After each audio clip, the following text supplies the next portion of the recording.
It's Week 5 of the National Football League, and our focus is on Chase Claypool. He's going to be a busy man in the passing game. It's the Falcons and the Giants, and it's coming up next.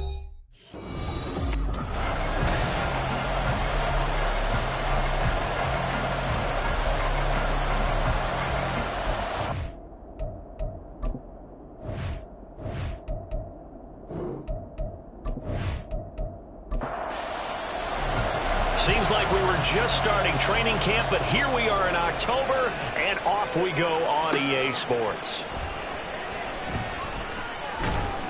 And able to take it past the 25 and up to the 28-yard line. So here come the Falcons now to get the football for the first time. They'll be led out by a first-round pick back in 2021 from Ohio State. It's Justin Fields. You enjoyed watching that game tape, didn't you? Yeah, last week's game. Good. Four touchdowns, one pick. Now, you were a little upset about the pick. I didn't know if you would play him this week or not if you were the head coach. Hey, they got the win. You got the win, so you got to give him another chance? Give him another shot. All right. I think the... Good. He'll try to eliminate the interception, but he wants to keep that hot streak going, throwing touchdown passes. All right, check in on the numbers last week for Robinson. North of 100 yards, the 2 scores. And, you know, you got to give a lot of credit to the O-line. We talked a lot about him, but offensive line was good, too. They're obviously in sync with each other, whether it's zone blocking, power running game, no matter what. He understands how to read them and find the creases that they provide. 12 yards is the pickup. Good for a first down for the Falcons.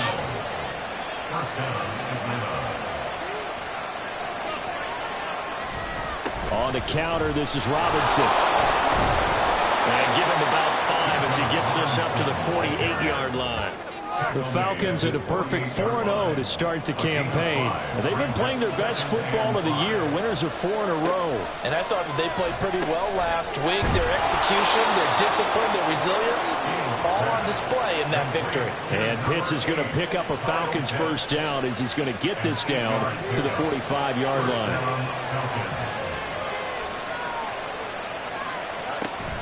Out of the gun, they give to Robinson. And that one opened up for him well as he'll take this down to the 26-yard line. That good for 19 and a first down. Well, there's plenty of real estate for him to maneuver on that run, and let's face it, it shouldn't be a surprise. He's one of the better backs in the league. Had to come into this game with the idea, slow him down, otherwise it's going to be a long afternoon.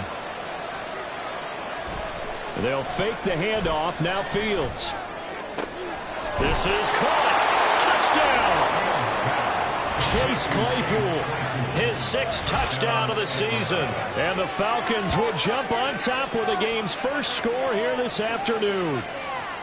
One of the keys to their long winning streak has been scoring first. An ideal drive right there, getting the first 6 points of the ball game. Do you go back to our meeting with the offensive coordinator? Remember what he told us? Absolutely. With some teams, I script to probe in the early part of the game. Other teams, I script to attack. They've been in attack mode for these ball games and continue that in this one. Footing always a concern, but the extra point's up and good. And that makes the score 7-0.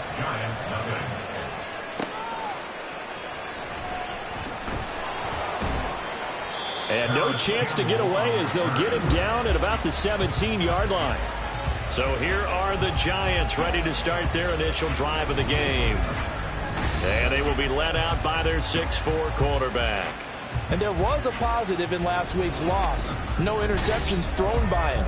But he only threw 1 touchdown pass, and you know he wants that to improve. He might even consider that as part of the reason that they couldn't take the win last time out. I believe we'll see a more aggressive version of him this week whenever they're nearing the end zone. And he's able to get up here to the 26. A good position to be in here, 2nd and inches. Again, it's Mixon. And he'll get to the 29-yard line, brought down there. They'll get 3 as the drive continues. It's a first down. They'll set up a throw to Mixon on the check down. And he'll lose yardage here, going down back at the 28. He was unable to shake free there. They'll cover him for a loss of a yard.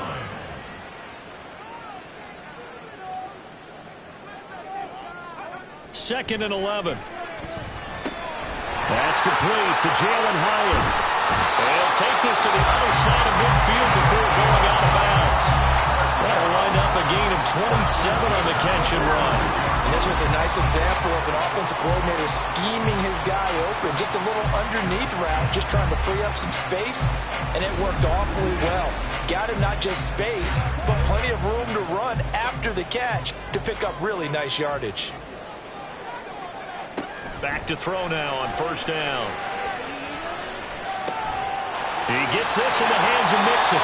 And they move this all the way down to the 9. That one good for 37 yards. This play is a thing of beauty when it works as designed because they let the running back slip out of the backfield and head down the sideline on the wheel route. Number one, it's easy for him to get lost. And number two, really tough for the linebacker to run with it. And this ball's right on the money and leads to a big play. They'll look to throw again. Has it to Hyatt on the out route. And inside the 5 here before he's out of bounds, right at the 3. That's good for a gain of 6, second and goal. Mixon will take this one in. Touchdown, New York. So part of it was a passing game that drove them down the field, but when they get close, they trust that man in the backfield, and he took him home. And they trust their offensive line as well because so many of these units, they specialize in either pass protection or run blocking. This group shows its versatility and gets both done on this drive. Graham Gano on for the extra point.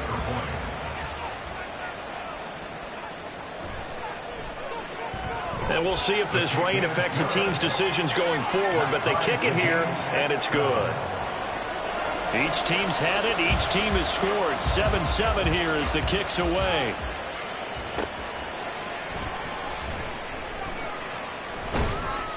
And a good return as he'll be stopped just shy of the 30-yard line.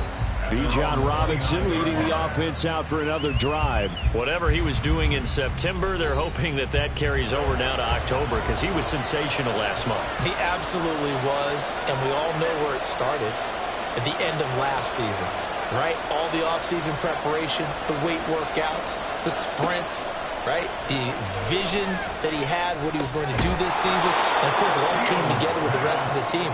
Those big fellas up front, leverage, and boy, are they getting downfield and creating extra blocks for him. They really are. Everyone's been doing their job so far to create those holes. Getting the football to Davis on an out route. And he'll take this to the other side of midfield before going out of bounds. It's his first catch, and it'll be good for 15 and a first down. But I think when they look at their offense, they think to themselves, weapons, weapons everywhere, and they want to move the ball around. They want to spread it to different people. But you absolutely know they want to get this man involved as well, and that's what they just did on that play. Back-to-back good plays have them on the move on first down.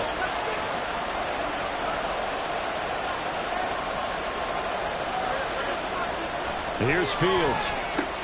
Quick slant finding Claypool. And he is tackled inside the 40, not quite to the 35. 11 more on that one and another first down. Now it's Fields. That's going to be caught by Pitts. And he's going to get this down near the 20-yard line. 17 more yards on that one as they keep the drive rolling.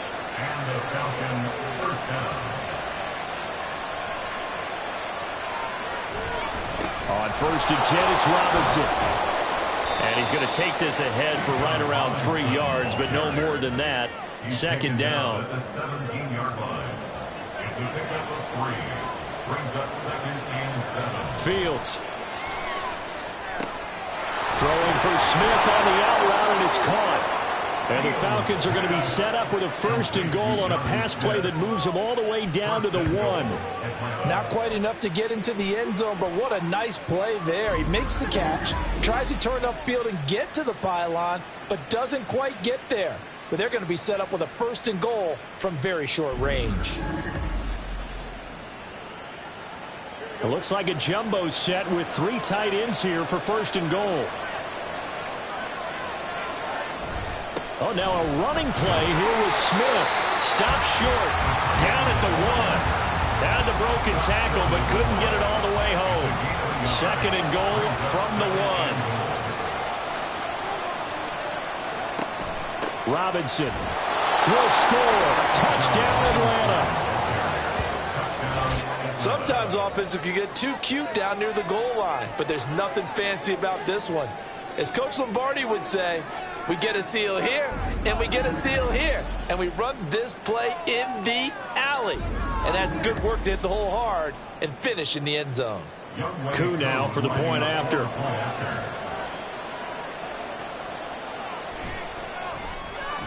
It's up and good, and it's 14-7 now here in the first quarter. So that drive takes him down the field in 8 plays. And it was Bijan Robinson who took it home with a touchdown run. And he won't get this to the 20-yard line as he's down at the 19. So the Giants getting the football back here for their second drive. And that last drive, so effective in the passing game, resulting in the touchdown. Maybe not many people were focused on the trenches. There was good protection there. Excellent protection. So now defensively, you've almost got to get down to those starters blocks like you're a sprinter.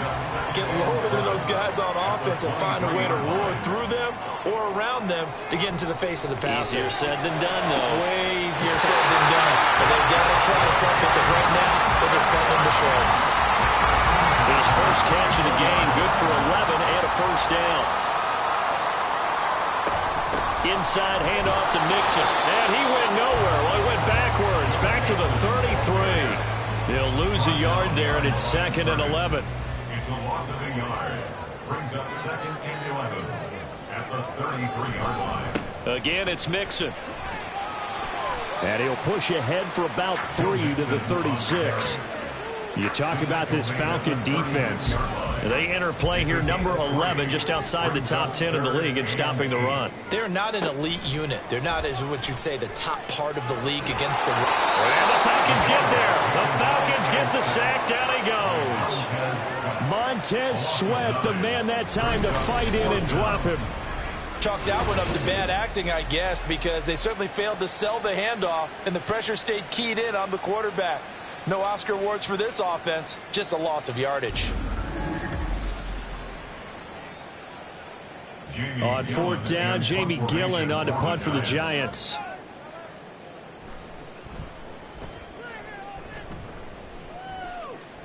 Fair catch signaled for and taken just shy of the 30-yard line. It'll be a 39-yard punt, no return. And the Falcons will be taking over 1st and 10. The Atlanta offense out there for their next drive. And right now they're saying, hey, let's keep this going. 2 drives, 2 touchdowns. Yeah, can't ask for a better start than that, can you? I mean, this is the way you practice it. This is the way you rehearse it. But right now, the play calling, they're locked in really well. That'll go for a gain of 7, and that'll bring up 2nd down. A 7-yard pickup brings up 2nd and 3 at the 37-yard line. A play fake, now Fields to throw. And that will be incomplete. They couldn't hook up on what's going to be the final play of this first quarter. Through 1 quarter, 14-7 our score. Second quarter now, Falcon football. So the incomplete pass on the last play, and that leads us to a 3rd and 3. Robinson will try to pick it up. And he will have first down yardage as he's brought down at the 41. 4 yards on the pickup, good enough to extend the drive. First down, Atlanta. Back to Robinson now on first down. And a good physical run that time. He's going to wind up gaining 5 on that one. From the 46, here's 2nd down and 5. Robinson up the middle. And some room to maneuver. And he'll go down, but not before getting this inside the 30. 66 yards rushing for him as he has been tough to stop here this first half. I have a pretty good friend, Charles Davis, who tells me that when he sees plays like that, strong runs to the right, reminds him of the 1960s Green Bay Packers. Boy, those were the days back when the fullback actually carried the ball as well as blocked. Then you had a halfback He had pulling guards, guys who could get out and run. And you can hear the great coach saying it back then. So we get a seal here and a seal here, and we run this play right in the alley. Now a 2nd and 10. Straight ahead, it's Robinson. And he'll go down here right around the 23-yard line. 5 yards, now it's 3rd and 5. They'll need 5 on this play to move the sticks. From the gun on 3rd down, Fields. And this is incomplete. Oh, that looked like a sure 6 points, but he could not get that to stick, and that is a golden opportunity wasted there.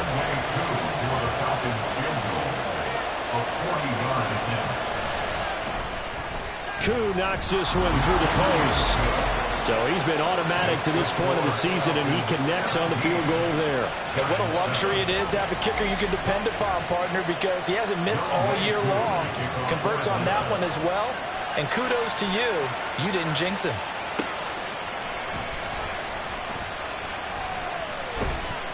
And it's a pretty good return here as he'll get this up to the 29. Possession switching back to the New York Giants. And this not an easy situation. You're down early, in the elements, you're on the road. How do you get the mojo back? Well, one thing is to remember that as an offensive player, you have a much better idea of what you're trying to accomplish and where you're trying to go than the defender. So in this case, because you know it, you can make your cuts with a little more decisiveness. Maybe a second fake, some double moves, things of that nature to go ahead and try and put some pressure on the defense. A gain of 5, good enough for the 1st down.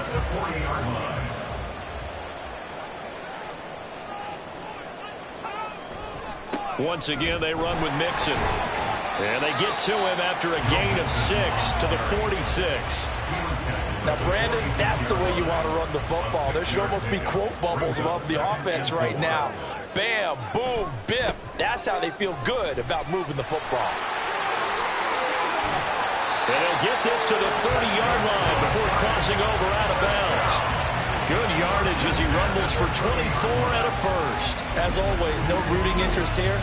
But that was pretty, wasn't it? To see him break through and then pick up his stride. Yeah, the guy carrying the ball loves it. I think the O-line, they might like and take more satisfaction out of those runs than anybody else, though, right? Without a doubt, because they're the ones that often have created it. Now they'll switch it up here and look to throw. This goes out wide from Mixon. Only able to gain a couple there, and it's 2nd down. Well, offensively, that's the mismatch that you want. You want to force a linebacker to try and cover your back out of the backfield, out in some open space. But linebackers nowadays, they run like backs, and they take a lot of pride in covering. What a nice play he made there in the open field. Trying to keep the drive going here. This is play number 7 on 3rd and 2. They give to Mixon to try to pick it up. And he gets this down to the 18. Good enough for a 1st down. So just 4 yards on the pickup, but that's good enough to extend the drive. So from inside the 20, here's 1st and 10 at the 18. They'll look to throw. Throw right side, taken in by Bellinger. It'll be a gain of 5, and that will bring up 2nd down. A gain of 5 brings up 2nd and 5 at the 13-yard line. Now back to throw.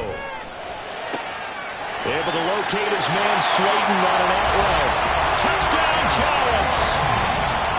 Darius Slayton from 13 yards out. And the Giants have got it back to within a score. The catch and the touchdown, they were the end result of a terrific route run by the receiver.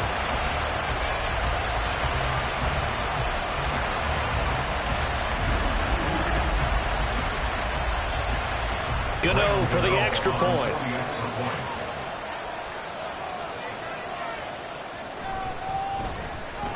And this is up and good to make it a 17-14 game. A good drive that time as they go 9 plays in all. And it was polished off by a Giants touchdown. And out a little across the 25 to the 27. Bijan Robinson and the Falcons back onto the field. And he's well on his way to a 100-yard game. He's already more than halfway there. We're only in the 2nd quarter.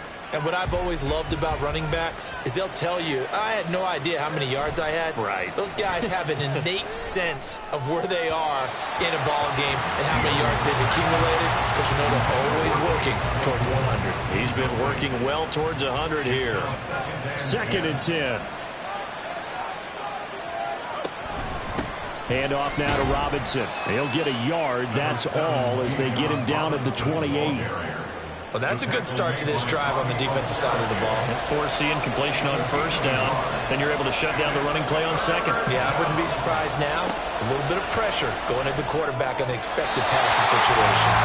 Now a 3rd down throw, but it misses the target, incomplete. Looks like this will be the drive they come up empty after a couple of touchdowns and a field goal on those first 3 drives. Yeah, but shed no tears for them, okay? So they come up empty on one, but as you noted, they put plenty of points on the board.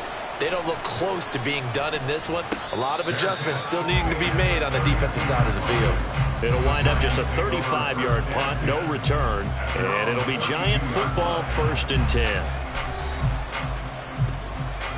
The Giants offense at the line, ready to begin their next drive. This drive here beginning probably with a pair of motivated groups. Remember, the offense scored a touchdown on their last time out. Looking to repeat that. Charles's defense, they were very frustrated after giving up 6 the last time on the field. And frankly, it's just a battle of wills in a lot of ways, because you know they're both motivated. They both game plan for this drive, and they both have specific outcomes in mind. To me, it just comes down to who can execute better and which side can step up and assert its will over the other.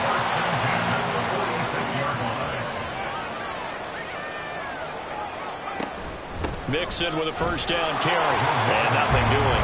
He's immediately taken down at the line of scrimmage. Grady Jarrett with the tackle. Here's 2nd and 10. They'll stay on the ground. Mixon again. And he's over midfield and into Falcon territory. 73 yards rushing for him now in the ball game. They need 2. Here's 3rd down. They'll set up to throw. Work in the middle of the field, and he's got a man complete. And he will have a Giants 1st down as this defense unable to hold.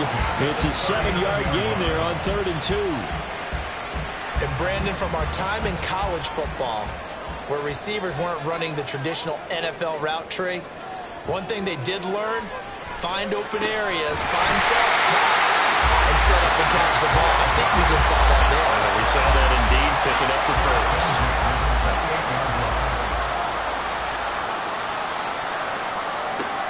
Now on 1st down, he'll drop to throw it. And that nearly trouble, but it's incomplete. The rookie had it and lost it, and it'll be 2nd down. 2nd down and 10. Back to throw again. That's going to be caught. Touchdown. Jalen Hyatt, 28 yards. And the Giants have taken the lead.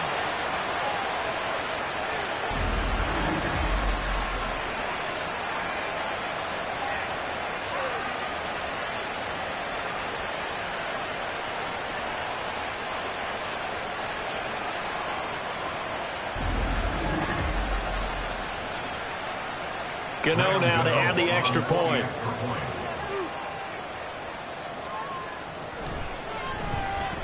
It's up and good to make it 21-17. So that drive in total 8 plays. And it was Jalen Hyatt with a touchdown catch to end the drive.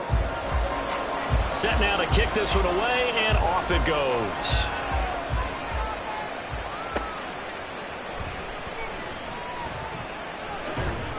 And a decent return out to the 27-yard line. Bijan Robinson leading the offense out for another drive. They're behind in the first half here, CD, but it's not through any fault of their running back. He's had a strong start to this one. And you're right about that, partner, because watching him play, you would think that his team is in the lead. He has been a lot of fun in this contest. Now let's see if they can actually make something happen, put more points on the board behind his efforts. Yeah, I'm curious to see, Charles, if they can play complementary football and get that passing game going as well. A shotgun snap, Fields. That's complete to Davis. So the completion good for 7 there. And now we've got a 3rd and 4. Clock running, and the Falcons moving with a sense of urgency. Here's Fields. And that is incomplete. How about this defense? They came up with a couple big plays in this sequence, and none better than the one right there, forcing the incompletion and bringing up 4th down. The punt team on now as Pinion sends this one away. The call for a fair catch, and it's made at about the 23-yard line. So a change of possession here on the punt. And out will come the offense as they take over. The Giants offense at the line, ready to begin their next drive. They'll come out throwing here on 1st down. Over the middle, and it's incomplete. I see the surprise in your face there, partner. That is a rare incompletion from him. He's been on point this entire game. He has percentage completion-wise way up. Not that time. He'll try again with the arm here on 2nd down. And he'll slide to a halt here. Still a little shy of the 1st down marker. The Giants going to go ahead and use the first of their timeouts as they'll stop it with a tick under a minute to go before half. Now, meanwhile, a pass that should have been intercepted, but it winds up falling incomplete. How about some applause for the defense there? They forced him to throw that one into coverage, and just like that, they're staring at a 4th down. Well done. And here's Gillen on now to punt as he gets this one away. And the punt over the side in the air, and the spot will be inside the 35. And the Falcons now going to go on offense late in this first half. And with a little under a minute remaining, we'll see if they want to try to put a drive together, possibly even take the lead here with a touchdown. On 1st and 10, here's Fields. Short throw caught by Pitts. Now the Falcons going to use one of their timeouts. It's just their first, so they'll have 2 remaining here before we get to halftime. Fields throw going to be caught by Davis. 1st down now, but that clock rolling. A gain of 9 yards. Fields now to throw. It's complete. He dials up Davis once more. And he will go out right near the 35-yard line. Give him back-to-back catches now. That one for 16 and another 1st down. That's a pretty throw right there. That ball's in the air a long time, but it's right on the money on the right sideline. A really good route. Moving the defenders towards the middle of the field before breaking to the sideline. What a completion there. Big-time arm strength. Very nice route. The Falcons going to use the 2nd of their timeouts as the clock will stop with 21 seconds to go here in the first half. Pushes him over. And inside the 20 before he's brought down.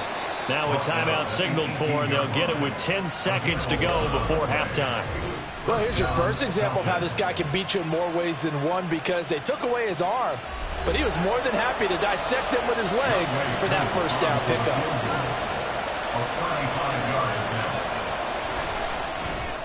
Koo knocks this one through the post, and that'll bring him back within a point. So, yes, they'll still be down going into intermission, but the deficit is now made even smaller, very manageable. Yeah, and if nothing haywire happens here in this last couple of precious seconds, they will go into the locker room with a nice bounce in their step, having gotten a little bit closer on the scoreboard. And makes it across the 20 as his guys will set up shop at the 23-yard line. Take over 1st and 10 at their own 23-yard line. All that remains is to snap this once, and that'll do it for the first half of play. So we've reached halftime in a wild first half. We'll take a minute to catch our breath as we'll get you down the coast to Orlando for Jonathan Coachman at our EA Sports Halftime Report. Coach! Okay, Brandon, thank you very much. More from you two in just a bit. But first, let's get everybody caught up with what's going on around the NFL here in Week 5. We'll begin our tour out at Nissan Stadium in Nashville. And it's the Patriots with the lead in that one. 2 touchdown passes there for Tua Tagovailoa. We'll stay in the AFC South as we make the trip to Houston to check on the Texans at home at NRG Stadium. And it's the visiting Jets who have the lead in that one. The Jets trying to gut this one out, as it would be a good victory for them if they could get it. Lastly, let's get to the Windy City. See what's happening with the Bears at home at Soldier Field. And they were losers in that one to the visiting Minnesota Vikings. Jordan Addison, over 100 yards receiving and a touchdown catch as well.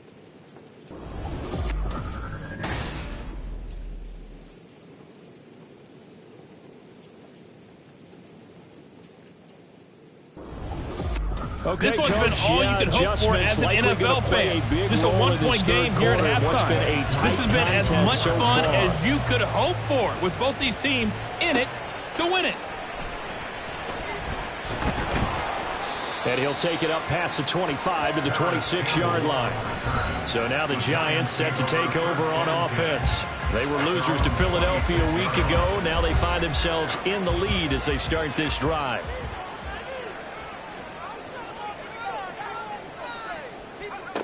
They'll try and start this drive in the air. And his throw is incomplete. Not his best throw there, but where we sit right now in the third quarter, he's had a pretty good game throwing the football. He certainly has, and it's not exactly at the point where we're doing 4-minute offense yet, but they've got to think about, I'm not going to say milking the clock, but understanding clock management here on out. And they're able to get this one across the 35. So from the 36 now, 1st and 10. A handoff running left, Mixon. And space tough to come by there as he'll get maybe a yard to the 37. So from the 37, here's 2nd and 9. They'll look to throw here. This one is Slayton over the middle. And a 5-yard gain gets him to the 42. 3rd and 4. Brings up 3rd and 4. Throw right side, going to be caught by Waller. And he'll be taken down, but not before he works it past the 50. 12 yards that time for number 12 as they move the chains. Well, a lot of times when you get a manageable 3rd down situation like this, you have to think about your tight end, and he comes through for him, picking up the 1st down.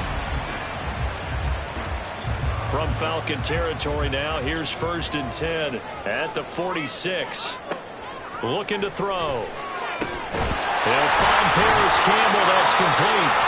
And they're able to work this to the 25 before it's all said and done. A good pickup there, 21 yards.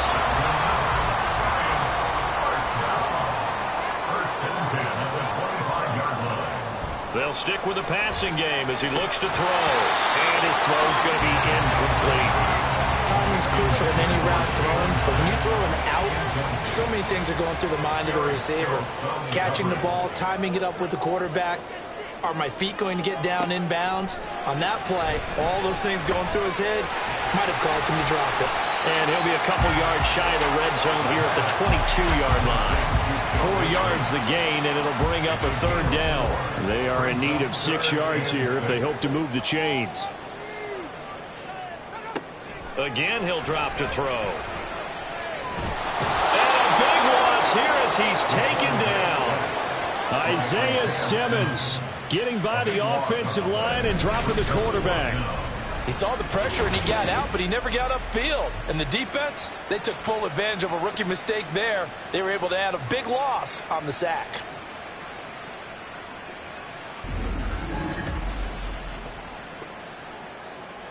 On 4th down, on is Graham Gano for the Giants field goal. From the right hash, this from 53. Gano's kick is good, and that'll move their lead up to 4 now. Well, looking at it from a defensive perspective, that keeps the deficit very, very manageable. You know, all things considered, not a bad job on the defensive side. I would say that you've pointed out something pretty good right there, and that is you actually have both sides happy with that exchange. You know, happy in quotes, of course. One team, hey, we've kept it within range. The other side saying, hey, we put points on the board and did stretch out the lead. Let's see how this one turns out. Yeah, still bottom line, though, 3 points for the opening drive of the third quarter. About set to begin their next drive, the Falcons offense at the line. And their deficit a little wider now than it was at halftime following the field goal a moment ago. But the goal is still the same because you know they want to come out, establish a rhythm in the second half, and get going. Make no mistake about it, though. Kicking field goals, not in their game plan. They need to get the ball in the end zone. Fields. Getting the football to Davis on an out route. And he'll be out of bounds just shy of the 30. Fifth catch of the afternoon, and that gives him a first down. Well, that certainly has to feel good. It's not all the time that the play caller should get all the credit. Sometimes I think in the huddle, the quarterback just says, hey, who's going to make a play for me? I just need something right here. And the end result there, nice first down. Drive keeps moving. And just 3 yards on the catch there. He couldn't get away. And it's second down. At the 32-yard line. Out of the gun, Fields. Into the hands of London. And he gets this up across the 35 before he's out of bounds. 2 yards still to go. Third down now. Here's Fields. He's going to get that to his running back out of the backfield. And he is going to have a Falcons first down as they're able to get the third down conversion. Gotta say, I was a little surprised to see him, Charles, come out in the shotgun on third and less than a yard. Yeah, but the way the NFL is nowadays, we hardly ever see anyone really run for it on short yardage. So they're going to throw the football more times than not. That was a nice, easy rhythm throw right there, and they pick up the first down. And now a throw on first down there, but it's incomplete. And those two just have been in sync thus far. They've done a nice job against him, but still, with his talent, you would expect him to have more completions to him in this game.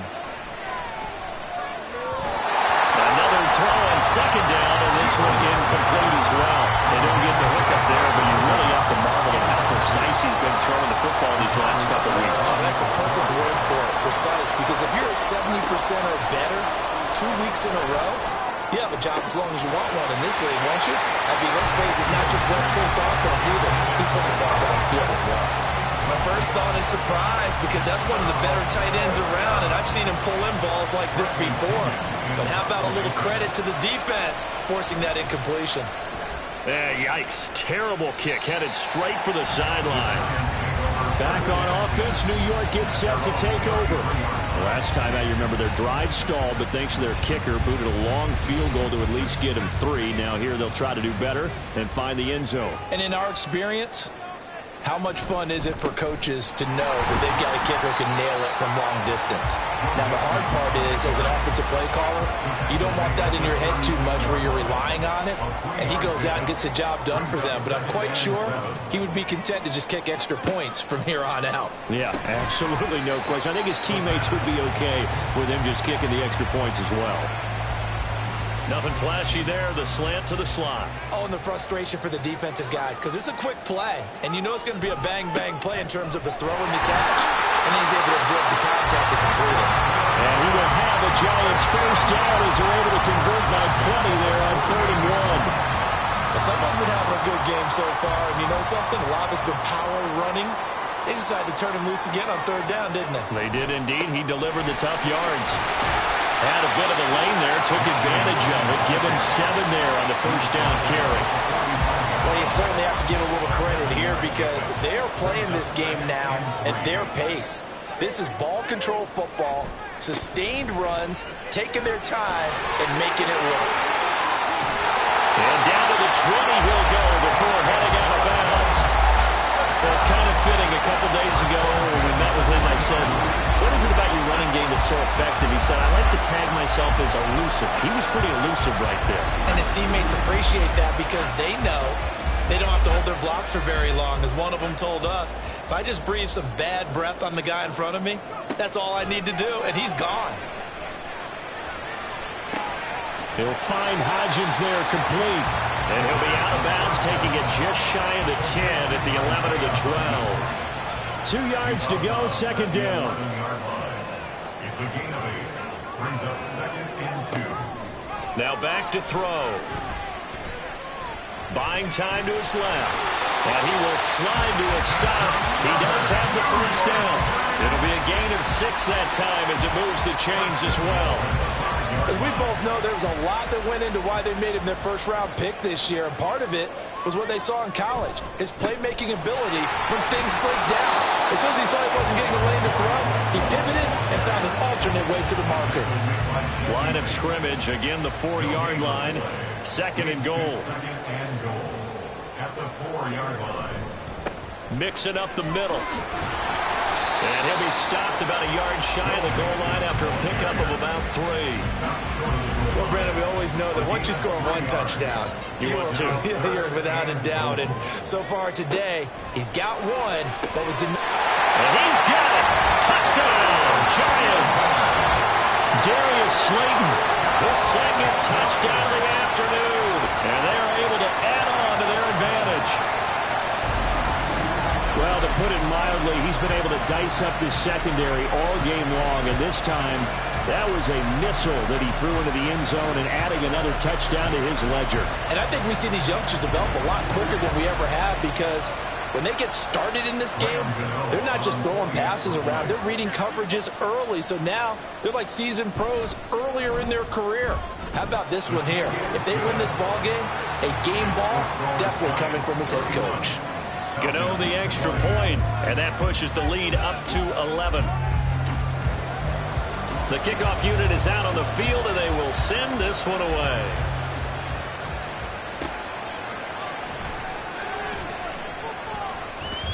Now a crease here as he's past the 30. He might take this all the way. He will take this all the way. Touchdown, Falcons. It's been a back-and-forth game, a lot of points on the board, and that return right there kind of indicative of how this thing's gone. Man, you've seen both teams go at it, and as you just pointed out, both of them have found the end zone. But just like in boxing, you know the blow that hurts the most? The one you didn't see coming, and that often is the case when it comes in special teams. Now a two-point conversion attempt forthcoming. Fields trying to throw for it. Rolling to his right. And now the pressure gets there, and he goes down. So he couldn't get rid of the football, and that deficit stays right where it is. Tried to roll out, make a play outside of the pocket, but couldn't get it done. When you don't have a lot of space for your receivers to operate, and down there it's really condensed when you're snapping the ball from the 2-yard line, rolling out, you extend the play, but you don't necessarily open up better avenues for people. And on that part, there's just nowhere to go with the ball, and you end up getting sacked. Joe Mixon and the rest of his offense making their way back onto the field. He's up over 100 yards, and he'll be looking to get in the end zone again. Has a tremendous nose for it, doesn't he? The ability to pile up yardage and find the end zone, that's the combination you want in your runner. That's a combination any coach wants, and we'll see if he can find that end zone once more. Now 2nd and 5. At the 39-yard line. They're going to look to throw. And that is going to be incomplete as he led him a bit too much. His back has been a dependable safety valve all game, so he went back to him when his first read was covered. Just unable to connect, so the play results in no gain. And now the 3rd down throw incomplete as well. And that's a really good job there defensively. They went into this possession knowing that they needed to get a stop.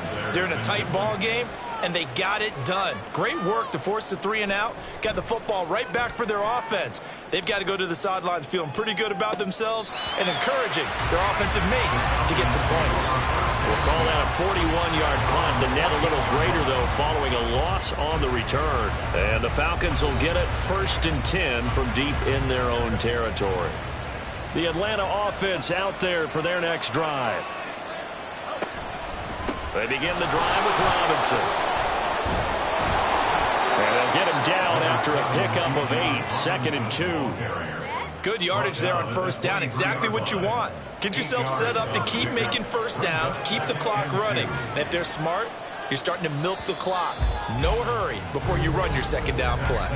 And they're not going to get to the line to run another play. So we will switch ends as the 3rd quarter has come to a close. We'll return with more after this. This is the NFL, and it's on EA Sports. 2nd and a couple. Back now here at MetLife Stadium. It's the Falcons. They'll have the football, but trailing on the scoreboard as we get set to begin the 4th. And this will be a Falcons 1st down as the tackle made just shy of the 30. Another carry for their leader, and a good one. It's crunch time. They'll need him to continue to be productive in both the run and passing game in order for them to try and snatch a victory. He's going to loft one deep left side here. This is caught inside the 15. It's a big play there for Atlanta. 58 yards. Well, this game has certainly had no shortage of offense. Both teams have been revved up from the start. And here's yet another big play. Boy, both defenses have just got to be dragging out there because they've been run ragged throughout. A real field flipper there as all of a sudden they've got a first down in the red zone. On the give, here's Robinson. And he is into the end zone for a Falcon touchdown. Bijan Robinson with his 6th rushing touchdown on the year. And the Falcons have taken a fourth-quarter lead. He's given him a little jolt, just gave him the lead there, but 2 TDs now in the game. And that jolt puts them in the lead. What a terrific job by him. He is carrying the ball and simply saying, I want to win. And now he's hoping his defense has that mentality as they try to hang on to that lead. And this one's caught. And their fourth-quarter lead grows by a couple more. So that effort gives him a 3-point cushion and guarantees that a field goal going forward won't beat them. Yeah, that's really good strategy because that's all you care about. Not getting beat at this stage. At least give your team a fighting chance.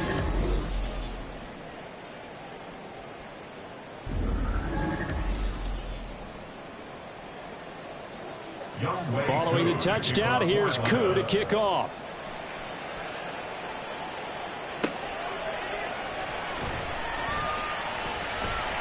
And he won't quite make it to the 25.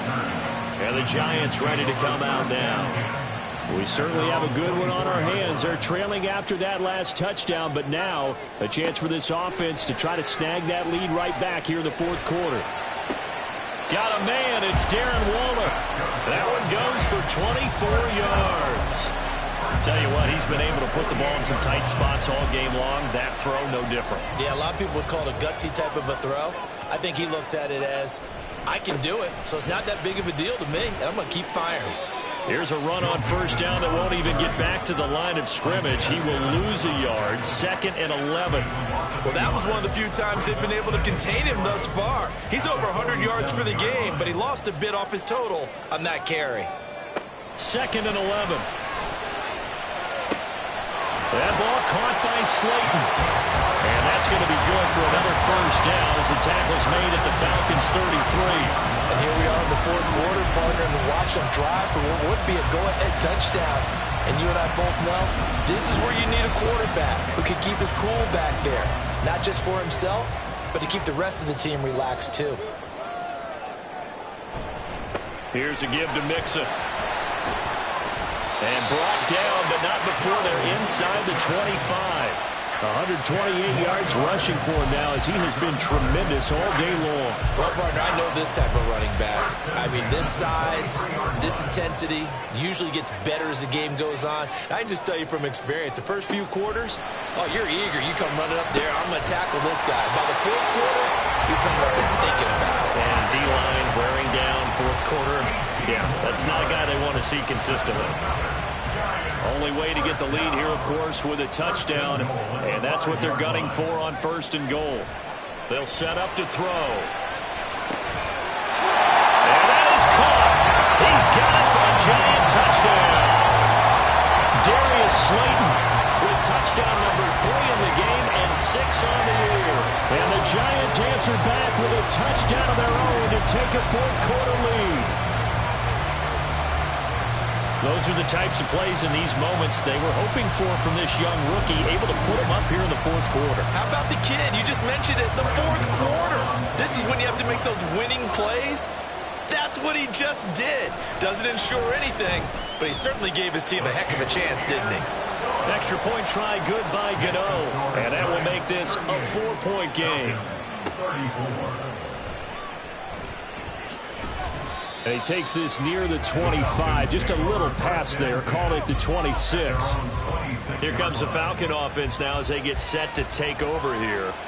And they will be looking to answer the touchdown their defense just surrendered. Still a good chunk of time remaining here in the fourth quarter and a chance to regain the lead in a tight one. And he's taken down right at at the 45-yard line.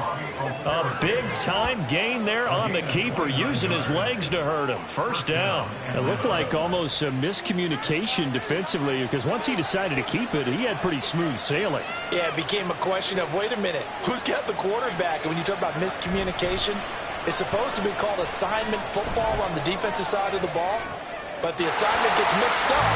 That's the end result. Throwing it on first down, but this one winds up to be incomplete.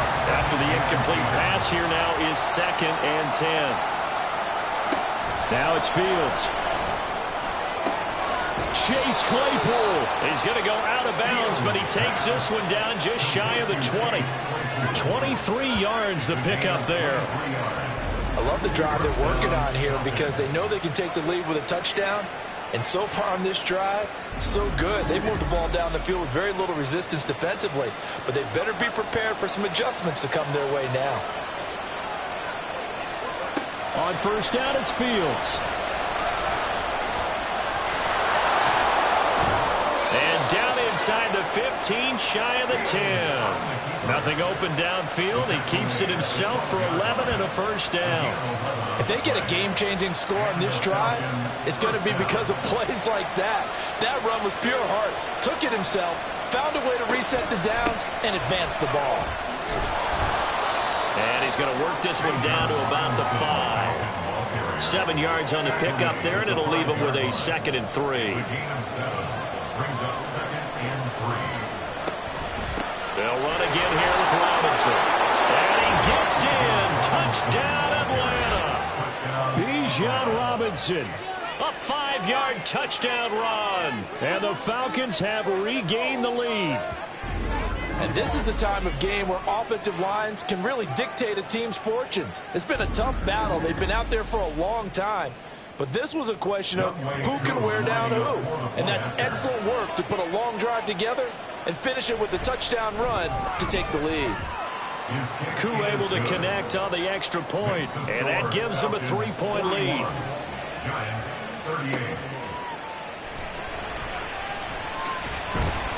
And able to get this across the 20, but not much further as he's dropped at the 23-yard line. Joe Mixon and the rest of his offense making their way back onto the field. He's been a good workhorse. I know we use the word workhorse a lot, but he's been a good workhorse for him in this one. No doubt about it, and there's nothing wrong with that. That's what you're looking for if you're a back, because that means everything's come together for you. Big guys up front have created space. You've run through it. You've probably gotten some help even from the wide receivers who want to catch passes as opposed to block, but they're helping out too. Yeah, everyone's pitching in. He's had a good game. Thrown across his body, and it's intercepted. Picked up by Jesse Bates. The rookie was trying to push it downfield, but the safety bit him. And he'll learn that you have to hold the safety. And you do that with your head movement, your eyes, sometimes your shoulders. Hold the safety so that you can get back to the throw that you really want to make.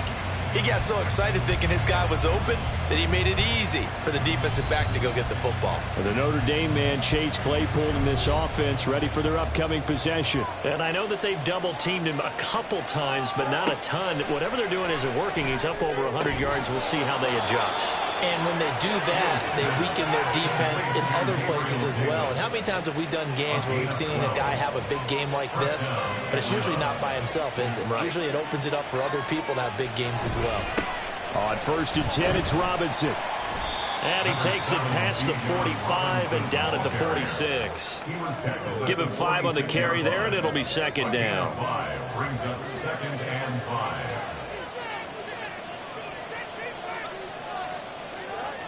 Back to throw. Fields.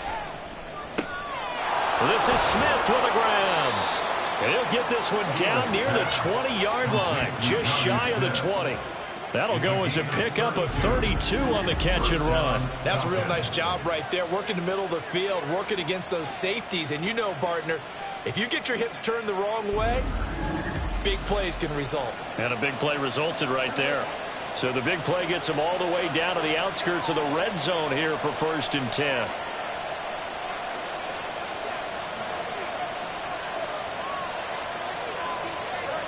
Here's Fields. Keeps himself upright, but he can't get away forever, and down he goes. This sack there by Rasheem Green. Like the footwork back there, and I thought he did a pretty good job of evading that first wave of players. Tried to buy a little extra time out of the pocket, but in the end, oh, that was a tough one. Yeah, winds up getting buried for the loss. On second down, here's Fields. Short throw to Smith. Yeah, he'll work free from one tackle, but that's about all as he's taken down. I know exactly what's going to be said about that play from the defensive perspective. What's that? That's why I tell all you guys we need more than one tackler to the ball. He broke the first tackle. Luckily enough, there were more people there to get him down. This pass is caught by London, and he doesn't quite make it, taking it within an eyelash. Dropped at the 1. Big hook up there, forced to throw it on third down. The connection's going to keep the drive alive and also keep the clock moving. Yeah, and from a defensive perspective, didn't get a sack, didn't knock the ball free, didn't break up the pass. The clock keeps running on you. You're in a dire situation now. 3 points separating these two sides with 2 minutes left to go in the fourth.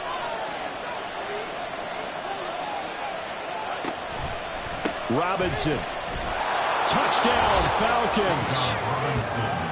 And that right there is the definition of a statement drive. You're in the fourth quarter, trying to get to the finish line, and here they were able to hold the ball for a long time and move it down the field. And how about them finishing it off with the touchdown run? Winning football 101? Check that box.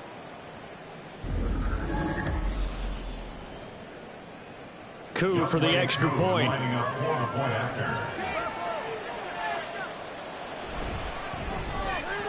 And his guys will take a 10-point lead. So that drives 7 plays in length. And it was Bijan Robinson who took it home with a touchdown run. And he'll be stopped up at the 25. The Giants now down by 10. A minute 53 remaining. They'll need a score here and also likely an onside kick recovery. But first things first. 1st and 10. They go back to the air here after the INT on the last drive. And this will be a gain of 5 as he gets it to the 30. Here comes second down at 5. It's a gain of 5. Brings up 2nd and 5 at the 30-yard line. Flushed out right. The Giants going to go ahead and use the first of their timeouts as they'll talk it over here before what will be an important third down.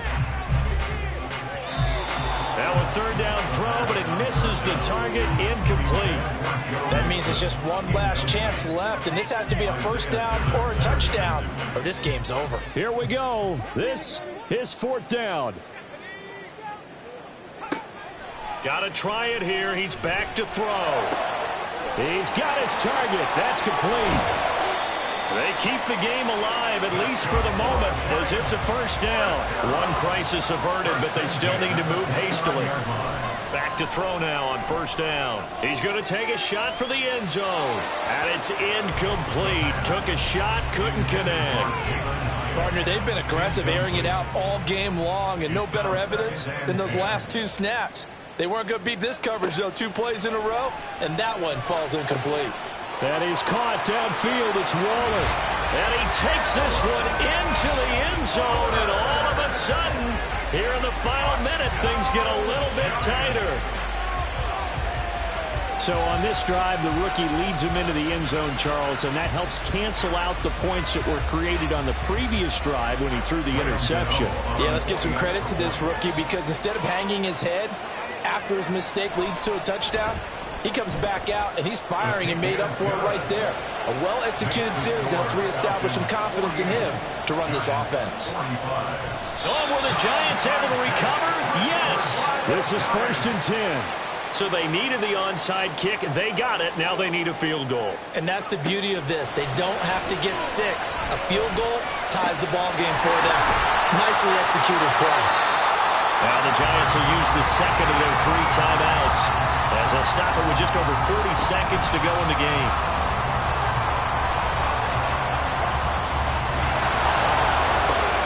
And that's going to be caught downfield by Slayton. And they'll wind up getting this one all the way down inside the 20.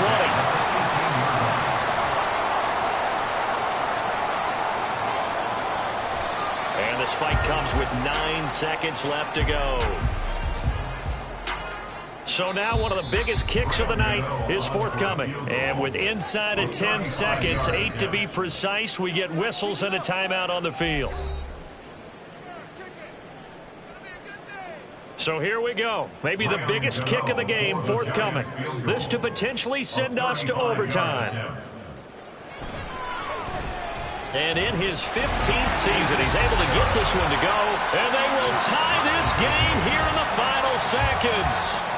So a money kick there in the final seconds. And now, barring any hijinks on the kickoff here, partner, I think you and I, we're going to settle in for a little overtime. And I wouldn't have it any other way. This has been a dogfight all through regulation. No reason to think it won't continue in the extra period. They'll come up 1st and 10 here. They'll start this drive out on the ground. And he'll take this ahead for about 4. 2nd down coming up. And we need overtime to decide this one after 4 quarters of play. We're all even. The extra session in a moment. This is the NFL on EA Sports.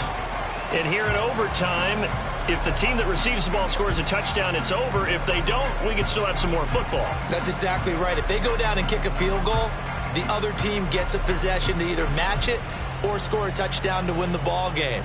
If both teams kick field goals, the next team to score wins. But if the receiving team throws a pick six or fumbles the ball and it gets picked up by the defense and they score, the game is over at that point. This taken in right around the goal line. And he's up past the 20 to the 22-yard line. Here comes the Atlanta offense now ready to take over here. And everyone knows the OT rules, Charles, but pretty simple formula. They go down and get a field goal, we continue play, but if they can find the end zone on this possession, ball game over. And as meticulously as all teams plan for a game, I don't doubt for a second on that offense coordinator's play sheet, he's got some overtime plays that he wants to run. I know it sounds crazy, but they plan for everything. 1st and 10 all the way throughout the game, 2nd and 7, whatever.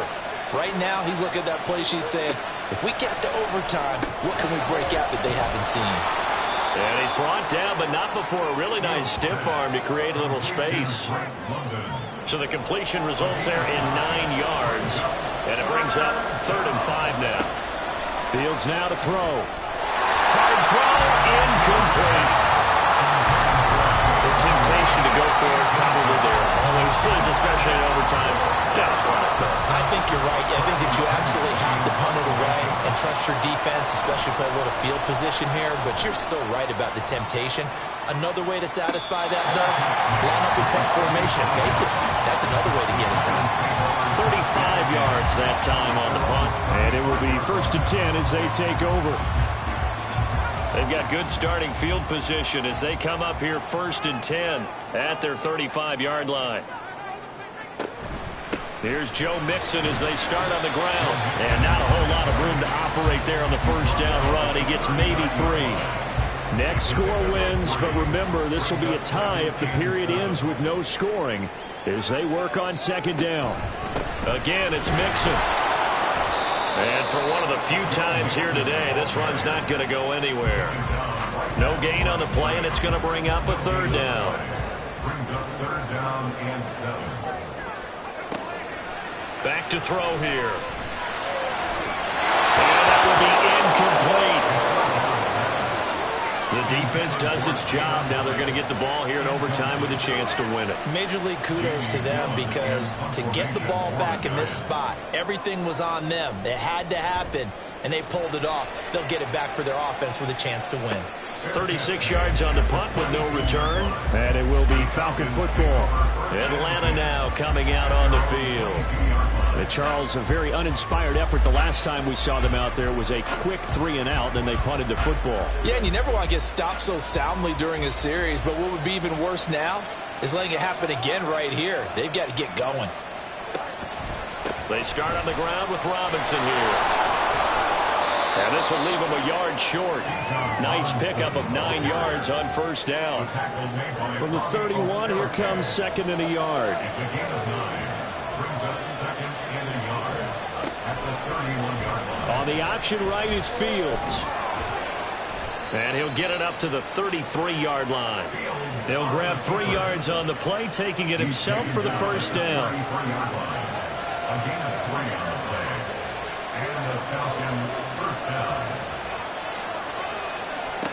From the gun, here's Fields. Able to hit his target, Claypool. They'll wind up getting 7 on the play, and it'll be second down. A 7-yard pickup brings up 2nd and 3 at the 41-yard line. Off play action, Fields. And that is caught. It's Davis. And they're going to have another first down as the tackle's made at the Giants' 43. They give him 17 yards that time as that'll move the chains. Charles, you get into these overtime situations, that's not a bad guy to dial into. Well, when you have to have plays, especially in a spot as you just described, we're an OT, you've got to go to the guys you can trust and you know are going to make the plays. Well, they say it's not the X's and the O's, it's the Jimmies and the Joes. Azeez Ojulari there on the tackle. 2nd and 7. Brings up 2nd and 7. Here's Fields. And this is incomplete. Let's phrase this delicately, okay? Might have had a better option instead of throwing the football into double coverage. He was blanketed. I was surprised that he went his direction. Yeah, should have thought maybe about the check down. Take the... Oh, and it's intercepted. And the Giants are going to have it with a chance to win the game here in overtime. Well, it's not very often, Charles, that you and I get to see a 4th drive in overtime, but buckle up because here we go, partner. Well, my first thought is that apparently no one wants to win this thing, and now I'm correcting myself. I know they both want to win it, but they've gone at it so hard. Who can focus long enough to make the proper play to win this game? The Giants offense at the line, ready to begin their next drive. Well, this is a pretty rare situation here, Charles. You get into overtime, neither team coming through with even a field goal on their first drive, so now sudden death with the time remaining. Next score wins. And now I would say that going at it might be a little bit easier for both teams now because they've eased into overtime. That first series, boy, everything on the line then. Now you've seen what a defense is throwing at you. You can make some adjustments, and all you need is 3 points to win it. And he'll have it past midfield almost to the 30 before being taken down. The catch and run pays off for 29 yards. Charles, he's now over 400 yards passing in this one. It feels like he has a zillion completions. Just a very memorable effort from a guy that we thought could be in line for a big game, and he has exceeded our expectation. That he has, and I'm not really surprised at all because when you look at this offensive unit, they are loaded across the board. And, of course, the guy throwing them, he's a big-time player himself. They brought it from start to finish and really helped get the better of the opposing secondary. Yeah, he's going to get a solid gain of 9 before being brought down. 2nd and right at a yard. From the 31, here's 2nd down and 1. Again, it's Mixon. And he'll be a little shy of the 25 here at the 26-yard line. Inside handoff to Mixon. And he's into the end zone for the touchdown and the game winner in OT. We needed extra time to decide this one. The rushing score and OT finishes it off. But all throughout, really just a great game to witness. I agree, and the whole time we were watching and working on this game, I had it in the back of my head, we could get to overtime. Just the way this game went, the ebb and flow of it all, and then to get there and finish it what I would call an old school way, a running play, because in today's NFL, we throw the ball to ring the bell, don't we? Not there. They ran it in. And again, just a great, great game that we bore witness to. So for the Giants, they move a step closer to 500 as their record improves to 2-3. And they'll get to stay put for a few days as they'll host the Chicago Bears next week. Meanwhile, for the Falcons, it was a good first month, but they'll fall to 4-1 as they suffer their first loss. And they'll get a chance to redeem themselves at home next week. So that'll do it for us. For my partner, Charles Davis, and all the hard-working men and women on our crew, I'm Brandon Gaudin. You've been watching the NFL right here on EA Sports. With that, we sign off from MetLife Stadium.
It's week 5 of the NFL, and we've got the Bengals, leader at quarterback. You can't ask for much more than his last game, a 5-touchdown effort. It's the Bengals and the Broncos. All that and more coming up next. It's dreary and miserable throughout much of the Midwest, but don't fear, we've got football to perk up our spirits as we join you from Paycor Stadium in Cincinnati, Ohio. Today we've got a Week 5 matchup in store here, as it'll be the Denver Broncos taking on the Cincinnati Bengals. Hi again, everyone. I'm Brandon Gordon. To my left, Charles Davis. And Charles, you focus on this Bengal team entering play. They were winners last time out, so they'll be looking, Charles, to make it 2 in a row.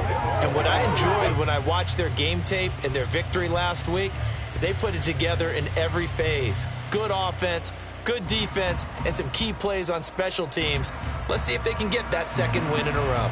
Meanwhile, for the visiting Broncos, we're in October now, so everybody should be coming into form, shouldn't they? They really should, and what you have now is a full routine established about what you want to get done and full focus on the season. Taking it about the 1. And up to about the 26-yard line, just across the 25. Here come the Bengals now to take over. And a look at a guy, definitely got a little razzle-dazzle to him. Can do it with his arm or his legs. Their mobile QB. And he's been playing at an elite level here in this early half of the season. Tops in the league in touchdown passes at this point. This is definitely a wide-open offense, so we'll see if he can keep his string of good games going right here.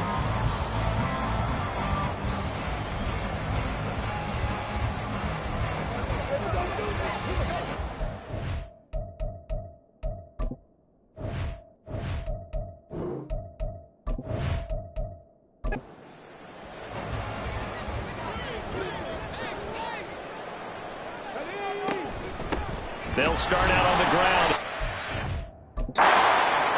And he's going to take this ahead for right around 3 yards, but no more than that. Second down. The numbers for him from a week ago, 14 carries, 65 yards. I can't remember the last time we did a game and a coach didn't talk about establishing the run first. But they've lost 2 straight games, so they still want to do that, but they've got to have some contingencies, some other options. Expect them maybe to throw it a little bit to open up things and maybe run it a little bit more later in the game. A tough spot here on their opening drive. This is 3rd and 7. Work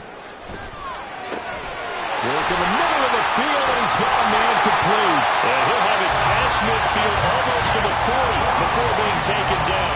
That one goes for 29 yards on 3rd down. And on this first drive, looks like they want to get that vertical passing game going early. And they did, and what a warning shot they just fired. If you're not going to back up and play coverage deep, we're going to attack you all game long. And once you adjust to that and you start to back off, then that opens things up underneath. A really nice start for them. Great way to get the game going. They go play action here on 1st down. And it's incomplete. Boy, he doesn't drop many like that one. 2nd down. Ball on the 42 as they come up 2nd and 10.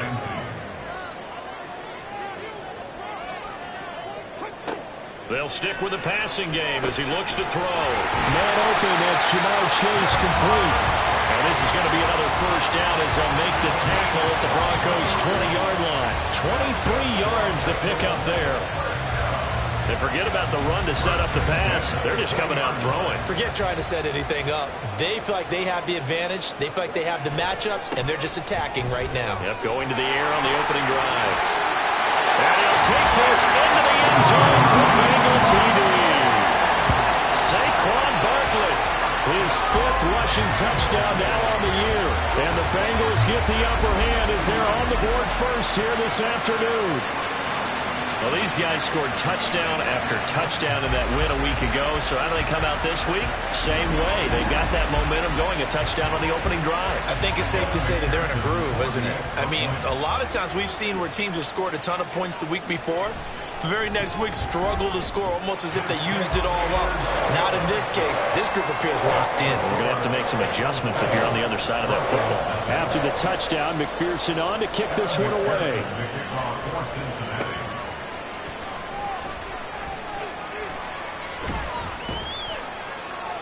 And they will wrangle it down a couple yards shy of the 30.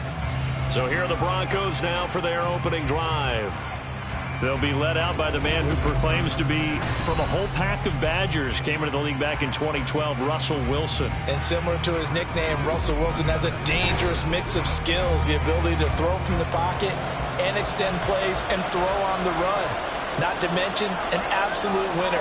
Usually has his team in the playoffs competing for Super Bowl opportunities. And now a throw on first down there, but it's incomplete. You talk about this Bengals defense.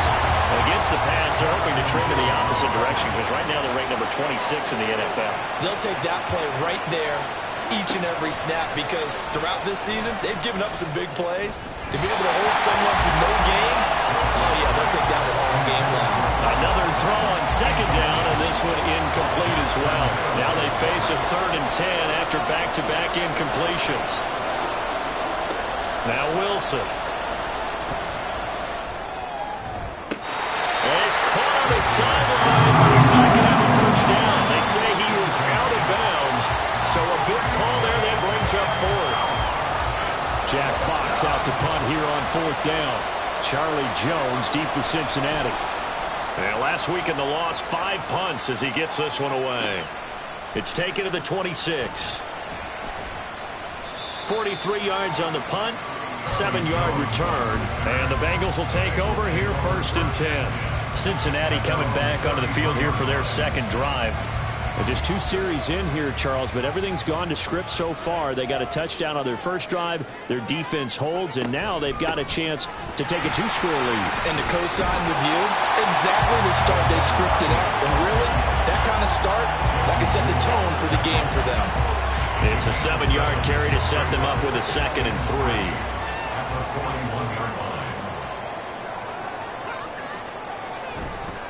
Here's a play fake as they set up to throw. Open man downfield as Chase has got it.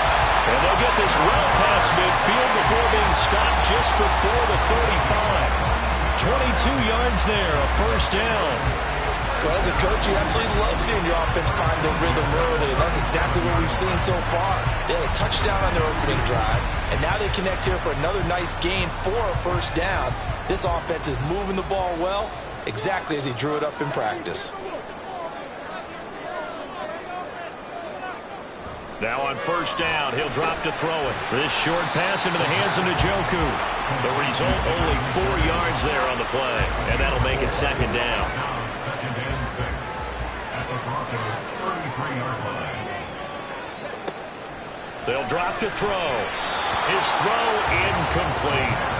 He didn't just deny a big throw there. He broke that one up in the red zone. An excellent play, one that may help save points on the board when this drive is over. They'll look to throw again. Trying to get it to Chase, but it's intercepted. Picked up by Riley Moss. And the Broncos are going to have the football here at their own 18-yard line. So a first interception thrown for him there, and that really not the best decision either. Not at all, and that's something he did not do in their victory last week. No interceptions in that game, but this defense, they're able to take advantage of an early mistake. Now let's see if they're going to turn it into points. So now the second drive offensively coming up for the Denver Broncos. And on the first drive, 3 and out. I know that these are professional athletes, but I would imagine sometimes you get the nerves at the beginning of a game still, don't you? Those don't ever go away. And typically what I've heard from guys and what I remember from playing, if you don't have nerves at the start of a game, it's not going to be a great day for you. You're not really ready to play. So finding a way to harness those nerves and not let them affect you in a negative way, that's what all the guys are looking for. Now Wilson on first down. And his throw's going to be incomplete. You talk about this Bengals defense.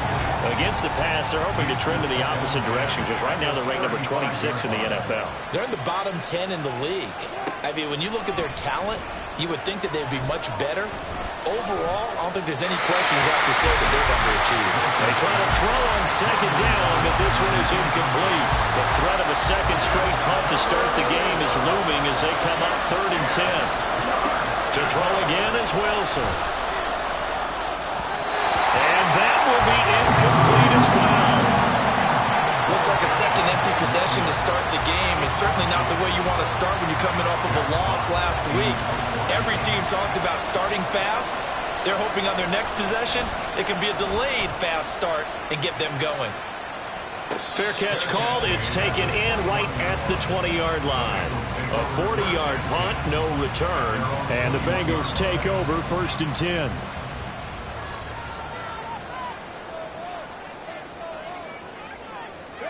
Trying to shake off the interception. He'll look to throw. Open man downfield is Chase. And he'll be taken down, but not before they reach the 50. A really good pickup of 28 yards. So many times in my career, I've heard coaches talk about completions are one thing. But as long as we're there at the catch and we get guys on the ground, we can live with that.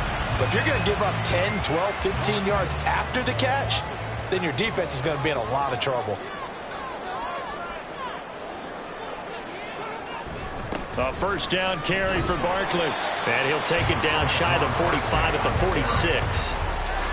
5 yards is the tally on first down. That brings up 2nd and 5.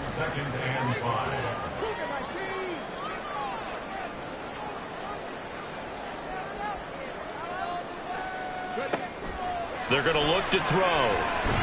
Nowhere to go here. He lost the football. It's picked up by the Broncos. And he's able to get it back to right around the 27. The defense, they were swarming that time. It ultimately got to him before he could get rid of the football and knocked it free. And don't you feel just a little bit of sympathy for him back there, though? So much going on, so much swirling around. He's trying to find someone downfield. He's trying to move around to find an open target. Sometimes you forget the number one thing, take care of the football. Denver's offense ready to go again.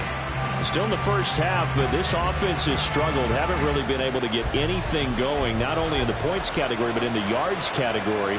We'll see if they can do better here on this drive. Now he's going to swing this one out to his running back. So he'll be stopped here for no gain. And that's going to bring up 2nd down. Now this defense for the Bengals, they were very good in the win over Dallas a week ago. Yeah, what stood out to me on tape, the way they were flying to the football. So that tells me that they've got all their assignments down, and they're playing with extreme confidence. Throwing again on 2nd down, but this time it's incomplete. The turnover put them in great field position. They don't want to squander it with 3rd down coming up. No, not at all. And you know what else you do? You make your defense mad. Yeah. They got you the football, gave you a great opportunity. You got to cash in and get some. Nowhere to turn here, and he's going to go down. Back at about the 37-yard line. In for the sack, Myles Garrett.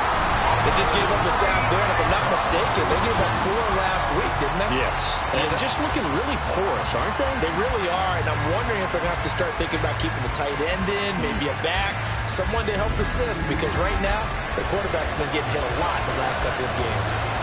So now on comes the field goal unit, and wow, this is no ordinary try here. This from 54 yards away. The kick by Fairbairn is good, and they are on the board, but still trailing. It's 7-3.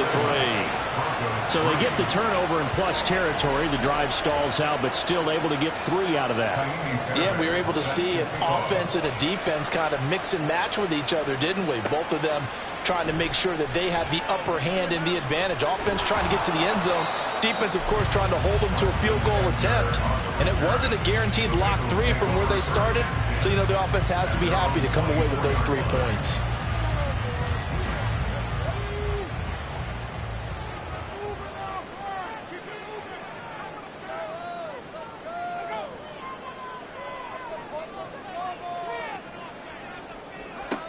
They'll try and start this drive in the air. And that is incomplete.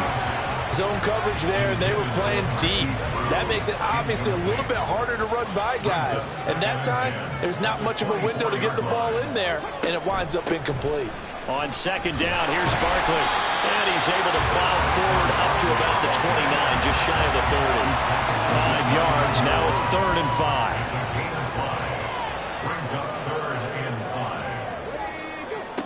They'll set up a throw. That is caught. And he is going to have a Bengals first down as they're able to get the 3rd down conversion. The Bengals had 2-2 through the first 4 weeks of the season. They were winners their last time out, so they'll be looking to make it 2 in a row. And so much about football, partner, comes down to mindset. Being in the right frame of mind, and the best way to get in that good frame of mind, winning. So they come in feeling good. They've got the home crowd behind them. I think they're going to be tough to beat in this one. Now a quick slant as the throw's complete. This will be stopped about 2 yards shy of the marker.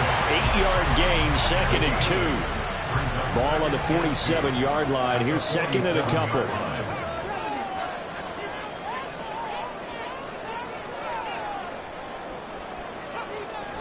He'll look to throw. And his throw here's incomplete.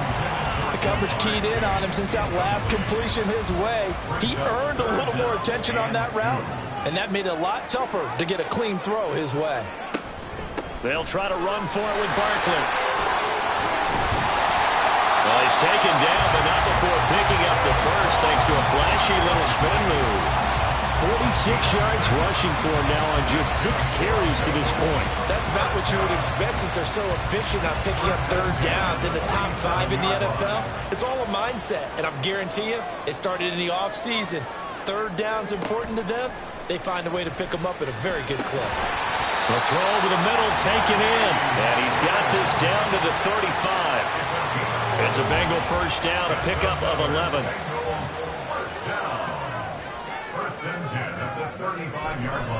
Up the middle with Barkley. And not a whole lot of room to operate there on the first down run. He gets maybe 3. They'll come up 2nd and 7. A 3-yard pickup brings up 2nd and 7. From the shotgun, he'll look to throw. This is the tight end, the Joker. And this is going to be another first down as they'll make the tackle at the Broncos' 17-yard line.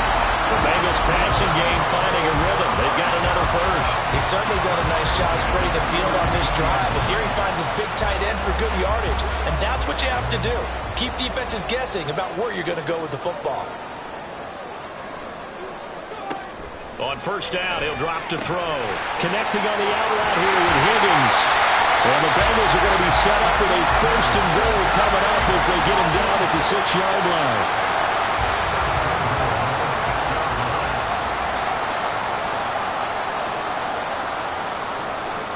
Back to throw. He's got Njoku over the middle. And a minuscule gain of maybe a yard from the 6 to the 5. And the ball smack dab on the 5-yard line. Here's 2nd and goal. Again, he'll drop to throw. This is caught. And he's going to be brought down on what will be the final play of this first quarter. After one, 7-3 the score on EA Sports. Ready for the second quarter from Cincinnati. It's the Bengals with the football here. And this offense on third down today, they've been good. 3 for 4 thus far. They're looking at a 3rd and goal. And he's in. Touchdown, Bengals. Saquon Barkley with his 2nd touchdown of the game, number 8 on the season, as his guys are able to extend their lead. So his strong first half continues as he finds the end zone here for the 2nd time. And definitely good blocking at the point of attack, and you just have to love watching the way he can create space down near the goal line, and he's able to take it into the end zone.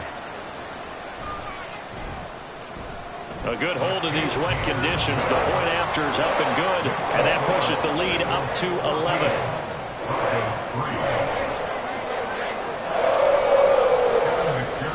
After the touchdown, McPherson on to kick this one away. Miles Sanders now to return it. This taken in right around the goal line. And he'll get it up just past the 20 as his guys will go to work at the 21-yard line. Here's the Denver offense now as they get set to take over here. They've shown precious little here offensively thus far as they try again with a first down now. They start the drive on the ground. It's Williams. And he is met in his tracks behind the line of scrimmage. 2 yards the loss, 2nd and 12. Yeah, another negative play in an early down situation. This one to start the drive. You're putting a lot of pressure on your quarterback to bail you out when you're in 2nd and long yardage. And he will find his man Sutton. That's complete. And they work this well upfield across the 45.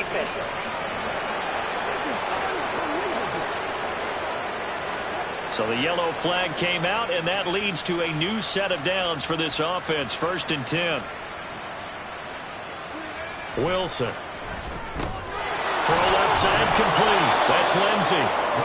So 5 yards here, 5 on the play, and it'll be 2nd down. Brings up 2nd and 5 at the 48-yard line. Here's Wilson to throw. The Bengal pressure gets him that time. Down he goes.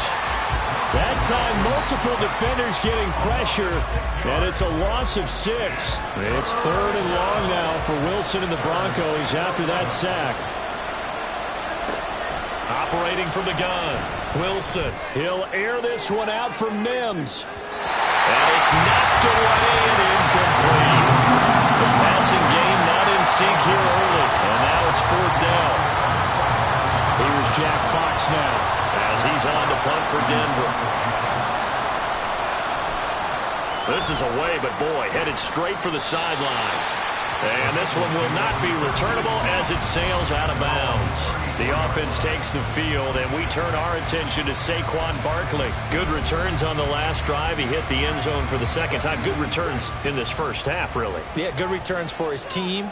Really good return for the guy. You know where I'm fantasy. Going. Darn right. Those fantasy guys who have him on their team, they're rejoicing right now, and they have a high expectation that what they've seen already will continue. You talk about fantasy a lot, but you don't. Why don't you just play? You know? I'm not good enough to play a fantasy game. I enjoy watching you do it. You're an expert. I mean, you were a champ last year. Keep it up. 5th place. Okay. That's a champion. And he'll be taken down at the 46-yard line.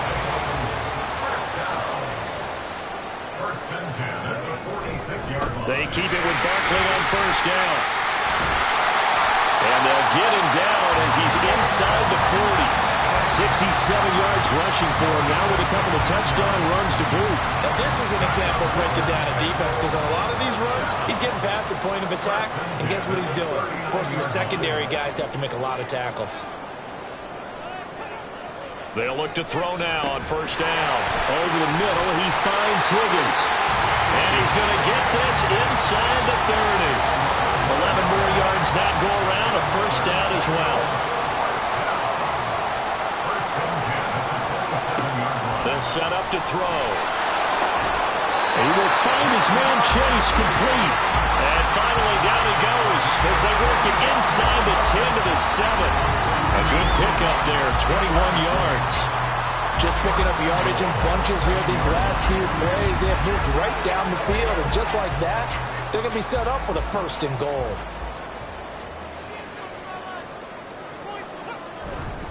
They'll try and run for it with Barkley. They stop short. Down at the 1. Had the great move, but couldn't get it all the way home. 2nd and goal from the 1.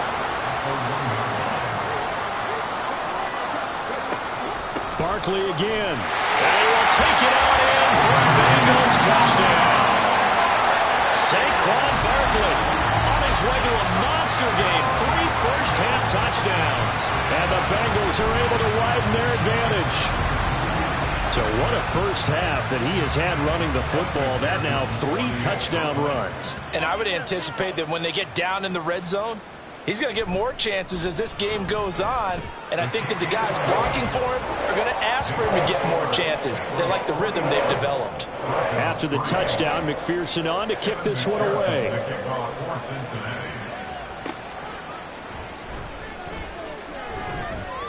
And he'll be brought down right on the chalk of the 20. And coming out now, the Broncos. And this, let's face it, an important drive if they're going to get back into this ballgame. Think about going into the locker room down 21-10 as opposed to 21-3. 21-10, a little more optimism, a little more bounce around the locker room, a little more discussion about how they're going to finish this thing off. 21-3. I think discouragement clouds that locker room. Yeah, and I think a touchdown much bigger than a field goal on this drive just to get into the end zone and get that momentum. They'll set up the screen. This is Williams. Dances by him. And he'll be corralled right around the 34. Give him 14 yards there and a Denver 1st down. A gain of 14. 1st down, Denver. They go play action now. Wilson. And that's to the left sideline and incomplete. All right, help me out here a little bit, partner, because what I'm seeing is a passing game that's just struggled to complete anything. No rhythm, no timing. Seems like every pass is also contested well, so give some credit to the defense. And they see right through that defensively as he'll be hit and taken down to the backfield. It'll go as a loss of a yard, so now they deal with 3rd and 11. Backed up here, tough spot, needing 11 yards to pick up the first. On 3rd down, Wilson.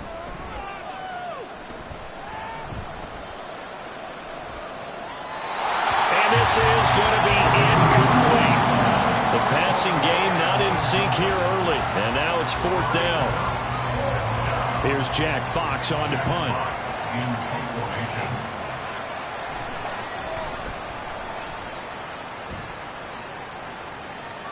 And a fair catch signaled for and taken just outside the 20-yard line. So possession goes over here on the punt. And they will take over 1st and 10.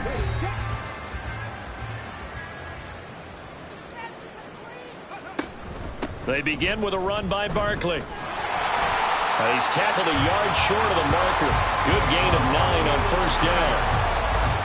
What a way to start a drive. An excellent run, a tone setter, and now, if you want to take a shot on 2nd down and go play action and make it look like the same exact play, and throw. Nowhere to go here. He lost the football. Second time in this game, Charles, the ball has squirted out from his hands. Luckily, his teammate was there to pounce on it. You're right. Got the lucky bounce, able to retain possession. You know, we often talk about the combine and why do we measure quarterbacks' hands. Is that really a big deal? It's for situations like this.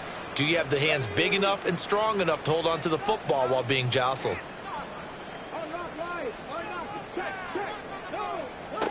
On 3rd down, he'll drop to throw. Pass taken in by his big tight end. And they've got it well across midfield down to the 40 before it's all said and done. A big play that time on the catch and run. 33 yards. This offense is looking very comfortable here in this first half. Very relaxed, very smooth, very efficient. No wasted motions. Things are definitely going their way, and they continue to move the ball downfield.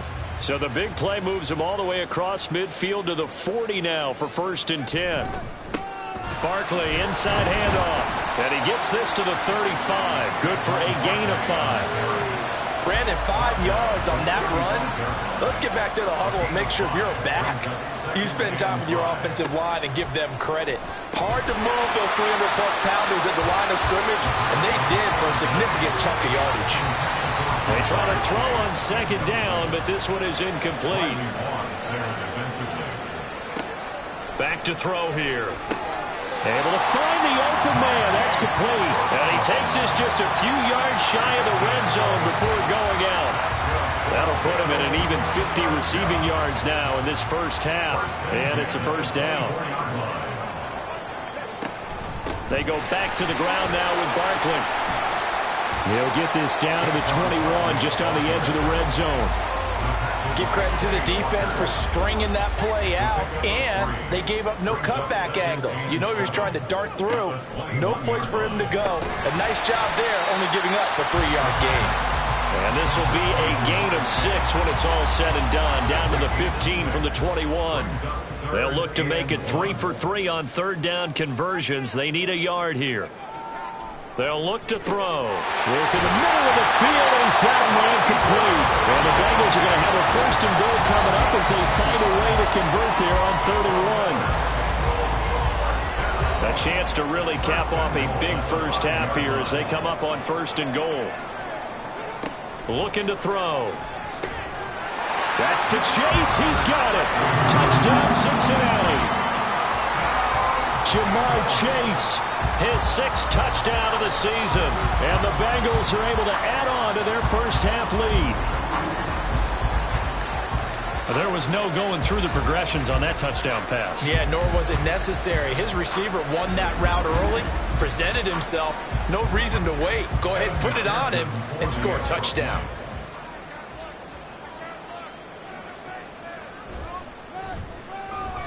Extra point by McPherson, up and good. And a route is on here in this first half. Broncos 3, Oh, a good-looking return set up here. And it'll be a terrific return here as he gets it down all the way inside the 30. Well, whatever the relationship was between the special teams and the offense, it's gotten a heck of a lot closer after a return like that. The special teams just keep setting them up. The offense thinks they'll go out there and knock them down. The Bronco offense now set to come back out onto the field. See if they can put this drive in the end zone, Charles, because it's been a little bit of a rough go at times. They've had to punt the football a ton in this ball game because of stalled out drives. So are you saying that you're kind of tired of seeing the punter run out there and do his thing during this game? Is that what you're trying to say? Well, I mean, I'm okay with it. I have a feeling that this offense, they don't want to see the punter again. And frankly, the punter doesn't want to run out there anymore himself. He would love to see his offense put together a drive and give his leg a rest. Wilson. Throw right side, complete to Williams. And he is out of bounds, looks like right at the 15. Line of scrimmage, the 15. It's 1st and 10. Throwing is Wilson. And an incomplete pass. That'll stop the clock here with just under a minute to play in half number 1. An incomplete pass on 1st down. That leads to a 2nd and 10. They go play action with Wilson. To the end zone, but it's incomplete. I'm really liking what I'm seeing from this defense because their coverage has been playing at a shutdown level so far. Even backed up late, they're forcing incompletions and fighting to keep them out of the end zone as the first half winds down. Now Wilson. Well, had his hands on it, couldn't bring it in. Pretty symptomatic of how this game's been going. I thought that was a completed pass until he came in and forced the ball from his hands. Not only did he make a nice play, he brings up 4th down. Fairbairn able to put this one through. And they're back within 3 scores as it's now a 22-point game. So the 3 points there, and CD, that helps them inch a bit closer. Yeah, partner, when you're losing, any points you see go on the board in your favor, you're happy to take them. On the return, it's Tristan Ebner from his end zone. And just shutting him off there. And he'll return this one all the way out of the other side of the field. In just about every special teams meeting, there's a discussion with the punter about his importance. Why? He can flip the field for your team defensively, move it deep into their own territory, or if you're backed up on offense, and he can hit a big punt and change field position and help his defense.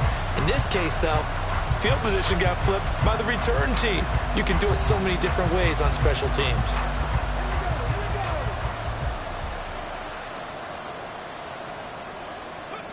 They'll come out throwing here on 1st down. To the sideline, and that is a heck of a catch as he was able to get both feet in. That one nearly 30 yards, 29 officially. Let's just call it what it is. This has been a flat-out struggle for this defense all game long. They've really had a hard time slowing them down. And while I'm not big on speeches and guys jumping up and down, they might need their team leader on defense to get in their face right now. I believe they buzzed down. They're going to take another look at this play with all reviews coming from the replay official here in the final 2 minutes of the half. Did he keep those feet in bounds? That's the question they've got to decide. And I got to say, watching it in real time, it was awfully close. Yeah, it certainly looked like a heck of a catch because he didn't appear to bobble it, which could complicate things. But even with the benefit of replay, that's pretty tight. Well, here's the call. Back to throw now on 2nd and 10. Over the middle, that's caught by Chase. Now the Bengals going to use the first of their timeouts as they'll stop him with a little over 30 seconds to go in the first half of play. This is caught. It's blown. The Bengals going to use the second of their timeouts as they'll stop him with 27 seconds remaining here in the second quarter. This will be caught once again by Brown.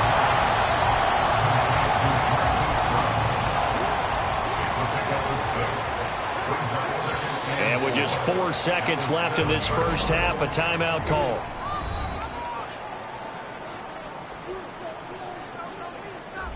So with 4 seconds to go in the half, here's the field goal unit onto the field.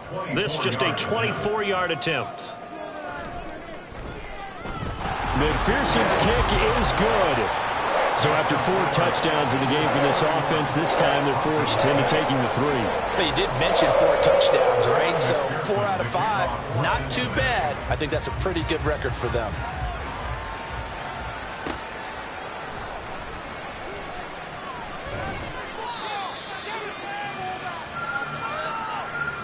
So we've reached halftime here in the Queen City, and it's the Bengals leading this one. As we'll head down to Orlando, that's where we find our man Jonathan Coachman at our EA Sports Halftime Report. Coach. Okay, Brandon, thank you very much. More from you, too, in just a bit. But first, let's get everybody caught up with what's going on around the NFL here in Week 5. We'll start our tour in the entertainment capital of the world, Las Vegas, Nevada. And they've gone to the half with the Raiders out in front.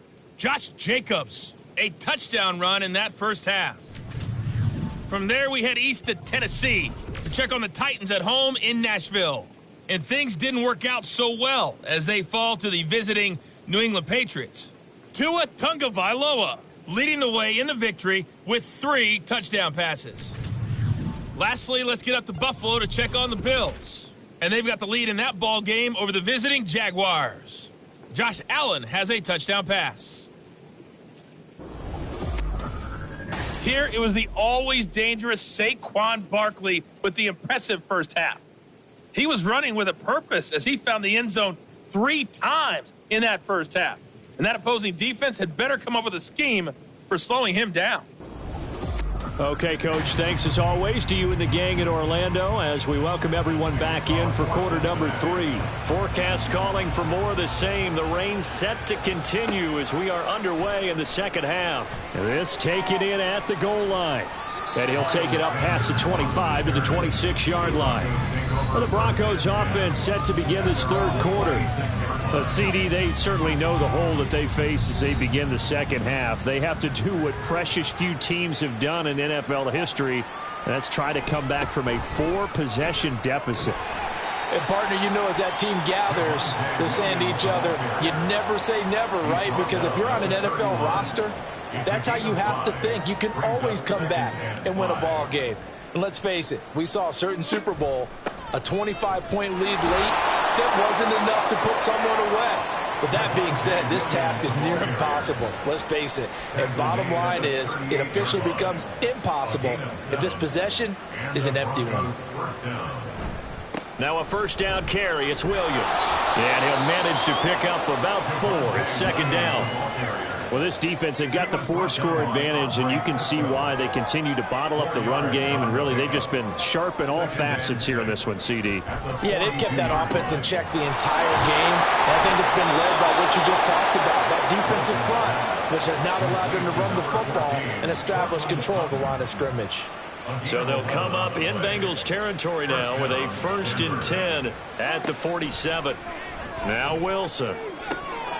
Oh, he dropped it.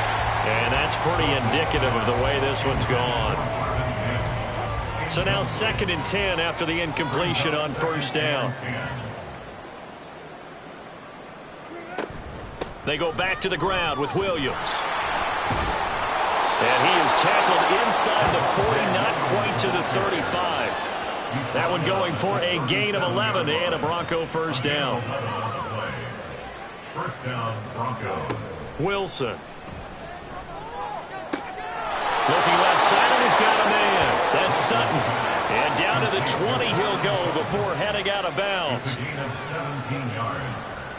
And the Broncos first down. Now a toss left side. It's Williams. And brought down, but not before they get it inside the 10 to the 7. Another nice gain. That's now 30 yards between those last 2 plays. To throw is Wilson. And this is caught for a Bronco touchdown.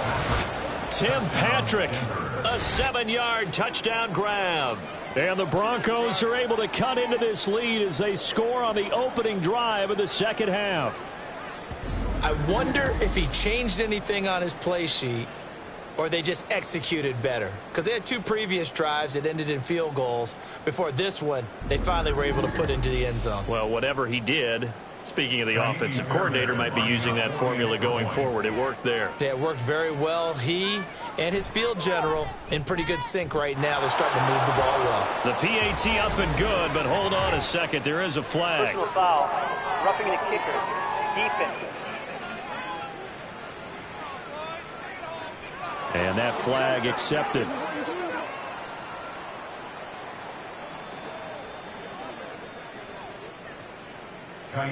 After the roughing penalty on the PAT, they'll kick off from 15 yards further upfield. And this will not be returnable. It's out of the back of the end zone for a touchback. So here are the Bengals now as they get their first possession of this second half. And they were terrific in the first half, built up a sizable lead, and it's just been cut into a bit following the opening drive score on the other side. But this is a unit that has to be itching to get the football again. You can say that again. They've got to be pretty eager because, let's face it, they've had to sit through halftime, then sit on the sidelines and watch that drive. So you can bet that they're saying, let's get on with this. We got to go out there and get some more points. This offensive game plan has just been sensational. I mean, when you think about all the different ways they've gotten their receivers open so far, it's really been impressive. Scheme, design, execution. Now on first down, he'll drop to throw it. It's complete to Brown, right side. And he's going to get this all the way down inside the 35. 24 yards the gain there, another first down as well. That's another beautiful throw right there. Gets it to his man right in stride. And I think that throw kind of exemplifies what we've seen from this offense throughout this game. They've been in rhythm. They've been sharp. They've been on it. And they pick up another first down there.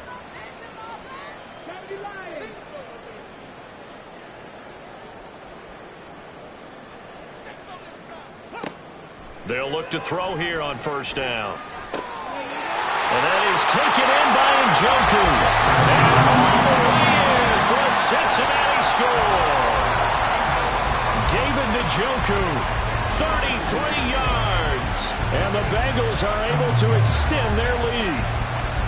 So another touchdown there, and even though we're still just here in the third quarter, kind of hard now to see them giving up this lead. And this is just an offense that's imposing its will right now. You name it, they're able to do it. If you're the play caller, whatever you want to select is there. You want to run it, you want to throw it, pick a play, any play. They're rocking and rolling right now. Extra point by McPherson, up and good. And they open the lead up now to 25.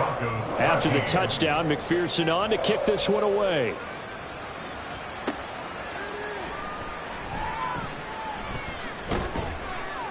And they'll get him down inside the 30 at the 27. The Broncos are about set to go on offense. Well, we haven't exactly been treated to a nail-biter in this one, CD, and if they cannot score here, this one's pretty much all but over. Are you saying that you feel like people are starting to think about getting out of here, maybe beating the traffic in order to get home or to their final destination? Yeah, I don't think there's a whole lot of reason to hang around, especially if they can't score here. Yeah, you're right about that because it has been pretty clear who the better team has been in this one. And in a league that we talk about every game being a one-score game as we go into it, watching this blowout, let's just say it's been unusual. He'll get only 3 there, so it leaves him with a 3rd and 7 ahead. So 7 yards from the first down here as they come up to the line of scrimmage. And he checks this one down to Williams. And he'll get it up to the 33-yard line. 3 yards, all they could muster there, and it'll bring up 4th down. We can make this one pretty simple. Locked up all of his progressions downfield, forced to get it to his running back. But how about the way they ran to the football and knocked him down to force a 4th down? Here's Jones. 42-yard punt, 6 on the return. And out will come the offense as they take over. Cincinnati now ready to take the field. And they'll just simply be looking to build off the confidence of the last time out where they scored a touchdown. Man, confidence is powerful, isn't it? When you've scored once, you feel like you can go back out there and get it done again. Doesn't matter what the defense throws at them. They feel like they're in a groove right now, and they want to get out there and show it. Yeah, hoping to stay in that groove here this go-around. This short pass into the hands of Njoku. And he'll be out of bounds across the 30-yard line. From the 33, here's a 2nd and 5. They'll set up a throw. Oh, he'll want that one back. Incomplete. He doesn't drop too many in that department. Third down. Brings up 3rd and 5. They're going to look to throw.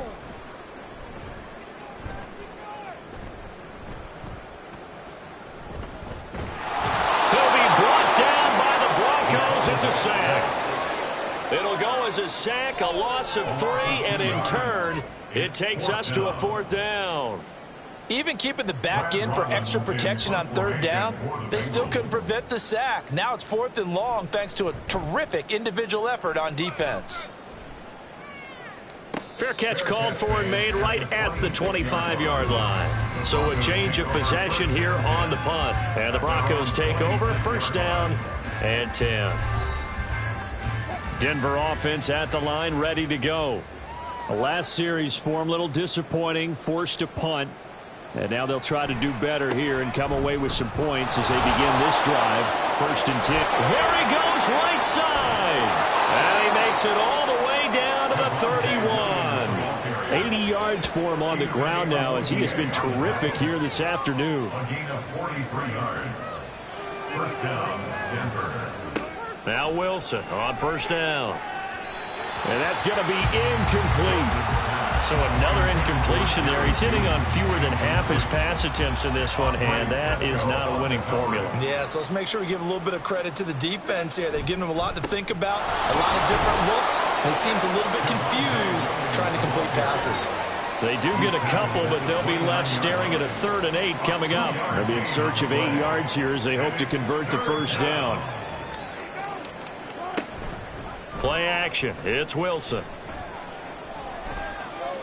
And that is incomplete. That'll bring up 4th down as his Cincy defense stands up on 3rd. And that's the knowledge you gain from being in this league for a long time. He's learned the hard way when to give up and fight another down. And that's a smart move to throw it away. The kick by Fairbairn is good. And they're back within 3 scores as it's now a 22-point game. So his 3rd field goal of the ball game brings him a bit closer, but there's no question they need to start turning some of these 3s into 6s. And 7s and probably even 8s. You know, as a kicker, you just head out when you're called upon, so he's done his job. It's the rest of the offense that needs to get it in gear. They want to close this gap. And out a little across the 25 to the 27.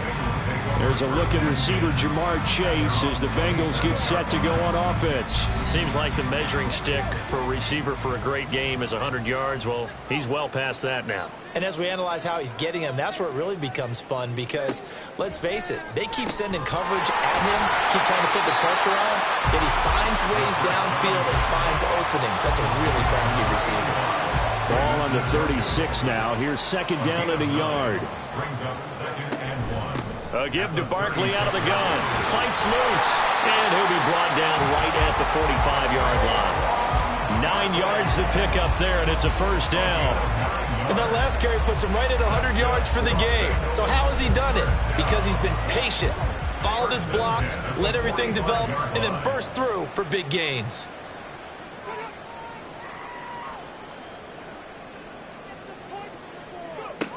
On 1st down, he'll drop to throw. And he'll get this underneath, dropping it off to Barkley. And this will be good for a pickup of 9 to the 46. Caught that look from you there, partner. I think we're on the same page on that one. Just his first catch. I think we both thought he'd be a little more active in the passing game. Let's see if that's the start of them trying to get the ball to him a little bit more here in the second half. And he was able to shed 1 tackle but could not get away from there. 3rd and inches, and they've got some extra beef up front. 3 tight ends.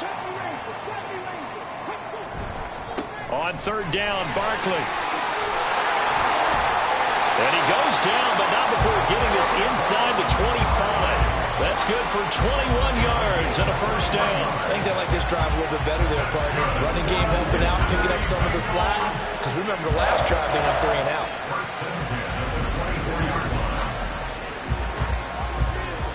So 1st and 10, and if they score on this drive, might have to start digging in our second half blowout material. They'll run it again with Barkley. And he'll get about 5 here, so take this down inside the 20-yard line. It's a gain of 5. Brings up 2nd and 5. And as they come to the line, they will not be able to get off another play as time has run out on this third quarter. This is the National Football League on EA Sports. Here's a 2nd and 5. Back now in Cincinnati. A lot of happy faces in the crowd at this point as their guys have a big lead here to start quarter number 4. 2nd and 5. Got a man open. It's Chase. Give him a gain of 5 on the completion. And they'll be faced with a 3rd and inches. Brings up 3rd down. They'll look to throw here. Trying for Brown, and it's intercepted. Picked up by Jalen Ramsey.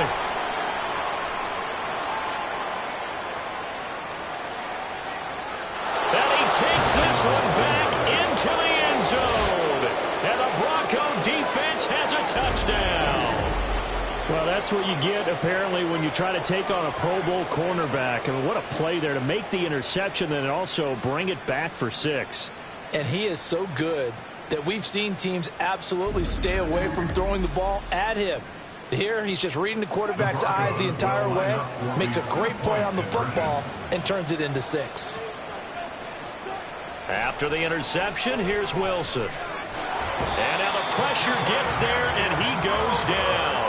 So he couldn't get rid of the football, and that deficit stays right where it is. I know they didn't tack on the 2 points, but I liked their attempt. After the interception return for a touchdown, I was thinking to myself, forget kicking it, go for 2, and they did. Well, yeah, and everybody's scrambling. Maybe you catch the defense on their heels. They weren't ready to be out there. Yeah, it's almost like a sudden change, right? There's a turnover, you take it away. They stuck it in the end zone. Keep the momentum going. Give credit to the defensive guys for rallying and stopping that 2-point attempt.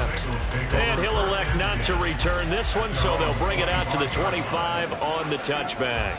I'll tell you, far from ideal conditions to play in, but neither offense has had much trouble. Plenty of points to go around. 1st and 10. A nice-looking play to start the drive down the middle and complete. And they work this well upfield across the 45. The end result, 21 yards. Well, that should be a reminder defensively, and I think it's a reminder to myself because you just can't sell out to stop the run. There's still enough time that this offense can move the football through the air, even on 1st and 2nd downs, and they obviously picked the right spot to throw the ball there. And this is incomplete. Oh, he looked like he had a pretty good line on that one. That would have been a big play, but he could not pull it in.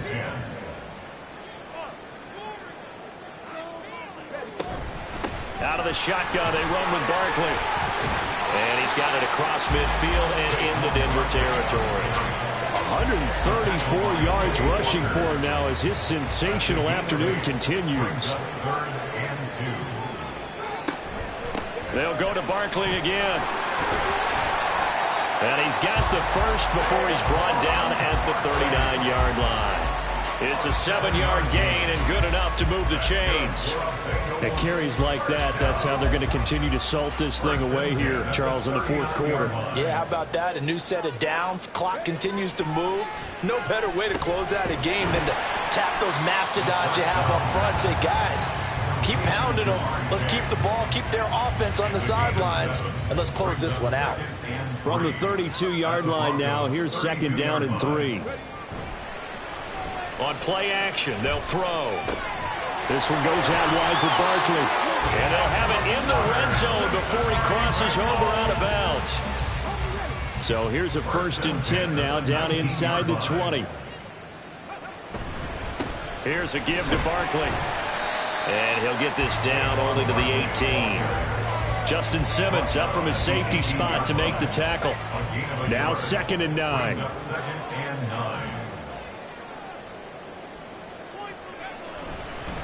A handoff to Barkley. They follow up the 1st down 1-yard run with a minimal gain of 2. They're in a pretty good spot right now with a convincing lead. I think this is where they put on the boxing gloves and start to try and pound them into submission. And the offensive line, they've controlled this game. I don't see why that trend would change now. And he'll fight his way down right around the 12. Consecutive gains of 1, 2, and now 3 yards brings up 4th down. Let's give a lot of credit to the offensive line. They've been able to move the ball really well on the ground the entire game, and While that wasn't a huge one, that's okay. They'll take them in short, steady bursts. Pearson on for the field goal. A 29-yard attempt. McPherson's kick is good, and that will extend their lead even further. So that almost certainly the final piece to this puzzle, a 3-score lead. I don't think there's any coming back from there. But you know, normally I'd get on you for giving up on the game right here, but I do think you're right in this case. This late in the game, 2 scores is tough enough. 3, I'm with you. That seems out of the question. And good starting field position. He'll get this one all the way up to about the 35-yard line. Denver's offense now set to go. And they unfortunately are staring at a mini losing streak developing, trailing here in the 4th quarter. This would be their 3rd straight defeat. They'll throw on first down with Wilson. And that one off the mark behind him, incomplete. Another pass attempt, another incompletion. You figure defensively, you're in the 4th quarter here. You've held the team under 100 yards passing. You've done your job. Especially in today's NFL, which is truly a pass-first league. Being chased out left. And he'll be out of bounds, but able to get it up past the 45. Nowhere to go downfield, but he's able to get out of bounds and stop the clock here with a first down.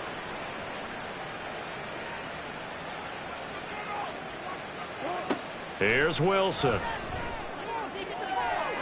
And a penalty flag comes in as that one winds up incomplete, but the contact is going to move the ball well downfield. After the penalty, a fresh set of downs. It's 1st and 10. In motion goes Patrick. They'll fake the jet sweep, and now off play action, it's Wilson. Under a heavy rush, and down he goes. Trey Hendrickson showing off his pass rush repertoire that time. Now following the sack, they'll look to make amends on a 2nd down and 17. Here's Wilson. And that will be incomplete. Tried to dial up the long way out there, but it'll be 3rd down. It's 3rd down. Now it's Wilson. And now another one thrown incomplete. At this point, down big, you'd have to imagine this defense are just going to sit back, blanket the field as best they can. Yeah, this is actually the easy part of the game for them because, just as you noted, they can sit back, keep everything in front of them. But they've blanketed the field the entire game using a variety of coverage. All right, rifles one, and that's going to be intercepted. And the Bengals are going to get it back here just past the 35. Well, I guess an interception at this point on 4th down is just as bad as an incomplete pass. Either way, the ball goes over to the other side. Yeah, it's a tough spot to be in this late in the game, and there's not a whole lot he could do there, and he winds up giving the ball away. Now the Cincinnati offense ready to see what they can do here. And after the interception, they are sitting in an even better spot with the ball and a comfortable 4th quarter lead. A very good starting field position for the Bengals here as they come up 1st and 10 at their 36-yard line. They'll start out on the ground, and Saquon Barkley. They find some open field here. And they'll get this well past midfield before being stopped just before the 35. A big chunk on the ground there, 27 yards. No doubt those are the types of carries they're looking for here, Charles. The lead in the 4th quarter. This is when coaches that have a reliable running game, they breathe a little easier on the sideline. Yeah, they love the idea that they can take the air out of the football at this point in the game. That means they're really counting on that offensive line, counting on the runners, taking care of the football. Because you're going to tell your quarterback, hey, no time to be a hero. We're not going to throw it here. Just eat up that clock. And if you have the ball, they can't score. And for one of the few times here today, this run's not going to go anywhere. So 3rd down now. They need the 27-yard line for a first. Again, it's Barkley. And he will be marked down short of the first as they get to him at the 29. 4 yards on the pickup there, but it's going to take him to 4th down. Now that was a big-time play by the defense. They as well knew where the first down line was, and they didn't let them get anywhere near it. Zach Taylor, a new breed of head coach. He's going to go for it on 4th down.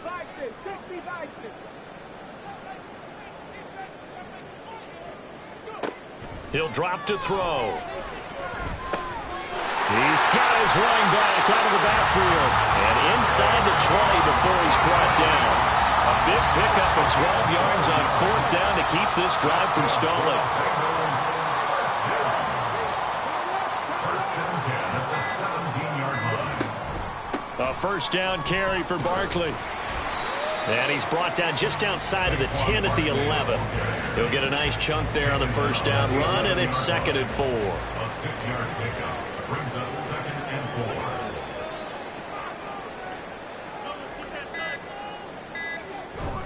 4. Up the middle with Barkley. And he will be brought down, but a 1st and goal coming up as we have come upon the 2-minute warning. Now Saquon Barkley, and he's going to press this one forward as they stop it right around the 1. It'll be a gain of 5 there as they move closer. It's 2nd and goal.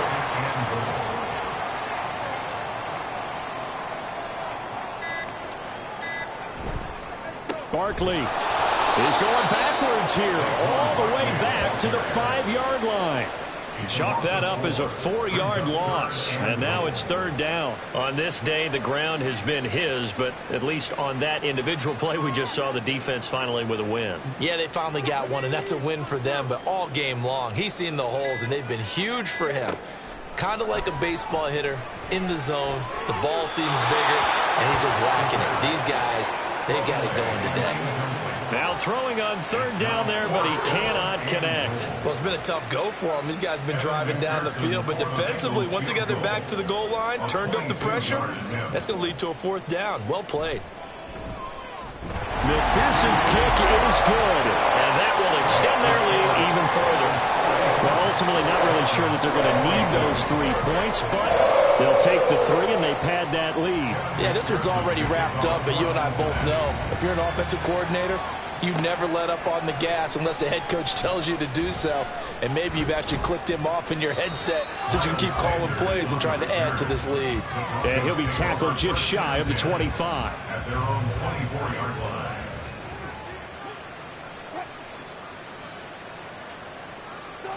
They go back to the air here after the INT on the last drive. Throw left side complete. That's Lindsey. And he takes us beyond the 35 before going out of bounds. So here's a 1st and 10 at the 38. Now Wilson. And that is incomplete. Down to 15 seconds now. Not only did he have a chance to scan the field there, it felt like he had a chance to scan it twice. The protection was that good. Unfortunately for him, the coverage downfield, equally good. He'll get this one to Patrick. And one of the whistles for a timeout. So they'll stop the clock here in a game that's been decided in the closing seconds. On 1st and 10, it's Wilson. And that'll be incomplete with just 6 seconds left on the clock. Well, the trials and tribulations of being a quarterback in this league, it's tough. It's got to be wearing on him out there. Well, he has been sacked a number of times. He had an interception, so I'm going to give him a skosh of credit for hanging in there and trying to make something happen, despite the amount of pressure he's been under this entire game. That's interference. Defense. So the game will continue for at least one more play. Cannot finish a game on a defensive penalty. That's why they get one more untimed attempt. Under pressure now, and he's going to go down. Sacked back around the 8. Well, the lopsided affair finally coming to an end, and really no shortage of big plays for us to examine, partner, on offense or on defense for this team. They were so well-rounded in this one. They certainly were, and how about the day those defenders had, though? How many takeaways did they have? I quit counting after a while. They were clearly the better team, and their defensive effort, it led the way. So for Cincinnati, they move back over 500 at 3-2 now on the year. And they'll hit the road next week to take on the Baltimore Ravens. Meanwhile, for the Broncos, they'll fall to 1-4 with a loss. And they'll get a chance to redeem themselves at home next week. That'll do it for us. I'm Brandon Gaudin alongside Charles Davis. Thanks to our entire crew as well. We'll talk to you next time. So long, everybody.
It's week 5 of the National Football League. And coming up next, we'll see Kenneth Walker. He was unstoppable a week ago with 4 touchdowns. It's the 49ers and the Hawks, and it's coming up next on EA Sports.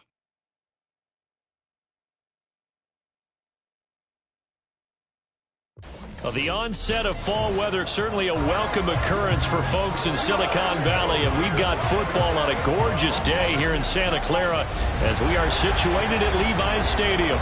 Today we've got a Week 5 matchup in store here, as it'll be the Seattle Seahawks taking on the San Francisco 49ers. Hi again, everyone. Brandon Gaudin alongside Charles Davis. And Charles, you take a look at these 49ers as they enter play here. They come in on a pretty good roll here, winners of 3 straight. And they had it easy last week. They jumped out to an early lead and then put it on cruise control from there. Meanwhile, for our...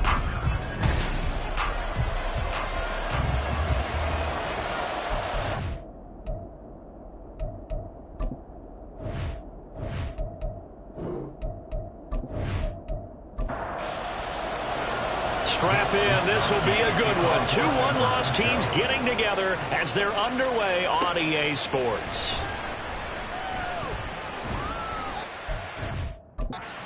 Get this out to the 25. So out come the Seahawks now for their first possession. And they're led out by their mobile quarterback out of West Virginia. It's Geno Smith. And he ought to have a lot of pep in his step after last week's performance because he did exactly as you want him to play if you're a coach. 3 touchdown passes, 0 interceptions, which usually means you're making a lot of right decisions out there. And got him to win. And he'll protect himself at the end here as he winds up getting pretty decent yardage. Nice work to get 7 out of that, and it's second down.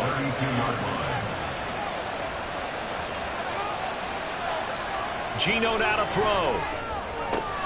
And the catch is made here by Tyler Lockett. And he'll be out of bounds, but able to get it up past the 45. It'll be a gain of 16 for number 16.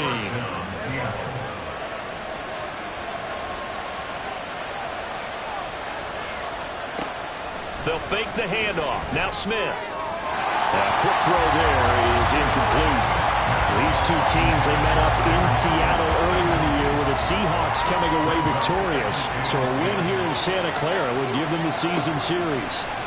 On 2nd and 10, Smith. And down he goes. The 49ers get there. Multiple players combined for their team's first sack of the game. In every game we talk about what are going to be the keys as we go into it. Maybe that's a key for their defense today. Pressure the quarterback and make sure you play a good zone defense behind them, and they get their first sack of the contest. Now a tough spot for Geno Smith and company after the sack. It's 3rd and long. Now Geno. Pressure coming, and they got him once again. The pressure from multiple guys there as they bury him for a big 9-yard loss. The Seahawks will call on Michael Dixon on 4th down to punt this one away. He was only asked to punt once in the victory last week as he sends this one away. Watch out for Hill on the return. An 8-yard return there after a punt of 47. And the Niners will go on offense, 1st and 10. So now we'll get a look at the other offensive unit as they come out for their first possession. And they will be led out by a man in his sophomore campaign as the quarterback. And for how good he is throwing the ball, it's his running that makes him so dangerous. He had a couple of touchdowns on the ground in last week's game, so we'll see what they dial up for him for this one. A throw left side to start out. That's complete. And he gets this one just shy of 40. They'll mark him down at the 39. So from the 39 now, they'll come up on a 1st and 10. Out of the gun, they'll look to throw. That's complete. It's Brandon Ayuk. And he'll be taken down, but not before he gets into enemy territory. Back-to-back good plays have him on the move on 1st down. Here's a play fake as they set up to throw. He's got Ayuk once again. And he's going to get this done near the 30-yard line. It's another 1st down as they look his way again, this time 19 yards. Well, only 3 plays in here, but really, Charles, a solid start for this offense, and now we'll see if they can continue their mission to end this drive in 6. And I wonder if their play caller right now is reflecting on that last big play that they've had on this drive. Do you come back with something similar, or do you have a counter to it to kind of show it and go to something else and create another big play? Now here's a pass on 1st down that's knocked away and incomplete. Brandon Ayuk, the one he was looking for. And that'll bring up 2nd down. You talk about this Seahawk defense. And they've played well against the pass, currently ranked 7th in the NFL. You have to like the way that they played in the first month. They have to be very proud of being a top 10 unit against the pass. Their goal, though, in this one, see if they can improve that ranking. So the ball's moved to about the 1 after the penalty, 1st and goal. Back to throw again. And this is caught. For the moment, it's a touchdown, but multiple flags down, so let's sort this out. Illegal touching. Offense. So reverse the celebration. We'll see if they have something else in their bag of tricks. And isn't that always tough to watch when they score and you see the excitement, and then when they realize those points aren't going to count? Can they get it back together and find the... And across the goal line, into the end zone. Touchdown, 49ers. Ken Walker, his 8th rushing touchdown on the year. And the 49ers are on the board first here this afternoon. So a good job there, Charles, taking advantage of the short field, and they score first, punching it in on the short touchdown run. I love the theme there, right? They didn't have to do anything big on that drive. Took advantage of where they were on the field, took it downfield, put the ball in the end zone. The only thing big on that drive, the 6 on the scoreboard. Moody good with the extra point, and it's now a 7-0 game. 5 plays there on that drive. And it was Ken Walker finishing things off with a touchdown run. And he'll take it a yard or so past the 20, call it the 21. Seattle's offense coming back onto the field, ready for their second drive. And they are trying to create some separation within the division. And look, CD, I know that this is still the first half of the season, but this is a big matchup no matter where it falls, because these are the top 2 teams right now in that division. And if you can build a bit of a cushion as you head towards the second part of the season, that allows you to survive the expected injuries, potential upset losses, all of those things, and still be in good shape. Throwing now is Geno. And he's got Smith and Jigba. And he's taken down right at the 45-yard line. 33 yards that time. Running their plays over and over during the week can often get robotic for an offense, but on game day they can often flow smoothly, as that one just did. So the big play moves them all the way across midfield. It's 1st and 10 from the 45. Smith. Got an open man. It's Michael Gallup. And he gets this inside the 35-yard line. So they'll come up 1st and 10 now from the 33. Smith. Forced out to his left. And Smith able to move the chains before sliding down. I guess no need to force it when you can do that instead. 1st down, 18-yard gain.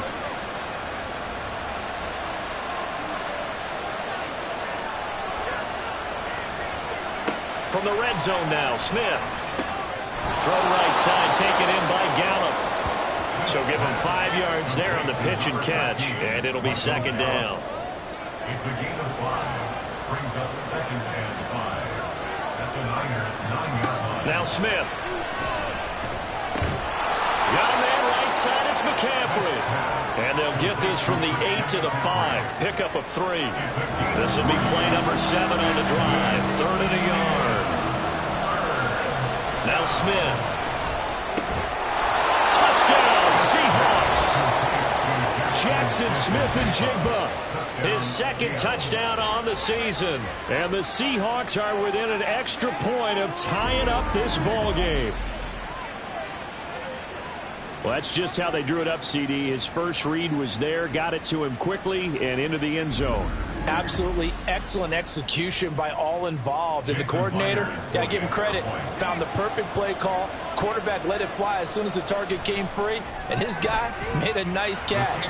Just how you draw it up in practice and then execute it in the game.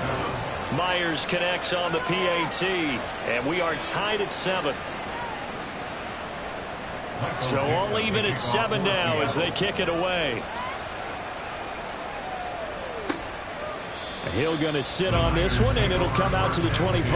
Back out there comes the 49ers offense, ready for their 2nd drive.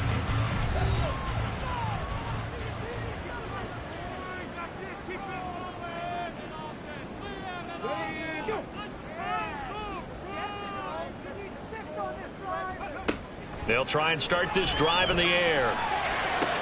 And that is caught on the right sideline, but out of bounds, says the line judge. The throw took him a little too far. It's 2nd down.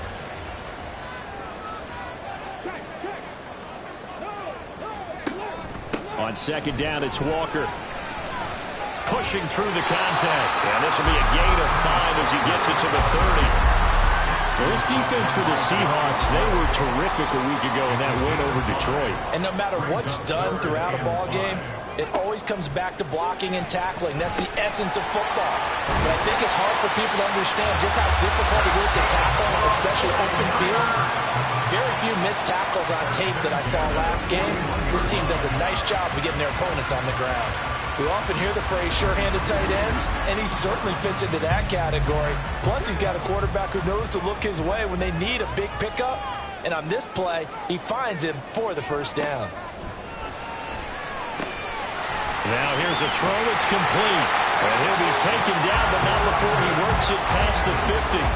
Another nice gain, 13 yards that time, and another first down. The play-action fake. They'll look to throw. And he bats it away, and it falls down incomplete. Brandon Ayuk, the one he was looking for. But it's going to be second down. You talk about this Seahawk defense. And they've played well against the pass, currently ranked 7th in the NFL. This secondary has really developed into one of the strengths of this team. They diagnose, they cover, they run, they hit. What a nice team. And now on third down, they'll need to get it to the 36 to pick up the first. And trying to get it to Samuel, but it's intercepted. Picked up by Devin Witherspoon. And the Seahawks are going to have the football here at their own 35-yard line. So this is something we didn't see at all from this offense in the victory last week. That's a turnover. They didn't have any, but giving the ball away here in the opening quarter. I love the surprise in your voice because it's exactly what you stated. Didn't see it last week, but it was a key to their win. And it'll be a key to this game as well, protecting the football. Didn't get it done there. The Seattle now ready to march out of the field. And the momentum just continuing to build and build for them. They had the touchdown, their last drive to tie the game. Now their defense does its job. And Charles, all of a sudden, they've got a chance to capture the lead here. And we're seeing a really nice exhibition of what coaches love to call complementary football. Offense gets a tie, defense does its job, gets the ball right back, and their teammates now have momentum. What a nice job they're doing, all doing it together. Back to the air, Smith on second down. And this throw will be intercepted. Down the sideline he goes. And a terrific return as he takes this thing all the way down near the 20-yard line. Partner, I think this one went awry very simply because he overestimated his arm strength and his ability to fit it anywhere he wants to. A lot of quarterbacks do that and often pay the price. San Francisco's offense returns to the field. They'll have very good starting field position here as they try to break our tie, and they start 1st and 10.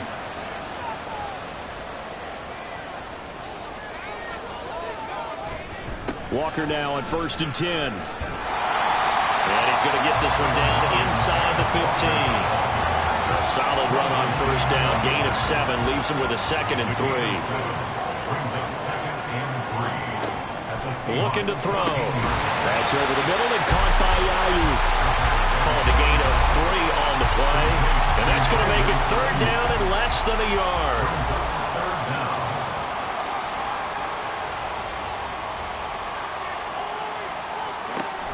And they'll run here with Jefferson. And this play goes nowhere. Losing yardage back to the 15.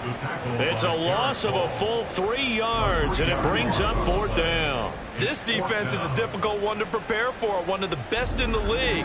They'll come at you from all angles, and they did a nice job there stopping him for a loss. Jake Moody on for the field goal. A 32-yard attempt. And his kick is good. And they take the lead here now at 10-7. So the interception set him up with terrific field position, but 3 points, the end result. Yeah, we can make this one pretty simple, partner. You always want to end drives with points, but that's one that you're going to look back on and probably say, we should have done better there. And taken down just past the 20 at about the 21-yard line. The Seattle now ready to march out of the field. And we'll see if they can bounce back from that last drive, in particular if they can bounce back at the quarterback position, Charles, after throwing their first interception of the ball game. Yeah, and some guys, they're going to want to try and get a big play right away and take control back. Others, they're going to want to look to hit a couple shorter passes and get a little momentum back that way. But for the defense, that goal's not changing a bit. They want another pick. You're exactly right about that. In fact, you've got to watch them a little bit because in coverage, they may cut down their gaps a little bit, maybe their splits a little bit in order to try and get to the ball even faster. And Smith's throw into the hands of Fant. That's good. The completion there for 7 yards. And that'll leave them with a third and just a yard. So they just need 1 yard here to pick up the first down. Smith going to throw on 3rd and 1. And that ball incomplete, nearly intercepted. Took a chance with that one. Will lead to a 4th down. On 4th down, ready to punt, Michael Dixon.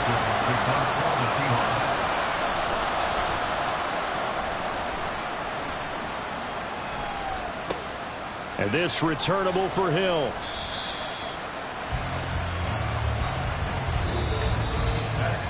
(10-7) our score after 1 right here on EA Sports. The 49ers with the football here to begin the second quarter. The San Francisco offense ready to start their next drive. And they're not going to play this conservative, I don't think. They had the field goal last time, and they're up, but they're looking to put a drive in the end zone. Oh, I agree with you totally. No one goes out on the field and says, all right, let's just settle for 3, except in certain situations, trying to ice the game, that sort of deal. Most of the time, it's end zone, and that's what you're thinking, and I believe that's exactly what they're thinking as they begin this one. Yeah, no quarterback ever goes out there saying, hey, let's get 30, right? Not one that I've ever met.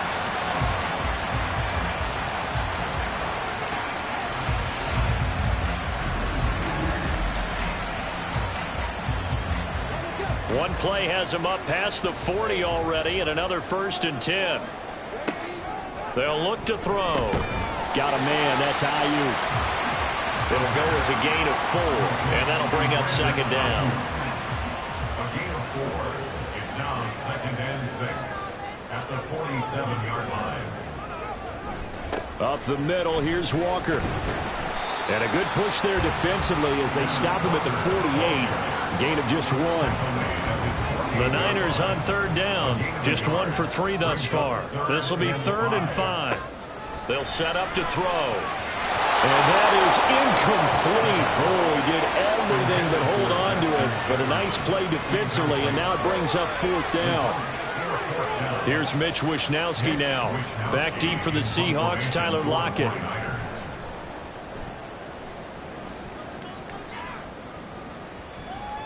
And that'll hit at the 5 and go into the end zone for a touchback. Here come the Seahawks now, set to take over on offense. Over on the sideline, hoping to hit that reset button between possessions. Last time out, they had to punt it away. This time, hoping to finish this thing off in the end zone. And he's brought down at the 24 after a gain of 4. I feel like I could see what he was thinking on that carry. Wanted to follow that big tackle through the hole. Ended up only getting 4 yards on the carry. I think he had designs on that one being bigger. Now this one to his tight end out on the right side. Second catch for him today, and it'll wind up a 1st down. 1st down, Seahawks. Geno now to throw. And this a quick slant to Lockett. And they get him down, but not before he takes it across the 40-yard line. A gain of 11 on the play. And the Seahawks 1st down. Now a 1st down throw. It's Smith. This is Fant on the short completion. And they're able to work this across midfield to the 48. And that's good for a pickup of 10 yards. And that'll leave him with a 2nd and just a few inches left.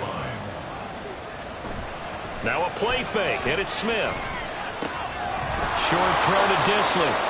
First time these two have hooked up this afternoon, and it's a 1st down. That was a route run not just with dexterity, but with intelligence.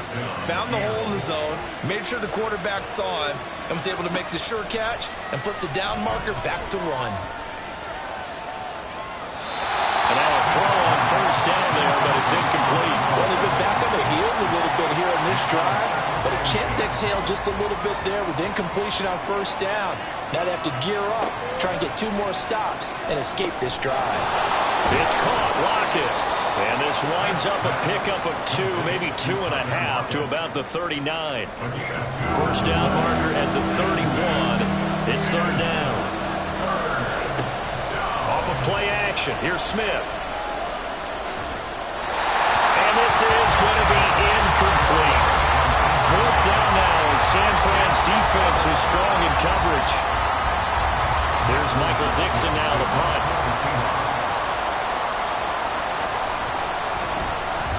He's been a busy man here in this first half as he gets it away.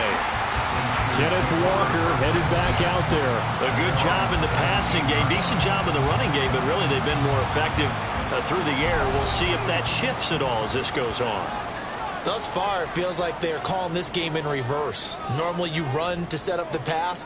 Here it feels like they're passing, hoping to set up the run and be more effective later on in the game. Yeah, you can do it both ways. We usually talk about it in the reverse, however. No doubt about it. So not quite a first down just yet as they come up on second and less than a yard. They'll toss this out right to Walker. And he's going to have a Niners first down as the tackle made at the 35-yard line.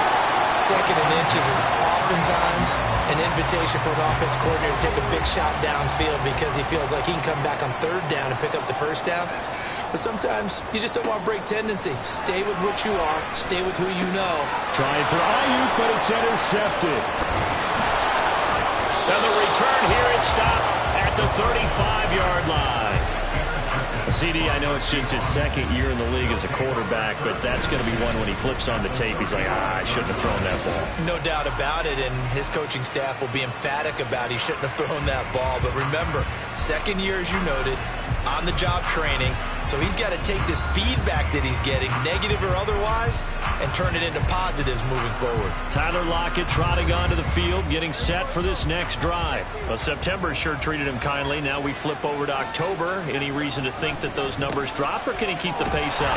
Well, he can keep the pace up, but it's going to get a lot more difficult now. To me, it's a lot like baseball.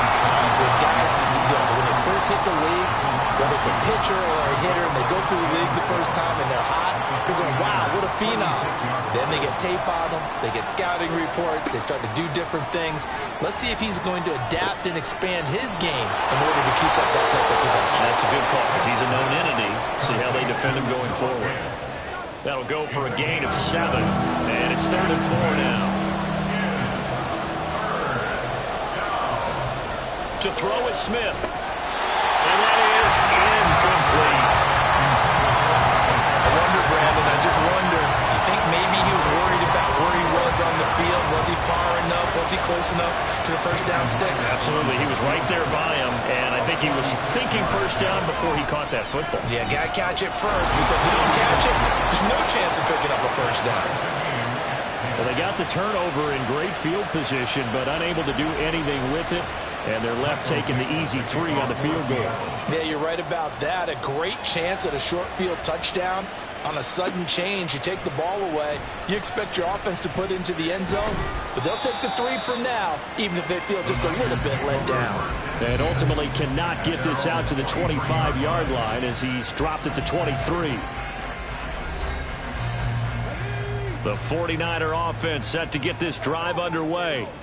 So now, Charles, this drive maybe a touch more important, trying to erase the memory of that interception they had the last time out. Yeah, and everyone goes through this because even the best in the game, you're going to have games where it just doesn't go right for you, and interceptions result. So, frankly, to me, it's all about how you respond, not just the types of plays that you call, but how you carry yourself, how you show your team that you're still with it, and how you continue to lead.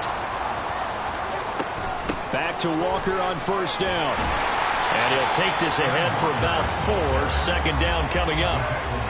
And that was a quality play to start a new set of downs. That was simply an offensive line winning the battle up front and winning in a big way and giving their guy in the backfield a nice lane to hit. And Mitchell will have a 49ers first down as he'll get this down to the 36. That'll go as a pickup of 8. So from the 36 now, 1st and 10. He'll look to throw. Connects with Kittle underneath. And they'll get this one to about the 20-yard line. It'll go as a first down for San Francisco and a pickup of 16. You don't always expect tight ends to be big in terms of run after the catch, but after that play, he joins a growing band of players that's putting that stereotype right on its ear.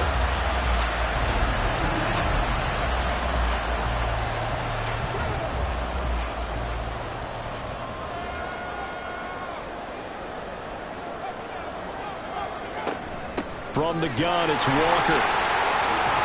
And all the way down inside the 5 of the 4. 16 yards, a little deja vu from the previous play where they got 16. Exactly what they needed right there, because they needed to use the ground game to take some pressure off, because the quarterback's been struggling a little bit. Walker will score. Touchdown, 49ers. Some good running there at the end of the drive. He had the burst that set up the first and goal, and then one play later, he's in the end zone. Brandon, what I liked about that sequence is, I'm not sure who made the play call, but they understood the situation, understood the momentum. A nice hard-charging run, give it right back to him, and let him cap things off.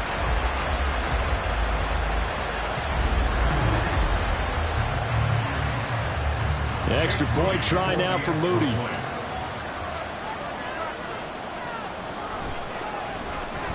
He's got it as they go up by a total of 17-10.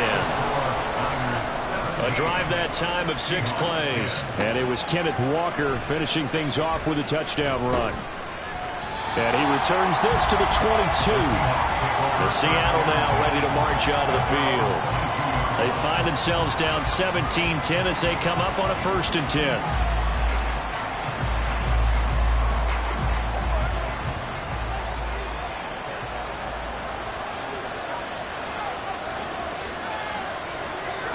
Now Geno. We'll get that to Charbonnet. And the result here, a pickup of 8. Leaves him with 2 to go on 2nd down. A gain of 8 there on the play. And that'll bring up a 2nd down in just a couple. 2 minutes remaining in this first half of football. Now a 2nd and 2. Throwing is Smith.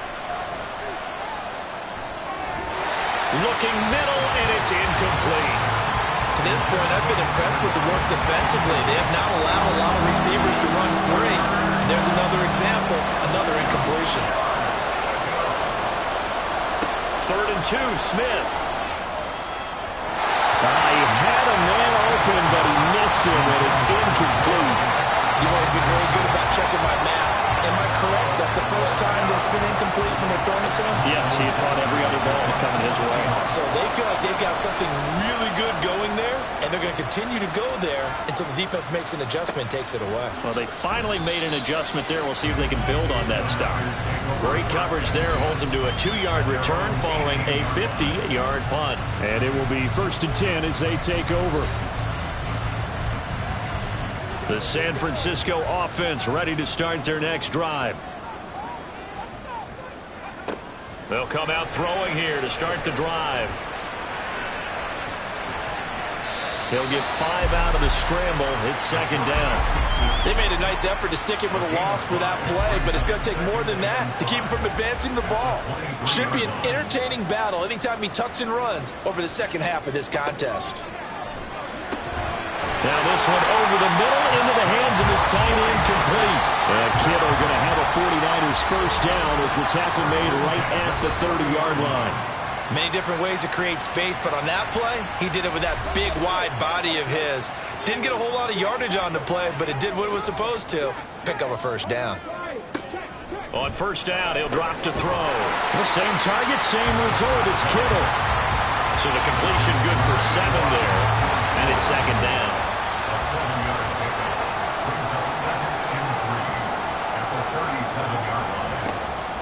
Now back to throw. And that one too far in front. He couldn't reel it in. It's incomplete.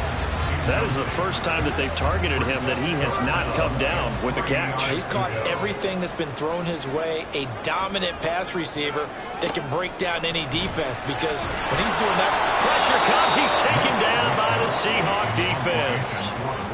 Now the Seahawks going to use the first of their timeouts as they'll stop it with a little over 30 seconds to go in the first half of play. And the Seahawks offense going to get one final possession in this first half. And with time quickly fading here in the second quarter, not sure how aggressively, offensively they want to play this. I think we'll find out just how much they trust their guys in this situation if they decide to take a shot. He'll get this out wide here to McCaffrey. They'll give him 4 yards there, and that will bring up second down.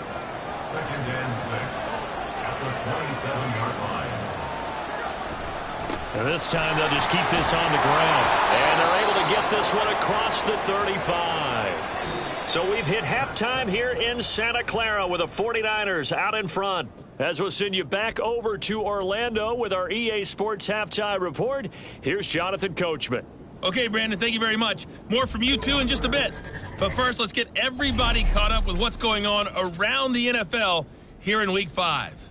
We'll start by heading out west, State Farm Stadium in Glendale. And this is a 4-point game as they've gone to the locker rooms for halftime. Amari Cooper, a touchdown catch in that first half. From there, we head east to Tennessee to check on the Titans at home in Nashville. And things didn't work out so well as they fall to the visiting New England Patriots. Tua Tagovailoa leading the way in the victory with 3 touchdown passes. Finally, let's get out to Southern Nevada and see what's happening with the Raiders at home in Las Vegas. And they have the lead over the visiting Buccaneers as that game has gone to halftime. Josh Jacobs, a touchdown run in that first half. It was a strong first half for the former Spartan, Kenneth Walker. He had a nose for the end zone as he wound up with 2 touchdowns on the ground in those first 2 quarters. All right, Coach, thanks. Yeah, both teams likely to make some changes in what's been a closely fought battle to this point. It's the 49ers out in front, and they will get the football first as well as we are back and started in the second half. And the half will begin with a touchback. So here are the Niners to take over on offense. They're on a 3-game winning streak, and right now looking good in this one as well.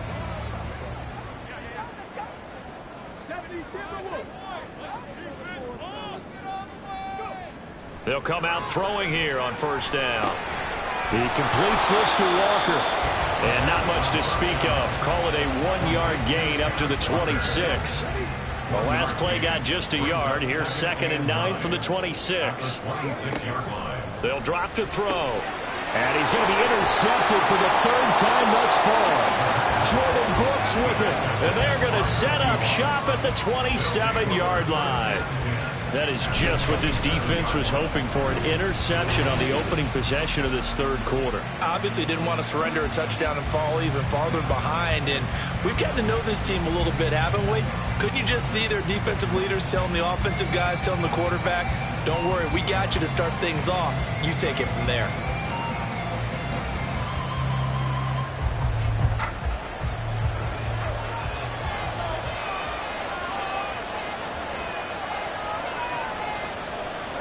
After the interception, here's Smith. Nowhere to go here. He lost the football.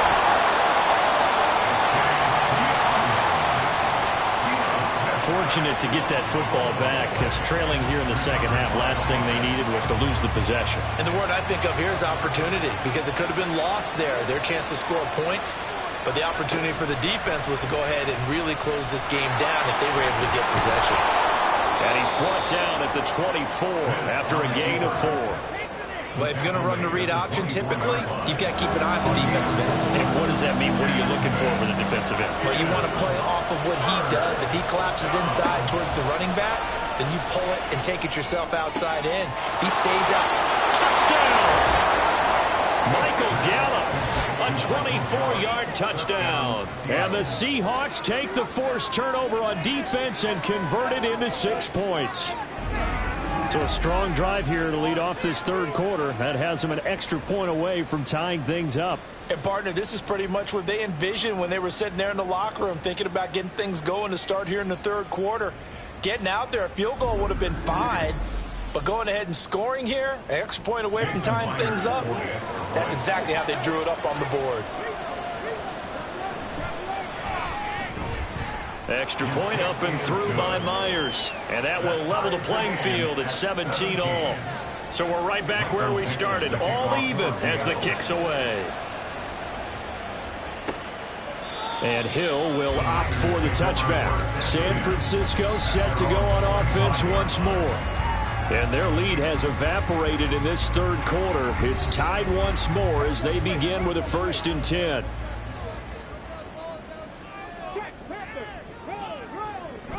Here's Walker to start the drive. And not much to speak of. Call it a 1-yard gain up to the 26. That felt like a trap because it looked to me like the opposing front was on that play from the get-go. They had everyone crashing the ball carrier before he even made the line, and they hold him to just a yard. 2nd and 9 now. Man open, that's Deebo Samuel. Call it a gain of 6 on the play. And now we've got a 3rd and 3.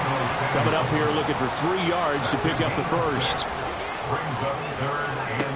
On 3rd and short, they'll try and pick it up through the air. He's got his target. That's complete. Still going inside the 20. Touchdown! Brandon Ayuk. His first touchdown on the year. And the Niners have taken the lead. A nice throw there by the second-year quarterback. And I don't believe that was the kind of play he would have made as a rookie, because usually your rookie season is a continuation of your college days. A lot of one read, and if you don't have it, you just take off and go. Now he's settled in the pocket a little bit more, reading the field and getting to a second and sometimes third progression. That was a nice play. Moody good with the extra point, and they will take a 7-point lead. So a 75-yard scoring drive on just 3 plays. And it was Brandon Ayuk capping it off with a touchdown reception.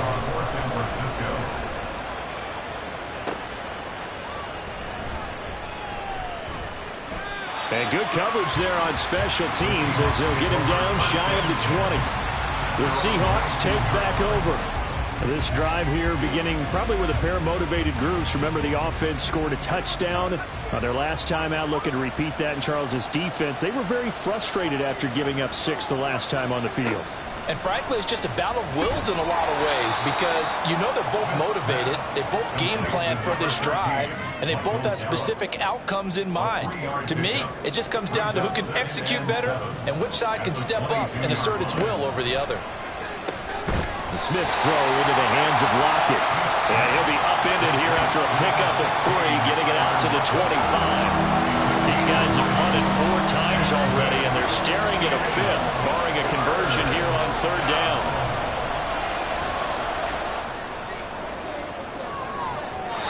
They take a shot downfield there, but it winds up falling incomplete. They geared up and took the deep shot downfield, but it turned out it wasn't one-on-one coverage. Extra defenders in the area, and that one winds up incomplete. And here's Dixon to punt now as he gets this one away. Here's Hill on the return. That'll be a 49-yard punt, 6 yards there on the return. Kenneth Walker headed back out there. He's hoping to find the end zone for a 3rd time, and we sit now in the 3rd quarter. And nothing would excite him more, but I think even more so, his offensive line. Anytime you've got a guy scoring that many times, that means you've done a really nice job. And his pass is intercepted for the 4th time today. Darius Slay with a pick. And he will take this one home. It's a touchdown.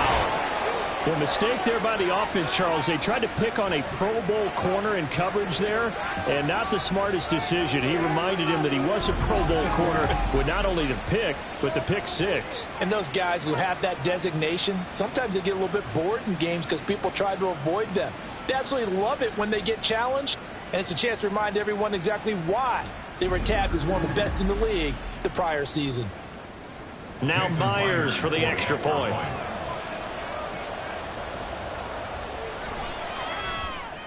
And that will tie our game here in the third quarter. So the defense creating some points, not only getting the interception, but then returning it to the end zone for the pick six. Nothing separating these two sides. 24 all our score as he sends this one away. Hill going to think better of bringing this one out, and the drive will start at the 25. Kenneth Walker headed back out there. We've seen him be good so far. He's hoping to continue that trend here in quarter number 3. And typically when you see guys running it this well, they see the game in slow motion, don't they? They see the cuts happen. They see the blocks happen. They feel really good about their vision, and then they use their legs to find that open space. And he's had some good help back foot to move. And he's taken down, but able to slip across the 35. Line of scrimmage, the 37 on 1st and 10.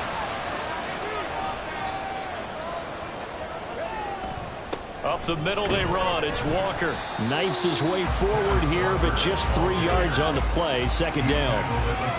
Well, from an offensive perspective, that was a tough run because he only picked up 3 yards. But let's flip it over to the defensive side. They now have the advantage. 3 3-yard gains, that means they're punting the ball likely on 4th down. That's what you're looking for when you're playing defense. They'll wind up getting 7 on the play, and that'll bring up what looks to be a 3rd and inches. Can't be more than a half a foot. They'll try for the first with Walker. Able to push his way through. And he is going to have the 49ers first down as they're able to get the 3rd down conversion. For a lot of guys playing this game, there's no better feeling than running right through a tackle. He's able to lower his center of gravity and churn his legs for a really nice pickup. And Walker once more runs through the contact. 99 yards rushing for him so far as his terrific season continues here. Here's 2nd and 3. On the Seahawks 37-yard line.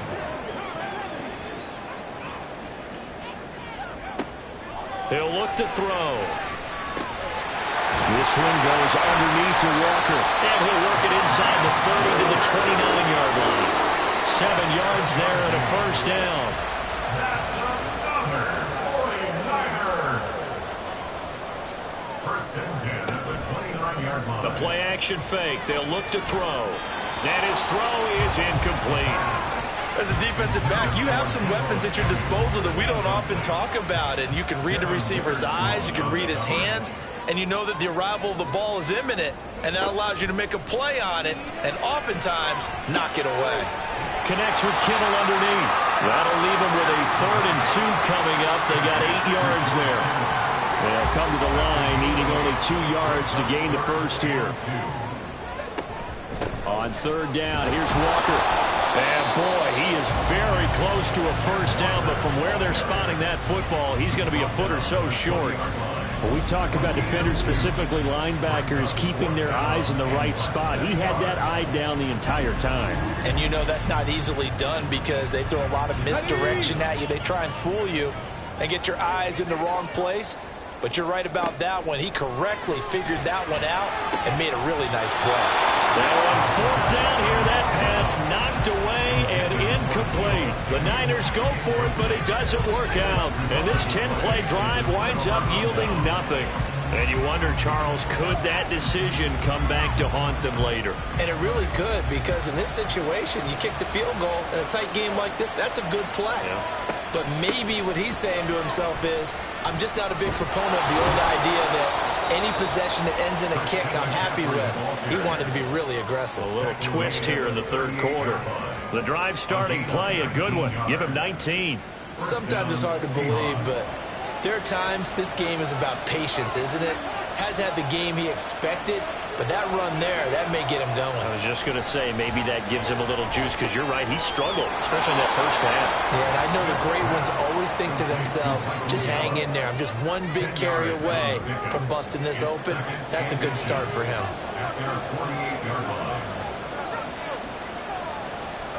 On 2nd down, here's Smith. And this throw incomplete. And the defender all over him that time, and it's going to lead to 3rd down.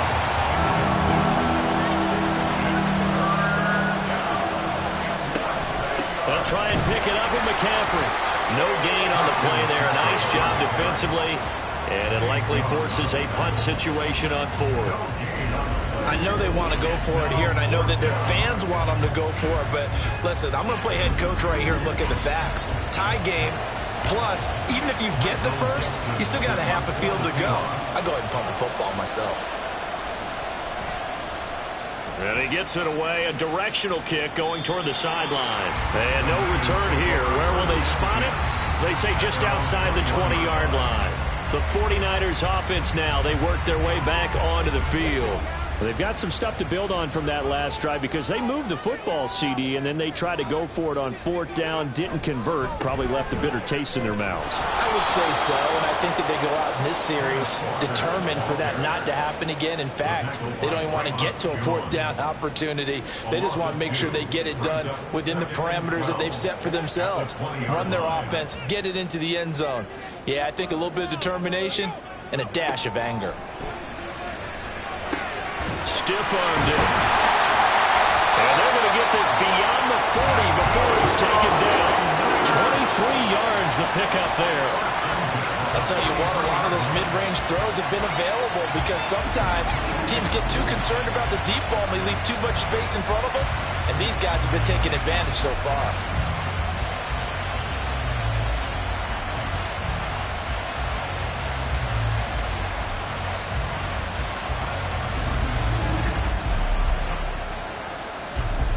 Under a minute to go in this third quarter as they come up 1st and 10.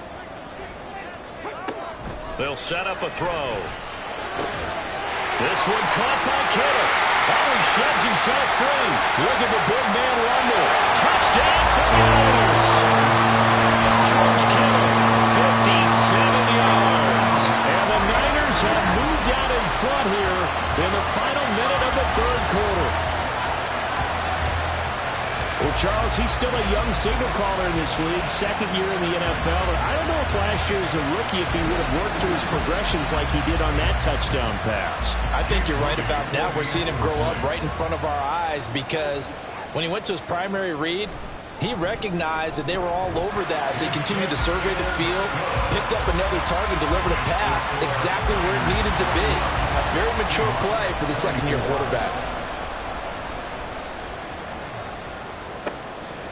From a couple yards deep, he'll bring it out of the end zone.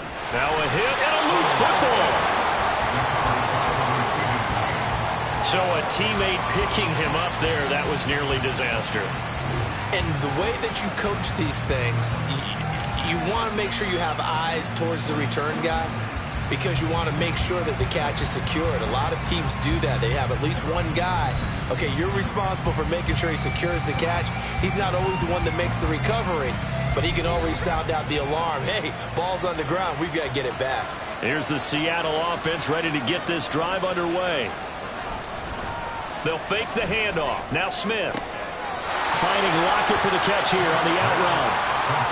The gain of 5, and it's second down.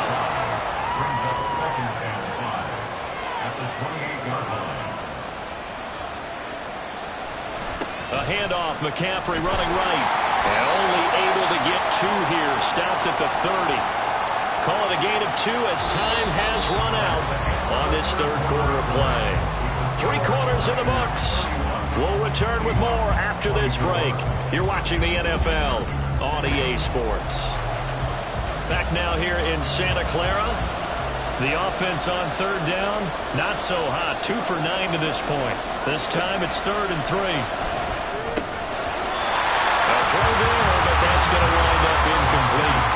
That's an excellent job right there on third down. Like any defense, you never want to let them get anything started, and that would have been a first down. Instead, you saw the contact on time, no penalty, and before this drive could get wings, it's 4th down.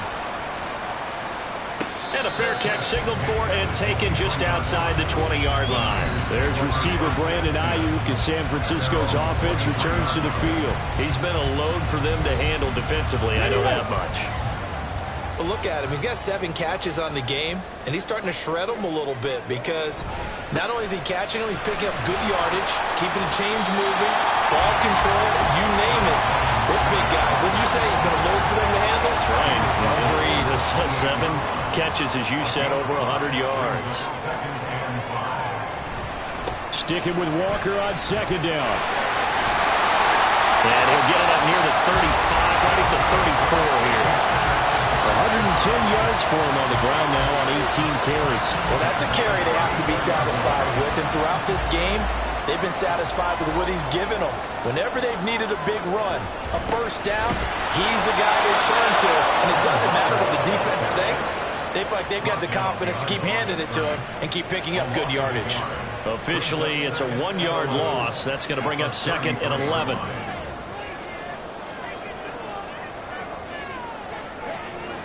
Now they'll switch it up here and look to throw. That's caught by the big tight end, O.J. Howard.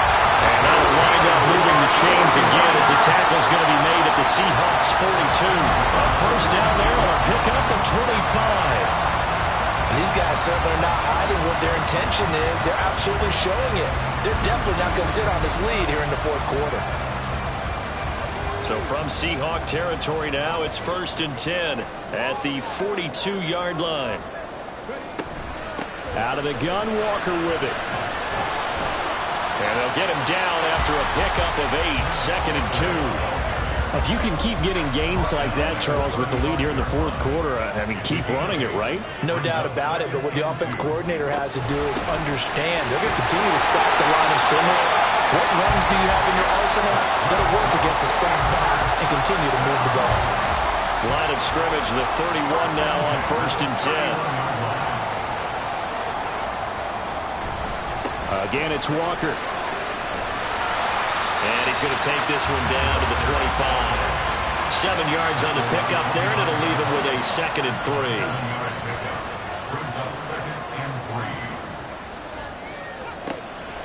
Back to throw here. This is caught. And that's a touchdown, but hold on. There is a flag down on the field. We'll have to see what this is about.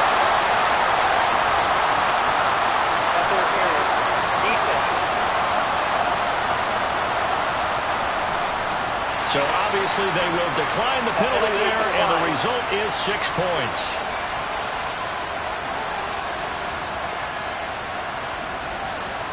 Now Moody for the PAT.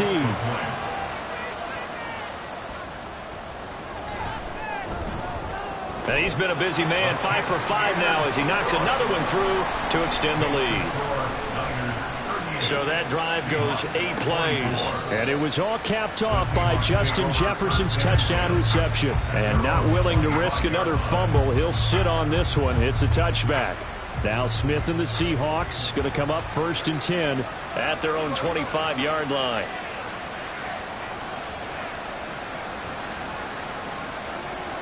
Throwing now is Geno. And he overshot him there. It's out of bounds, incomplete. When you're leading in the final quarter, your radar has to be up for any potential deep shots. And probably not the last one they're going to see in this game, not as long as they hold this lead. 2nd and 10, Smith again. Throwing over the middle, but it's incomplete. They have to like what they've done defensively here at the outset of this drive. They forced a couple of incomplete passes, bring up a 3rd and 10. Don't be surprised to bring a little pressure on this snap. Now Smith. That is caught. And he'll be out of bounds, but able to get it up past the 45. That 3rd down conversion good for 23. And in a 2-score game, obviously, every play, every 3rd down, like we saw there, magnified. Big pickup. It was a huge pickup. What they really want, though, is to not even get to 3rd down. They've got to maximize time and conserve as much as possible.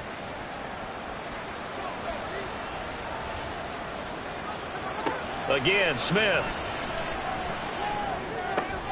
This is Fant on the short completion. And down he goes at the 49, a 3-yard pickup. You got the big lead defensively. Willing to give them that underneath stuff, right? And this is why you work on your tackling. Tackle them after the catch, inbounds, keep the clock running. Just go ahead and bleed the game out that way. And he's got Smith and Jigba. And this will move the chains again as the tackle's going to be made at the 49ers' 29-yard line.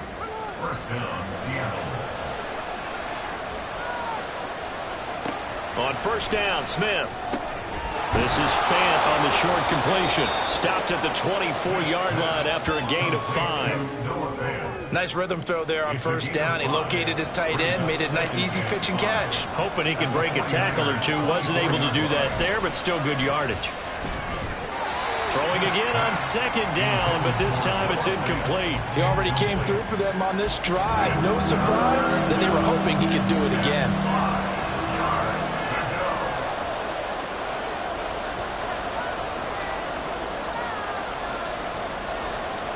Now Gino.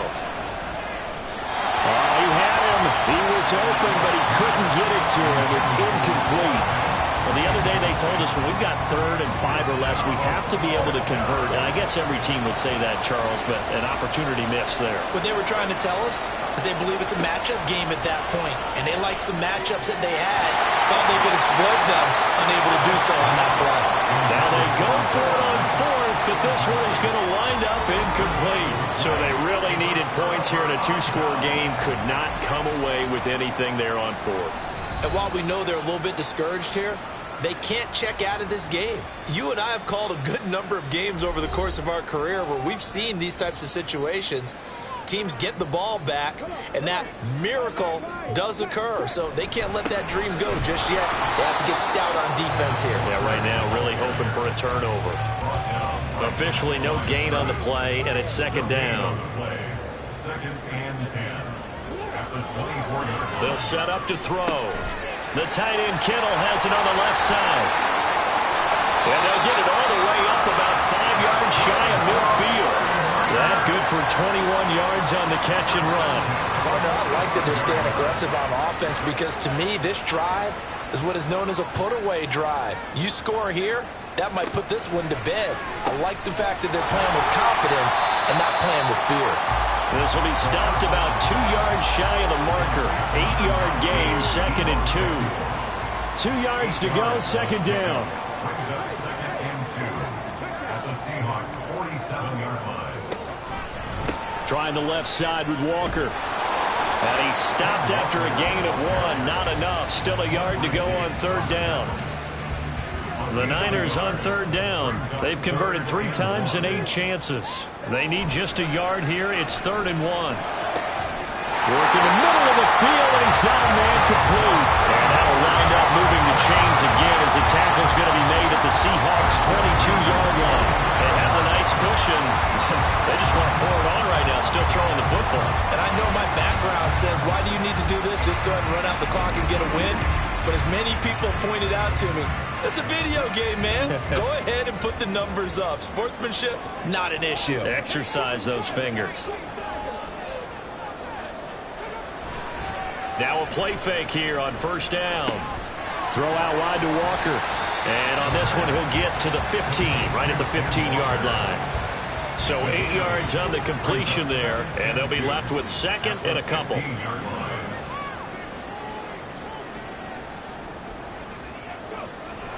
Looking to throw. Looking for the out route. He's got it. Complete to Kittle. And the Niners are going to be set up with a 1st and goal here as the tackle made at the 9. Well, he does have 1 touchdown in the game already, and while this one won't go for 6, it's enough to get him 1st and goal. But you and I both know he's going to be a little upset he didn't cross the goal line for a 2nd time in this one. Might want the ball here on the next play. And he's going to pull his way down to about the 1-yard line.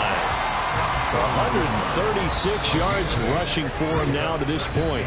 2 minutes left to play in this football game here on EA Sports. So it's 49er football here as we get you reset. They've got a 2nd and goal now as they look to add a few more points. And he'll take this into the end zone for a San Francisco touchdown. Kenneth Walker, his 3rd touchdown of the game, number 11 on the year.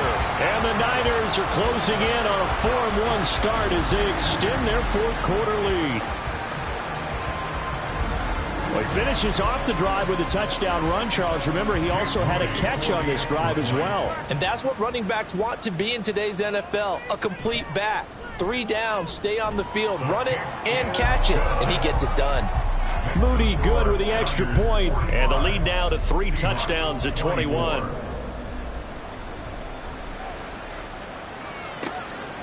And not willing to risk another fumble, he'll sit on this one. It's a touchback. Now the ball now going back over to the Seattle Seahawks offense.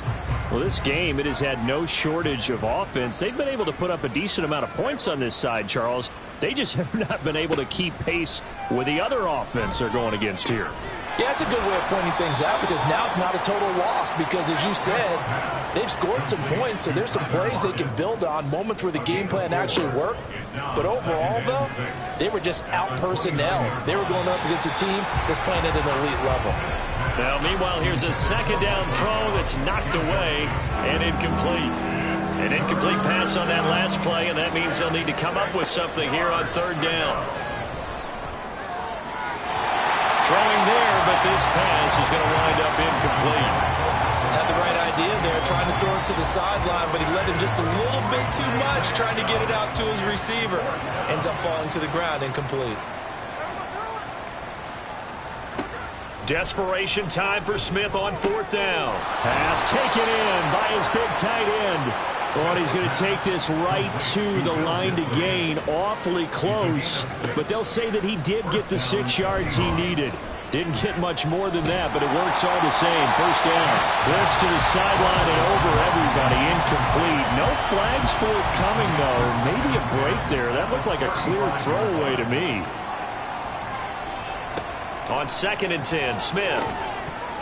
And he drops it incomplete. And their struggles continue here. That sure looked like a nice call by the defense, and they're very cohesive in their coverage. As soon as he cut inside, they broke on the football and met him as the ball got there and forced the incompletion.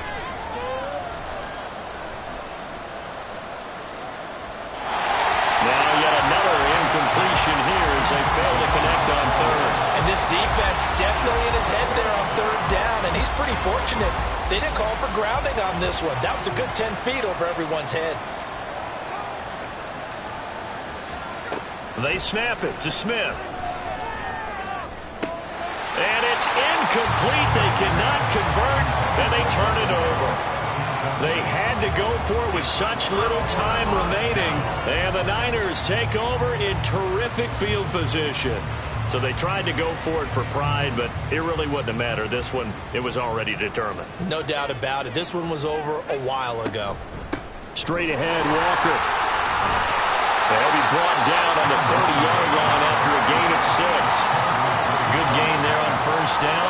It keeps them in a running situation, probably. They did everything right on that play, didn't they? They got the leverage up front, good blocking, nice hole for him, ends up picking up nice yardage, stays in bounds and keep the clock rolling.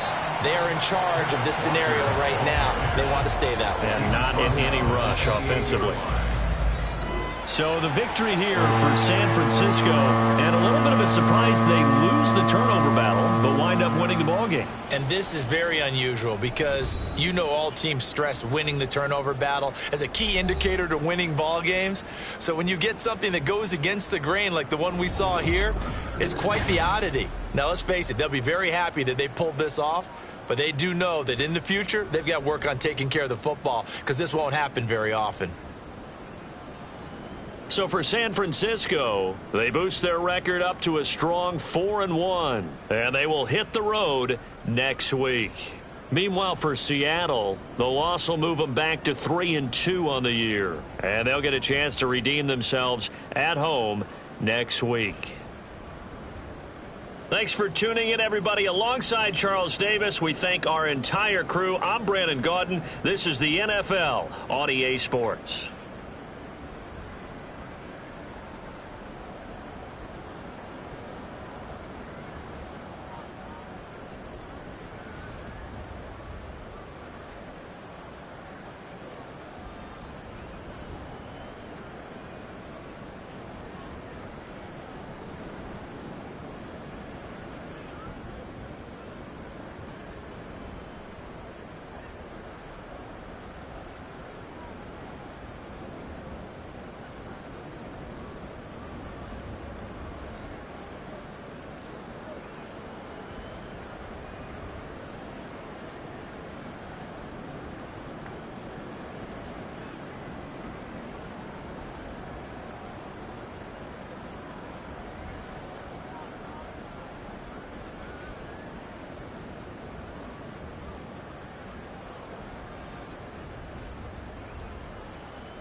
It's the National Football League on EA Sports.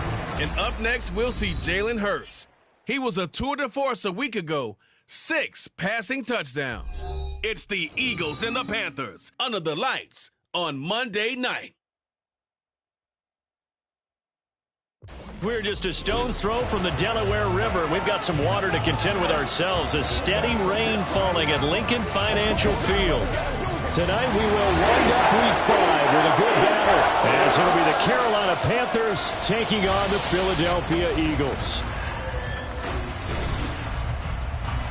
With Charles Davis, I'm Brandon Gaudin. And Charles, you look at this Eagles team as they interplay here. It's been all systems go in this first month. They're off to a 4-0 start. And it's got folks believing that this is a team that's built to go all the way. You can't win the Super Bowl in September, but they're telling everyone that they're going to be there in the end. On the other side of the...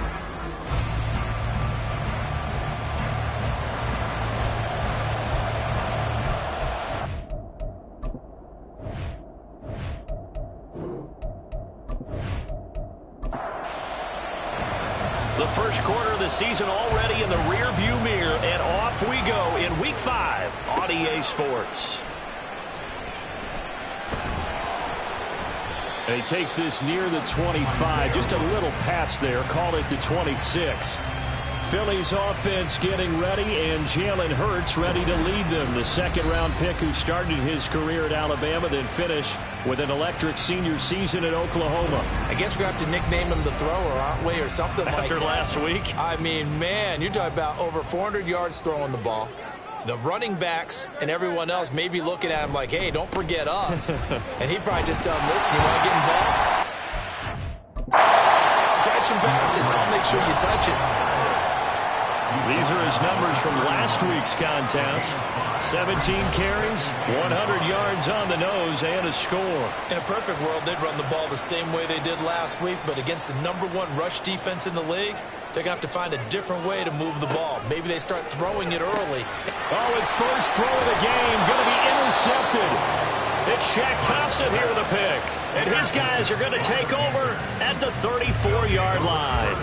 So far this season, this defense has had their issues against the pass, so that's a great sign for them to get the early pick. Yeah, confidence builder for them and an absolute shock for the quarterback because he went into it. He saw the numbers we saw. He watched them on tape. I think he came into this one thinking this is going to be a big day, and it very well could be. But early in this one, advantage defense. From the 34 now, here's 1st and 10.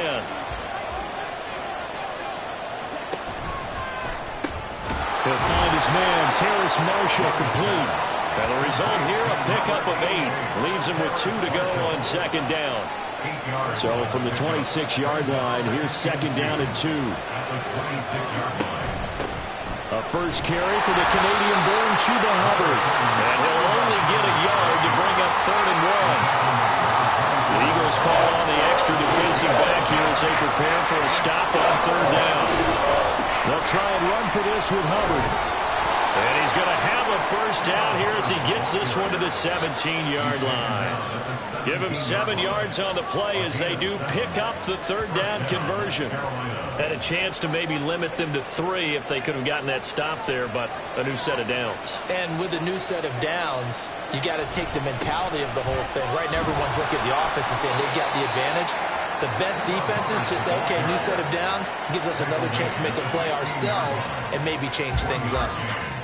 If you're going to run against this unit, especially down here, just beware. I mean, they're the top rushing defense in the league. Yeah, and then they go ahead and they double down with the whole thing because you think, okay, let's throw the ball. Oh, yeah, that's right. They defend the pass pretty well, too. Very difficult task right now.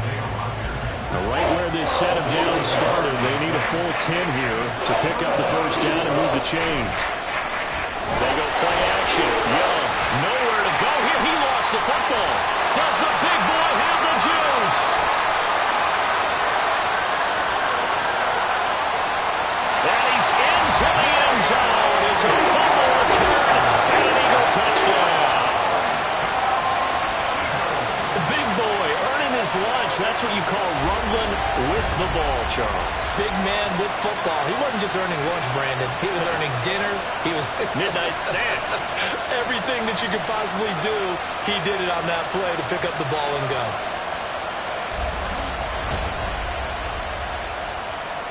On for the extra point, Jake Elliott.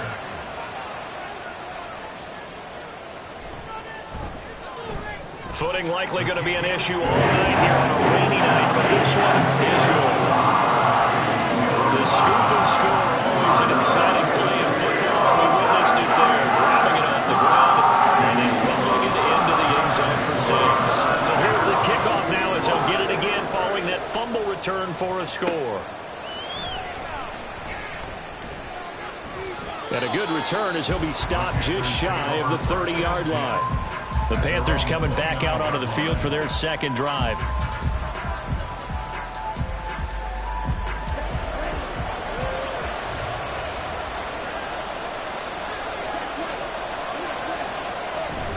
And they'll start on the ground with Hubbard. And they'll get him down after a pickup of 8, 2nd and 2. A check on the numbers last week for Hubbard. 14 carries, 61 yards. There were some signs of life from their ground game last week, but overall, just a so-so performance. Everyone knows they can make a slight improvement how they contribute to this aspect of the offense. Linemen can set their blocks and hold them a little bit longer, and he can be quicker to the hole and hit a lane. If they do that, they should get some better numbers produced this week. 6 yards the pickup, and that's a first down. First down, Panthers. A give running right. It's Hubbard.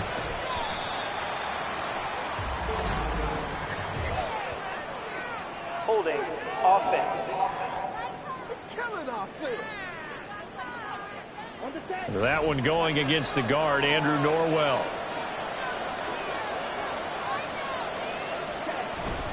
A give up the middle, Hubbard. And a nice spin into some open field. And he'll go down right around the 47 this time. If they didn't have that penalty a moment ago, it'd be a first down. Still a nice 13-yard pickup. On play action, Young. They'll air one out deep from Mingo. This is caught inside the 15. A big play there for Carolina. 41 yards. They lulled them to sleep there, so to speak. That was all set up by the running game, wasn't it? Another example of what all offensive coordinators tell us. When the running game's operating, it really opens up the playbook, and that's when they hit them with the play action. And you can see the defenders rushing towards the line of scrimmage, then scrambling back, trying to cover. Couldn't get there in time. Well scripted. They had the big running play, now the big passing play. And he'll get this one down to about the 10-yard line. They follow up that gigantic gain with the tiniest of pickups, 1 yard. Now 2nd and 9 from the 10. Here's Young from the shotgun. This one to Bourne out on the left side. So the completion good for just 3. And it brings up 3rd and 5 now.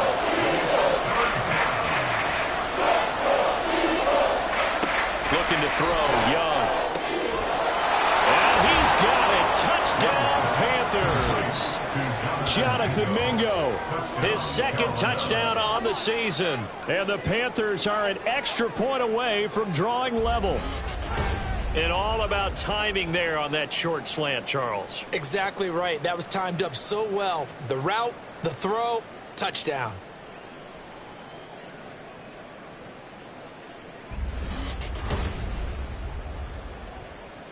Now Cade York for the extra point.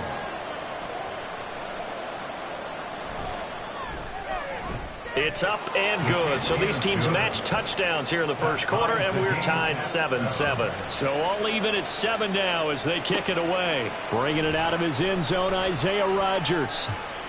Oh, a good return up past the 30. A solid return, pretty good field position. They'll start at the 32. So back onto the field, here come the Eagles for their 2nd drive.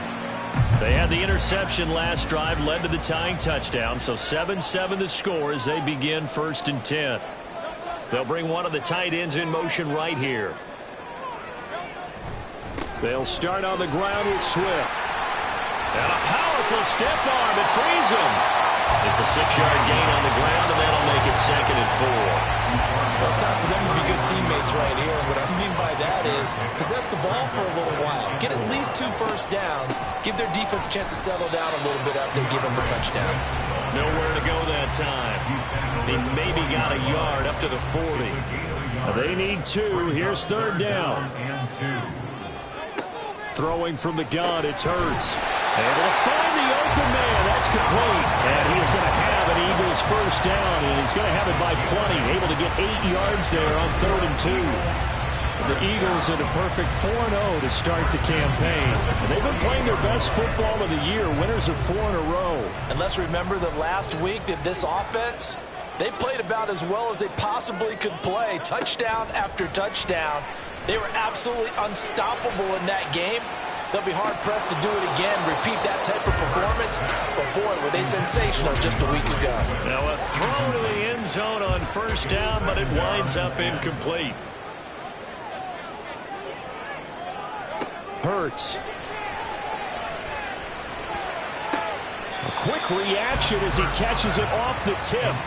They do get a yard there, but only a yard. Leaves them with 3rd and 9 looming. They'll come to the line here needing 9 yards to pick up the first. Throwing is Hurts. And this pass broken up. Excellent coverage there on 3rd down, as that was not an easy one to hold on to. And that's exactly what defenses talk about. You've got to find ways to get off the field when you can, especially on 3rd down. And 3rd down defense going to be vital in this game. Able to knock that one away and force a 4th down. Now the offense for the Panthers here, getting the football back.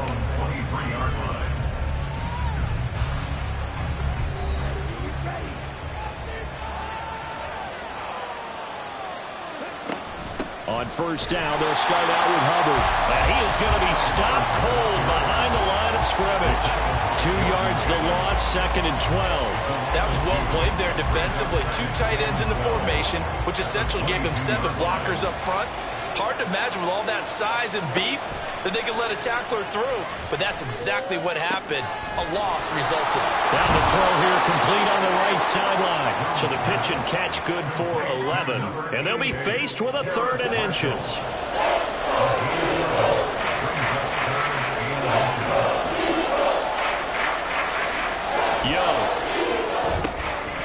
Short throw hauled in by Trimble. And he is going to have a Panthers first down as they're able to move the sticks with a gain of 4 on 3rd and inches. Oftentimes we think of those tough yards as grinding yards that a running back has to pick up. How about the tight end there picking up the first down in that situation? That's what he's there for, right? Big fella, get it to him, let him fight off some people and pick up the necessary yardage. And a 5-yard gain gets him to the 42. 2nd and 5.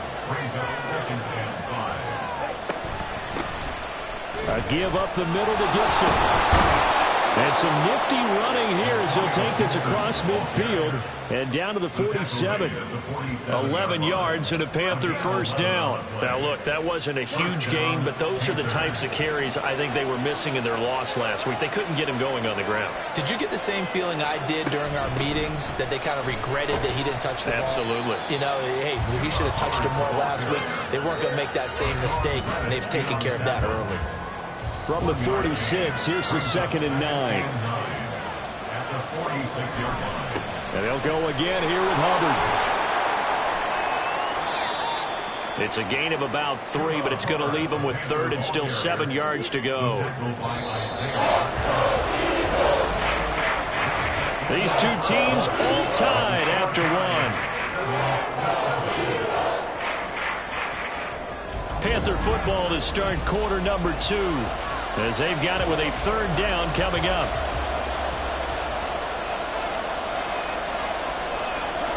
Out of the gun, it's Young. That is caught.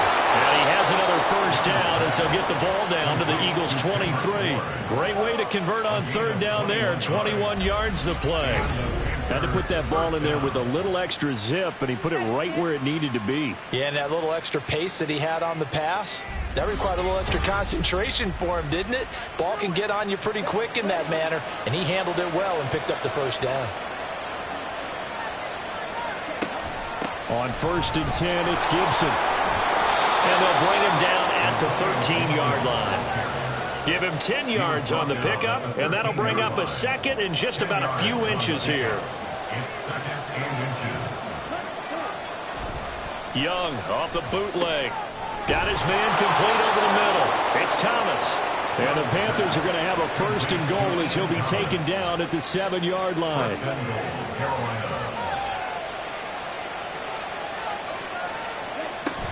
They'll run here with Hubbard.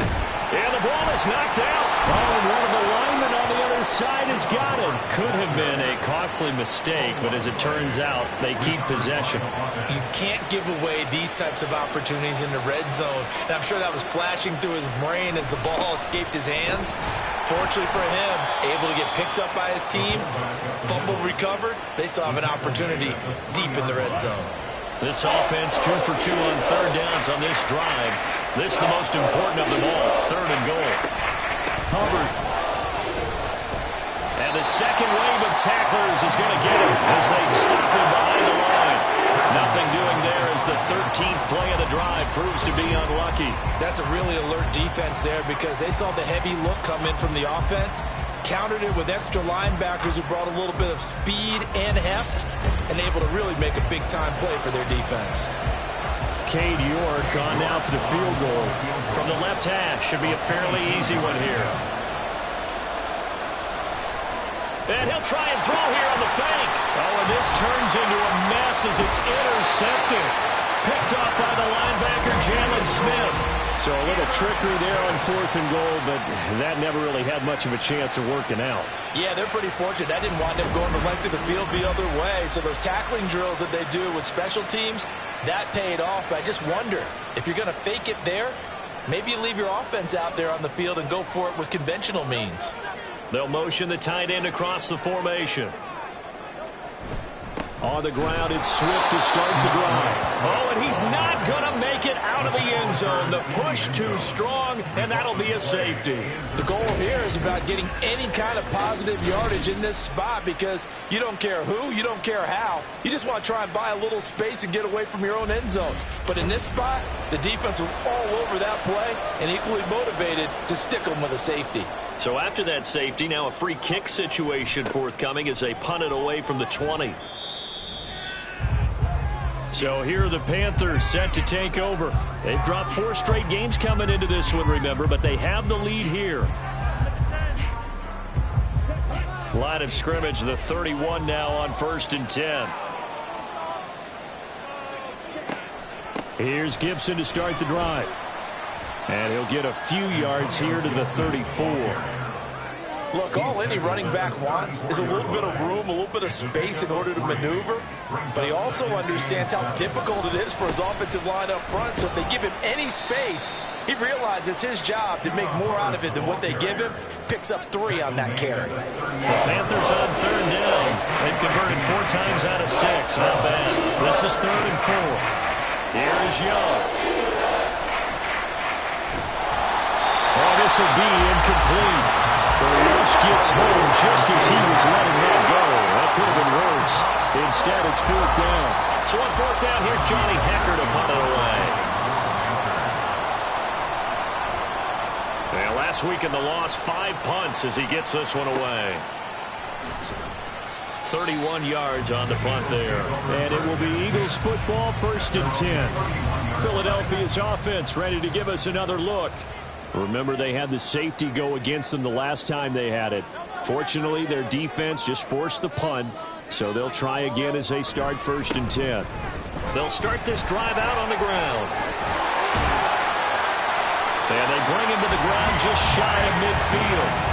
This drive starting off on the right foot, 18 yards. We often give credit to the O-line there. 2 tight end formation. Those tight ends block pretty well also. Yeah, that's one of the most dynamic positions in football now. The tight ends who can block at the line of scrimmage at the point of attack, and they can also get downfield and catch the football.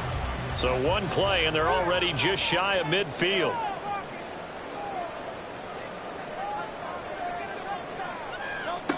Hurts sets up to throw it.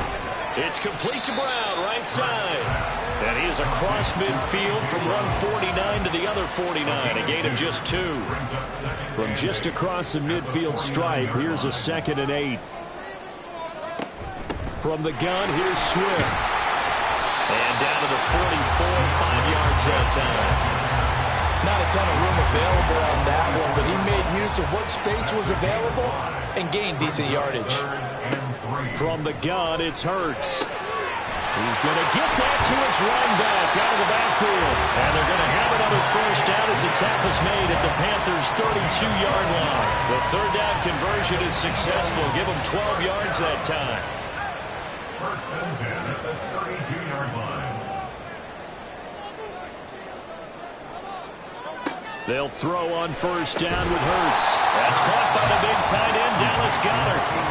That's good. The completion there for 7 yards, and it'll be 2nd down. 2nd and 3 at the Panthers' 25-yard line. Here's Hurts to throw.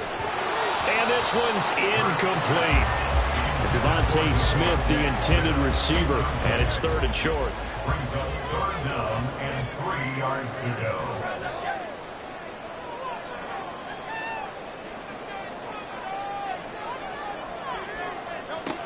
Back to throw again.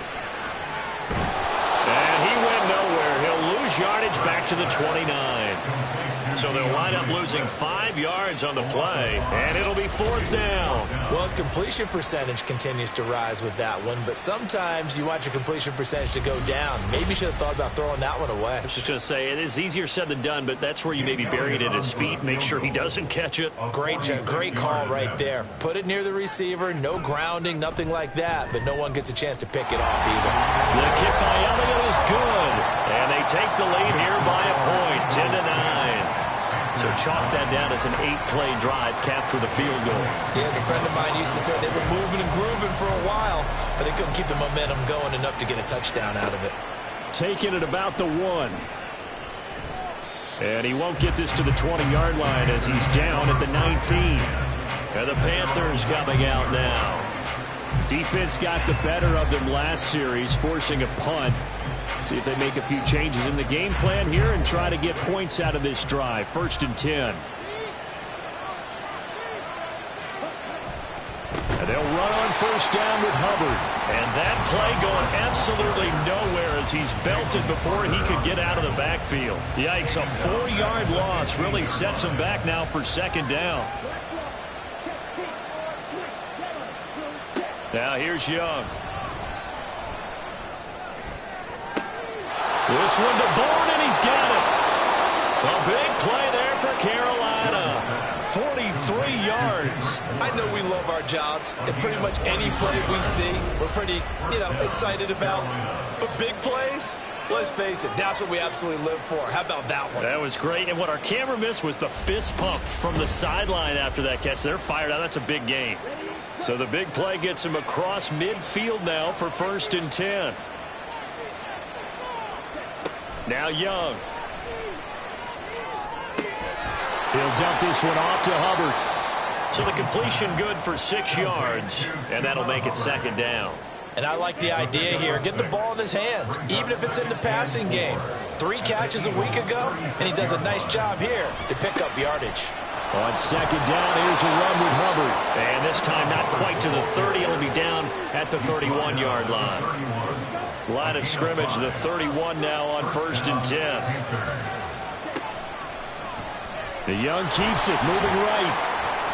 And he'll take this inside the 30 to about the 29, maybe the 28-yard line. 2nd and 7. 2nd quarter action with 1:59 remaining. Coming up at halftime, I'll go from one personality, that's you, Charles Davis, to another one in Orlando, the coach. He'll have stats and scores from around the NFL. You and Jonathan Coachman both larger than life. No doubt about it. But you're stuck with me in this booth, Yes, and he's miles away and smiling. And happy. They got to get it to the 21 here on 3rd down.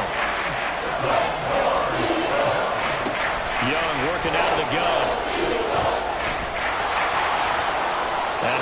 line to a stop. He does have the first down. That gain of 9 buys them a new set of downs. Certainly not a positive sign if you're the D coordinator and you see your guys give up that space so early in the game. Third down, that's when the clamps are supposed to come out, but his ability to create things with his legs makes things difficult. There's Tremble, the tight end. And the Panthers are going to be looking at first and goal as they move this down to the 4-yard line. When this offense can get their tight ends involved, they can move the football. Here, a nice route, able to look it in, and picks up the first down. So it's first and goal and a great opportunity to get that lead back before the break. Young now.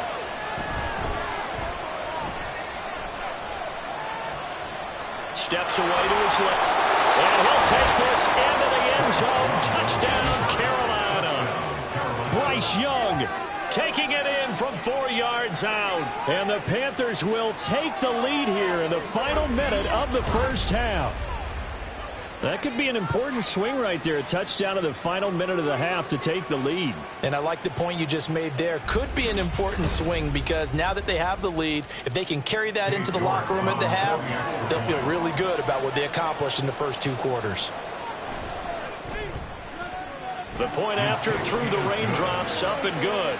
And that'll make this a 6-point game.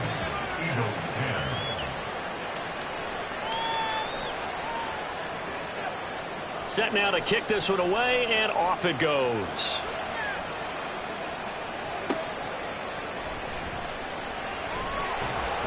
And he'll get it up past the 20 to about the 22. Well, let's shine the spotlight on the former Georgia Bulldog, DeAndre Swift, who's set to begin this next drive. Whatever he was doing in September, they're hoping that that carries over now to October because he was sensational last month. He absolutely was, and we all know where it started.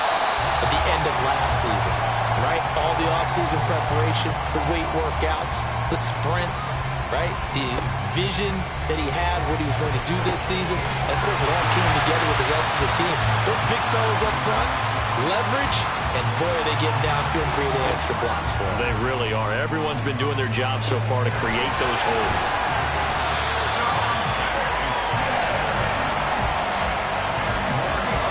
Just 4 seconds left in this first half. A timeout call.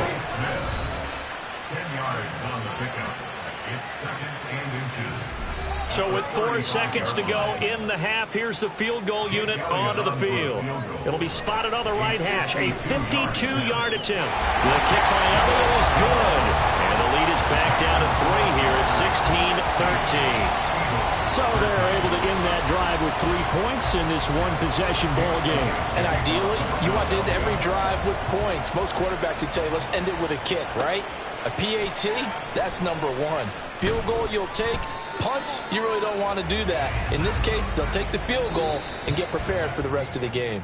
So we come upon halftime intermission here with the visiting Panthers taking the lead to the locker room. As we'll send you down the coast now to Orlando, that's where we find Jonathan Coachman, ready with our EA Sports Halftime Report. Coach. Okay, Brandon, thanks very much. Welcome in, everyone, to our EA Sports Halftime Report. Let's get you caught up on what's going on around the NFL.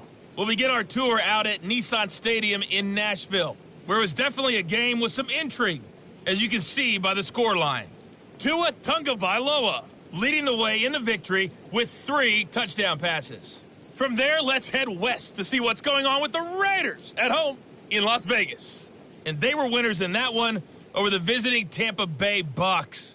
Gardner Minshew, a strong performance there, over 300 yards passing with 3 touchdowns in the victory. Lastly, let's get to the Windy City, see what's happening with the Bears at home at Soldier Field. And they were losers in that one to the visiting Minnesota Vikings. Jordan Addison, over 100 yards receiving, and a touchdown catch as well. This one's been as good as advertised. Just a field goal separating these 2 teams. This is a very level first half, and I'd expect to see more of the same after the break.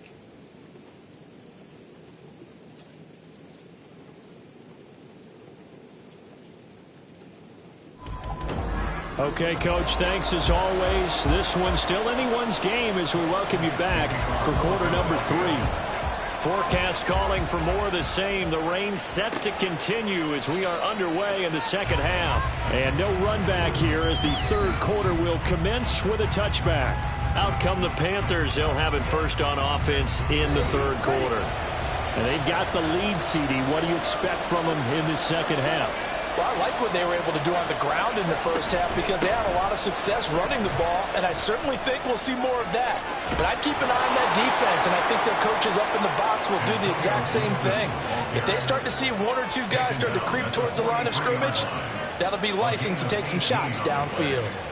They've got the lead early here in the third quarter, and runs like that are how they established that lead in the first half. I love the fact that you're using the word lead because they are leading from the front, pounding on the defense right now with the running game and truly establishing themselves here in the second half. Had a bit of a lane there, took advantage of it. Give them 7 there on the first down carry. Well, no matter how they phrase it, staying on schedule, staying ahead of the sticks, whatever you want to call it, 7 yards on first down, that fits the bill. Second down, another chance for Hubbard. And he stopped after a gain of 1. Not enough. Still a yard to go on third down. Third down and 1. Now Young. He had a man open, but he missed him, and it's incomplete. So it looked like maybe his third or his fourth read on his progression.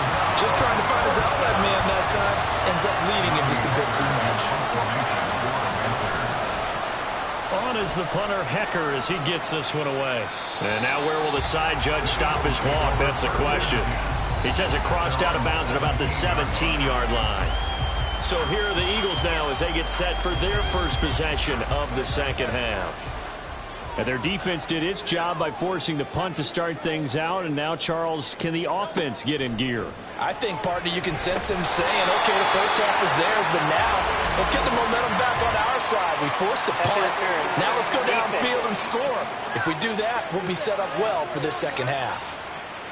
So pass interference the call, and that does not look to be going over too well on the defensive side. Or on their sideline, because I believe their head coach is saying right now, hey, you got to call that both ways. And now a throw on first down there, but it's incomplete. Now a 2nd and 10.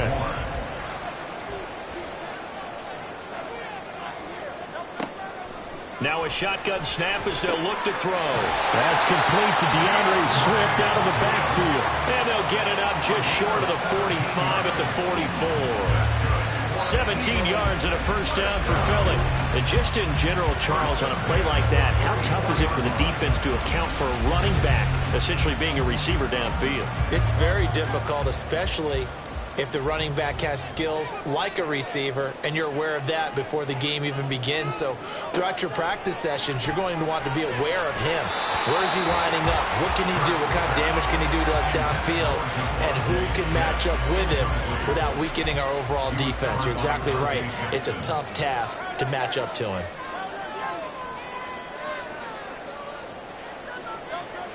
Second down. Here's Hurts. He completes this one to Terry McLaurin.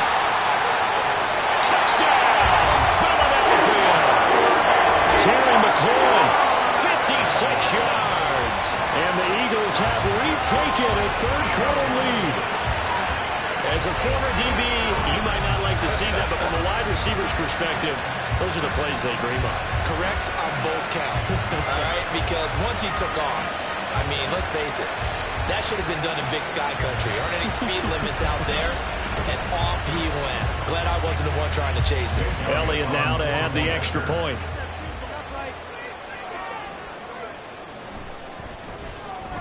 And that will make this a 4-point game. A drive there of just 4 plays. And it's finished off by a Terry McLaurin touchdown. And he's up past the 20 to the 22-yard line. The Panthers offense here, they get ready to head back on the field.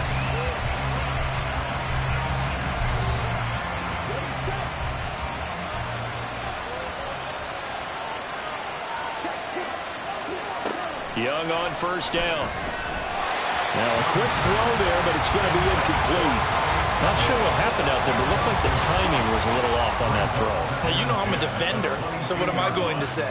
Great defense. Darn right. They did something to disrupt that timing. And he stopped immediately there. Calling no gain on the run there, and now they'll be looking at a third down. And the Eagles with a dime look. 6 DBs on third down. Young to throw it. And fights him off. He had him. He was open, but he couldn't get it to him. It's incomplete. How about the coverage we just saw break out on third down? Dime defense, blanketed the field with extra defensive backs and speed, unable to find an open hole to complete that pass. And a fair catch called for and made just inside the 35-yard line. A 40-yard punt, no return. And the Eagles will have it taking over 1st and 10. Already at the line, this Philly offense set to go. On 1st and 10, it's Hurts. That one is slant to McLaurin. And that's good for a pickup of 10 yards. And they'll be left with a second and about a foot. It's second and inches at the 43-yard line. Hurts. Over the middle, complete. That's Brown. And A.J. going to pick up an Eagles first down as he'll be brought down just shy of midfield. It'll be a gain of 6 that time as it moves the chains as well. First and 10 at the 49-yard line. On first down, Hurts. This short throw caught by Goddard. So that'll be no better than an incompletion. And that's going to bring up second down. Brings up second and 10 at the 50-yard line. From the midfield stripe, they'll look to throw. Pressure comes in. He's brought down. It's a Panther sack. Finally hauled down for the first time this game. Multiple defenders in there to drop him. But found his way into the backfield, and he simply would not be denied. Well, they say that life's all about opportunities, and that holds true when you're playing defense as well. How about him seeing that chance, making the most of it, did a great job of wrapping him up and bringing him down. And they're going to have another first down as the tackle's made at the Panthers' 40. Boy, a nice play there as they wind up converting on 3rd and 15. Whenever we talk about moving the sticks and controlling the football, there's a great example right there. Those are the third downs you need to convert to win football games. We're in the third quarter of this one, and this is a tight one. In order to maintain pace, keep the ball away from the other team, and put points on the board, those are the plays they need to continue to convert. And he's going to be out of bounds down around the 35-yard line. Ball on the 35. Here comes 2nd and 5. Throwing is Hurts. Over the middle here to Brown. And A.J. going to pick up an Eagles first down as he'll get the ball down inside the 30.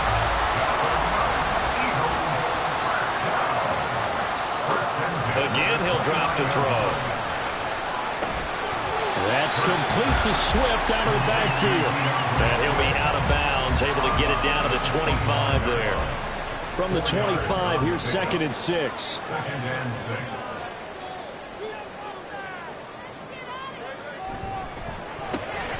It's complete to Brown, right side. This will be a short gain of 3 before he's brought down at the 22. The Panthers turn to their nickel set here as they get ready for 3rd down. 3rd and 3. Hurts sets up to throw it. And he is caught. And he's going to have an Eagles first down, I do believe. Yes, he's got it by about a yard there on 3rd and 3. And that one was a lot of fun right there because that was the game within the game. 3rd and short, blitz was on. What's the key for the quarterback? Get out of your hands in a hurry. And that was a quick little completion. Got the job done for a first down. Hurts throw here taken in as he's able to find Goddard. Touchdown, Eagles! Dallas Goddard, an 18-yard touchdown grab. And they're able to add on to their advantage. So they get their tight end away from the line to the outside, and he works his way in for 6. Tight ends are not just blockers anymore. I don't know how many more times we need examples, but here's a great one. Gets to the outside, they give him the ball pretty quickly, and they trust him to get those extra yards, and boy, did he come through, bowling his way into the end zone after the nice catch. Elliott good with a PAT, and that puts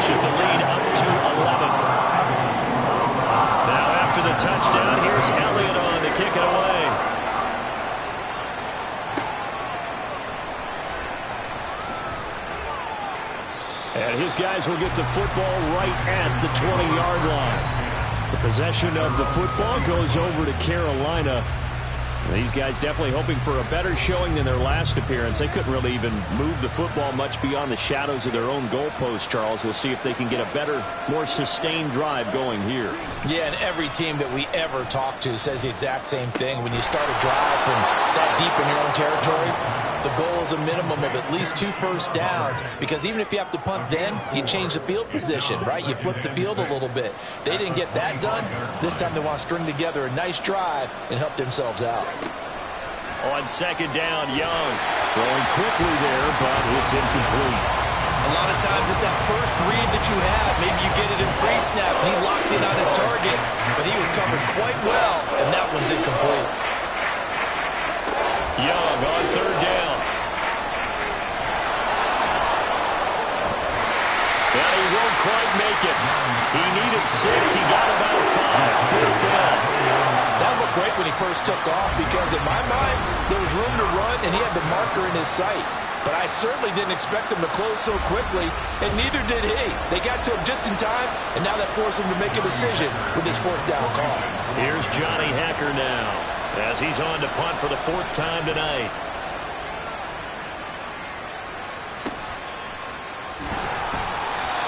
Yards is the distance on the punt there, and out will come the offense as they take over.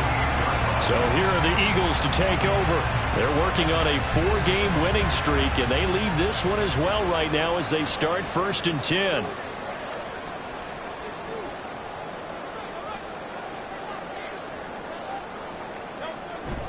Play action. Here's Hurts. The Panther rush too strong. They get there and take him down.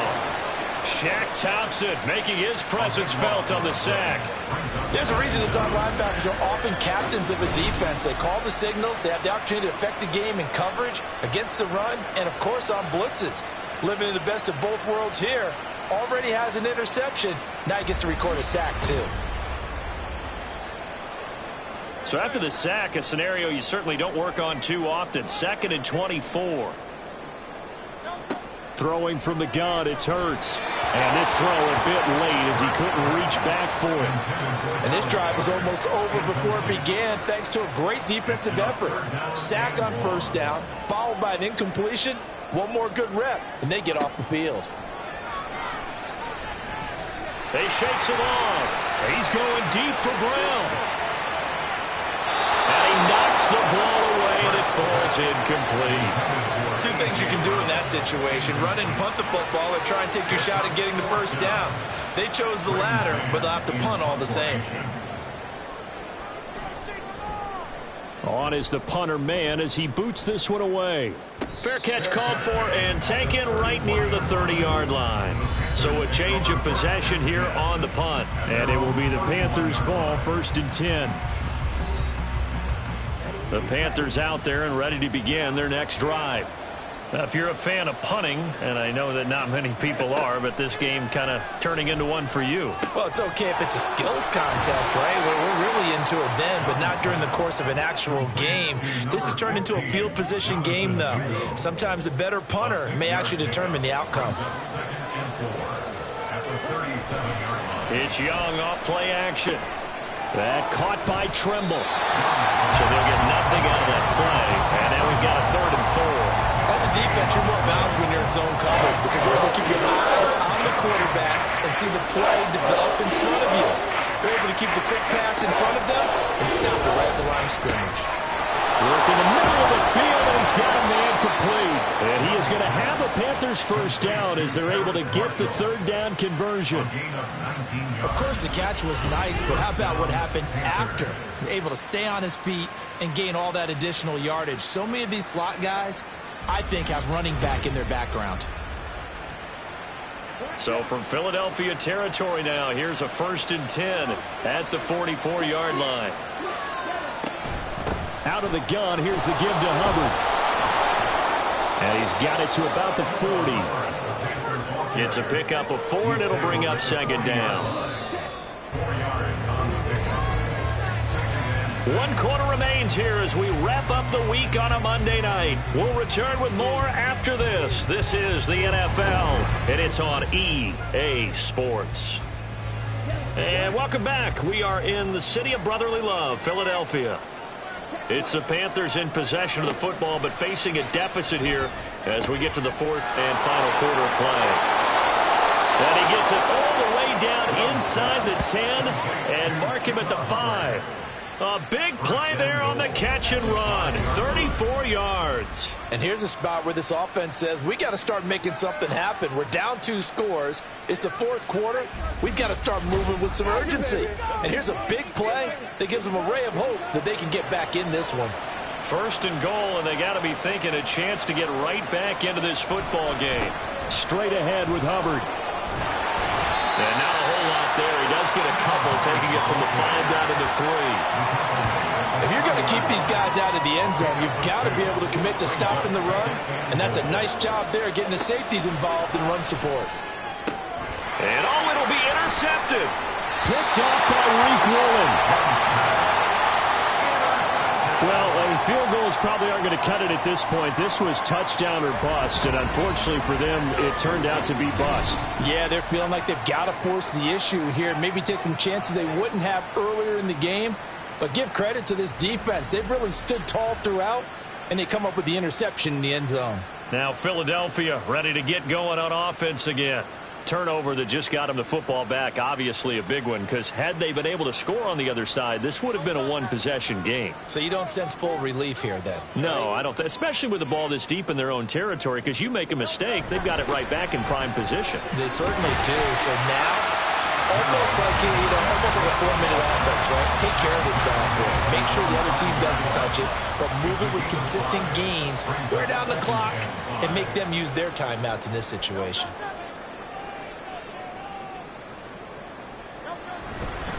Right back to Swift again on 2nd down. And a decent move, but brought down quickly just outside of the 5-yard line. It'll be a pickup of a couple, and it leaves them with a 3rd and 3. Here's Hurts to throw. Able to find the open man. That's complete. And he is going to have an Eagles 1st down as they're able to get the 3rd down conversion. And that pickup of a 1st down, that's going to leave a mark because they really needed to stop them there, didn't they? Oh, so frustrating. Defensively, you're a play away from getting that football back here. Down late, tough. Now they've got to find a way to create a turnover or a takeaway. Otherwise, this one will probably get away from them. Same exact result as last play, a pickup of 11. Well, it is our business to analyze what we saw out there. And on that play, I saw a defense staying in base, not taking a chance, not blitzing, in a situation where they absolutely need the football back. That's either a case of overthinking it or not thinking it through. If you do blitz, do you have to be careful about where you're coming from, or are you just coming from all angles? You have to be careful about where you're coming from, obviously, but at this stage, you have to take a few chances as well. 34-yard line. 2nd down, here's Jalen Hurts. He's got Smith here. And he'll be tackled right on the chalk at the 45. Hurts finding Smith for the Philly 1st. They run out of the gun with Swift. And he is met in his tracks behind the line of scrimmage. 2 yards the loss, 2nd and 12. That was a terrific play, causing a loss. As a middle linebacker, simple. You can either fill holes or you can attack them, as he did there. Off the play fake, here's Hurts. That's going to be caught downfield by McLaurin. Touchdown, Philadelphia! Terry McLaurin with his 2nd TD of the game, his 6th on the year. And the Eagles are well on their way to a 5-0 start as they extend their lead. He's got them out now to a 3-score lead here in the 4th quarter after that one, CD. And well, he looked right off the line like he knew that that ball was coming his way, and he secured it for 6 points. Yeah, I think when you're leading by a healthy margin already, it actually loosens you up and allows you to take maybe a few more chances and definitely play with more confidence, because he certainly saw something he could exploit in the defense, and he made sure to let his quarterback know, just get it to me. And the rest was all up to him, and he delivered and made it a 3-score game. And he'll get it up across the 20 to the 21-yard line. Here's the Carolina offense as they get ready to take over here. It's now appearing that this losing streak is going to continue. You know, the coaching staff was confident that this was going to be the game to stem the tide, but that just has not been the case. Trying to shake off the interception from the last drive. He'll look to throw. Looking left side, and he's got a man. That's Marshall. And they work this well upfield across the 45. So one play, and they're already just shy of midfield. And the Panther first down. Young to throw it. And that's going to be too high. Out of bounds and incomplete. That's coverage you'd expect to see in a tie game late. Not in a lopsided game like this. They are not letting up. Young will set to throw. He'll get this into the hands of Antonio Gibson. And he's got this down a yard or two shy of the 40 before he's out of bounds. So signs of life in what's been a dormant offense in this second half. Here's 1st and 10. Now Young. And this one incomplete. Threw it down at the feet of his receiver. Offense was moving it a little bit, had them back on their heels, but they earned a brief pause by forcing the incompletion. That gives them a quick chance to regroup and try and mount a stand before they're backed up even further. Young. For Marshall, that's complete. And he has another first down as they'll get the ball down to the Eagles' 28. They give him 14 yards that time and a fresh set of downs. They'll run out of the gun. It's Hubbard. 59 yards rushing for him now in the ball game. That's a really nice job by them picking up the run blitz and detecting it and blocking it and turning it into a nice run. And a lot of times you think if you blitz a running play, you're going to smother it. But a lot of the blitzers, they come in a little bit high. They don't have great leverage, and they're easily blocked and turned to the side. It'll be a loss of a couple on the play, so now 3rd down coming up.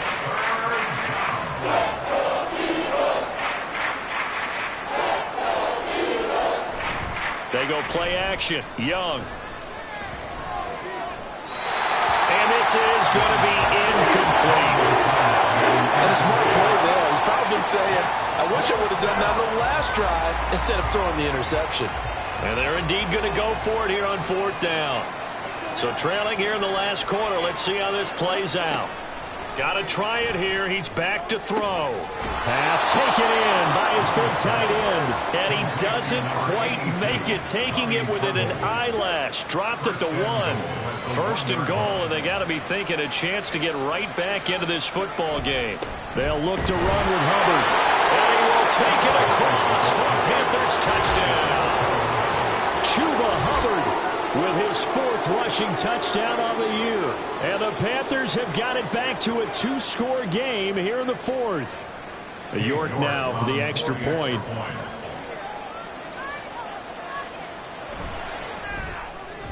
And that one makes this an 11-point deficit now.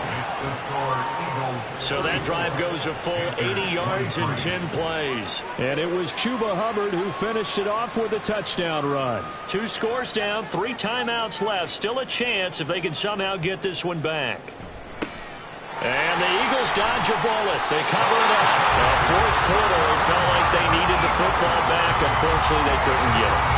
And I know we brought analytics into the game, and someone has said here that the data says that when a team's expecting an onside kick, 80% of the time, the team expecting it, they do actually recover the ball, which is what we saw here. I just wonder if that number is much more of a anecdotal type of a number. Kind of like when the coaches tell us, well, when you score on special teams, 93% of the time you win the game. I'm still waiting to see that number is empirical. On 1st and 10, it's Swift. And they're going to stop him right at the line of scrimmage. Just no cutback lane to be found whatsoever. 2nd and 10. No gain on the play. 2nd and 10. At the Hurts. 49-yard line. Oh, he'll want that one back. Incomplete. He doesn't drop too many in that department. 3rd down. He was covered by Dante Jackson. Back to throw. And that's incomplete. I can assure you, setting up a screen is much more difficult than it appears. It requires excellent timing from everyone on the offense, and a defense's #1 goal is to throw that timing off. On 4th down, the punt team is on as this is sent away. And there's a work of art right there. Out of bounds at the 2-yard line. Carolina getting set to take the field. Their defense was able to force the punt. That's the good news. But this is still a 2-score game, and they need points on this drive and in a relatively quick manner. And he'll take this up to about the 7- or 8-yard line. Holding. Offense. So they'll walk him back half the distance. After the safety, remember, they also need to give up the football, and here's the free kick. Here's Smith to return it. Here's the Philadelphia offensive unit now as they head out to take over possession. Now, there are 2 scores on the plus side. Still time here in this 4th quarter, but maybe you start thinking about playing keep away? Yeah, I think here's the situation. You're not thinking touchdowns anymore. You're just thinking first downs. To keep up with your theme there, playing keep away, first downs, they can't touch the ball. Takes it to about the 37. Here's a 2nd down and 7 from the 37. Brings up 2nd and 7.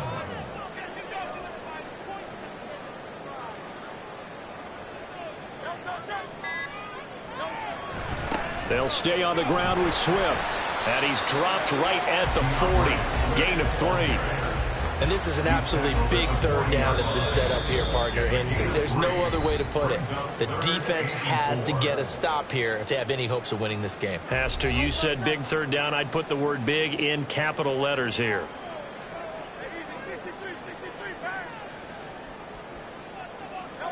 Throwing is Hurts. Looking for McLaurin, and he's got him. And now right out of the 2-minute break, we'll get a timeout used defensively with 1:56 to go. And on 4th down, on is the punt team sending this one away. So now Young and the Panthers down by 13. 1:51 on the clock. Now their losing streak in danger of continuing as they come up on 1st down. Here's Young. And his throw's going to be incomplete. A lot of practice time, a lot of thinking goes into 2-minute drills, even on the defensive side. So now you want to make sure the guys understand. Continue to be aggressive, but make sure you're smart in doing so.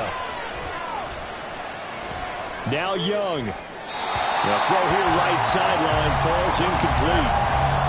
Back-to-back incompletions, but we know this is definitely 4th-down territory.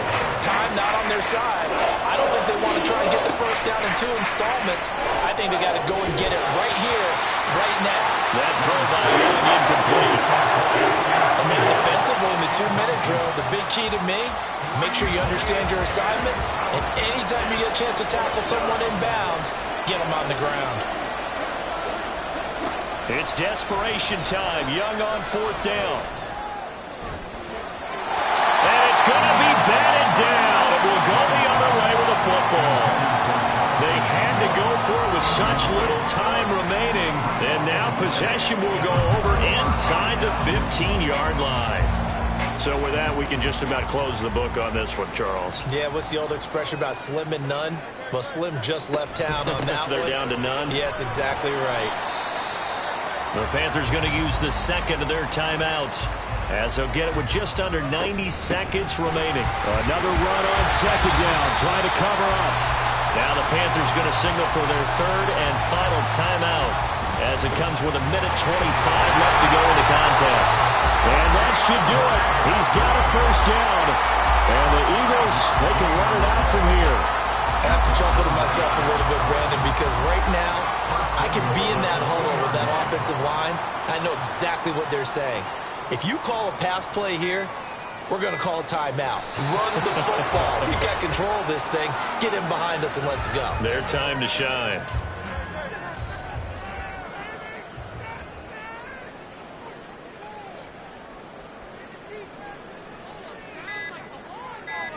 Down to a knee goes Hurts, and that is going to be that. Well, somebody lit a fire under that offense Giants during the break, Charles. Remember, they trailed at intermission. They come out, they have the big second half, and that lifts them to the victory. And Brandon, trailing at halftime, we always talk about teams making adjustments. You know what the best adjustments usually are? It's just executing better. Because the game plan you put in place at the beginning of the week often still holds. You don't have to make wholesale changes. You just have to do it a little bit better, a little cleaner. And they did that in the second half, and that led them to victory. So for Philadelphia, they improved to 5-0 now on the young season. And they'll get to stay home again next week. Meanwhile, for Carolina, things aren't looking good. It'll be an 0-5 start, and they'll get a chance to redeem themselves at home next week. So for Charles Davis and our entire crew, I'm Brandon Gaudin. Next game, guess what? Charles and I will be here again. It's the NFL on EA Sports.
It's week 6 of the National Football League, and we'll see the Cowboys' speedy running back.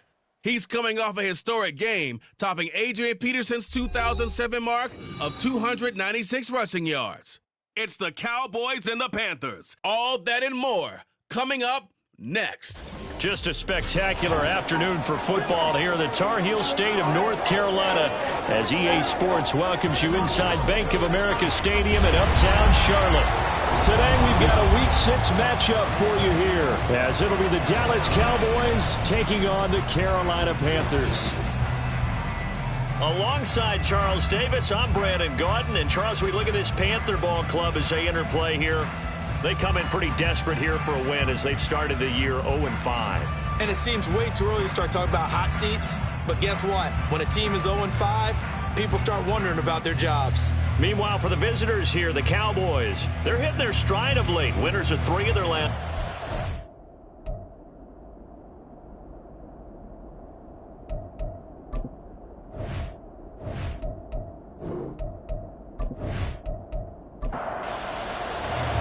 Set to go now in Week 6 of the NFL season, and we are underway on EA Sports.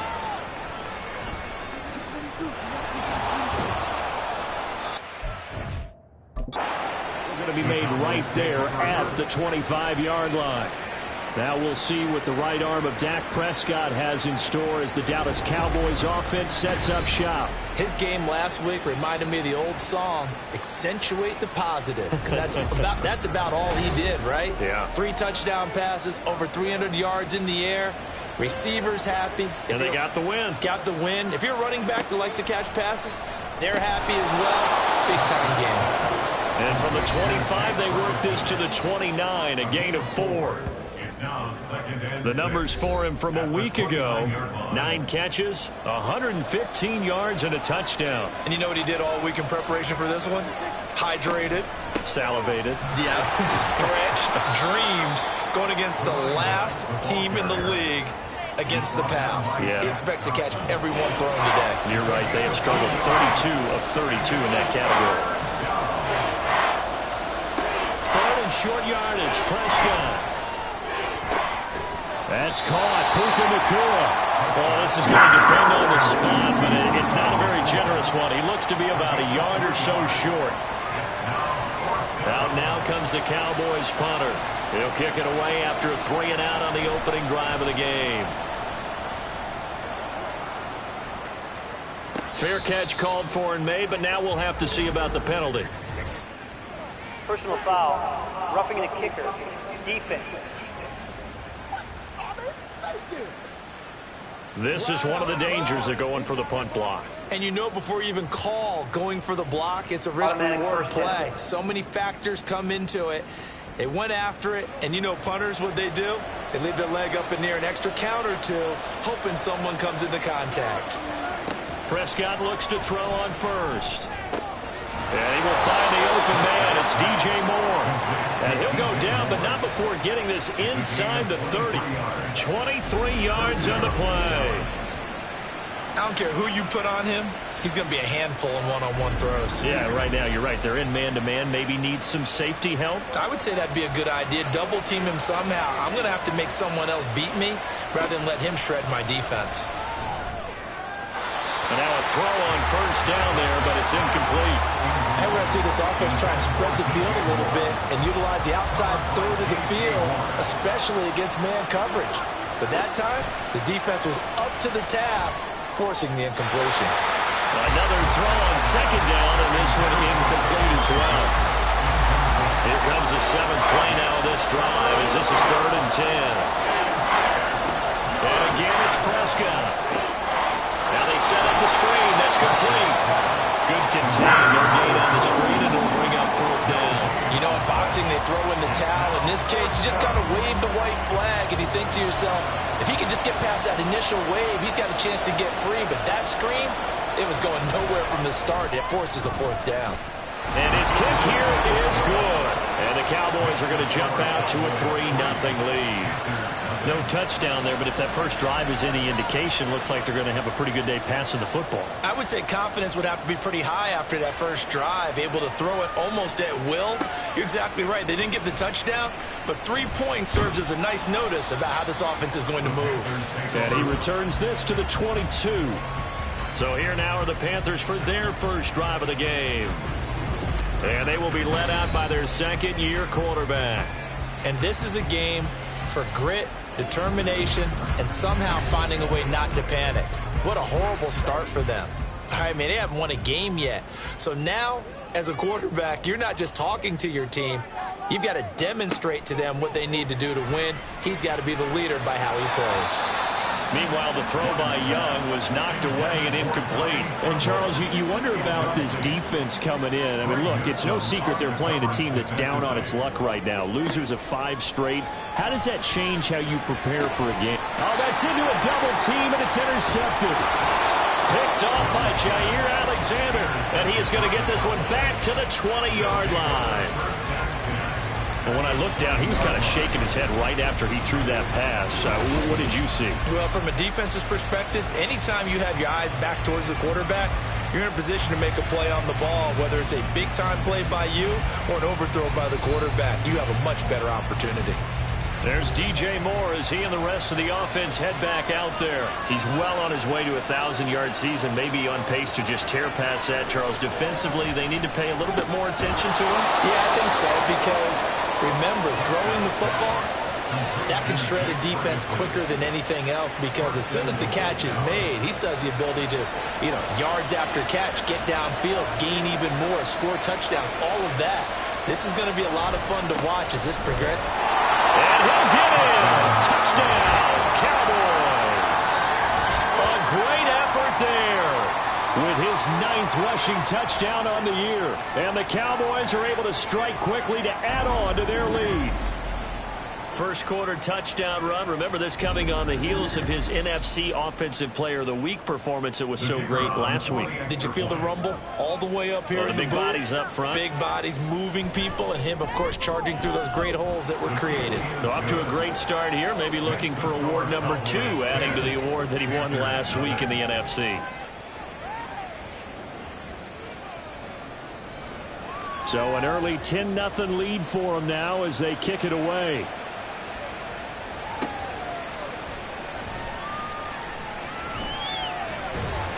And a nice return sets him up pretty good here right at the 30-yard line. The Panthers coming back out onto the field for their second drive. Charles, it's kind of gut check time. Look, I know it's early, first quarter, just their second drive of the game, but they've already thrown the interception, given up the score. You're down double digits. They got to figure out something and pretty quickly here. No doubt about it. And when we look at that sideline, I'm sure you're absorbing the same thing I am. I don't like the body language at all. They look like they're in a state of stunned disbelief. So to me, we always talk about someone stepping up and making a big play. I think it would behoove them if multiple guys step up and make big plays right now. They need something positive to happen, and they need for it to happen now. And he'll get this to about the 34, a gain of just 3. You look at this Cowboy defense. Into this game, they're ranked number 22 in the NFL against the pass, Charles. What they lack in pass defense, they do make up for in run defense. They're a top 10 unit against the people trying to move the ball on the ground. But this is a passing league, so there's a conundrum for them. How do they get better defending the pass? And that's how you shake off the interception you threw on the opening drive, come back and throw another strike, and gain nice yardage. And I give credit to 2 people on this one. The man throwing the ball and the person calling the plays. They're not shutting him down early in this game. Young on first down. And the Cowboys' pressure gets there this time for the sack. Multiple players combined for their team's first sack of the game. And this is what you've got to do against a quarterback like him. You've got to keep him in the pocket and not let him get to the perimeter, because once he gets outside, that's where he can really hurt you.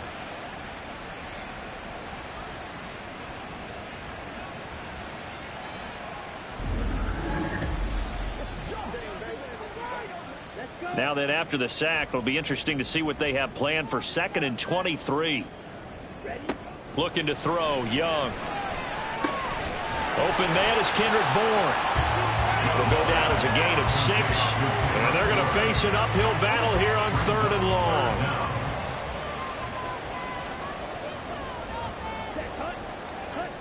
Young to throw it.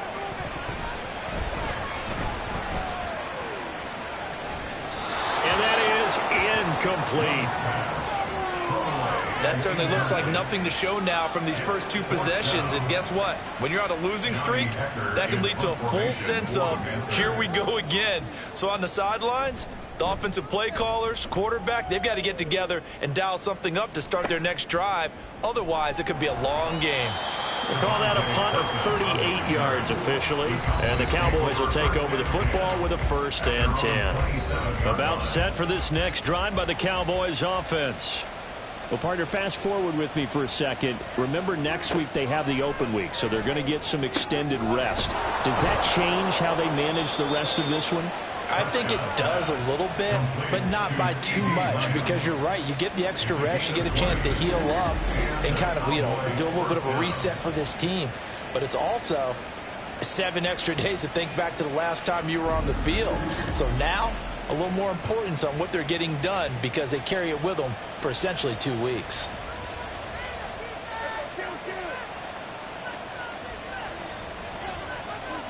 Prescott on 1st down. He finds his man complete. That's Ferguson. And he takes this one down almost all the way to the 30. And 22 more yards there and another 1st down.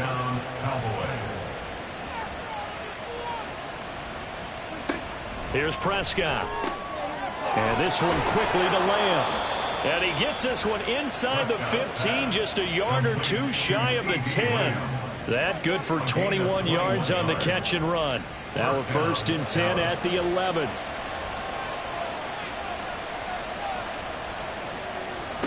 From the shotgun, it's Prescott. And he just throws this one away. Smart decision here this close to the end zone, and it brings up 2nd down. 2nd and 10. One back in the backfield, he'll get the carry. And he can't quite get there. Tackled down at the 1. A gain of 10 as they look to add on to this 10-point lead. And after his performance last week, everybody saw it. Unbelievable. You can expect a heavy dose of him again, I think. Without a doubt. I mean, why wouldn't you? Because once you establish yourself that way, it's not just him, okay? It's his offensive line. It's the tight end, it's your wide receivers, everyone now sharing in the load and sharing in the belief that they do their job, they'll see another performance just like they saw the week before. Now Prescott. And this ball is caught by Lamb. Touchdown, Dallas. A great play there. His 5th touchdown now on the year. And his guys now an extra point away from taking a 3-score lead. So 2nd and goal there from the 1. They go to the air. And the perfect down to throw the football in this sequence. 2nd down is always kind of that, do they throw it, do they run it? They worked it out to perfection on that one by throwing it into the end zone. Aubrey good with a PAT. And that makes our score 17-0. Panthers nothing. So an early advantage now and a good one. 17-0 our scores. They kick this one away. And here comes a return from just beyond the goal line. And a nice job there on special teams to limit him to inside the 15 as he's dropped it to 14. Now the Panthers offense, they get set to come back onto the field. In the midst of, well, let's just say a not-so-rosy losing streak. They've got the open week, though, coming up next weekend, so you have to figure this to be a game that they dearly love to have. Oh, indeed. They have to have this one because that's something positive to take with you when you go away for a few days, and it actually releases your mind. If they lose this one, that mind stays cluttered the entire time they're away, and they've got to scramble to get back in sync when they start playing again. 2nd and a couple. 8 yards on the pickup brings up 2nd and 2 at the 46-yard line. Right back to Hubbard. And some pretty strong running there as he'll take this across the 50 and down to the 44. Give him 10 there. Good enough for a Panther first down.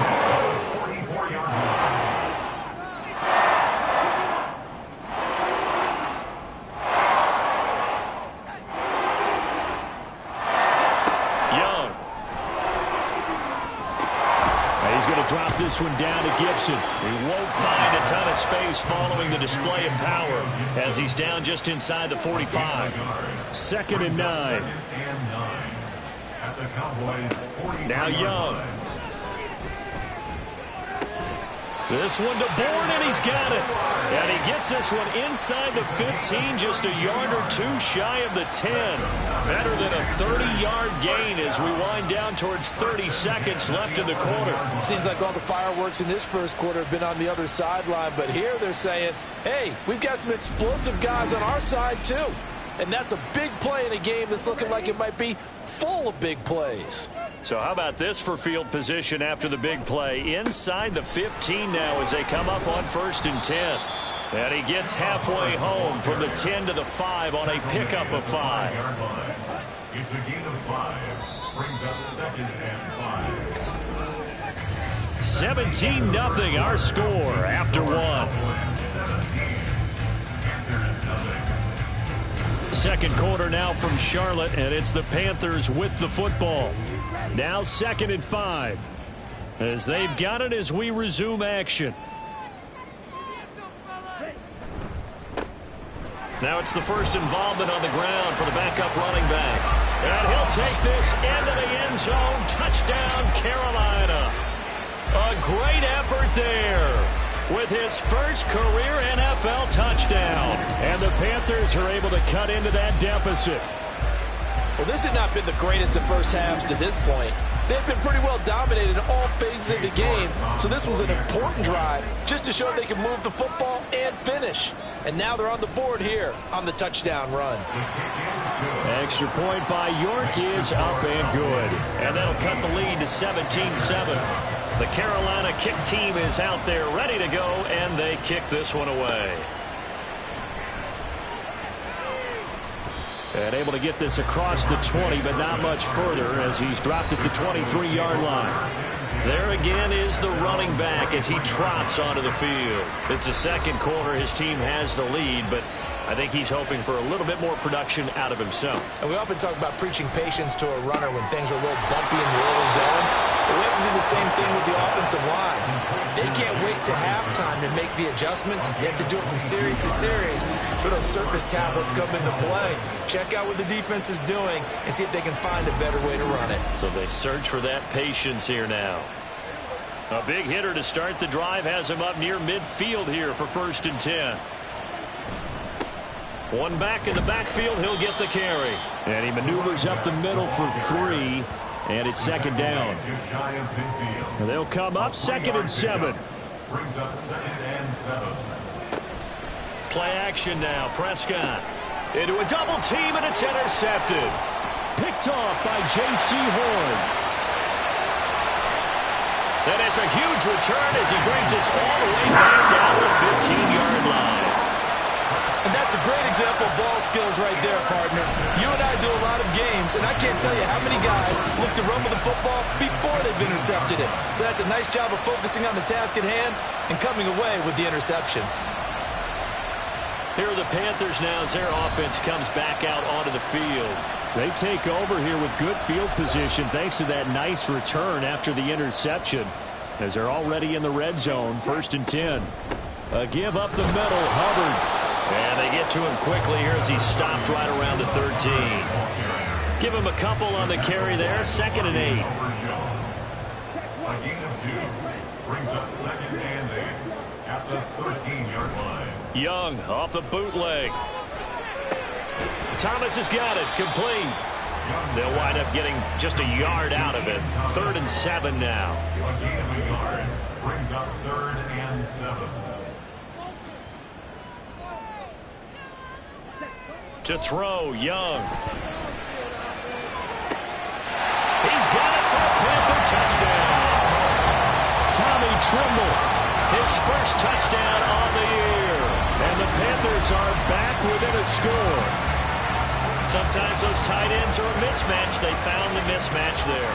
And that's exactly why you want to draw up those types of plays, because coverage is just going to go to the natural guys, the guys that make the big plays on the outside. But if you work your tight end into it, that's a tough one for a defense to handle. Tough, they couldn't handle it. It worked out for 6. Extra point by York is up and good. And the lead's down to a field goal at 17-14.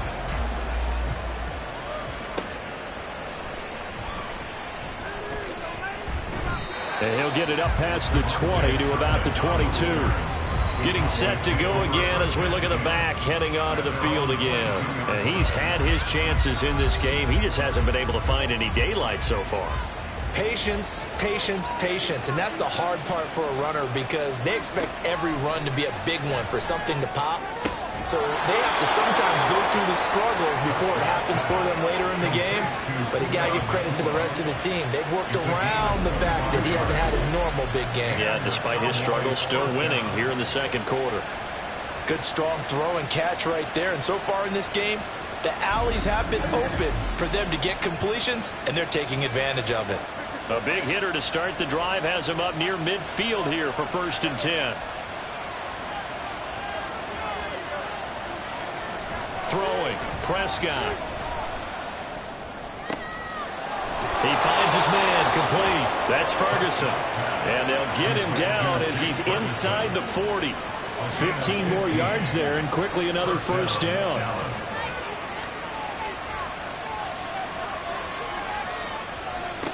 Prescott to throw it. And he's got the hook up to Moore. And they're going to be set up down around the 15-yard line. 23 yards, the final tally. Well, so far, little to no resistance by the defense on this drive alone. 3 passes, 3 completions, 3 first downs. They're taking it to him, and it's paying off. Prescott, and he'll go right back to Moore. Complete again. That'll go for a gain of 7, and it'll be 2nd down. That's now 4 completions in a row. A good bounce back following the interception last drive. Certainly not letting it affect him, that's for sure. And we all know interceptions are going to happen. So the big trick, don't let it affect you going forward. Most of the good quarterbacks, they just tell the ball boy, get that one out of the rotation, give me a fresh ball, and let's go. He's got his offense moving again. Play action, Prescott. And that is caught. Touchdown, Cowboys. 2 first-half touchdown passes now for Dak Prescott. And the Cowboys add 6 to their lead. And in the red zone, I guess this is why you have a guy like that on your roster. Without a doubt, and if you have him, you use him, because he's a guy who's going to win just about every time. I don't care what the coverage is. Aubrey now for the point after.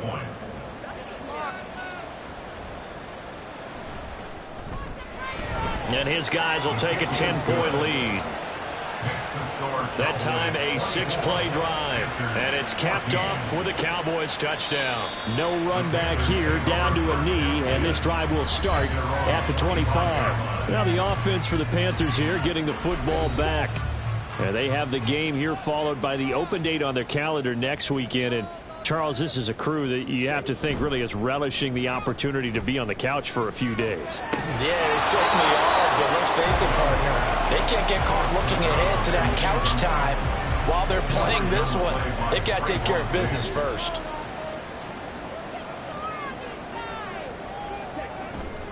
On the handoff, it's Hubbard. And he's upended after a gain of 2 out to the 27.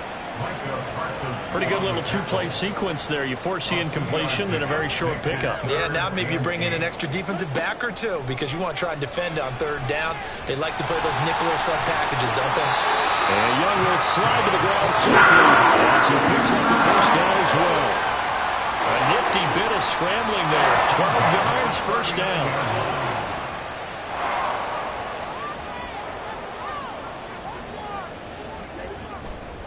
On the handoff, running left is Hubbard. And boy, this defense again really making things tough on him as they stop him for no gain. Here's 2nd and 10. Brings up 2nd and 10 at the 39. And they'll go again here with Hubbard. And a good swarm to the football defensively as they get him down at about the 40. The second down play, not much better than the first, just a gain of 1 there. Young on third down. Pass taken in by his big tight end. And he's going to have another first down here as the tackle's made at the Cowboys' 36. That one goes for 24 yards. Yeah, these are the types of plays they're going to need to hit on if they're going to get back into this game. It hasn't been the greatest of first halves, but this is a nice throw here on third down, and they keep the drive going. So from Cowboy territory now, here's 1st and 10 at the 36. Option right, Young. And maybe a little over pursuit there as he's able to take this down to the 25-yard line. Another good gain. That's now 35 yards combined on those last 2 plays.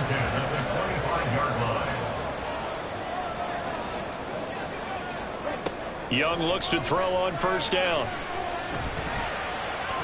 And too much juice. It'll be out of bounds, incomplete. They had their backs up against the wall a little bit, and they come through by forcing an incompletion. Now they've got to continue to ratchet up the intensity a couple of more times and get off the field before giving up any more yardage. Young, and it's incomplete. Took a shot, couldn't connect. Well, it looked like a march to the end zone has hit a momentary roadblock with that incompletion. No need to panic. They just got to come up with a high percentage play call and see if they can get their offense back on track. Here's a diving catch right side. They're able to convert on third down, and that sets up a 1st and goal. And this is an offense in need of getting a few good things to happen. Here's one right here. They've had their share of struggles in key moments, but that's a nice throw and nice work after the throw. And they're set up now with a 1st and goal. So another third down conversion, and now they've got a 1st and goal. Here is Young. Over the middle, it's Thomas. And he's brought down right at the 5-yard line. Give him 2 on the play. And the ball smack dab on the 5-yard line. Here's 2nd and goal. And they'll turn to the power game to try to get in. And he will push his way forward down to about the 3-yard line. A short gain of just over 2 yards as the first half clock dips inside of 3 minutes. Young with it, 3rd and goal. Touchdown, Panthers. A great play there with his first career NFL touchdown. And the Panthers have cut it back within a score. These two teams in this first half, it's been fun. Back and forth, back and forth. Well, it's not fun for the defensive coordinators, but offensive coordinators are enjoying it. Yeah, they're having streaks here, aren't they? Being able to put scores together and really bunch them up when we have a tight game here. You know, we often talk about having the right shoes for the right turf. Today it's track shoes. That's what we've seen with these offenses. Yeah, it's been an absolute track meet so far and fun to watch. Extra point by York is up and good. And that cuts the lead to 3, 24-21. And he won't quite make it to the 25. A look at the running back, the man out of the backfield as he gears up to go again. And the good news, his team's winning. The bad news, he hasn't had the game that he's hoped to, at least to this point here in the second quarter. And a lot of that is pride, because these types of backs want to be in the center of all the action and leading their team to victory. They'll take the win right now, hoping to jump his game up as this one moves on. And he probably wants a little bit more of the spotlight going forward. 2nd and 7 at the 27-yard line. And we've hit the 2-minute mark in this first half of action. And they'll come up on a 2nd and 7 from the 27. To throw is Prescott.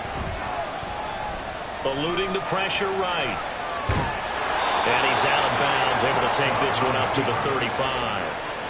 8 yards that time, able to take off, and the result is a first down.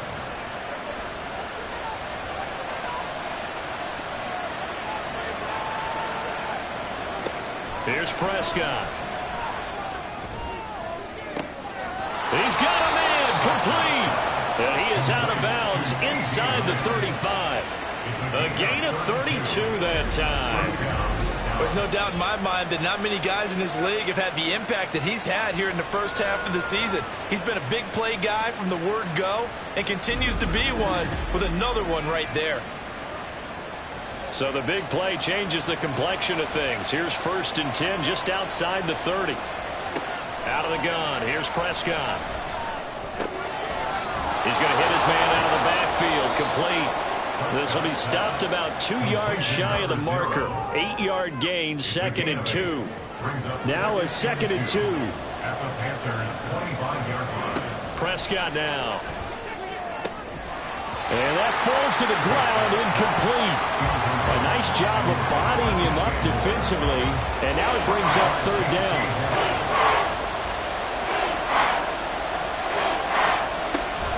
Play fake. Here's Prescott. Work in the middle of the field, and he's got a man complete. And they are able to stop him, but he does take it all the way to the 2. Well, they were in search of a short gain on 3rd down, and they wind up nabbing over 20 yards. And this has been a nice answer to the touchdown drive against them a few minutes ago because they've come out and reestablished the tempo. A nice throw there, and they're putting together a very strong drive as a response. Now the Cowboys going to burn the first of their timeouts, as they'll stop it with just over a minute to go before halftime. A chance to really cap off a big first half here as they come up on 1st and goal. Off the play fake, Prescott. Under pressure, down he goes. Sacked at the 10. It'll go as a loss of 8 and a tough result there on 1st and goal. Moved back to the 10. They'll try on 2nd and goal here. Prescott from the gun. Throwing the out route incomplete. It's Ferguson. The Cowboys going to use their 2nd timeout now, as the clock will stop with 21 seconds to go here in the first half. And I don't think he got there. No, they stop him right where it all started. Now a signal and a timeout call, as it comes with 9 seconds to go in this first half of play. So they won't get a touchdown, but here's a chance to at least get 3 to end the first half. From the right hash at a bit of a tight angle. And his kick is right there. It's good. So 3 points on the board, as easy a field goal as you're going to get, but I can see you shaking your head. I love that peripheral vision of yours, partner, because to me, if it's the 4th quarter and you're up 6, I get it. But now, even if you run and don't get in, you're still setting them up to go a long field, 98, 99-yard drive. How do you look at your defense and not give them that opportunity? At their own 20-yard line. All that remains is to snap this once, and that'll do it for the first half of play. So we've reached halftime in a wild first half. We'll take a minute to catch our breath as we'll get you down the coast to Orlando for Jonathan Coachman at our EA Sports Halftime Report. Coach. All right, Brandon, thanks. A few teams starting to rise to the top as it's time to take you around the NFL here in Week 6. We'll begin up in the Steel City, Acrisure Stadium in Pittsburgh. And it's the Browns who have the lead late in the first half. Nick Chubb has a touchdown run. From there, let's hop over to New England. Check out the Patriots at home in Foxborough. And they have the lead in that one over the visiting Buffalo Bills. Devontae Parker, a touchdown reception. Lastly, let's get you way up to Seattle. See what's happening with the Seahawks. And they were winners in that one over the visiting Minnesota Vikings. Geno Smith, excellent in the victory, as his guys run their mark to 4-2 on the year.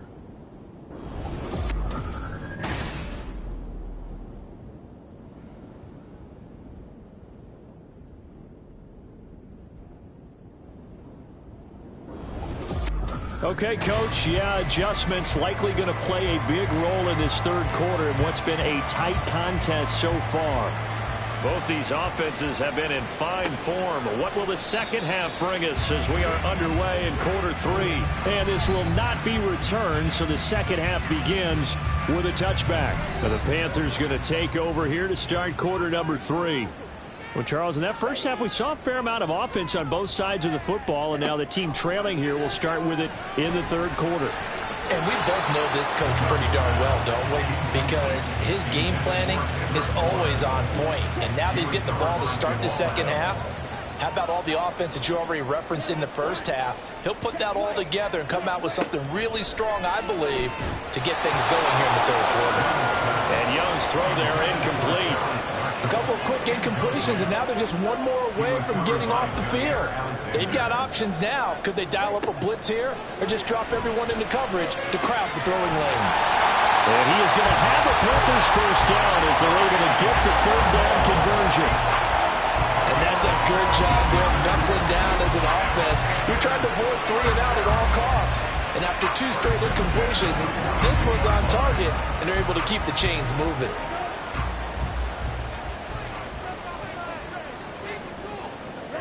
Young on first down. He's got Mingo. And he takes this one down almost all the way to the 30. A good pickup there, 26 yards. That's an excellent read right there. Saw cover 1. That means it's just a single high safety. So you know if you throw the ball to the outside part of the field, help is going to be a little bit late getting there. And he puts one out there for a big-time completion. Rashawn Gary, the man to bring him down. From the 31, here's 2nd and 9. At the 31-yard line. Now here's Young. And his throw here's incomplete. Well, he certainly thought he had a window to push that ball downfield, but as soon as he released the throw, the corner was there to slam that window shut. Looking to throw, Young. And that is incomplete. But the pressure there on third down, forcing the errant pass. 4th down coming up. Tight defense there on third down, but what a product of good coaching and even better execution, because he realized he's in field goal range. No sense forcing anything, and he made sure he didn't. York able to send this one through, and that will bring the deficit back down to 3. So they were facing the deficit coming out of the locker room at intermission, and at least they're able to get the field goal to cut into that deficit. Yeah, now your offense feels pretty good about itself, right? A little bit more up to speed coming out of the break. You turn to your defense now and say, hey, we got 3 there. We're chipping into the lead. Can you help us out? Hold them. Let's get the ball back for us. So here are the Cowboys to take over. They were winners a week ago over the Steelers, and they lead this one as well as they start here 1st and 10.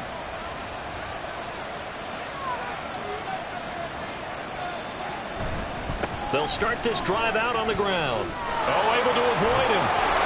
And they're able to get this one across the 35. Right off the bat, it's a first down to start the drive, 12 yards.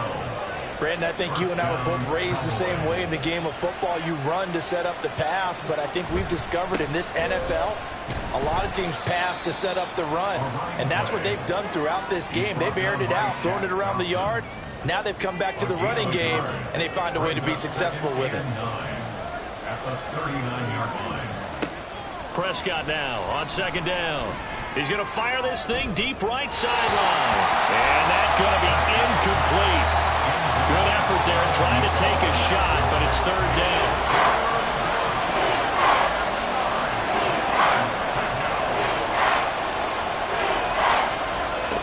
Looking to throw. Prescott. Left side to Lamb. And he's going to come out a few yards short. Brought down at the 45. And that's good for a gain of 6. And that's going to bring up a 4th down. Out now comes the Cowboys punter as he's on to punt for the first time this afternoon. And now a low liner. I think he mishit it.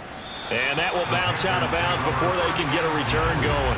The Carolina offense about ready to go. And last time able to get 3. It's not what they wanted. They wanted 6, but they got at least something. They mustered something out of the drive. They'll take it. I like the way you described it. Not ideal, but they'll take it. Anything to put some points on the board. But this time on offense, they don't even want to see the field goal kicker trot on the field. They want that ball in the end zone. Yeah, they'll be going for 6. Now this one complete downfield on the left side. And he's taken down, but able to slip across the 35. That catch puts him over 70 yards receiving now as he's got a first down. Good job there of getting his tight end involved because he lines up on the right side of the formation, just works his way across the field. I really like how they were in sync on that one. He spotted the open gap in the zone, and his quarterback found him, and they get a first down. On 1st and 10, it's Gibson. And shedding through the tackle. And this will be good for a pickup of 9 to the 46. Offensive linemen love creating space for their guys carrying the ball, but when that guy also breaks tackles and creates extra yardage, they almost feel like he's one of them, and they really embrace him. Well, caught by Trimble. He's on 80 yards receiving in the ball game, and he's got a first down.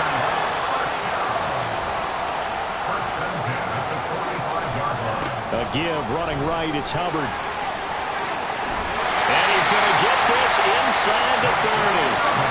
50 yards rushing for him now as he's run it 11 times. They held him in check in the first half, but that's his longest carry of the game right there. So would this be the definition of fresh legs since he didn't get much done in the first half? Now he has a great opportunity. He's taking full advantage of it. No dice this go-around. He's hit behind the line and taken down. It's a loss of 4 there, bringing up 2nd down. Well, partner, I guess sometimes it's just a matter of philosophy. Some say run it until they absolutely stop you, and others say, well, when you think they're about to stop you, fool them a little bit. I guess they should have tried to fool him on that play. They kept the receiver in the short field, but that let his quarterback get the ball quickly to him before either guy in double coverage could react. Here comes the 8th play of the drive, and they need a full 10 yards on 3rd down. Oh, it's intercepted. A drive killer there.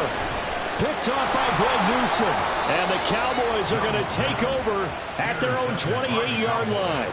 And that could turn out to be a giant play, Charles. You got an offense driving to take the lead, but they're turned away on the INT. And I think that we might look back on this in the 4th quarter and say, that was the play of the game. And now Dallas gets set to take the field. Obviously not the intended goal last drive. They had to punt the football, but still they've got the lead here and now a chance to add on to that lead if they can get points on this drive. 1st and 10 upcoming. They'll start on the ground here on 1st down. Gets past one man and just no chance of turning the corner. He can only get back to the line of scrimmage. 2nd and 10 coming up.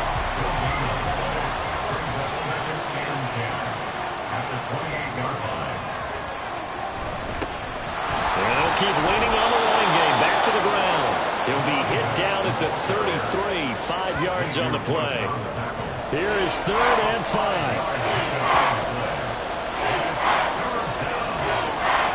Now Prescott. And able to catch it on the left sideline, but they're going to rule it out of bounds. So it'll be incomplete. Certainly one they'd like to have back as it brings up 4th down. Out now comes the Cowboys punter, as he'll kick it away for the 2nd time.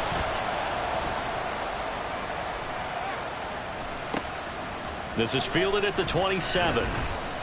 They'll score that a 36-yard punt, and the Panthers will take over now 1st and 10. The Panthers about ready to take over. Not an ideal way to end their previous drive. They threw the interception, Charles, after they had built up some momentum. They were moving the football, but something to at least build on for this offense as they run back out here. Yeah, you're right about that. Up until that last play, everything was working pretty well for this offense, gaining chunks of yardage, getting first downs, really making a push for the end zone, and looked like they had a nice rhythm going. Now you got to have a short memory here. Don't focus on the interception. Focus on what came before it and get back to it. And able to break one tackle, but then quickly brought down. But a nice little gain. 2 yards still to go. 3rd down now. Young. And this pass broken up. And the contact well timed there. And now 4th down. Oh, I thought he had that one, and that was nearly a big 3rd down conversion to give this drive some life. Instead, they're on the spot and help separate the receiver from the ball. Taking it about the 16. It's a 42-yard punt, but 8 on the return. And it will be 1st and 10 as they take over. Dallas offense set for this next drive. And our game's hit a little bit of a lull here, a little bit of a snag. Punts on back-to-back drives. And old-school coaches don't necessarily mind that. Didn't turn it over, right? Didn't create a big play for the other team. Right now what you're looking for is, can you gain an advantage in field position? And that's what both teams are seeking right now. Yeah, they'll be seeking to gain that advantage here on this drive. Second down, Prescott. He's got the connection to Moore. And he's taken down, but able to slip across the 35. So here's a 1st and 10 at the 38.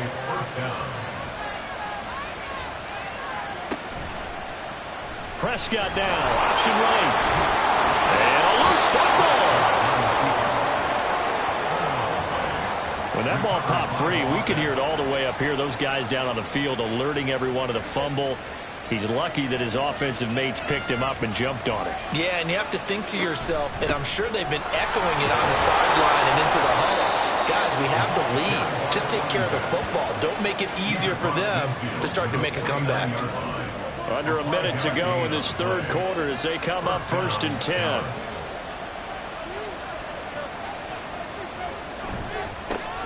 And they'll give him another shot here on the ground. And nothing doing. He's immediately taken down at the line of scrimmage. No gain on the play there. Second down. Second and 10 at the 49-yard line. Throwing. Prescott. Out to the flat. That's complete to his running back. And that play goes nowhere. Taken down, losing yardage at the 50, right at midfield. It'll go as a loss of a yard, so now they deal with 3rd and 11. We have played 3 quarters. You're watching the NFL on EA Sports. And we're back now in Charlotte. It's been a very hotly contested game to this point. Just a field goal separating these two teams as we get set for the 4th quarter. Able to find the open man. That's complete. Touchdown, Cowboys. Puka Nacua with his 2nd touchdown of the game, number 7 on the year. And the Cowboys use the big play to extend their 4th quarter lead. But that's certainly an important touchdown there and makes this a 2-score game. But as we've seen, no lead is safe in this one with the way these two offenses have lit up the scoreboard. I would imagine that on their sidelines, they're both yelling at their defenses, hey, you want to get involved here? One big play from you, that could win the game for us. Aubrey now for the PAT. And his guys will take a 10-point lead. So that winds up a 7-play drive all told. And it culminates in a Dallas touchdown. From a yard or 2 deep, here comes a return.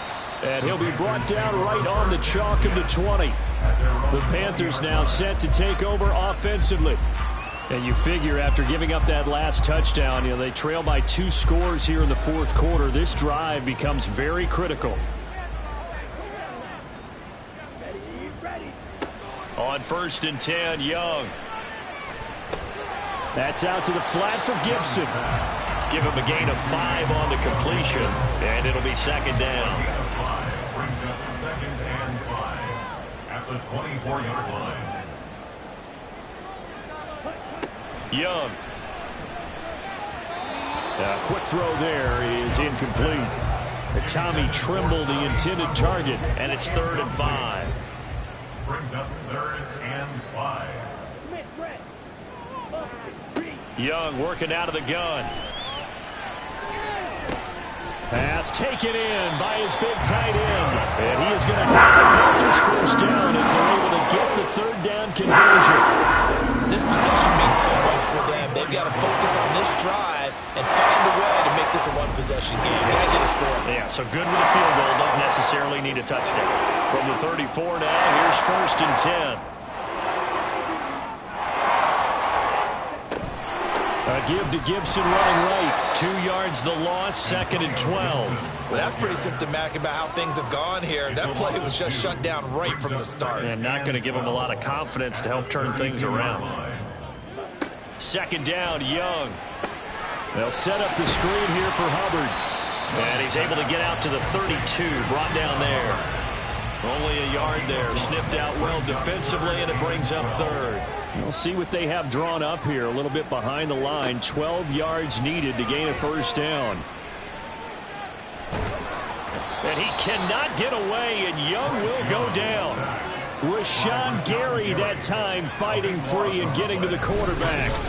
Well, many times when you talk about mobile quarterbacks, you get the sense that they feel like they can get out of any bad situation. They keep moving around and trying to emulate guys like the Scrambler or the Dodger. Instead, they keep losing yardage and digging themselves a hole that they can't get out of. Here's Johnny Hacker now, standing right on his own 5-yard line. Let's take it inside his own 40. So a good punt there, but a nice return of 11 yards. And they will take over 1st and 10. At their own 49-yard line.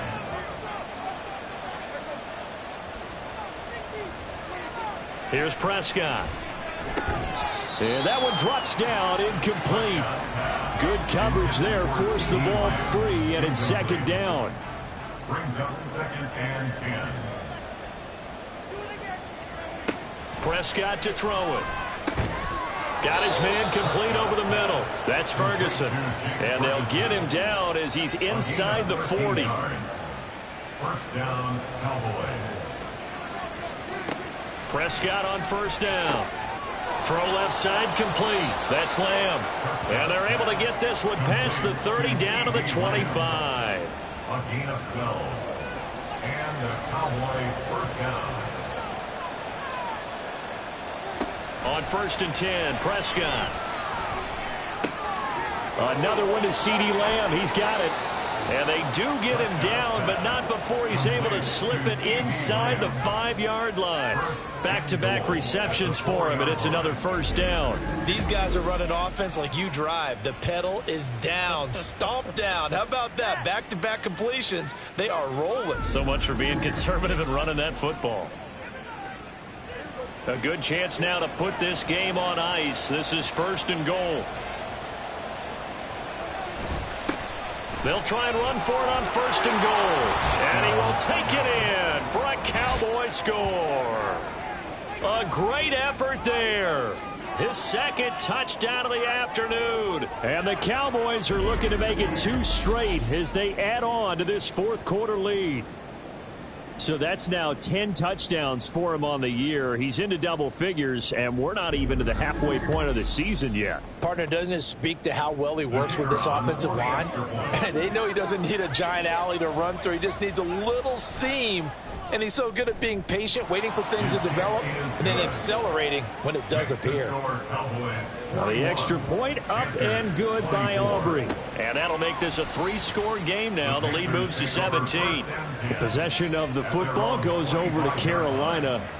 And just looking ahead, it would appear that that bye week is coming at the right time. They'll have 2 weeks to chew on this one, though probably not one that they want to chew on. A poor performance from start to finish. He's got a man. That's Marshall. And he's taken down but able to slip across the 35. A gain of 11 to kick off the drive, and it's a quick 1st down. 1st and 10 at the 36-yard line. Young to throw it. He throws it on the move but can't connect as that falls incomplete. That incompletion is not a surprise with the way that this one has gone, and the frustration of body language is evident everywhere. This team, they've really been put through the ringer in this one. That throw by Young incomplete. And when you've thrown as many interceptions as he has in this one, you definitely start getting a little hesitant to throw the ball out wide because that's prime pick-6 territory. That time, he made sure the only guy who was going to catch it was sitting in the 3rd row. And Young's throw there incomplete. Had an open man that time, but ended up putting a little too much heat on it, don't you think, partner? Absolutely, just needed a touch more air under it. Instead, he fired an absolute bullet. It's desperation time. Young on 4th down. And this is caught, but they say out of bounds. It would have been a 1st down, but he couldn't stay in, and as a result, they're going to have to give up the football. Well, at this stage of the game in the 2nd half, down 3 scores, I guess they felt like they needed to push. And let's face it, with this deficit, if they give up another score here after they didn't get it, does it really matter? Right. It really doesn't. They had to go and try and make something happen if they had any chance of winning this game. And a solid run down inside the 30. 55 yards rushing for him now to this point. From the 29, here's 2nd down and 3. To throw is Prescott. A short one there taken in by Ferguson. 50 catches for him now on the year, and he's got a 1st down. A gain of 7. 1st down, Dallas. Now flags fly in, and one of the Cowboys looked like he got going a little early. The full start backs him up 5. 1st and 15. Now Prescott. Over the middle, hauled in by Lamb. Without the previous penalty, that would have been a 1st down. Instead, it's just a gain of 10. Here's a 2nd and 5. At the Panthers' 18-yard line. Prescott now. Oh, he'll want that one back. Incomplete. He doesn't drop too many in that department. 3rd down. 3rd down. And 5 yards to go. Prescott. He's got his target. That's complete. Yeah, the Cowboys are going to have 1st and goal as they try to finish off this drive with 6 points. He's been the go-to guy. They needed a big play there on 3rd down. Went his way. It worked out. Doesn't matter whether they've scouted it or that they think he's going to get the ball. He has a knack for finding his way open and completing the connection.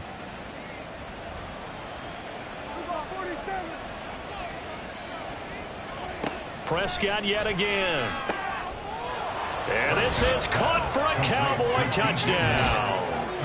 Dak Prescott now 4 touchdown passes on the afternoon as his guys have opened up a very comfortable lead. Boy, he has been fun to watch throwing the football in this one. It's certainly not fun for that defense, though, Charles. Now up to 4 touchdown passes in this ball game. Yeah, we're supposed to be neutral, but I'm feeling their pain right now because he has absolutely carved up this secondary. A clinic on how to attack a defense and take them out of the game. Aubrey now for the point after. And the lead is now 24. So the drive there took 6 plays. And it concludes with a touchdown reception by DJ Moore.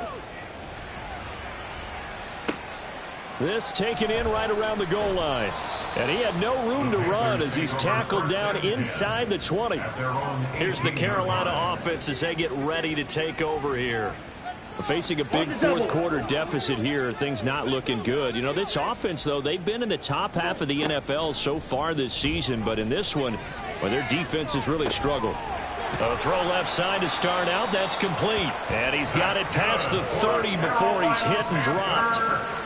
15 yards is the pickup there, and the drive starting very nicely. 1st down.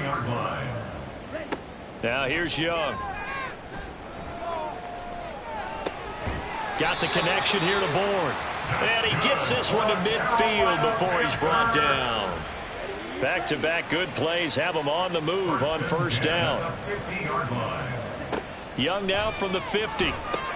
They'll run the screen with Hubbard. And he'll take it down shy the 45 at the 46. Good reactions there defensively. That screen was a little slow in developing, and they shut that one down with little gain. Again, it's Young. He's got Mingo. And he's going to have another 1st down here as the tackle's made at the Cowboys' 17-yard line. That's another Carolina Panther. Now a give. It's Hubbard going left. And he's able to break out of 1 tackle, but then quickly brought down. 5 yards is the tally on 1st down. That brings up 2nd and 5. Just 2 minutes remaining here in the 4th quarter of what has been a one-sided affair. 2nd and 5.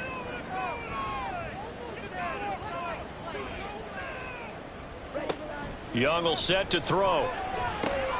Over the middle, complete. It's Marshall. And the Panthers are going to be set up with a 1st and goal coming up as they get him down at the 6-yard line. Panthers 1st down. 1st and goal at the Young 6-yard now. line.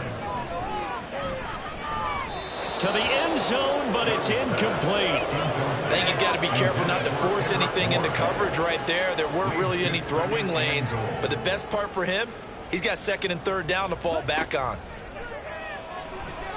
Now Young. And he's going to be intercepted a third time.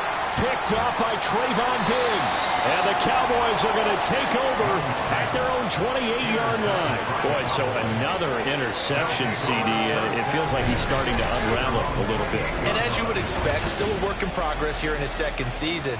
He has to start ironing out some of these mistakes, though, because now his head coach, his offensive coaches, they have to evaluate whether you keep playing him and let him work through it, or you start thinking about going to his backup.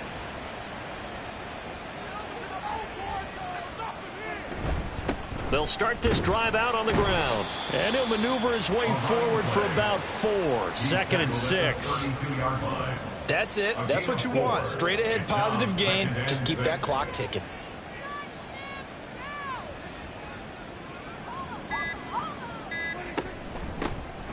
And they'll keep leaning on the running game. Back to the ground. And he'll get this up only to about the 33. 3rd and 5. It's a gain of a yard. And it's 3rd down.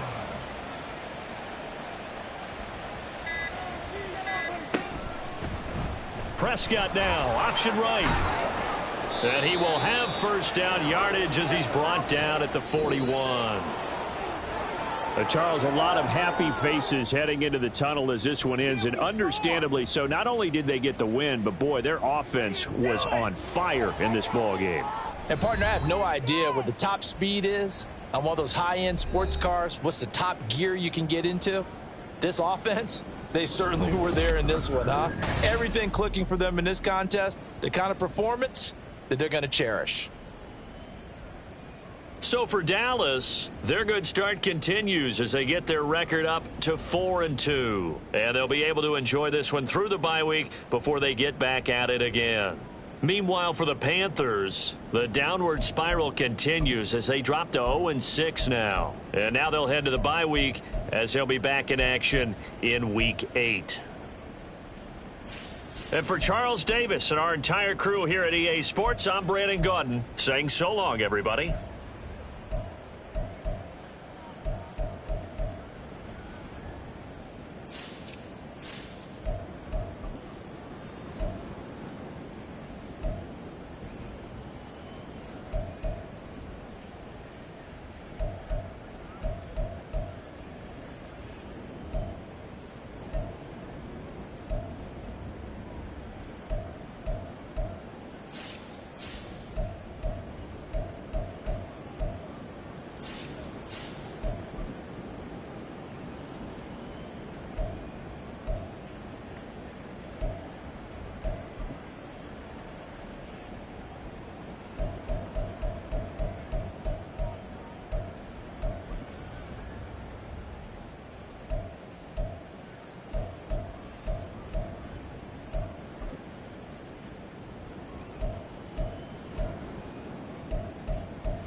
It's the NFL on EA Sports, and all eyes are on Saquon Barkley.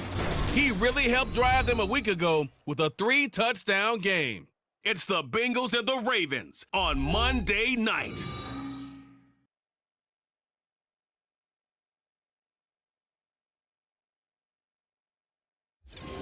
The rain is falling, the fans are soaked, but here's the bottom line. We've got football at M&T Bank Stadium in Baltimore, Maryland.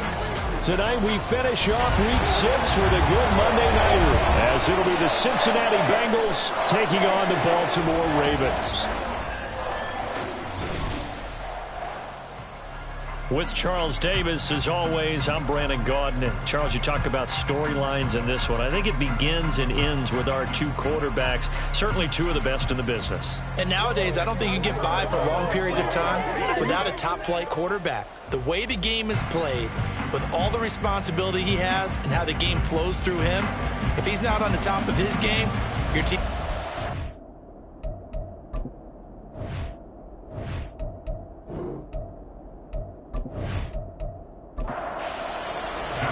Set to go now in Week 6 of the NFL season, and we are underway on EA Sports. On the return, it's Tristan Ebner from his end zone. To bring it out, ends up not being a good one. Costs him about 5 yards as he's tackled at the 20. Here come the Bengals now to take over. And a glance here at their shifty mobile signal caller. And he's playing at a very high level here in this early part of the season. In fact, he leads the NFL in passing yards. Now, that's not always an indicator of success, but in his case, it is. They'll start out on the ground. It's Saquon Barkley. And if there was a lane there, it closed up quickly as he stopped for no gain. Second down. The stop for no gain brings up 2nd and 10 from the 20. They'll run it again with Barkley. And they'll get 8 out of this before being stopped at the 28. Well, this defense for the Ravens, they were very strong last week in that win over Cleveland. It was a little bit enlightening talking with the defense coordinator about their performance last week because the feeling was that it was a good, solid performance. They did what they needed to do to get the job done and get the win, but definitely a few lapses that they're looking to correct. They get 6 on the pickup there as the drive continues. From the 34 now, here's 1st and 10. Barkley, inside handoff. And he can only manage to get a couple. 2nd and 8 coming up. Pretty much unreal. Not just in terms of yardage, Charles, but also throw in the 3 touchdowns as well. When you put the whole package together, I can make you a pretty good guarantee right now. He's going to see a few more people in the box every time he lines up. Yeah, I don't think that the defense has any choice. They've got to stop him. Can't let a repeat performance like that. Agreed. And he'll be out of bounds after getting this one across the 40. Let's not quibble about the gain there on 2nd down. That was a positive play because that was a take-what-you-can-get situation. Got out to the tight end. Now it gives him a much better opportunity to convert on 3rd down. It's a pretty strong running there as he'll take this across the 50 and down to the 44. That one good for 15, and the Bengals get a 1st down. He was well over 100 yards last week. He told us this week, a little ambitious, that he wants to hit that 200 mark. We'll see. Makes sense, though, doesn't it? Have we ever run into a running back that had a great game the week before that didn't think that's just going to naturally continue? Just make sure you feed me the football. And that's what they're all about. Continuity, rhythm, number of carries. Just keep giving it to him. Now a throw. They're going to be taken in by the tight end Njoku. And past the 35, he'll be dropped a yard or 2 shy of the 30. 12 more yards there and another 1st down.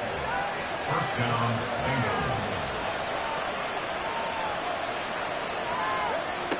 He'll drop to throw. That one taken in by T. Higgins. And the result here, a pickup of 8. Leaves him with 2 to go on 2nd down. From the 23, here's 2nd and 2. At the Ravens 23-yard line. Looking to throw. And it's intercepted at the goal line.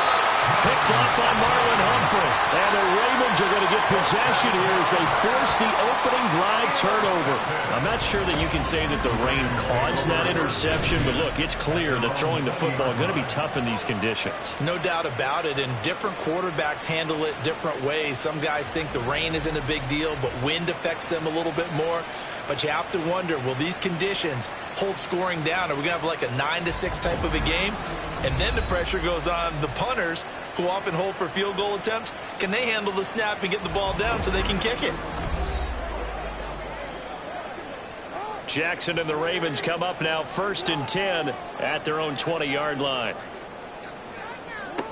They'll come out throwing here to start the drive. A short throw caught by Andrews. And he's going to get 7 out of this before being taken down at the 27. Operating from the 27 now. Here's 2nd and 3. Play action. Now Jackson.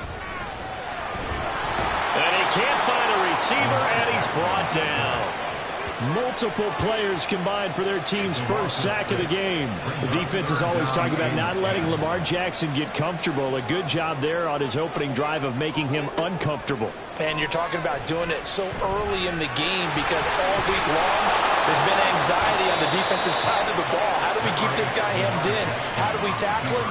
To get it done that early, that's got to feel great for them. Gain of 9 that time on the scramble, 1 yard shy of the marker, and it brings up 4th. So they're forced to punt on 4th as this one's away. That'll be a 48-yard punt, 1 yard on the return. And the Bengals take over 1st and 10. The offense takes the field, and we turn our attention to Saquon Barkley. And we check the rushing numbers so far here into Week 6, and the returns have been really good. Now, you're starting to hit that stride middle of the season toward the end. They're certainly hoping they can keep up this production. They are, because one of the adages in the NFL is that defense travels and defense endures even in bad weather, right? You know what else does? A good running game. And people want that, especially as you head down the stretch. You may play outdoors in some nasty stuff. You're trying to get to the playoffs. This is the time to get it going. And individually, I don't think you should just think about 1,000 yards either. The bar has to be set higher with this beginning. On 1st down, he'll drop to throw. This short pass into the hands of Njoku. And he gets this up across the 35 before he's out of bounds. So just 3 yards on the completion there. And that will bring up 2nd down. Back to throw again. Right back to Njoku. Back-to-back receptions for him, and it's another 1st down. I got a kick out of that one, partner. You and I talk often about trying to hide receivers in certain situations. But a guy of his size, can't really hide him. But the tight end drag route, definitely an effective way to sneak him across the formation for an easy completion and a 1st down. It's a 7-yard carry to set them up with a 2nd and 3. Brings up 2nd and 3. Here's a play fake as they set up to throw. Throw left side, caught by the tight end Njoku.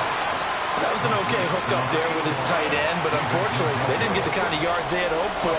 That's going to bring up 3rd down.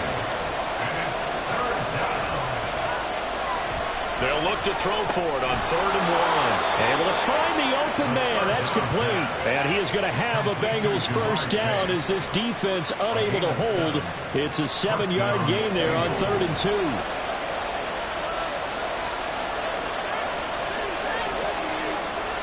They'll look to throw. And it's incomplete. Boy, he doesn't drop many like that one. 2nd down.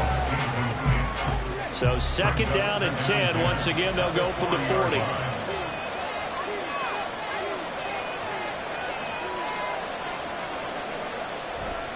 On play action, they'll throw. Throwing left sideline there, but it's incomplete. Look at this Baltimore defense. This unit, they struggled a little bit against the pass, ranked number 21 in the league. And the easy thought process is that stopping the run is the least of their problems because they're facing the #1 passing team. And the Raven pressure too much. Down he goes. And now that brings up 4th down there, a loss of 6 yards on the sag. So on 4th down, on is Brad Robbins to punt for the Bengals. He was only asked to punt once in the victory last week as he sends this one away. No return, but it goes down as just a punt of 31 yards. And the Ravens will get it. 1st and 10 from deep in their own territory.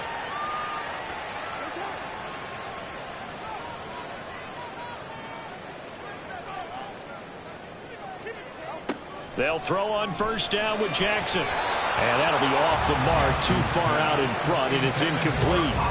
One thing that you're going to see from this offense is that they love the matchup with their wide receivers against this secondary. That one wasn't successful, but don't expect them to back away from attacking all game long. First carry for the Iowa State man, Breece Hall. And he'll get this one up to about his 14. They do get a couple, but they'll be left staring at a 3rd and 8 coming up. A 2-yard pickup makes it 3rd and 8. Now it's Jackson. And that will be incomplete. That looks like it's going to be 2 empty possessions now to start this football game. I think they're going to have to sit down and talk about what worked for them last week in their win. Sometimes you over-game plan, overthink things. Get back to what works. Here's Jones. A 40-yard punt, 5 yards on the return. And this offense takes over in great shape right at the 50, 1st and 10. Now the Cincinnati offense ready to see what they can do here. We sort of suspected that the elements might wreak havoc on both of these offenses, and that's been the case. No points on either side as this drive begins with a 1st down. The throw on the quick slant going to be complete. It'll be a gain of 10 to start the drive out, and by a few inches, that'll be a 1st down. They'll set up to throw. And he'll go right back to Chase. That's caught again. And down to the 20 he'll go before heading out of bounds. They go right back to him for 20 and a 1st. That's the number 2 receiver in the NFL in terms of yardage. And tell you what, a few more plays like that, he won't be number 2 for long. Well, that's what often happens when you have competitors running around the field. These guys know where they stand in relationship to yardage, totals, numbers, the whole deal. And let's face it, all of them, they all want to be number 1. Now here's a throw that's complete. They'll give him 4 yards there, and that'll bring up 2nd down. 4 yards on the pickup. 2nd and 6 at the Ravens 16-yard line. They'll look to throw again. His throw incomplete. Anytime a ball's thrown in the middle of the field and it's popped up in the air, I expect someone to catch. Doesn't matter whether it's offense or defense, because there's usually a great amount of bodies in that part of the field. In this case, no one came up with it. Pass taken in by his big tight end. And the Bengals are going to have 1st and goal as they try to finish off this drive with 6 points. We're scoreless after 1.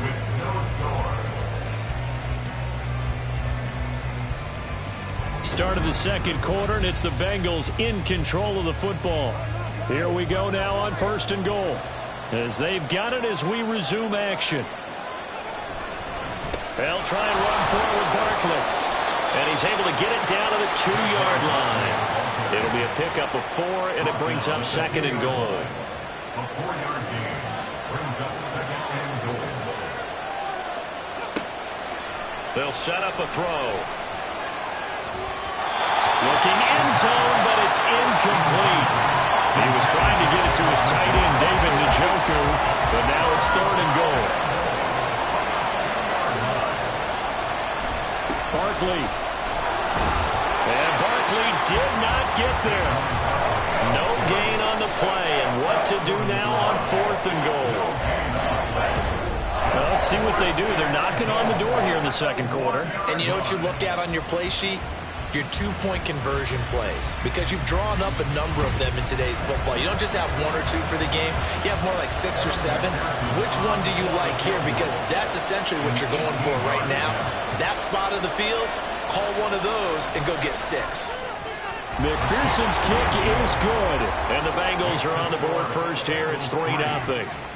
So, Charles, they are on the board after that kick. So 3 drives, 3 points. Obviously not the start that you were hoping for, but they're able to erase that 0 off the scoreboard. Yeah, I guess what you're saying is a point a drive is not what offenses are striving for by any stretch.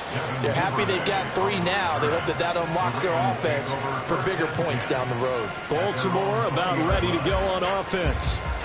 3-2, their record through the first 5 games of the year as they got the victory last week. It's still early, just October, but what have you seen from these guys so far? Well, what I've seen is a team that's still figuring out all their pieces, because they've got some new faces from a year ago and in some new draft picks.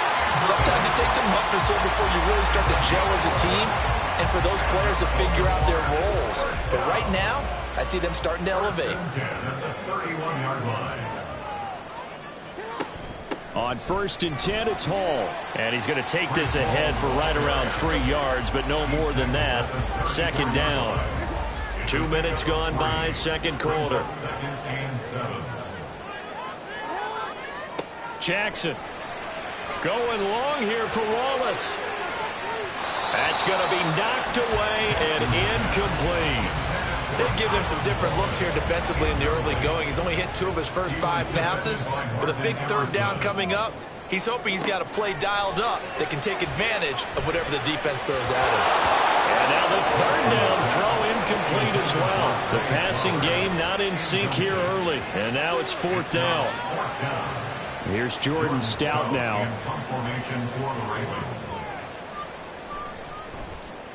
He's been a busy man here in this first half as he gets it away. And a fair catch signaled for and taken just outside the 20-yard line. A 40-yard punt, no return. And the Bengals will take over here 1st and 10. The Bengals drive about to get going. It's been very much a slow start for them. 3 drives and just the 3 points, CD. Yeah, if you're into the points per drive ratio, that answer is 1. And that's not going to get it done in a ball game. They've got to find a way to finish these drives in end zones, not have the balls go through goalposts. And 2nd and 10, he'll look to throw again. And this throw incomplete. And the defender all over him that time, and it's going to lead to 3rd down.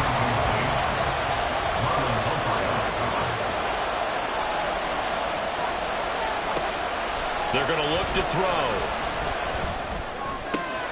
Work in the middle of the field, and he's got a man complete. And they work this well upfield across the 45. Call that a very strong gain of 24. I don't care how many times we see it. I still get a kick out of watching quarterbacks and receivers do the pass tree in pregame warm-up.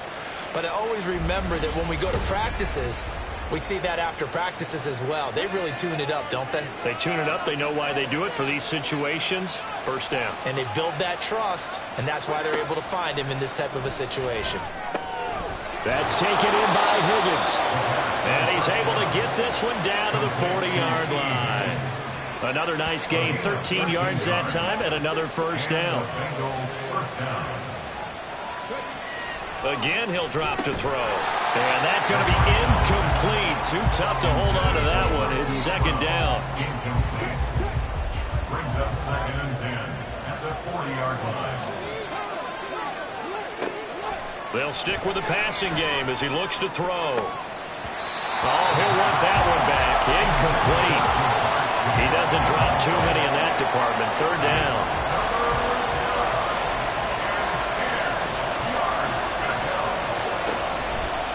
Play action fake. They'll look to throw. He's got his target. That's complete. And he's going to be taken down with the 1st down at the Ravens 19. 21 yards there on 3rd down. And defensively, they were in zone coverage there. Do you have to be a little careful? You're losing playing against a good quarterback like he is to not play too much zone? Yeah, you have to be careful about how much time you're giving up. I think it's a good point you just brought up. So maybe if you still want to play zone, you go to a zone blitz scheme. And you can drop anyone out of your defensive front. Defensive end, defensive tackle. It doesn't matter. You just exchange someone to bring more pressure towards the quarterback and still try and cover downfield. 2nd down. Here's Barkley again. And they'll work this down to the 15 for a pickup of 4. So they need 6 yards here on 3rd down. They're 2 for 2 on 3rd down tries so far on this drive. Now back to throw. And that is caught. He's got it for a Bengal touchdown. Marquise Brown, his 5th touchdown now on the year. And the Bengals are able to add on to that lead. Well executed there offensively. Defense looked a little confused, but he found his receiver, and that one good for 6 points. And the payoff we just saw there tells us how many times they ran this play in practice over the past few weeks, because they executed that flawlessly right here on game day when the situation arose. A good hold in these wet conditions. The point after is up and good, and the lead grows to 10-0. Duvernay now going to bring it out. And only able to get this to the 19, so probably should have opted for the touchback. And Baltimore's offense set for this next possession. And this not an easy situation. You're down early, in the elements, you're on the road. How do you get the mojo back? Well, one thing is to remember that as an offensive player, you have a much better idea of what you're trying to accomplish and where you're trying to go than the defender.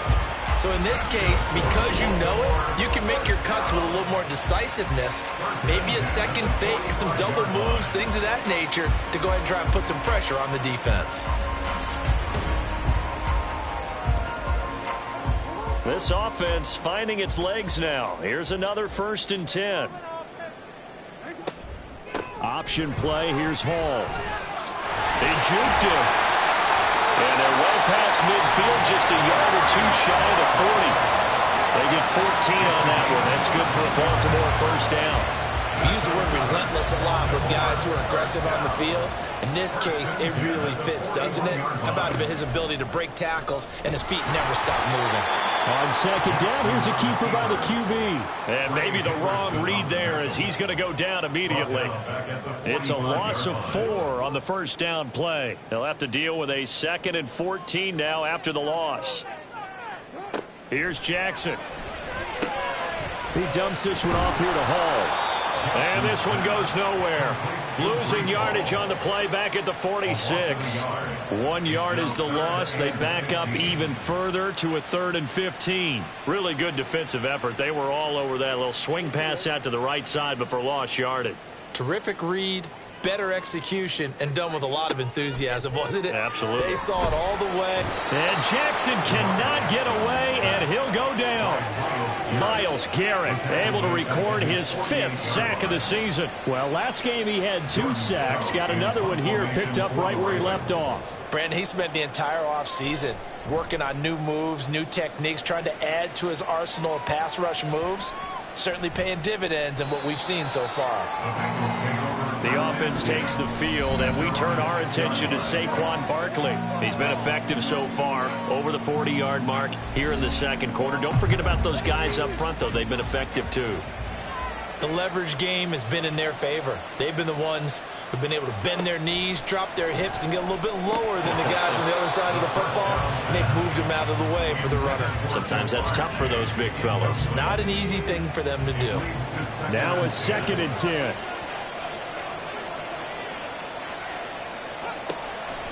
Back to throw here. Over the middle, he finds Higgins. And they'll get him down up past the 15-yard line. He's exceeded his receiving yards from a week ago, and we're still in the first half. It's a first down. They'll drop to throw. Gets this out to Saquon Barkley. And he'll get this up to the 30-yard line. Another nice gain, 13 yards that time, and another first down. Back to throw again. And that's incomplete. This could be the start of a nice stand from this defense now after getting walked backwards on this drive. Come through with another one here, and you have them staring at a 3rd and long, and that puts the defense in a position to dictate to the offense. He's brought down at the 34. Call it a gain of 4. That second down play call was not to pick up the first down. It was to accomplish what they did to get them into a manageable 3rd down because they had incompletion on first down, so they were behind the sticks, so to speak. They needed to make up some ground, and they did.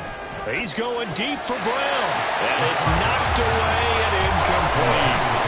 Well, they came up with points in their first 2 possessions, but it looks like they'll come up empty here on their 3rd drive. The defense finally starting to get locked into them a little bit. Might have to go a little bit deeper into their playbook on their next possession. Now on 4th down, on is the punt team sending this one away. So a change of possession here on the punt. And the Ravens, they'll take over. Breece Hall helped leading out this offense for another series. And for him, it's been pretty limited involvement. Down on the scoreboard, maybe time to turn to this guy. And you know me well. Winning games to me means starting with the running game and continuing to press the running game. Maybe you go away from him a little bit now, but the bottom line is he hasn't touched it enough to make a difference. Well, they haven't established that running game yet. The question is, will they? We've hit the 2-minute mark of the first half. 10-0 our score. Coming up at halftime, I'll go from one personality, that's you, Charles Davis, to another one in Orlando, the coach. He'll have stats and scores from around the NFL. You and Jonathan Cook. And he's free going down the left side. It's a foot race. And all the way in for the Ravens touchdown. Tylan Wallace, 79 yards. And the Ravens are able to strike quickly here as they are in for 6. I think if you polled defensive backs, they would say the corner route, take that out, make it illegal, because that is so hard to recognize and so hard to adjust, because your first move is to not get beat in the middle of the field. And that's how they move you first before they break off to the corner. But then as the wide receiver, great job. It's tough to turn those upfield and go, but he did a great job with it there. Really good balance, really good body control. And how about the end result? A touchdown.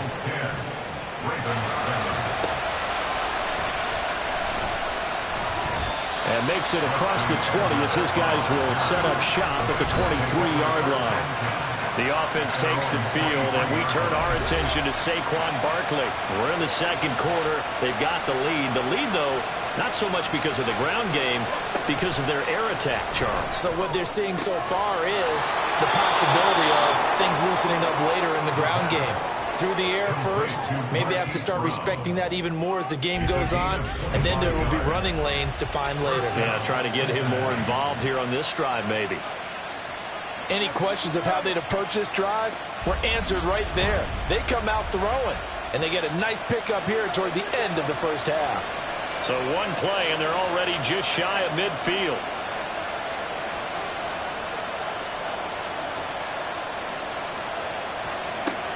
From the shotgun, he'll look to throw.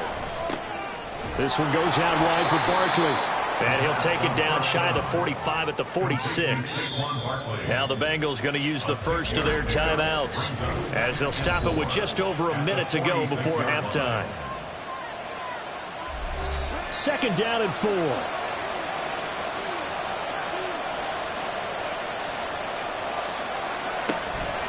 They'll look to throw here. Out route, and it's complete to Brown.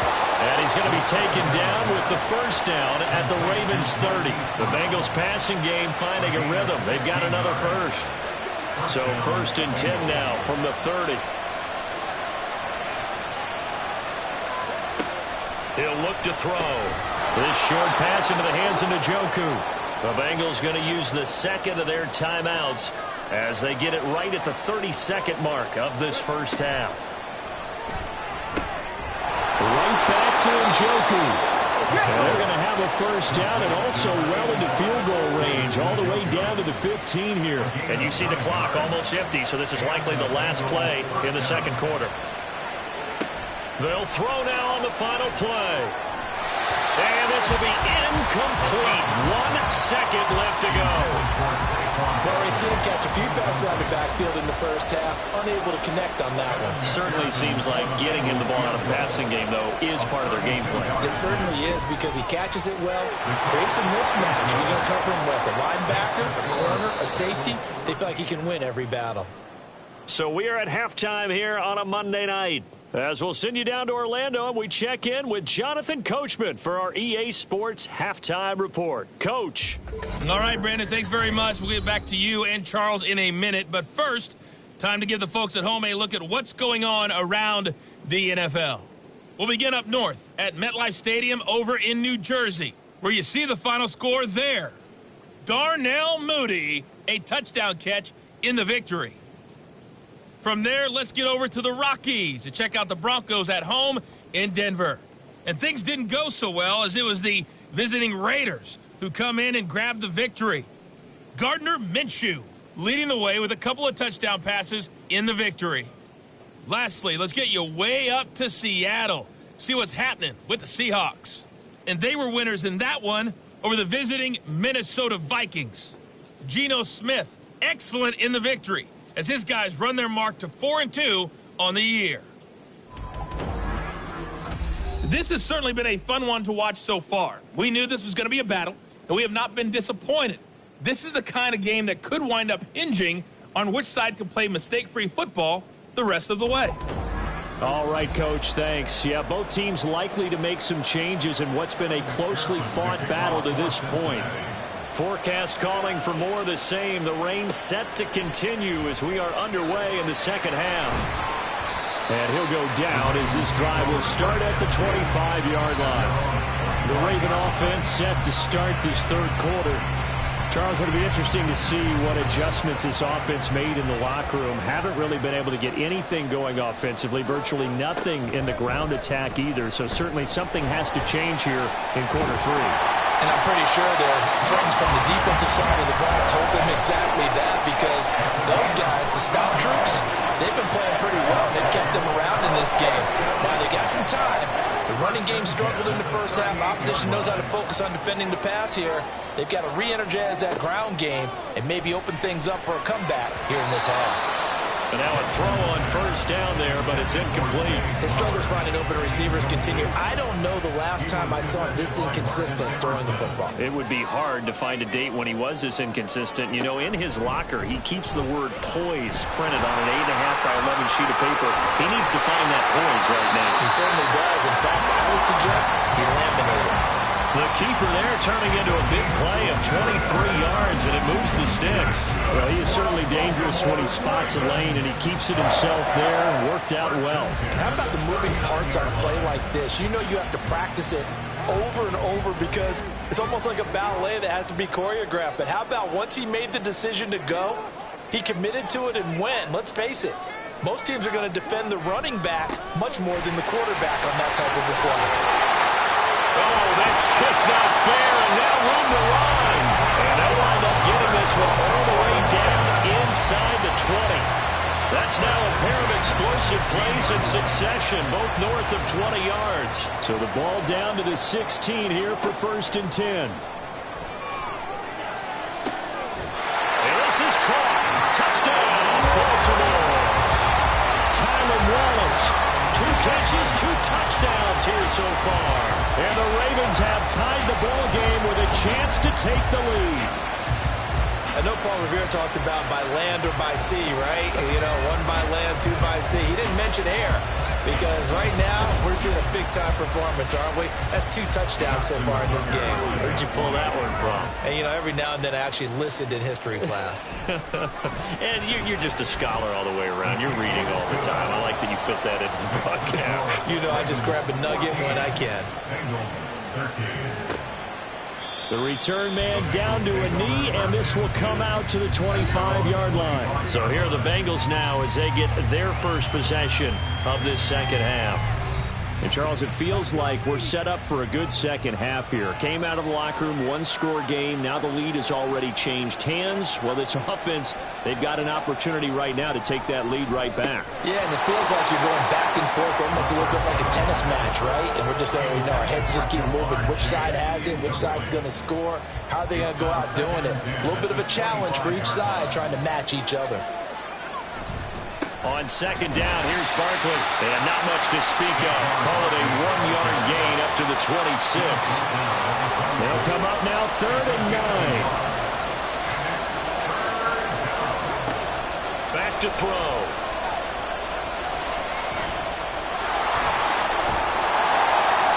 And he's going to be stopped here a few yards short of the first as the tackle is made at the 33. Pretty solid gain of 7 yards that time as he scrambled, but now they face a 4th down. And defensively, they had an extra defensive back on the field, their nickel package, and it made a difference. All the receivers were blanketed, so he tried to run for it, but he came up just a bit short. The Bengals bring out their punter now as he's on here to punt it away. Fair catch signaled for and taken just shy of the 30-yard line. Just 34 yards on the punt there, no return. And out will come the offense as they take over. The Baltimore offense at the line, set to get going. This drive here beginning probably with a pair of motivated groups. Remember, the offense scored a touchdown. Their last time out, looking to repeat that. Charles's defense, they were very frustrated after giving up 6 the last time on the field. And frankly, it's just a battle of wills in a lot of ways because you know they're both motivated. They both game plan for this drive, and they both have specific outcomes in mind. To me, it just comes down to who can execute better and which side can step up and assert its will over the other. 3rd down, now even tougher. 3rd and 13 after that loss of a yard. And not an easy spot here. They'll be in search of 13 yards to try to pick up the first. Now on 3rd and long, they'll look to throw. Mark Andrews. And finally taken down at the 44-yard line. A big play there as they get the conversion on 3rd and 13. It's just called, as we just saw right there, a breakdown defensively. Seems like no one went with the tight end, and no one really did. Had all sorts of space in the middle of the field. Yeah, everyone else was covered, but he was not. Big play results. So the big play gets him across midfield now for 1st and 10. Jackson now.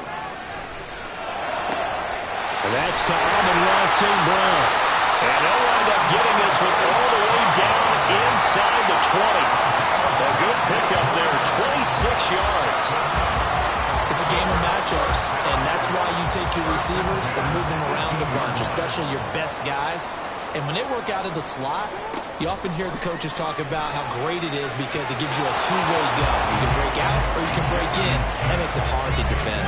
Now a throw to the end zone on 1st down, but it winds up incomplete.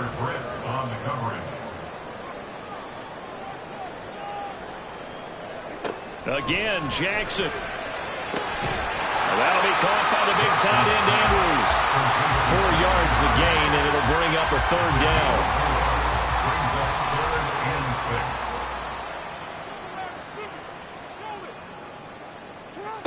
To throw is Jackson. And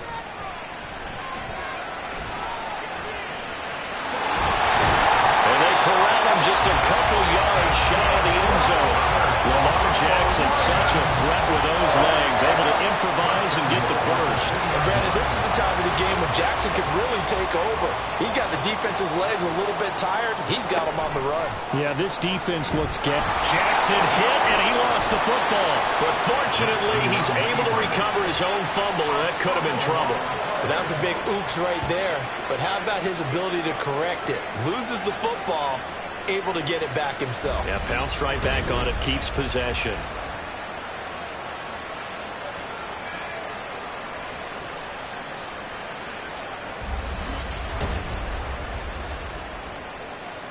Very fortunate to get another shot. Here's 2nd and goal. Now Jackson.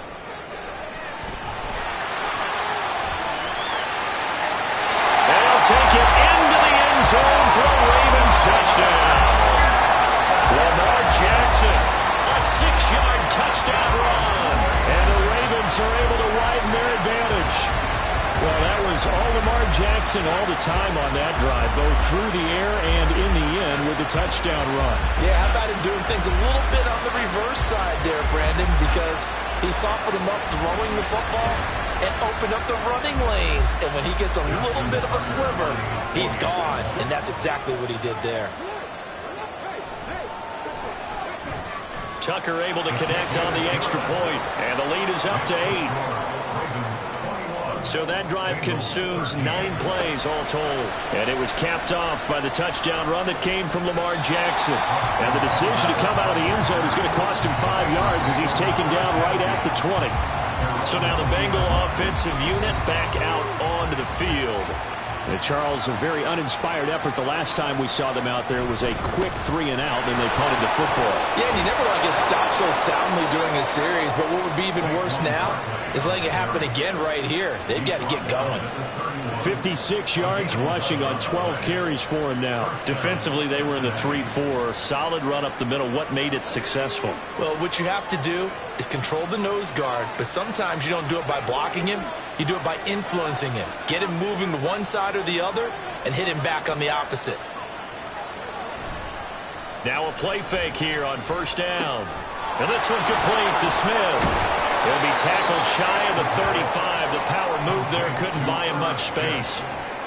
The result, only 4 yards there on the play. And it's 2nd down. They'll give it to Barkley off the option play. And he'll get this up to about the 40. It's a 6-yard run, leaves him with about a foot or so here still to go to hit the marker with 3rd down coming up. Here's a play fake as they set up to throw. Able to find the open man. That's complete. And he's going to be taken down with the 1st down at the Ravens 39. A big 3rd down pickup of 20 yards. With the kind of game he's had so far, you had to know that on 3rd down that they would be looking his way, and they did, for big yardage and a 1st down. I think the defense fell asleep at the switch on that one. I would have doubled him, tripled him, anything to keep the ball out of his hands. A first down carry for Barkley. Down at the 35, it'll be second down. When you find that kind of yardage, you couldn't be more confident as a ball carrier. And guess what? You're going to go back and tell your offensive coordinator, I'd like to keep carrying it, thank you.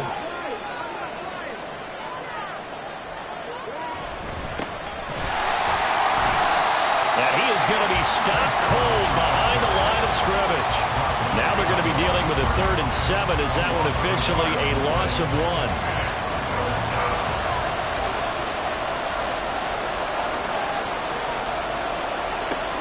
He'll drop to throw. Working the middle of the field, and he's got a man complete. And he's going to be taken down with the first down at the Ravens 19. The Bengals passing game finding a rhythm. They've got another first. So here's a 1st and 10 now, down inside the 20. Up the middle with Barkley. And he'll get this one down to about the 17. Just a yard on the first down carry, so it's 2nd and 9. A gain of a yard. Brings up 2nd and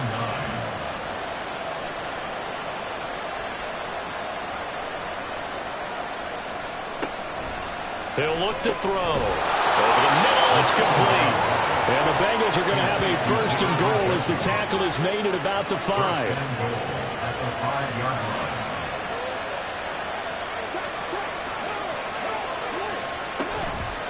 A give to Barkley out of the gun. And he's in. Touchdown, Bengals. Saquon Barkley, his 8th rushing touchdown on the year. And the Bengals are able to cut into this deficit here in the final minute of the 3rd. We're getting set up for what should be a great 4th quarter. This has been a hard-hitting game because both teams have punched and counter-punched equally well. And here's a good finish to this drive. A touchdown run here late in the 3rd quarter.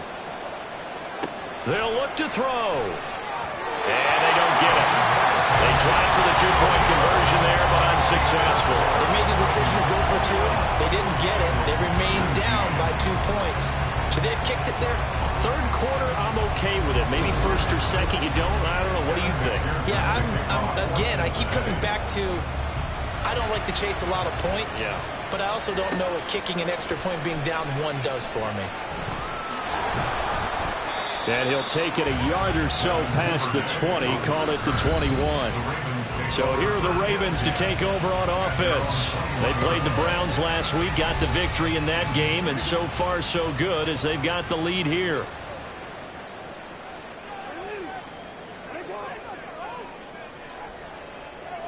Throwing now, Jackson on 1st down. Going long here for Wallace. And he bats it away, and it falls down incomplete.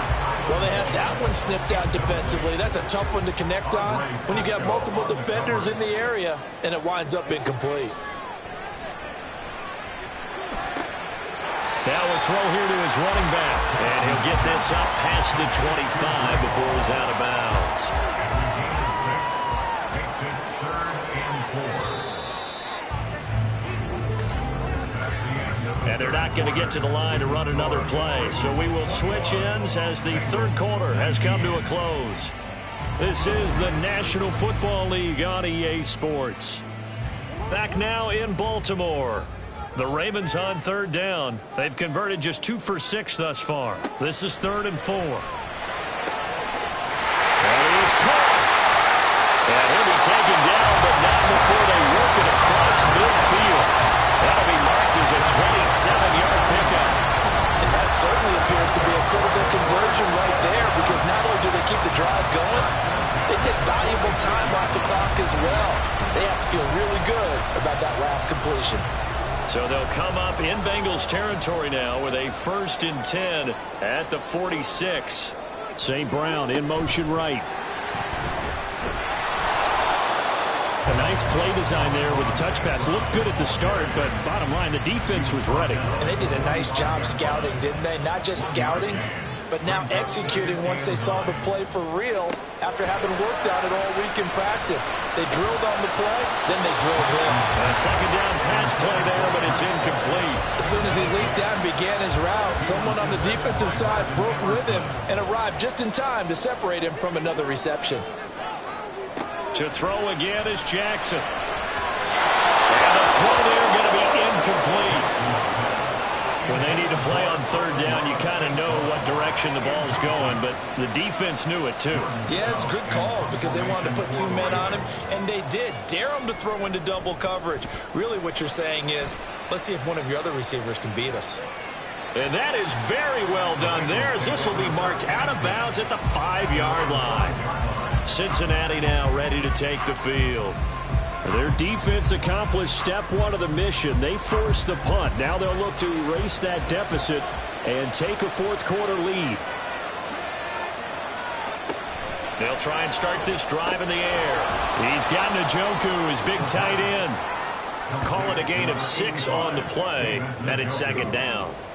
It's a pickup of 6. Brings up 2nd and 4 at the 11-yard line. Out of the shotgun, they run with Barkley. And tackled down after a gain of 3. Leaves him with 1 yard to go on third down. The Ravens bring out an extra defensive back here on third. They'll try to run forward Barkley. And he will have a first down at about the 21-yard line. 82 yards on the ground for him now as he has gotten better, really, as the night's gone on. Brandon, what were they thinking on defense there? That looked like they were playing for the pass. That was 3rd and short. Yeah, it was an easy pickup because they handed it to him. That was way too easy. Just looked like absolute confusion defensively. Not sure why they were in that set. Yeah, I'd say you should have a few men in the box there. And they're able to get this one across the 35. A Bengal first down on the 16-yard pickup there. Well, they obviously read man coverage their partner, and he got downfield, broke down the defender, made him What do you mean by that? Yeah, he made him think he was going to run a different route. Probably thought he was going to take it upfield. Then he curls back inside for the completion. So here's a 1st and 10 at the 38. They'll set up to throw. Here's Higgins out on the right side. And he's dropped right at the 40. Gain of 3. 2nd and 7. Brings up 2nd and 7 at the 40-yard line. They'll set up a throw. Now throw right side here, going to be incomplete. A good job in coverage there. They took away his top read on the play, so he went through his progressions and ended up settling on his running back who scored on their last possession, but the coverage held. It goes incomplete. He's got his target. That's complete. And he's going to be taken down with the first down at the Ravens' 42. The Bengals passing game finding a rhythm. They've got another first. So in Raven territory now, here's a 1st and 10 at the 42-yard line. And here he'll be brought down a little shy of the 35 at the 36. It's a 6-yard pickup, and it gets him to 2nd and 4. A 6-yard pickup brings up 2nd and 4. Blitz forthcoming as he'll look to throw. Man open left side is Brown.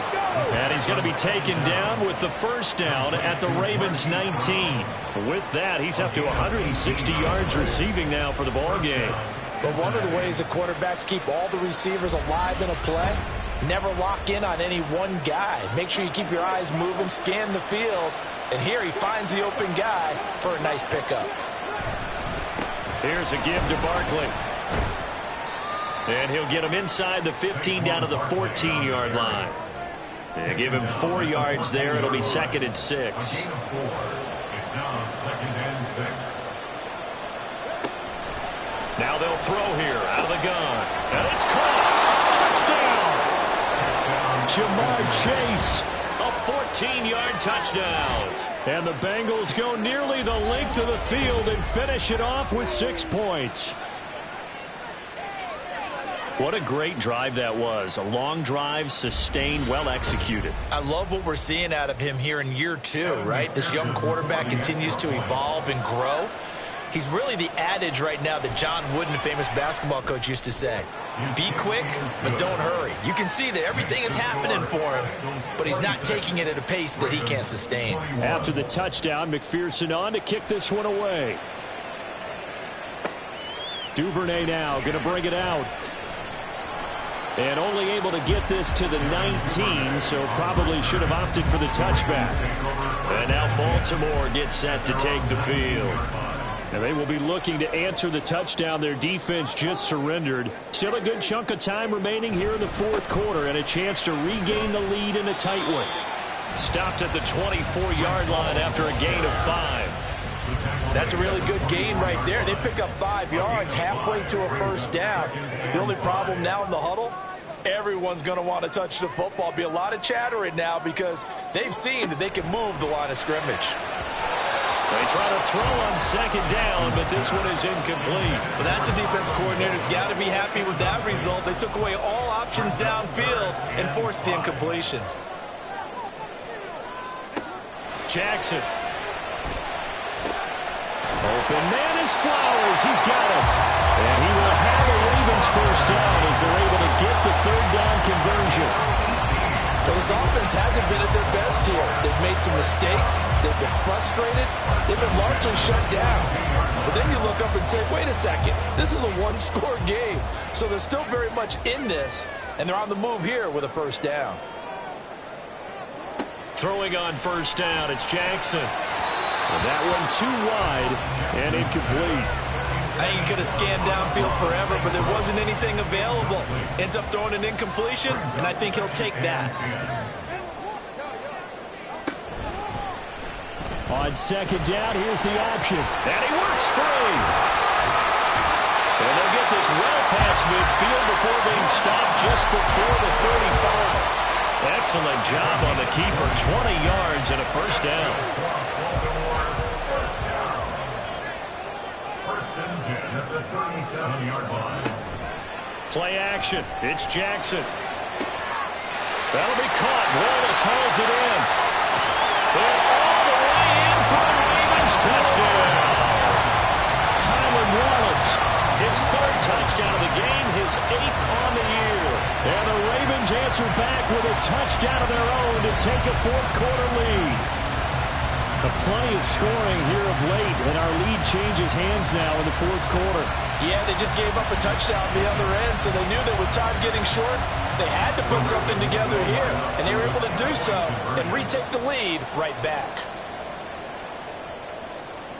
Jackson here is going to look to throw, and he'll get into the end zone. So now a field goal would only tie as they up their lead to 3. So they make the decision. They want a 3-point lead versus a 2-point lead, and they got it. Yeah, at this stage of the game, it seems like the exact right thing to do. Put a little pressure on your defense, but the biggest thing now is you're making the other team chase you.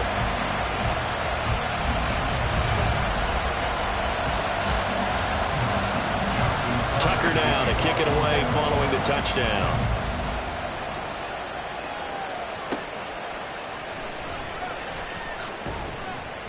And he will make it to the 20-yard line and no further. The Bengal offense now gets set to head back out onto the field.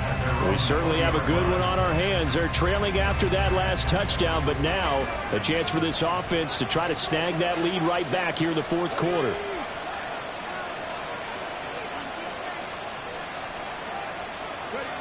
They'll come out throwing here on first down. Throw left side complete to Chase. And he's taken down but able to slip across the 35.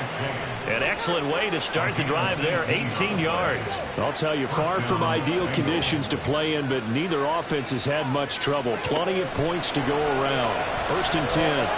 Throwing there, but this pass is going to wind up incomplete. See, I'm not quite sure how to judge that one. Maybe didn't have enough legs underneath him. Mechanics might have been off. Maybe some fatigue. That one came up short. Yeah, fourth quarter, maybe you do start to watch as the arm there, the leg's still there. This has been a tough game. 9 yards, and that leaves him just short, so it'll be third and less than a yard. A gain of 10 brings up third and inches. The play action fake. They'll look to throw. And he's got his man, Marquise Brown. And he's going to be taken down with the first down at the Ravens 33. Well, they had a gain of 10 last time, now a gain of 20 here. And with that pass, CD, he's now over 400 yards in the game. And even in a pass-first league, that is still a tough benchmark to hit. And all week leading up to this one, all we read, heard about was the confidence he had that he could put up big numbers. Kudos to him for coming out here with that belief in himself and for making it happen. 2nd and 10 from the 33-yard line. They'll stick with the passing game as he looks to throw. This short pass into the hand. Oh, no, he lost the football. Oh, one of the linebackers has got it. And they have the football and will take over at the 24-yard line. All these years we've been watching the game, I start to get the sense that whenever it rains out, those guys who have to touch the ball and carry it, they're extremely resentful about that weather. Yeah, I'm just happy I'm not resentful that we have a roof over our heads. I know that much. Yeah, maybe we won't fumble our play sheets here as we just saw the fumble happen on the field. Baltimore about ready to go on offense. They'll be hoping to work a little clock and try to add on to this slim fourth-quarter lead. But whatever happens on this drive, certainly a huge fumble recovery by their defense at this juncture. And they get him down, but not before he takes it across the 40-yard line. What may seem a little unorthodox to some people, got the lead, fourth quarter, yet he's still firing away. I think he believes that's the best way to go and win the game. Yeah, a lot of coaches say, let's just run the football, be conservative. He's sticking to his game plan. No, that is his game, and that's what they're going to ride. Not totally home free yet, but it's looking good as they come up 1st and 10. Straight ahead is Hall. And he'll push his way up to about the 44 here. And now we'll see a timeout used on defense as they stop it right out of the break with 1:57 to go in the ballgame. Now an option play on 2nd down. And he's going to have to protect the football and take his lumps here at this stage of the game as they stop him behind the line. On 3rd down, here's Hall. And he'll take this to the 47, but no further as they get him down well short of the line to gain. And the kick's away as he angles this one for the sideline. And they'll play keep away from the returner as this one will be marked out of bounds at the 13-yard line. Pretty good spot. So now the Bengals down by a field goal. 1:44 to go. Now they need at minimum 3 points out of this as they come up 1st and 10. They'll look to throw. And oh, that one nearly intercepted. That would have sealed it. Instead, it'll be 2nd down. It's 2nd down and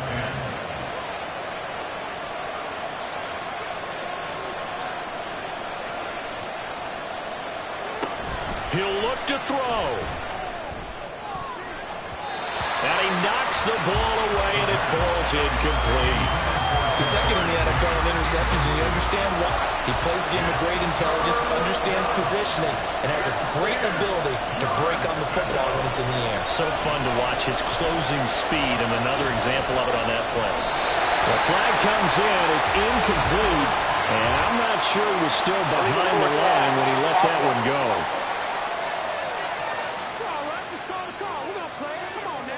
So since that last play got nothing, they'll go ahead and decline the penalty, and that forces a 4th down situation. 4th down, 10 yards to go. As expected, they're going for it to keep the drive alive. And that's complete to Brown. And he is going to have the Bengals 1st down as the defense nowhere to be found there. A gain of 20 on 4th down.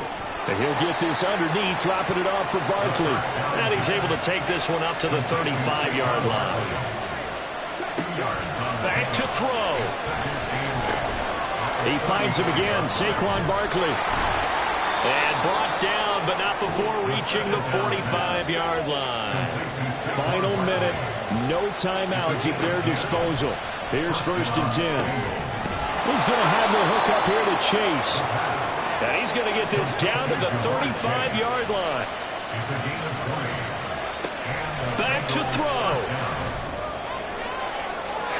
And that's going to be incomplete. Certainly would have liked to get some yardage out of that play, but now you got to put this in the hands of your field goal kicker. See if he can get you to overtime. Now the Ravens going to use one of their timeouts. It's just their first. They've got 2 more to use here in the final stages. So now one of the biggest kicks of the night is forthcoming. This to potentially send us to overtime. And that is no good. And instead of tying it up, they'll remain down by 3. We saw on the think of these kickers as automatic at any distance, and it's just not the case because when you start talking about 50-plus yards, that's still a tough one to connect on. This one ends up no good, and that should put to rest any chance of this game getting to overtime.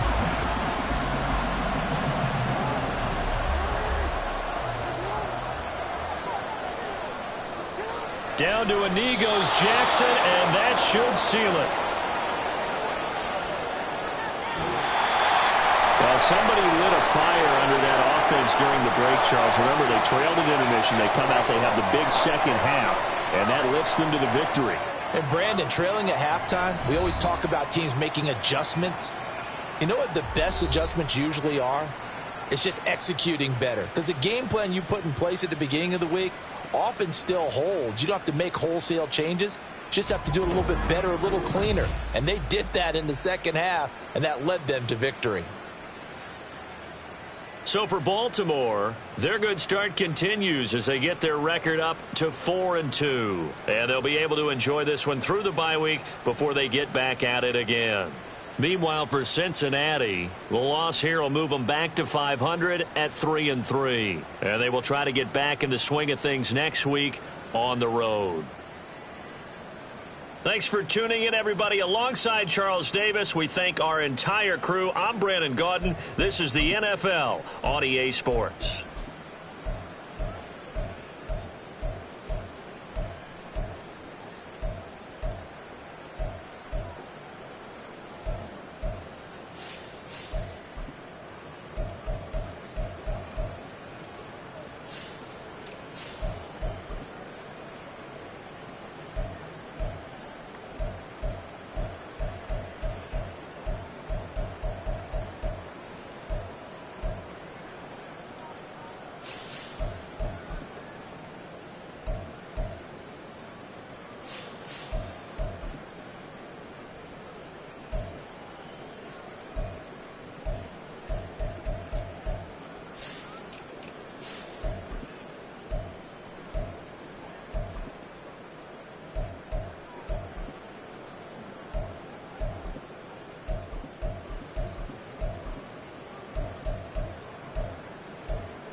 It's week 6 of the NFL, and we'll get a look here at Trey Lance.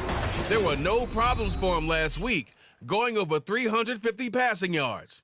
It's the Packers and the Saints, and it's all up next on EA Sports.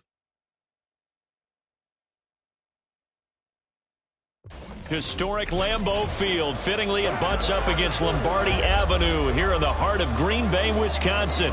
Today, we've got a Week 6 matchup for you here, as it'll be the New Orleans Saints taking on the Green Bay Packers.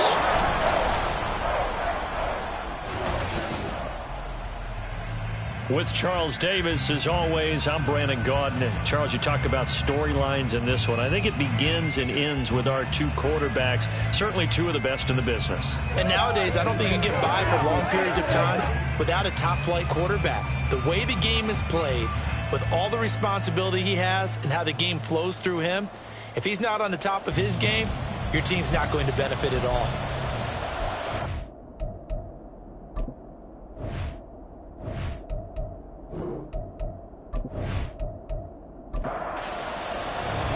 Set to go now in Week 6 of the NFL season, and we are underway on EA Sports. And able to get this out to the 25. And here come the Saints for their opening drive. And they'll be led by their 5'11" quarterback, and a mobile one at that. From Temple, it's P.J. Walker. And you and I both know that any win is a good win, and that's what they did last week. But there's also plenty for him to work on in his game, wasn't there? Yeah. 2 touchdowns, an interception. Yeah, you know, he wants to increase that a little bit in terms of ratio. But first and foremost, they did win the game. Speak of, call it a 1-yard gain up to the 26. The last play got just a yard. Here's 2nd and 9 from the 26. Now Walker. Setting up the screen for Cook. A good job defensively to hold that to 4 yards, and now it's 3rd down. You look at this Packers defense, and they find themselves just outside the top 10 in the league against the pass, currently bringing up the number 11 spot. And while teams don't like to talk about it, they're pretty proud of their rankings. But this ranking is going to be put to the test today because they're going up against a top 5 passing offense in this one. Coming into the week, he's the NFL's leader in receiving yards. There's his first catch, and it's good for a 1st down. All right, let's just go ahead and walk through this one pretty easily, right? Blast off the line of scrimmage, get downfield to a certain point, usually around 8 to 10 yards, turn around and make sure the quarterback sees your numbers and set yourself up for the pass. A well-executed curl route by Charles Davis. And now here's a deep shot that's complete. Touchdown, New Orleans! A.T. Perry with touchdown number 7 on the year. And the Saints have taken the early lead on the road here at Lambeau. On paper coming in, you'd say that these guys are the better team by far, and they sort of showed their superiority there on the opening drive. Yeah, they came in the heavy favorite in this game, and even though they're on the road, they just wiped it away, didn't they? They just said to everyone, we're the better team. We just showed it to you on this opening drive, and we expect to do it all game long. Groupie able to add the PAT, and it's now a 7-0 game. After the touchdown, here's Groupie to kick this one away.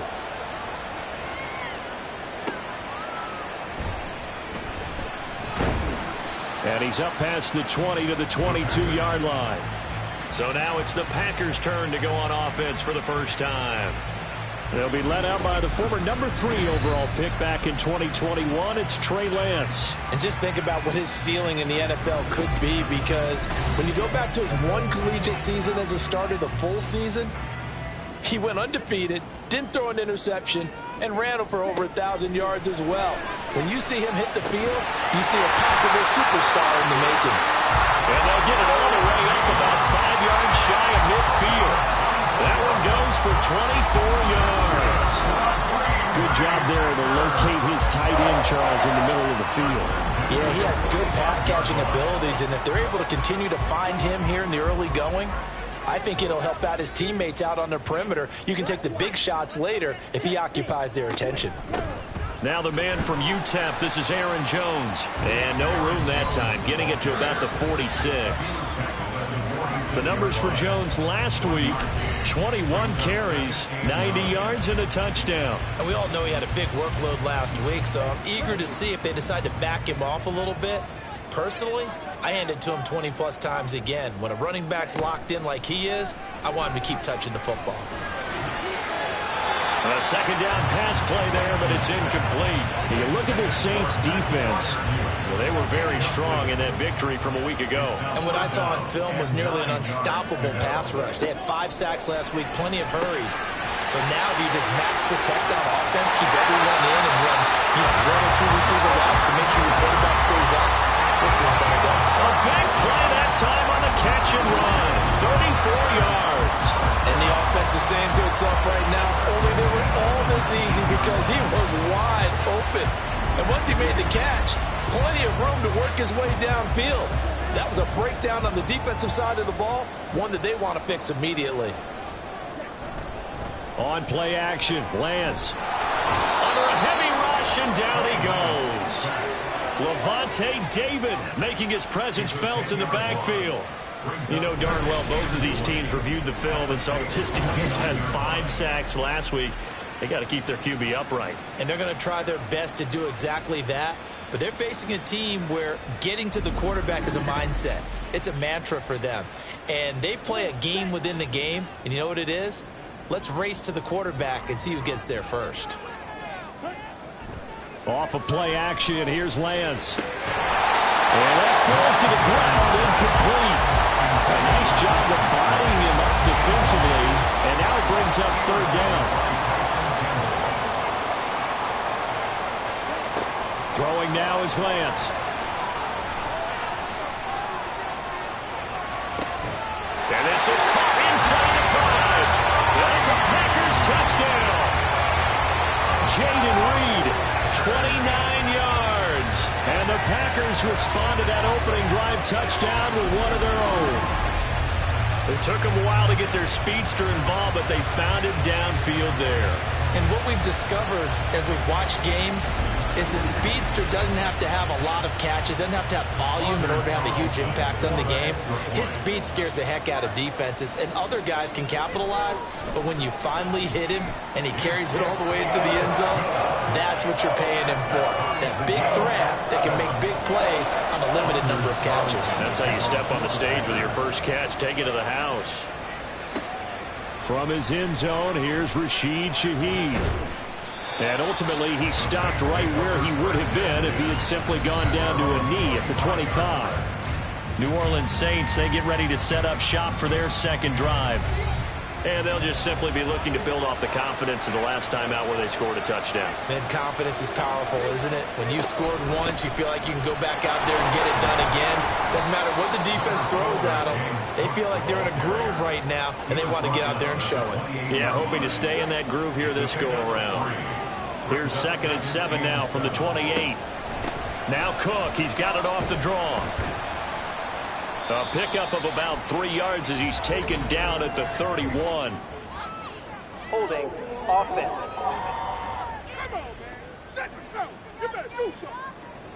They'll come up now on a 2nd and long after the hold. From the shotgun, it's Walker.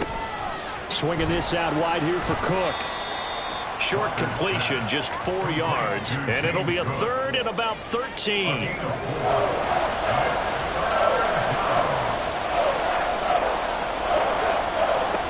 Working out of the gun here, Walker. And incomplete. He had nowhere to throw, so he just tossed it away. But that brings up 4th. And this is what you want to see from a defense. Give up an opening drive touchdown, that's fine. But how about them going back out there, recommitting themselves to the task at hand, and forcing a 3 and out, and giving the ball back to their offense? They're spinning away. It'll be a 45-yard punt, and couple that with a loss on the return. And it'll be Packer football here. 1st down and 10. So 1st and 10 now from the 30.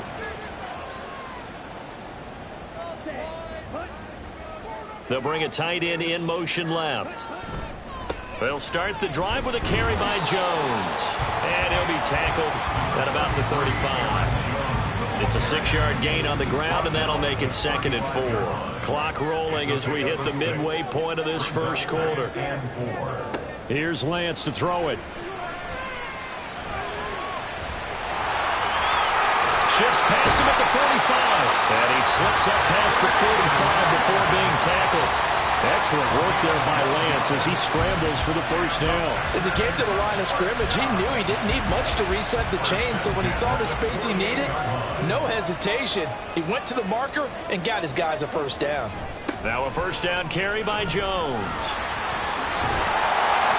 And a pretty athletic run right there as he's going to get this down inside the 40. Back-to-back nice gains. That one for 14 yards and another 1st. That's pretty much meat and potatoes right there, wasn't it? Just go right at them and let your big horse charge up the middle. Not too fancy there, was it? Nothing fancy at all. Challenging that defense, and on that go-around, the offense won the challenge. And a short gain there down to the 37-yard line. Now 2nd and 9. And now they'll throw with Lance. Pass caught. It's Romeo Doubs. That's good. The completion there for 7 yards. And now that sets up 3rd and 2. Makes it 3rd and 2. They'll try and run for it with Jones. And he's able to pick up the 1st down here before he goes down at the 26. They're able to convert with a gain of 4. Well, they came into this game saying it was important that they set the tone and show that they can run the football. I believe that they've done that here in the 1st quarter. Lance now on 1st down. And that one going to be off target and incomplete. It sort of looks like they still have some fight in them on this series because it seemed like things were headed for the red zone. But if this defense gets 2 more stops, they can keep them out of that area. Here's Lance. Sideline throw, it's complete.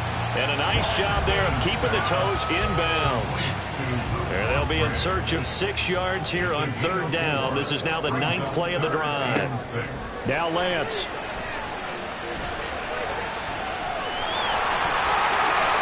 Oh, nifty juke there. That's fun for a guy trying to tackle. And able to get him down, but he does reach the 5. A nice job there on the escape and scramble. A 1st down, a 16-yard gain.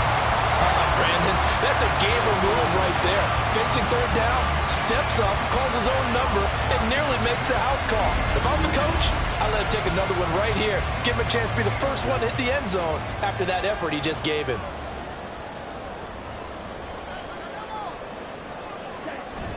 Now a play fake. Lance into a sea of defenders and intercepted. Picked off by Levante David.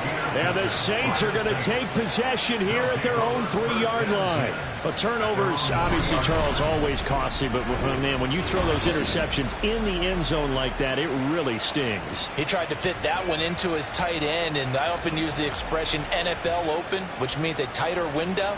Down near the goal line, you really want him to be open. In this case, it cost him.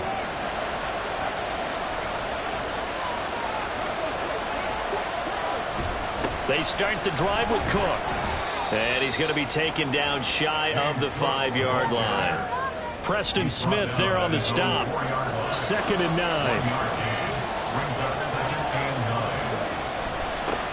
Now it's the veteran Jamal Williams. And able to get it across the 10 to the 15.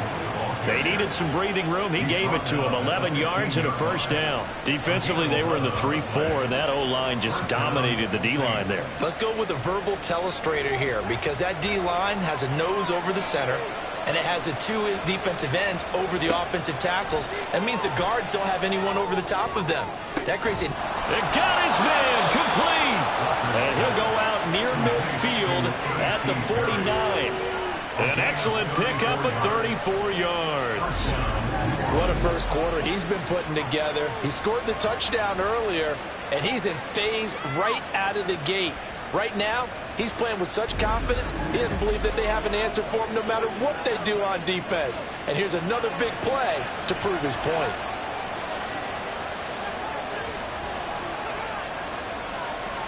The tight end in motion right. Now a first down carry. It's Williams. Oh, nice move.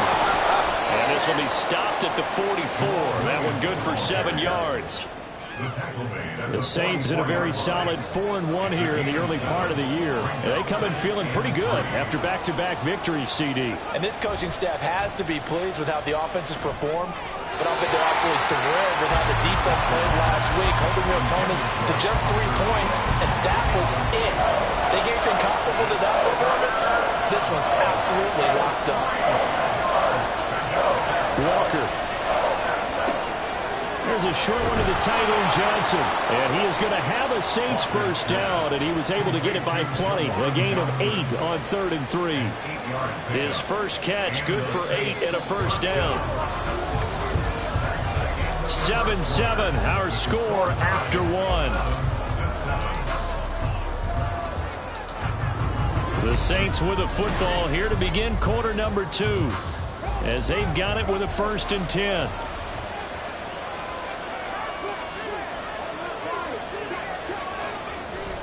Back to the ground, Cook.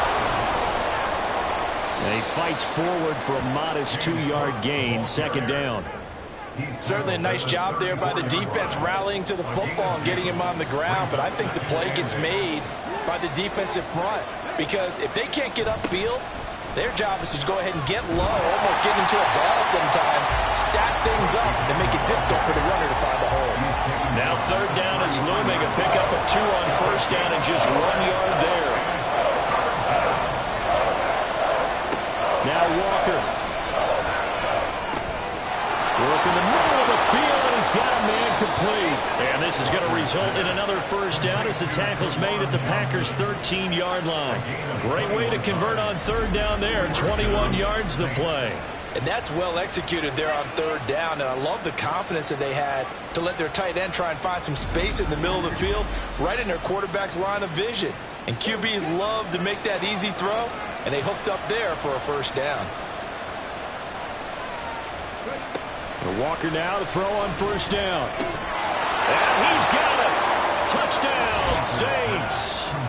A.T. Perry with his 2nd touchdown of the game, number 8 on the season. And the Saints go 98 yards and finish it off in the end zone. What a first half he is compiling here. He's already over 100 yards receiving and now 2 touchdowns, CD. Brandon, you know I don't like to play the game where you start projecting when you're at a certain point. But let's face it, he's off to a tremendous start. So 200 yards, 4 touchdowns. I don't think anything's out of the question right now. He's blowing up coverages. You've got to double him every snap. Otherwise, he's going to defeat you on almost every play. The Packers ready to take over offensively. In a close game like this, Charles, those interceptions like they had on the last drive could be costly. But here they've got another opportunity to seize control of this game. And they'd better take advantage of it, because otherwise, if they end up losing by 1 score, they'll relive this over and over and over until they have another opportunity to wipe it away. Here's 2nd and 7. A 3-yard pickup brings up 2nd and 7. Play action. Now it's Lance. Out route, and he connects with Firemouth. And they get him down, but not before he takes it across the 40-yard line. Over 70 yards receiving now for him in his first half alone, as he's got a first down on that last catch. Nice play call, a little bit of play action right there. If you can get those linebackers to freeze for just a split second, that's usually all the room you need in order to get it to your tight end.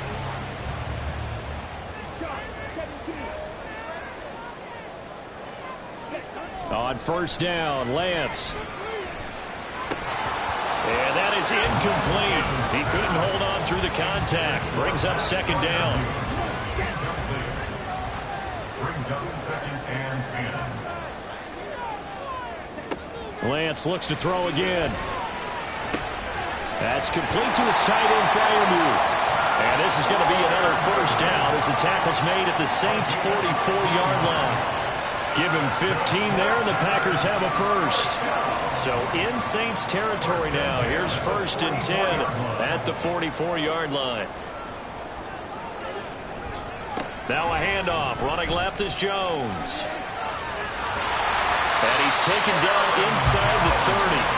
A good gain again. That's now 31 yards combined on those last 2 plays. Some big plays in the passing game on this drive, and here's one out of the running game. So the passing game loosening things up. Now there's room to roam.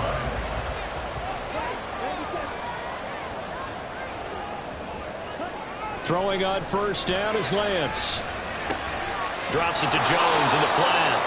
And he went nowhere. He'll lose yardage back to the 29. It's a loss of a yard. Brings up 2nd and 11 at the 29-yard line. Now Lance going to throw. Short throw to Musgrave. And he'll be out of bounds as he gets this down about the 21 or 22. The Packers on 3rd down. A perfect 4 for 4 thus far. Here it's 3rd and 3. And Lance now to throw. And he takes a shot on the release as this will be incomplete. Really good coverage all over the field, and it took away his intended read and almost dared him to try for his guy out of the backfield. No surprise on that one. It doesn't connect. A 38-yard attempt. And his kick is good. And they'll cut the lead back down to 4 now at 14-10. Well, in a close game like this, obviously you want the touchdown, but certainly they will take the 3. And they'll be okay with that, but let's throw a little credit to the defense as well. And I'm just glad this doesn't come down to a debate, right? Which side won, partner? Because the defense, hey, we didn't give up a touchdown. The offense, hey, we put 3 on the board. Either way you look at it, I think both sides gained something out of that drive. So here are the Saints to take over. They've won 2 straight, and they lead this one as well as they come up on 1st and 10.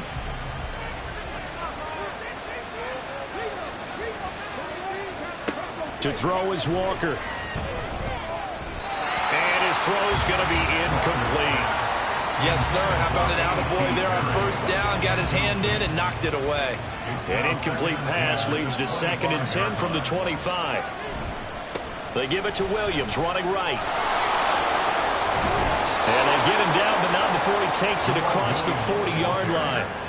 It'll be a Saints first down on a gain of 16 yards. Interior of that line blocked really well on that run, but also the 2 tight ends, they blocked well too. Not only have they scouted the line of scrimmage, with their agility, they can get upfield and hit moving targets like linebackers, defensive backs. They do a really good job helping out the running game. So the completion good for 6 yards, and that'll make it 2nd down. At the 47-yard line.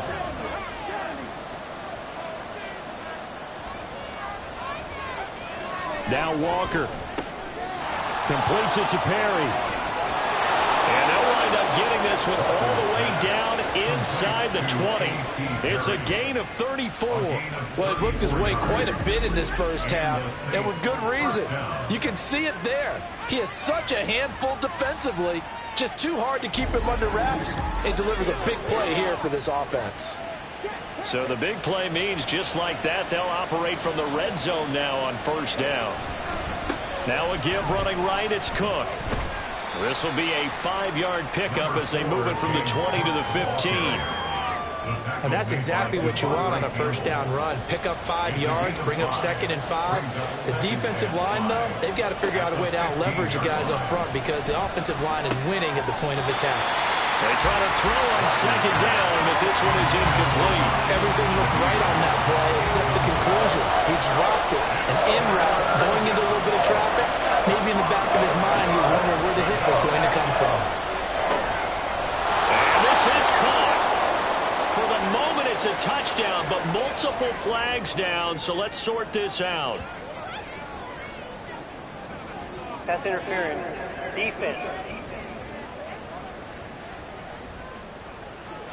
So obviously they will decline the penalty there, and the result is 6 points. The point after, good by Groupie. And that makes it a 21-10 game. So this drive spans 7 plays. And it was Chris Olave who finished things off with a touchdown. After the touchdown, here's Groupie to kick this one away. Taking it about the 1. And his guys will get the football right at the 20-yard line. The Packer offense now ready to get back onto the field. They'll look to make some inroads here, trailing 21-10 as they come up on a 1st and 10. To throw, it's Lance. Throw left side is complete to Reed. And they're able to get this one across the 35. That's a good way to start the drive. 17 yards and a 1st down. Certainly no settling into the drive there. They came right out on the first play and attacked the middle of the field for a big gainer and a 1st down. One play has them to the 37 here for 1st and 10. Lance looking to throw it. And this will be stopped at the 44. That one good for 7 yards. Well, that's what you're looking for when you want to throw the ball downfield. You want one of those guys who can play out on the perimeter, can play out wide, who can not only get open, but when they're covered, can uncover themselves downfield and create catches. And he's going to take this all the way down to the Saints' 25-yard line. 73 yards now on the ground on just 7 carries.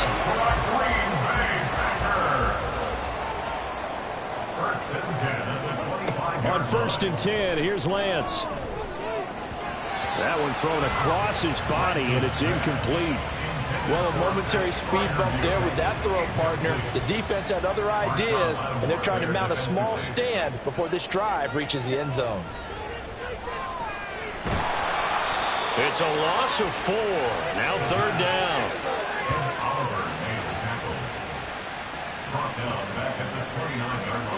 Going to need a crafty play call here. 14 yards is what they need to try to convert this thing.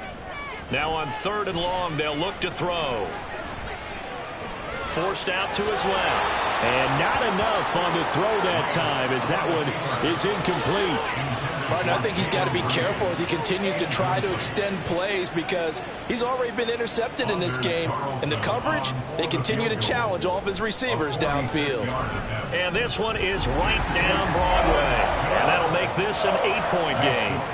So that's a 7-play drive that ultimately stalls out there at the end. Yeah, things were a little leaky in the beginning on that drive, weren't they? But how about the front 7? As they got closer to the goal line, things stiffened a little bit, forced the field goal. And not much happening on the return as he'll get this to about the 23. The New Orleans offense set to take over. They have played so strongly. You look at the scoreboard, you probably, with the way they played, you would think the margin would be a lot bigger, right? You would. And in your experience, how many times have we run into coaches where they've talked about, hey, we just want to put it in the hands of our defense and have them win the game? In this case, not the case. Not at all. You want to put it in the hands of your offense, but you always feel better about seeing defense because you think defense is a constant and offense kind of comes and goes. Today, this game, no, they need their offense to stay on a really hot level. They've been hot so far. Now this throw caught left side, and he's brought down. Another first down as he went right back to the same well, this time for 17 yards.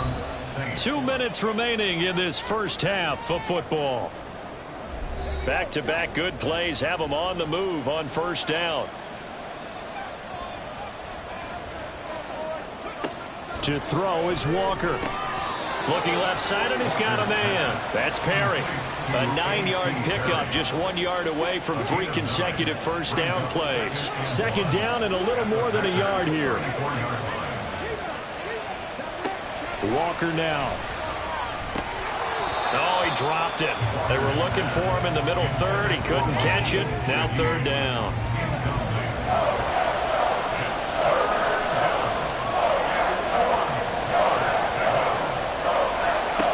Here's Walker. Setting up the screen for Cook. And he'll be taken down, but he does have first down yardage. They get 9 out of that one, and as a result, the drive continues. And that's a gutsy call there on 3rd and short, because that's a play that's got a good chance of being blown up in the backfield for a big loss of yardage. But nice job out wide to gather in that screen pass, use his blockers well, and pick up the first down. Working out of the gun here, Walker. Into the hands of Perry, complete. And he's tackled a yard short of the marker. Good gain of 9 on first down.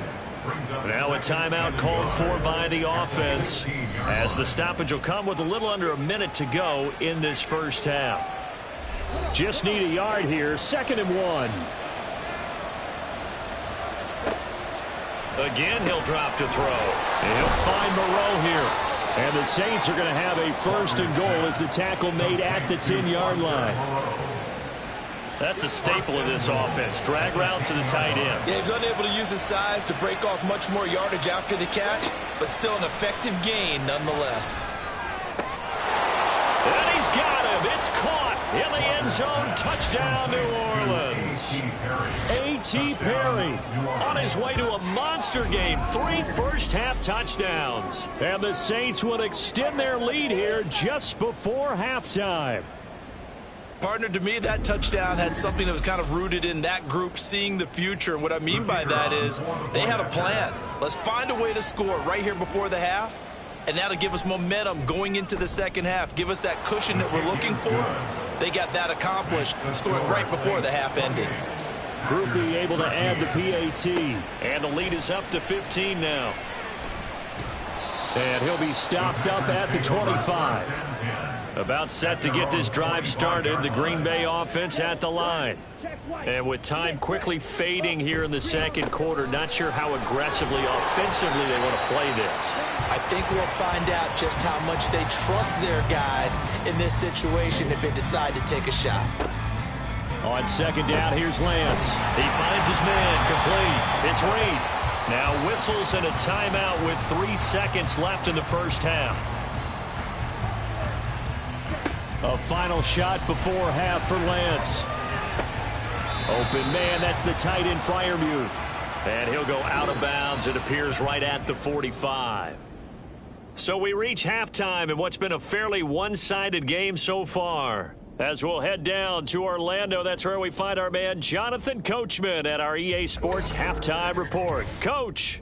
All right, Brandon, thanks. A few teams starting to rise to the top as it's time to take you around the NFL here in Week 6. We'll start in the AFC's North Division. Longtime rivals, Cleveland, on the road to take on Pittsburgh. And it's the Browns who have the lead late in the first half. Nick Chubb has a touchdown run. From there, let's hop over to New England. Check out the Patriots at home in Foxborough. And they have the lead in that one over the visiting Buffalo Bills. Devontae Parker, a touchdown reception. Lastly, let's get you way up to Seattle. See what's happening with the Seahawks. And they were winners in that one over the visiting Minnesota Vikings. Geno Smith, excellent in the victory, as his guys run their mark to 4-2 on the year. The highlights are fairly one-sided to this point. It's a 2-touchdown difference here at the break, but I wouldn't call this one over just yet. I think there could still be some fireworks yet to come.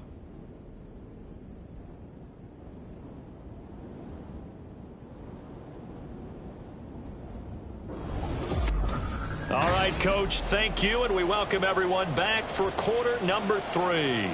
The Packers set to get the football first, and they are trailing on the scoreboard as we resume action, ready for the third quarter. And he'll get it up just past the 20 as his guys will go to work at the 21-yard line. The Packer offense ready to go to begin this third quarter.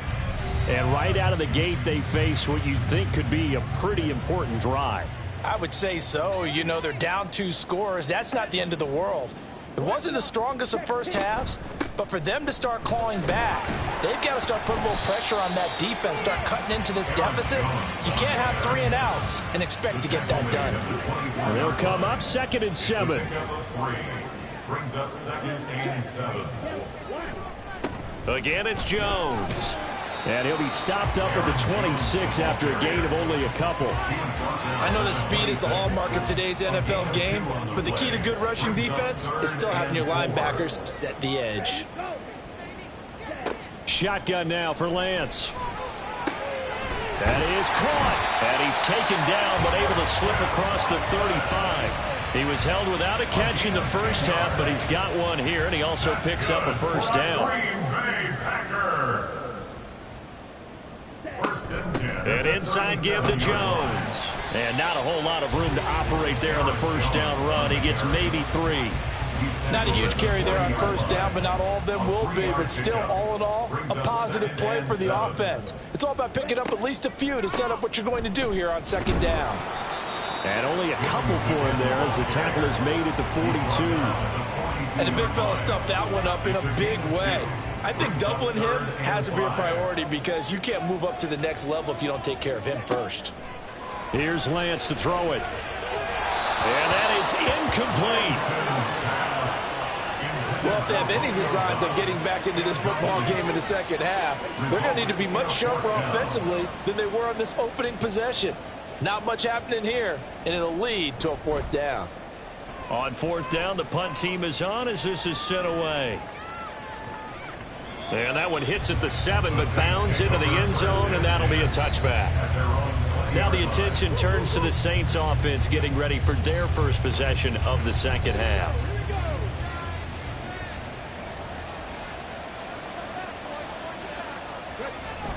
Off the play fake, Walker. And he'll be tackled at the 23 after a gain of 3. Brandon, once that one broke down, there were only so many options left for him to take. Fortunately, only first down, so he smartly got the yardage he could get and didn't worry about trying to turn it into a bigger play and end up taking a bigger loss.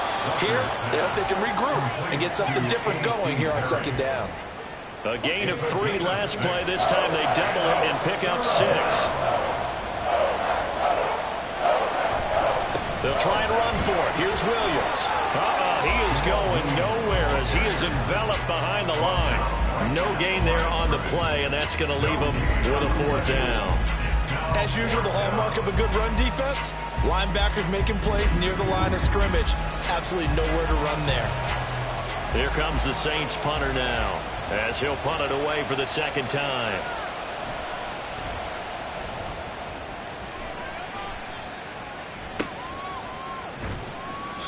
Call that a punt of 38 yards officially, and they will take over 1st and 10.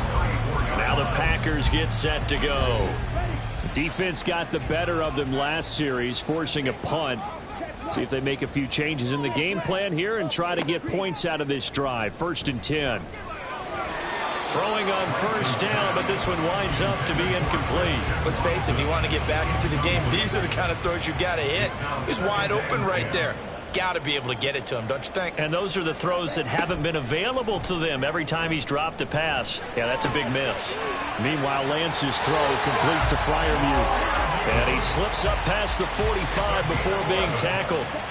That's good for a Green Bay Packer. First and 10 at the 46. Here's a give to Jones running left. And a gain of 4 gets him right to the midfield stripe. But really, that was no surprise there. They've been running it well all game. And I know goals change all the time, but any team will take that type of run each and every time. Second down, another shot for Jones. And he'll fight forward maybe to the line of scrimmage, but that's all. They'll say no gain on the play there, and now it'll be third down.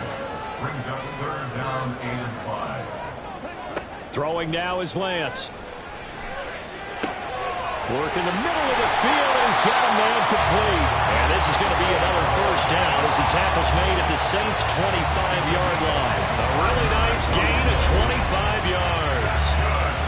He's such a good route runner. Shows it there on third down. Very proficient and a good pass. And you know what I've observed over the years in the NFL? The better a route runner you are, the more confidence your guy's going to have in you to go to you in important times because he can trust you being in the right spot, and they connected there and picked up a first down. And a good run as he manages 7 yards down to the 17. Man, these guys may not win this ball game, but you certainly can't fault the effort of this man here today. He's been a real thorn in their sides all afternoon. And that last carry puts a touchdown. Jaden Reed with his second touchdown of the afternoon. And the Packers are able to make some inroads here to that deficit. That's a score you felt they had to have here in the third quarter to get back in this game. And you know that there's an emphasis on their side. Hey, we know this. We know where we are. But sometimes that binds you up so much that you try too hard, you don't get the score. A perfect combination of urgency, yet relaxed enough to get it done. Carlson's extra point up and good. And this is back to an 8-point game. So after the made field goal, here's Carlson to send it away.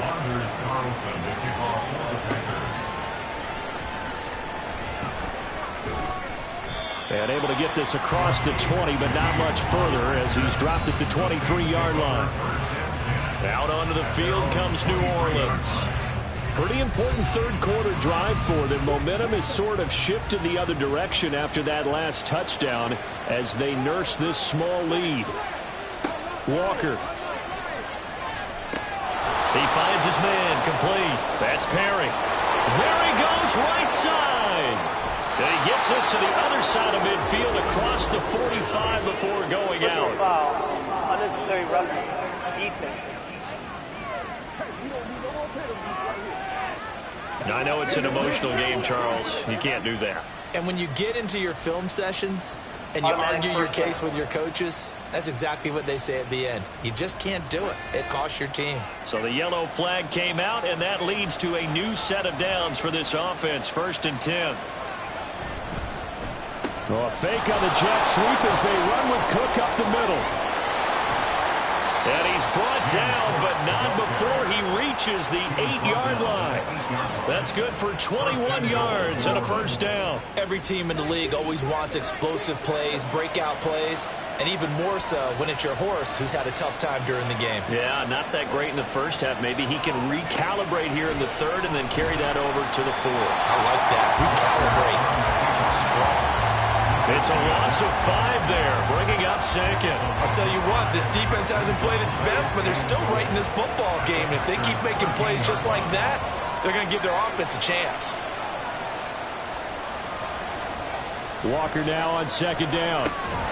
That's complete right around the 8. The catch good for 6 yards, but now it's 3rd and goal.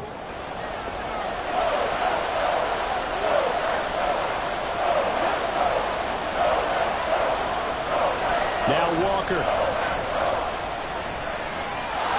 And he is into the end zone. Touchdown, New Orleans. P.J. Walker taking it in from 7 yards away. And the Saints have taken a 2-touchdown lead now. Nothing like understanding where your escape hatches are as a quarterback. Here he's looking, but he knows he doesn't want to force anything. So when nothing avails itself, he slips past the rushers, takes it right up the middle, and takes it into the end zone. Groupie for the extra point. And he's been a busy man, 5 for 5 now as he knocks another one through to extend the lead. Packers. A drive there of just 4 plays. And in the end, it's capped off by a 7-yard run. And he won't return this one. He'll go down to a knee, and they'll start at the 25. And Green Bay getting ready to go as they take the field. A long drive last time out for this offense, Charles. If you remember, they started basically in the shadows of their own end zone, marched it down the field, and a lot of that was through the passing game. And partner, as a former defensive back, I'm having almost a physical reaction watching what's happening right now. But let's give credit where it's due, because they've done an excellent job moving the ball through the air. Secondary getting picked apart pass by pass. Obviously, they need to make some adjustments there on the back end. And because offensively, we know that they're not going to be shy about throwing that football. Marshawn Lattimore there defensively.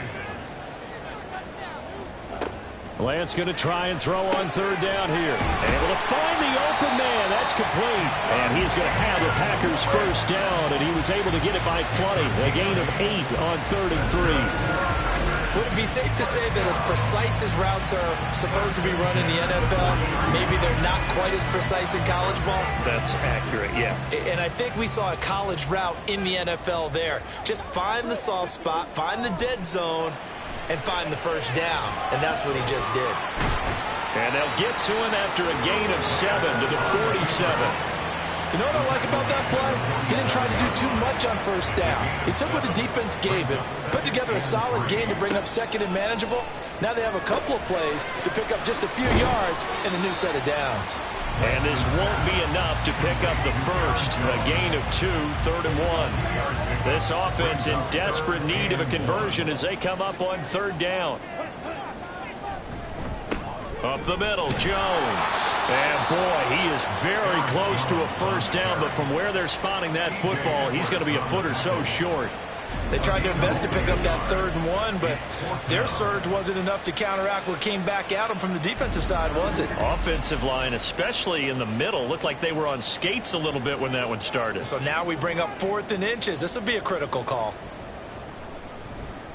Yeah, yikes. Terrible kick headed straight for the sidelines.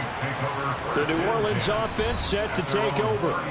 This is sort of what you would call a put-away drive, isn't it? They score here, especially a touchdown. It's almost out of reach. It certainly feels that way, and I think that they're going to call their plays accordingly, because what you really want to do, even though you know the scoreboard is still up there and the game's going to go on, you think you can take the spirit away from another team. That their drive and will to come back and win can be taken with another score right here. Still 3rd quarter, but you just get that feel. Yeah, they're teetering right there on the brink, aren't they? At the 41-yard line.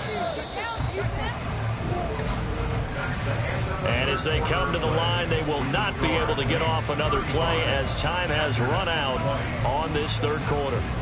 You are watching the NFL on EA Sports. From the 41, here's a 2nd down and 4. Back now at Lambeau.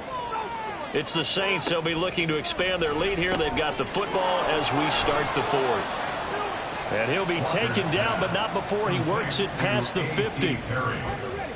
It's a gain of 10. And the Saints first down.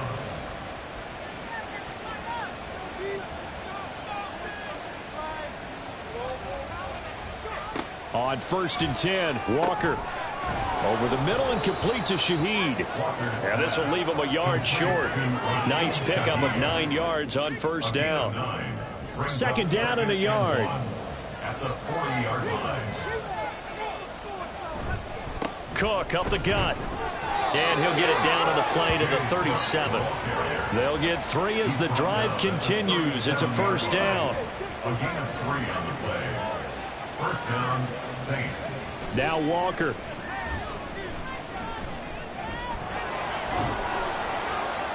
And brought down, but not before they're inside the 25.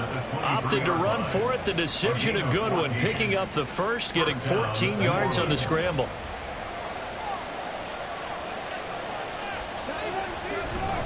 First down, here's the run with Cook. And he's going to be met at the line of scrimmage and taken down. Tackle made by Devondre Campbell.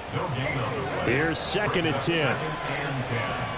At the Packers' 23-yard line. A 10th carry in the game for Cook. And they can't bring him down. And he'll take it into the end zone for the Saints touchdown. James Cook, his 7th rushing touchdown on the year. And the Saints are looking to run it to 5-1 on the season as they add to their 4th quarter lead. You get in a 2nd and long situation down here in the red zone, I'd say most defensive coaches would think pass, let's bring some pressure. So this is kind of a tendency breaker here to hit him with something on the ground, and he'll take it all the way into the end zone. Here's Groupie for the PAT. And the lead opens up now to 22 points. So that drives 7 plays in length. And it was James Cook capping all of that off with a touchdown run. From a couple yards deep, he'll bring it out of the end zone. And only able to get this to the 19, so probably should have opted for the touchback. The Green Bay offense ready to take over. Their mini 2-game win streak appears it might be going by the wayside unless they can pull a rabbit out of their hat.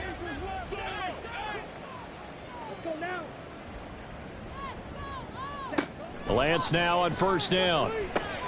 Setting up the screen here, Aaron Jones.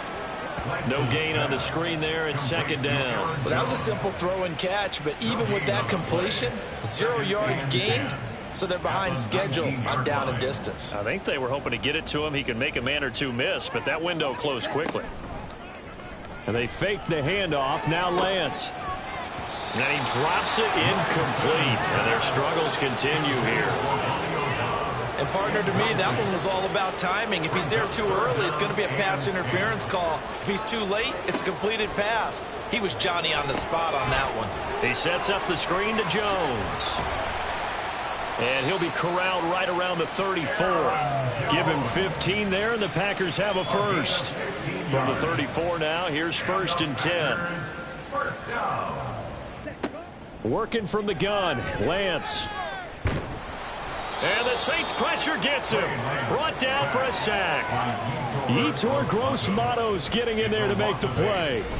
Well, partner, you and I will be headed to the airport, but after this game, when it's interview time, someone's going to ask this quarterback what hurt worse, the interceptions or the sacks. His whole day, it's been rough.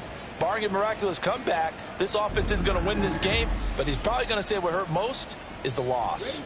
So that complicates things a bit here. 18 yards to go now on 2nd down. Now Lance. Finds his receiver, Watson. Complete to number 9, Christian Watson. 3rd and 9 here. Makes it 3rd and 9. To throw, it's Lance. And that nearly intercepted. Boy, for a guy known for his hands defensively, that's a ball he probably thinks he should have come up with. But instead, it's 4th down. Here we go.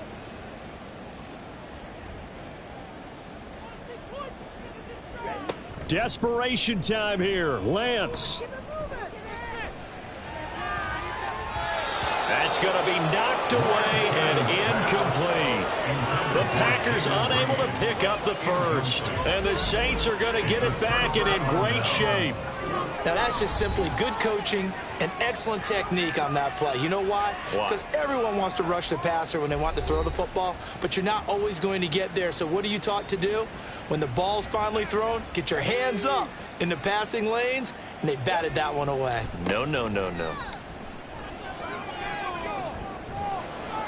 That's some strong running there as he's down just shy of the 20 on the edge of the red zone.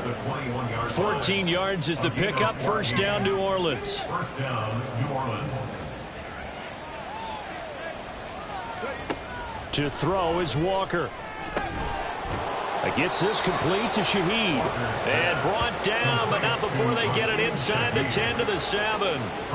It's a really nice 15-yard pickup, and now it's 1st and goal.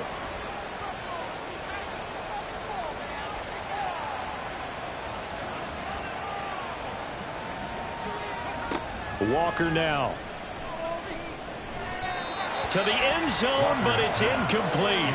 Their passing attack, even though that one was incomplete, has been really sharp in this one. It's resulted in a lot of touchdowns, and it looks like they're not going to stop throwing the football until the very end of this one. Well, that will certainly make everyone involved on offense pretty happy, because that gives them all a chance to pad their stats a bit. But as far as the actual need, you and I both know they can just run this clock out, because this one, it was over a long time ago. Being chased out left, and he is going to go down back at the 11-yard line. So a big sack for a loss of 4. It brings up 4th and goal. Well, we saw him score on the ground earlier in the ball game. This time, the defense says not so fast. Yeah, that's good scouting and good awareness, isn't it? Because you always have to be wary of him keeping it himself, especially in this part of the field. Because if he doesn't like what he sees, you know he'll take off and try and go for it himself. And his kick here is good. And that will extend their lead even further. Well, no field goal attempts for him until the final quarter, but no hesitation on his end. He comes right out and nails his first field goal try. And give him a lot of credit, too, because he stood there the entire ball game, but has managed to stay with it both mentally and physically. When they called on him, he was ready, and he knocked it through the posts.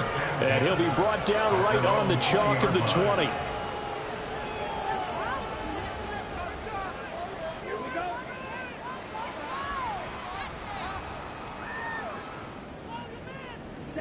On first down, Lance. On the out route, Dobbs brings it in. And he'll have this past the 30 prior to going out of bounds. So they'll come on 1st and 10 now from the 33. Lance looking to throw it. This one swung out here to Jones. Just a gain of a couple there. And it'll be 2nd down. It's 2nd and 8 at the 34-yard line. Now a draw play. This is Jones. And he'll get 2, maybe 3 up near the 37. Well, that's not a run that's going to make any of the highlight tapes, but they've been moving it well all game on the ground. This is another one that keeps them moving forward. And Lance now to throw. He had a man open, but he missed him, and it's incomplete. Just a little beyond the reach there of his receiver. That's probably one he wishes he had back. He wishes it had been 7-on-7 in practice, or maybe even routes versus air, because that's a completion he makes, 9.9 times out of 10? Just missed that one. Now on 4th down here, that pass knocked away and incomplete. The Packers unable to pick up the first. And that will force a turnover on downs. So they've gone for it twice now on 4th down of this game, and both times unsuccessful. I wish we could hear the headsets now between the head coach and the offensive coordinator. Now that they're 0 for 2, if they get into a third situation, head coach might say, hey, you got anything for this one? Might get radio silence back. To the 36-yard line, stop there. Brandon, I've got to think this offensive line has got some smiles on its faces. And I know it sounds crazy, but they practiced for this back in training camp. They knew they'd be in situations where it'd be extra defenders in the box coming after them, trying to keep them from locking down a game. Right now, they want to show the world they're up to the challenge. Historically, this is such a tough, loud venue, but you can hear a pin drop right now. A lot of fans long gone, not used to seeing a lopsided score like this. Here's Walker. That is caught. And inside the 20 before he's brought down. The quick slant, good for a first down, a gain of 12. Just 2 minutes remaining here in the 4th quarter of what has been a one-sided affair. So it's Saints football as we get you reset. So here's a 1st and 10 now down inside the 20. They'll try the middle with Cook. And he'll be taken down at the 2-yard line. 93 yards rushing for him in the ball game now on 14 carries. Well, we're beyond the tone setting right now. This guy's been the bell cow all day, and they'll continue to rely on him to move the chains, drain the clock, and lead his team.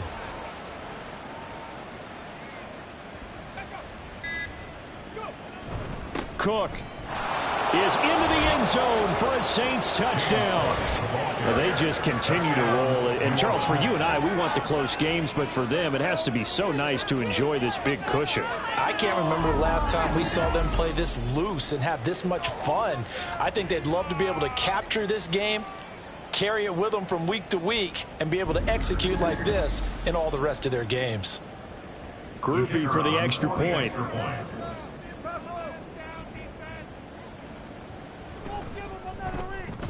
And this one was over a while ago as they just add on to their big lead.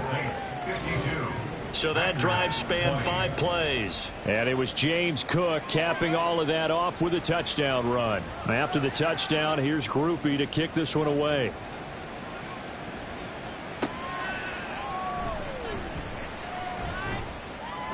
And the tackle going to be made right there at the 25-yard line. The Green Bay offense now about ready to take possession here. Well, this game, it has had no shortage of offense. They've been able to put up a decent amount of points on this side, Charles. They just have not been able to keep pace with the other offense they're going against here. Yeah, it's a good way of pointing things out because now it's not a total loss because, as you said, they've scored some points, so there's some plays they can build on, moments where the game plan actually worked. But overall, though, they were just out-personnel. They were going up against a team that's playing at an elite level. Oh, Lance has it knocked free. The ball is loose. But fortunately, he's able to recover his own fumble, and that could have been trouble. Fortunately for him, that ball stayed close so that he could recover it on his own. And you know the prayers that were going through his head as the ball escaped from him? How happy was he at the end of it when he found the football again, able to retain possession? And now, as with every potential turnover, they're going to take a second look at this just to make sure. The previous play is under review. Now the question, was the knee in fact down before this ball comes loose? And is the video convincing enough to overturn it? A lot of factors here. Remember, you also need clear possession of the football afterwards. This is a tough one to overturn. So that one overturned. They say the knee was down, and that will not be ruled a fumble. Now on 3rd and long, they'll look to throw. And this is going to be incomplete. This has been a rough one, to put it mildly, for them. And after this one's done, you just feel like at the post-game press conference, this team's going to have a lot of questions and definitely not a lot of answers. So they're forced to punt on 4th as this one's away. And a fair catch called for and made just inside the 35-yard line. So possession goes over here on the punt. And the Saints will take over with a 1st down and 10. Here's Cook as they begin on the ground. And some good acceleration there as he's across midfield to the 48-yard line. Give them 18 there, and the Saints have a 1st down. 1st down, Saints.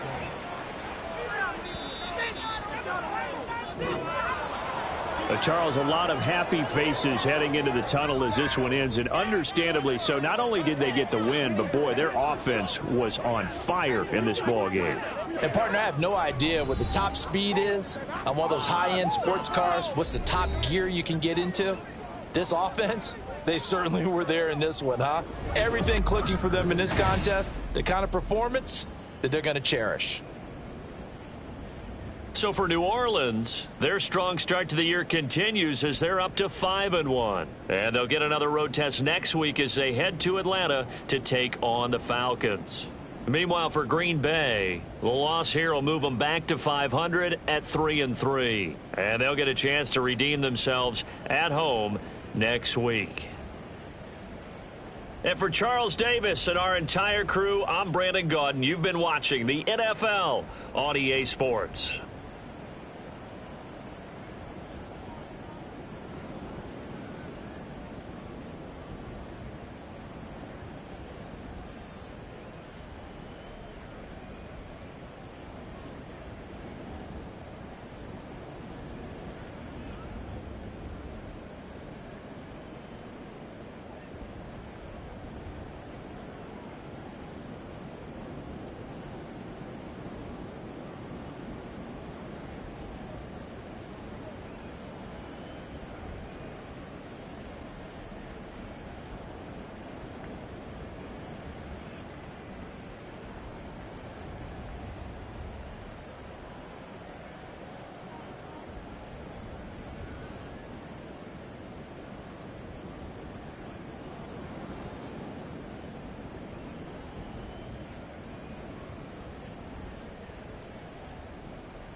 It's Madden NFL 24, and we'll see Bijan Robinson. He was unstoppable a week ago with 4 touchdowns. It's the Falcons and the Bucks, just ahead on EA Sports.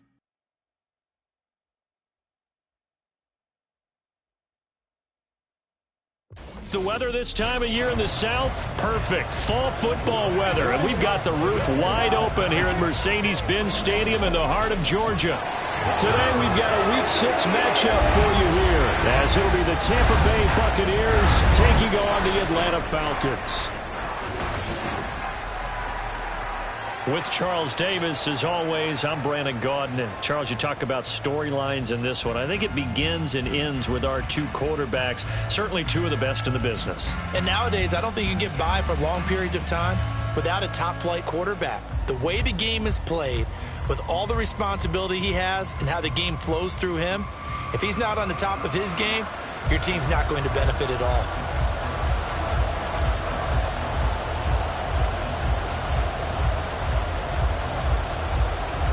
Set to go now in Week 6 of the NFL season, and we are underway on EA Sports. And we will not get a run back here to start. It's a touchback, and it will come out to the 25. So here come the Falcons now to get the football for the first time. They'll be led out by a first-round pick back in 2021 from Ohio State. It's Justin Fields. Would you say that last week's performance by him?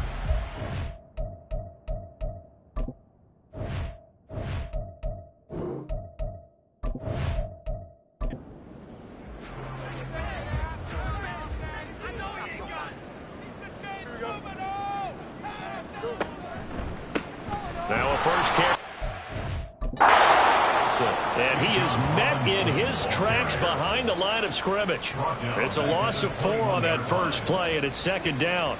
I thought he did a nice job there setting an edge and make sure nothing could get to the outside. But he decided that wasn't enough for him. Worked his way back inside and made the tackle on the ball carrier. Good footwork at the 30. And he'll 35, right at the 34 here. A good pickup there, 13 yards as they get closer for third down. And just play number 3 here on the opening drive, and it's an early 3rd and 1. On play action, Fields. He had him. He was open, but he couldn't get it to him. It's incomplete. And third down is a key down in any game you play. And third down defense, something we got to watch in this one. Got to be effective on the passing downs. That's a pretty good first step right there. The punt team on now as Pinion sends this one away. So here are the Bucs now to take over for the first time. As we get a peek at the former Red Raider and 10th pick in the 2017 draft, Patrick Mahomes. And he's got to be feeling pretty good about his individual performance from last week's game. I mean, throw 4 touchdown passes, so he's in sync with his receivers, and they're very confident. Did have 1 interception. Yeah, 1 pick. And they lost. Yeah, so no matter how many touchdowns he threw, if it comes in a loss, he's not going to be satisfied. Now Mahomes. And he gets this one just shy of the 40, down at the 39. Give him 10 yards there, and about by the nose of the football, he's going to have a first down. Throw left side taken in by Palmer. And they'll get to him after a gain of 7 to the 47. Zero hesitation that time. That was get ball, throw ball. Yeah, turn into a smoke route. If you see the coverage off the receiver, doesn't matter whether you call it a run or not. Just take the ball, get it out to him. Mahomes' throw taken in by Evans here. And Evans will have a Bucs first down as he'll be taken down at the 46. Now it's Mahomes again. Over the middle, into the hands of Michael Thomas. And they'll get him down after a pickup of 8, 2nd and 2. From the 38 now, here's 2nd down and 2.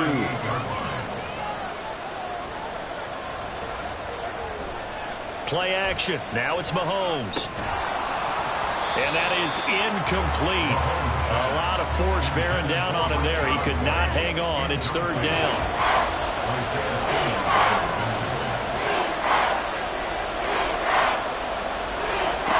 To throw, it's Mahomes. Able to find the open man. That's complete. And he's going to be out of bounds down around the 35-yard line. It'll be a pickup of 4. Good enough to earn him yet another first down.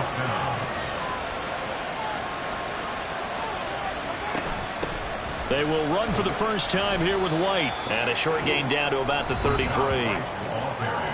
The numbers for White a week ago. 17 carries, 62 yards. Not a horrendous week last week running the ball, but definitely room for improvement for their numbers. No doubt they made some slight adjustments to how they're going to call plays this week in hopes they can kick those numbers up a notch. Now Mahomes on the bootleg. To the right side and complete to Thomas. And he's going to get 7 out of this before being taken down at the 27. Play number 9 set to come here on the drive on 3rd and 2. They'll try to pick this up on the ground with White. Give him 6 yards in the first down. Quite the opening drive march they're on right now. It looks a lot like what we saw in practice prior to the game, doesn't it? You know, because on that last big practice beforehand, you go through your offensive script. You go through your play calling. You go through all the stuff and establish things. And it looks like it's going like clockwork right now for them. Now here's a pass on first down that's knocked away and incomplete. After the incompletion, here's 2nd and 10 from the 20.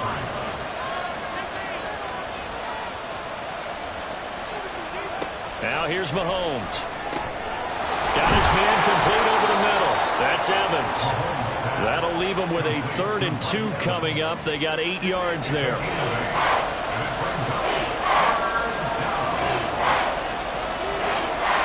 Mahomes going to throw. And unable to connect. If he had caught it, it would have been a first down. Instead, it's 4th. How about that? Red man coverage and decided to test him early. But it proved up to the task and forced the incompletion. Mahomes throwing on 4th. And it's incomplete. They cannot convert, and they turn it over. The Bucs trying on 4th down to come up empty. And this long drive is going to wind up yielding nothing. And he'll have a tough time living that one down. It's one thing, Charles, to drop a pass. It's quite another to drop it on 4th down. And so many teams work on that in terms of locking in on those key downs. You know, you and I have both been to practices where we've seen, hey, 3rd down situation, big 3rd down alert, lock in here, 4th down play, make sure you're focused just a little bit extra. It didn't pay off in that situation. 25 yards the pickup there, and also a 1st down.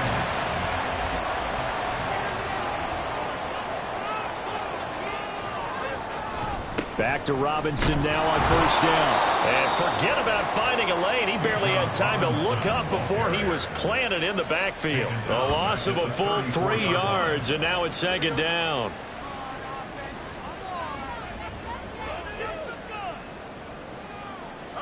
Now it's Fields. And this one's incomplete. The intended target there was Gabriel Davis. But now it's 3rd down. You look at this defense for Tampa Bay. They're going to need to be strong against the run in this one. One thing you know they'll be fired up because they're facing a top 5 rushing attack. And even if they have early success against them, they got to remember they got to sustain it because teams that are top 5, they don't stop running the ball if they don't get things done early. So on now is the Clemson man, Bradley Pinion, to punt this one away.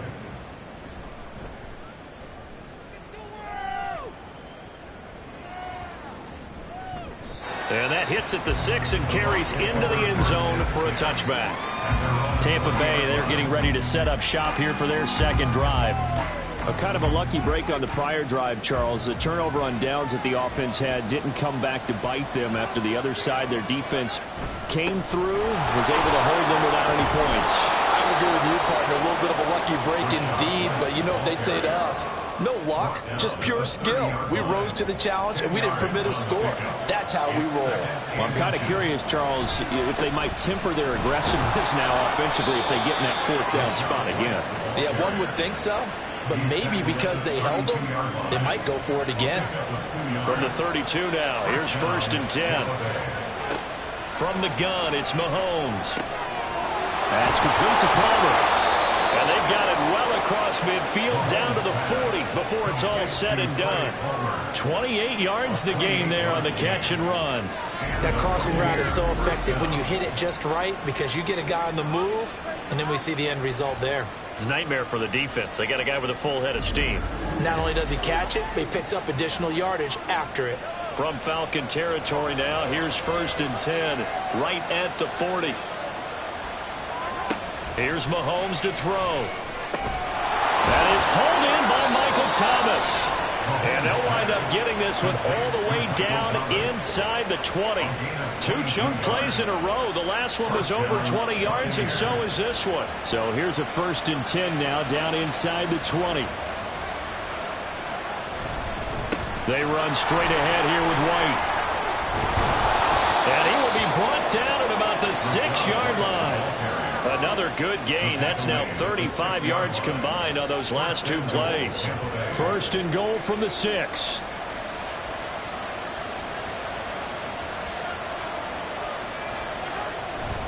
Here's White. And he gets him a little bit closer. He takes it from the 6 inside the 5 to the 4. All of a sudden, those lanes that were there earlier in the drive dry up near the goal line. That's a good job defensively to diagnose the run and stop it for a very short pickup. And he will push his way forward down to about the 3-yard line. Call it a gain of 2 as they're knocking on the door now. 3rd and goal. White diving for the end zone, and he is in. Touchdown. Well, he'd been the workhorse on this drive, and it would have been unfair to bring someone else in to finish the job. So they go back to him again, and he delivers with a touchdown run.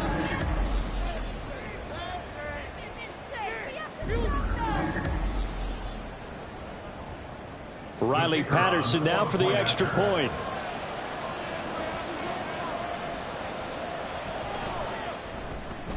And that one gives the Bucs a 7-0 lead. So that drive takes him down the field in 8 plays. And it was Rachaad White who wrapped the drive up with a touchdown run. From a yard or two deep, here comes a return. And only able to get this to the 19, so probably should have opted for the touchback. Atlanta now coming out on the field. They've had it twice. They've punted twice. Not the start they were hoping for. Not at all, and let's face it, every facility we visit, everyone talks about converting on third down, how big that is. In this situation, they've had to punt it away twice, so they're furiously going over things on the sidelines. What do we need to do to pick up a first down and change our momentum? 2nd and 10. Fields again. That one deep for London. And that will be incomplete. Tried to dial up the long way out there, but it'll be 3rd down. Brings up a 3rd down and 10 yards to go. Fields now to throw.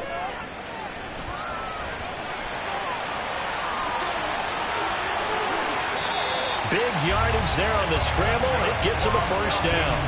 He's a talented runner, and that means he's always looking for bigger and bigger gains when he takes off.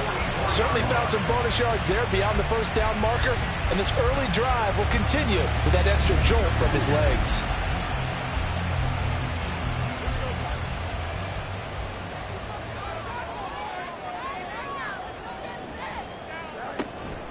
On 1st and 10, it's Robinson. A beautiful fake. Checking on the numbers last week for Robinson. The hat trick +1, 4 trips to the end zone with his legs. And partner, you know how all the guys do when they do that little symbol now about eating, right? Keep feeding me, feeding me. They just kept feeding him, and next thing you know, he kept getting in the end zone. After one, 7-0 on EA Sports. Back now in Atlanta, 2nd quarter action. The Falcons with the football as they are looking at a 2nd and 5 situation. Here's Fields. This is Chase Claypool on the receiving end. And this is going to lead to another first down as the tackle's made at the Bucs 40.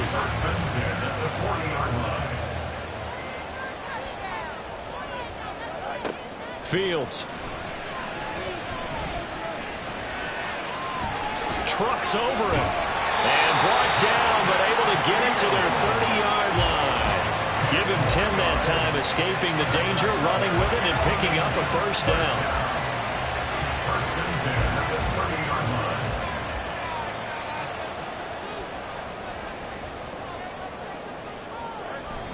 line. Off play action, Fields. And he'll get this into the hands of Hill, complete. And down inside the 15 he goes. 17 more yards on that one as they keep the drive rolling. For a tight end, he's got good straight line speed, and on that route, he's often the guy that gets overlooked. Nice job there finding him in stride for really good yardage. Robinson, he'll try the left side. And he'll get this one down to about the 10-yard line. A gain of 3, 2nd down. A 3-yard pickup brings up 2nd and 7. Here's Fields. And he's going to have to eat this one as down he goes. And the corner blitz gets him that time as he goes down for a short loss. And this is a quarterback who's already had success on the ground in this first half, but this time they're able to hem him in. And it's always different when you rush a mobile quarterback as opposed to a guy you know will be right back in the pocket. In this case, you got to make sure the inside pressure and the outside pressure match. And maybe even a second wave to make sure if he squirts free, you got someone to tackle him. First and goal at the 2-yard line.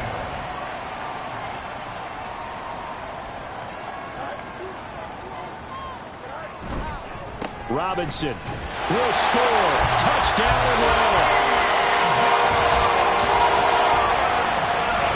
Just power football there. Down near the goal line. Give it to him. He's able to push his way across. Yeah, they went heavy there. Sometimes you have those big offensive linemen come in after report like they're eligible. But all they're doing is getting a good stance, blocking, and getting their runner across the goal line. Point after try forthcoming.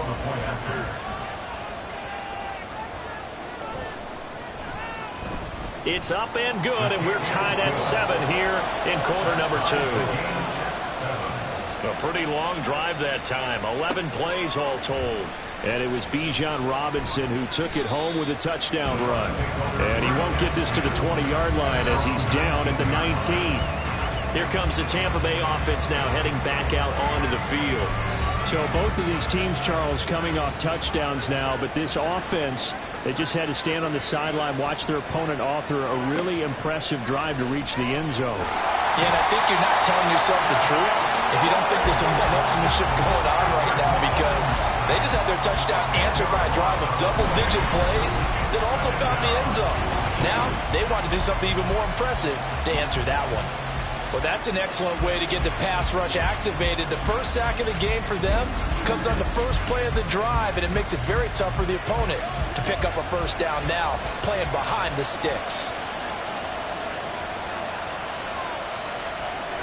Throwing on 2nd and long. Mahomes. He's going to have the hook up to Gage. It'll be a gain of 5. And they're going to be staring at a 3rd and long here.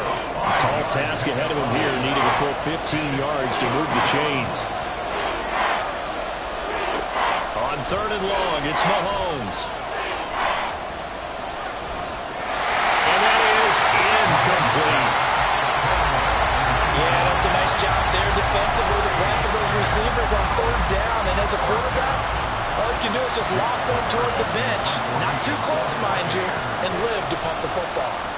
They punted 3 times in the loss last week as he sends this one away. It's a 40-yard punt, 4 yards on the return. And this offense takes over in great shape right at the 50, 1st and 10. Very good starting field position for the Falcons offense as they come up 1st and 10 right at the 50-yard line. On the move, and he can't find a receiver, and he's brought down. DeMarcus Walker, credit him with a sack, and it goes as a loss of 6. Work to be done here on 2nd and 16 after the sack. Robinson up the middle. And he's able to get across midfield and down into Buccaneer territory. 49 yards rushing for him now to this point. This offense on 3rd down today, they've hit 2 for 4 thus far. This is 3rd and 8. Work in the middle of the field, and he's got a man complete. And he's going to have a Falcons first down as they're able to get the 3rd down conversion. A lot of tight ends just use their size and their strength, try to occupy some space and kind of body people away and catch the football. But not this guy. He's a refined route runner. Makes me wonder if he took some dance classes in his background with his footwork. So from the 36 now, 1st and 10. Now Fields. Going for Kyle Pitts again. He's got him again. And he works it past the 30, almost to the 25. 10 more for him on that one. He's been a busy man. It's a first down. 1st and 10 at the 26-yard line. A play fake. Now Fields to throw. Short throw to Smith. Will go down as a gain of 6. And that will bring up 2nd down. Completion was given up, but that's why you play zone defense, so that you can have people around the ball when it's caught, and you don't give up much run after the catch. And they run the option on 2nd down. And he is into the end zone for a Falcon touchdown. Justin Fields, his 19th touchdown now on the season. And the Falcons have taken the lead. So they're down in the red zone. They opt to utilize his legs instead of the arm. It works out pretty well. I like what they were thinking there, because in most situations now, defense is accounting for all the other runners on the field and, of course, for pass plays. But the quarterback position, oftentimes it is unaccounted for. Offense coordinator felt it, dialed it right up. Inside the red zone, is this something teams should make, depending on the quarterback, do more often? Definitely. If you've got a quarterback who can actually move it with his legs, that's an extra option and an extra weapon for you. I think they should utilize it more often. And here comes a return from just beyond the goal line. And he'll be brought down shy of the 20, so the decision to bring it out of the end zone, not a good one. And the Buccaneers getting ready to go as they take the field. That 7-0 lead of theirs short-lived as they've now given up 2 straight touchdowns to fall behind by 7. Yeah, but no cause for discouragement here. Yeah, they've fallen behind, but haven't they proven that they can go down and score? So what was the formula to get them down there the first time? Get back to something close to that, and maybe they can get this game tied up. 2 yards on the pickup there. It'll be 2nd and 8. It's 2nd and 8. They go play fake. Mahomes finding Evans here, going across the middle of the field. A couple extra tight ends in the formation here as they line up 3rd and 2. Now a give up the middle. This is White. And he gets it to the 32. Good enough for a first down. 5 yards on the play there as the drive will continue. Well, it wasn't a goal line situation, but how about the goal line formation on 3rd and short? They went in, went heavy. No surprise on who was going to get the football. How about the power exhibited there? Yeah, that was just put a hat on a hat, drive forward. Nice job to pick it up. They'll get it across the 35. It'll be 2nd down. They'll work from the 36 on 2nd and 6. They keep it on the ground. White again. Nifty move. And he goes out right around the 39. Give him 4 on the carry, and it'll make this a 3rd and about 2.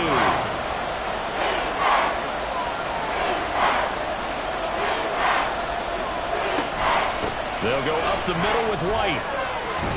And good running there as he'll take this all the way up to midfield.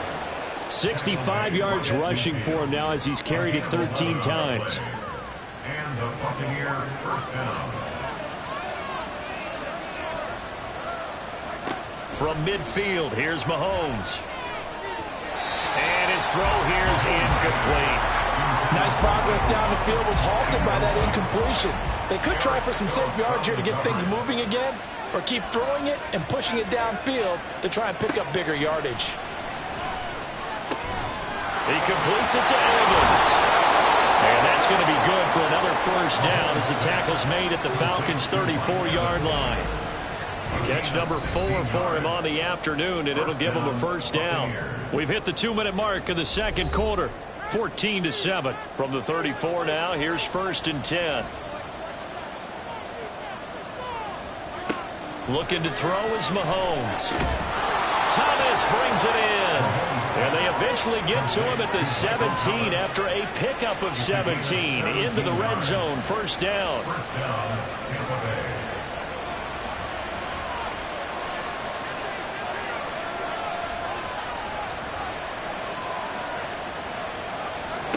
Again, they'll throw with Mahomes. And it's incomplete. Boy, he doesn't drop many like that one. 2nd down.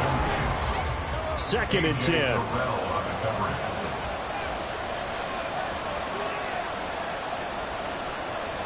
Mahomes now to throw. Escaping the pressure right. Pushing his way through. And he's into the end zone for a Tampa Bay touchdown. Patrick Mahomes from 17 yards out. And the Buccaneers are an extra point away from drawing level. Well, the defensive coverage was good, so good he just decided to make a play of his own, and it worked out. Yeah, you often wonder if they think to themselves, was the coverage too good to allow him to run the football? I think you'd rather take your chances with him doing exactly that, and he beat him on that play all the way to the end zone. Extra point by Patterson, up and good. And that is going to tie our game as we approach halftime. This one tied at 14 now as he sends this one away.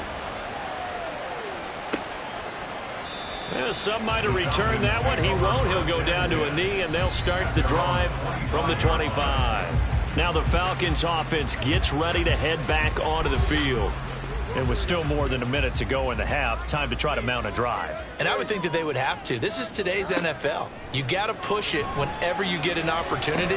You can never have enough points with the high-powered offenses that you face. And analytics will tell you, try and score when given the opportunity. On first down, Fields.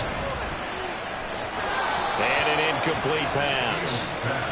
That'll stop the clock here with just under a minute to play in half number 1. So after the incompletion on first, now 2nd and 10. Back to throw, Fields. Robinson. And he is out of bounds, but not before he's inside the 30. That goes for a gain of 31. A lot of running backs in the passing game, they're just used to checking down to them or maybe dump-off passes. But this guy, they use him to stretch the field, don't they? Stretched it right there, turned it into a really nice game. So now then, the big play has him all the way inside the 30 now, 1st and 10. Again, Fields. Over the middle, that's caught by Claypool. Now the Falcons going to use one of their timeouts as they get the stoppage with just under 50 seconds remaining in half number 1. Middle of the field, it's Robinson. And he'll go down here at the 12-yard line. And we see another pitch and catch there to the running back. This position just continues to evolve. They become just as critical to the passing attack as a lot of receivers, tight ends, because their ability to make people miss in the open field can really generate big plays for an offense. Looking to throw on 2nd down, Fields. Throwing middle, and it's complete. And the Falcons are going to be looking at 1st and goal as they move this down to the 4-yard line. 1st down now, but then clock rolling. Now it's Fields. And he'll take it into the end zone. Touchdown. Justin Fields as the first half is winding down. And the Falcons have taken the lead here in the final stages of this first half. And that touchdown gives them a touchdown lead before they attempt the extra point. What a great way to end the half. Yeah, great job to put themselves in front. And now, see on the sideline, special teams defense scrambling, saying we want to preserve this for the final moments of this 2nd quarter. Extra point by Koo, up and good. And the lead is now 21-14. So not much time to speak of remaining in this first half as the kick's away. And he'll go down as this drive will start at the 25-yard line. The Tampa offense ready to get their drive started. And with time quickly fading here in the 2nd quarter, not sure how aggressively, offensively they want to play this. I think we'll find out just how much they trust their guys in this situation if they decide to take a shot. So we are at halftime here in Atlanta with the Falcons out in front. As we send you down to Orlando where Jonathan Coachman has our EA Sports halftime report. Coach. All right, Brandon, thanks. A few teams starting to rise to the top as it's time to take you around the NFL here in Week 6. We'll begin up in the Steel City, Acrisure Stadium in Pittsburgh, and it's the Browns who have the lead late in the first half. Nick Chubb has a touchdown run. From there, let's head off and check out a second game, and they were winners in that one over the visiting Minnesota Vikings. Geno Smith, excellent in the victory as his guys run their mark to 4-2 on the year. Lastly, we head to Gillette Stadium in Foxborough to check on the Patriots. As you can see, the score there in the 2nd quarter. Devontae Parker, a touchdown reception. It was the former Longhorn Bijan Robinson who was tough to stop in that first half. He had a touchdown run that helped get his guys this halftime lead. Both of these offenses had their share of high points in that first half. Each team had some big moments, and it would seem this could turn out to be a game where the last score wins.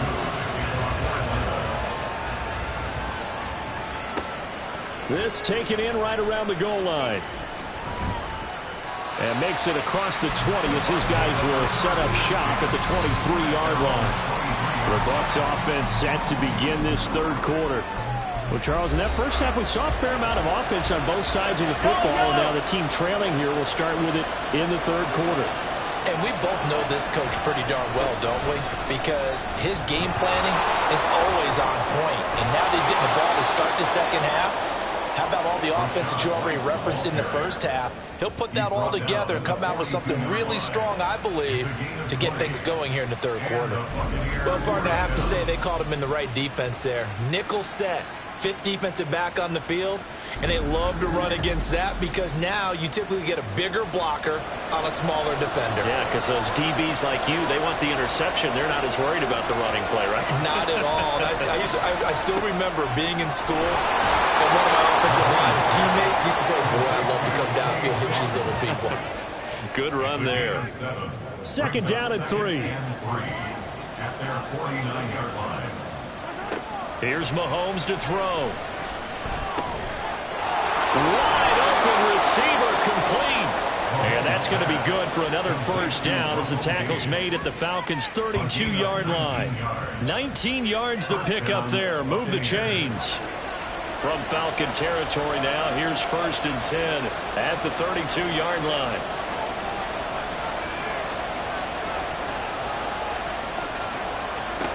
Now here's Mahomes. Gets this to a standout receiver, Thomas. And he'll go down at the 26, following a gain of 6. This 2nd and 4. Mahomes going to throw. And he's got his man on the out route. And he'll go out of bounds in the red zone just inside the 20. So from the 17 now, here's a 1st and 10. Operating from the red zone now, Mahomes. And this is caught by Evans. And that's good for a pickup of 10 yards. And that'll leave him with a 2nd and just a few inches left. It's 2nd and inches at the Falcons' 7-yard line. And again, it's Mahomes. And a quick throw here, that's complete. Only gets a yard, but it's enough to set him up 1st and goal. And the tight end is certainly a position built to move the chains because they can control space underneath. If they've got good hands, then, of course, they're a dynamic target. But one other thing is they're right in the sight lines of a quarterback on just about every play, and that makes it easier for the quarterback to pick him out and deliver. 2nd and goal from inside the 5. White is not going to get a whole lot, maybe a yard down to the 3. Calling a gain of a yard as they get a little bit closer here. It's 3rd and goal.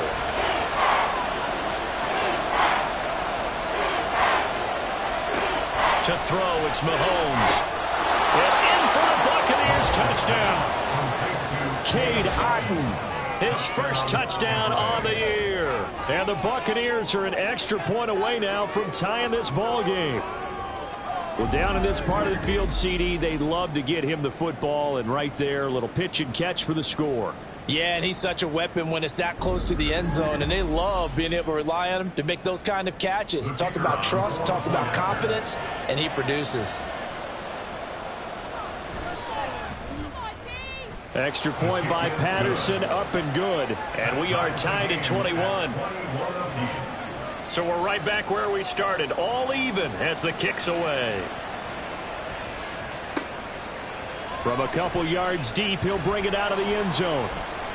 And he will be brought down here inside the 20. Good coverage as he's dropped at the 17. Here comes the Falcons offense. It's their first possession of the second half now. Their halftime lead now evaporated. We're back to level following that touchdown a moment ago. And that shouldn't change the mindset a whole lot from an offensive perspective because they already knew this was going to be a hard-fought game.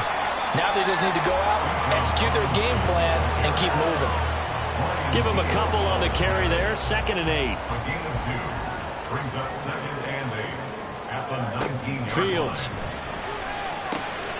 On the slant, he's got Davis. And they're able to get this one across the 35. Second catch for him today, and it'll wind up a first down. And that's a more than acceptable read right there because it's zone coverage, so timing is everything. This time he waits for his man to come open, puts it right on him, and they pick up a first down.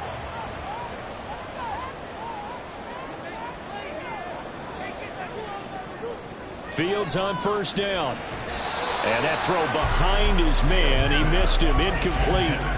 That certainly appeared to be a play call where they were just trying to make second down, 2nd and short. I think they thought the coverage was off a little bit more than it was. Nice job there pressing up on it and forcing the incompletion. And this will be stopped at the 44. That one good for 7 yards. But this play sequence was really kind of called in reverse. Incomplete pass on 1st and 10. Nice run on 2nd and 10 when probably everyone was expecting him to throw the football. Now, if you're the defense, you're really going to do on 3rd down. You're a little off balance. And he's going to have a Falcons first down by a couple of yards as they're able to convert here on 3rd and 3. 2 first downs have them up near midfield now on 1st and 10.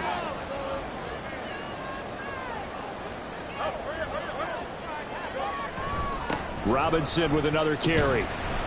And just 1 yard here from the 49 to the 50. Well, sometimes you just have to give credit to the defense. Great job there at the point of attack, holding up. They won their battles at the line of scrimmage, left him no space to try and run. A really nice job swarming to the ball carrier.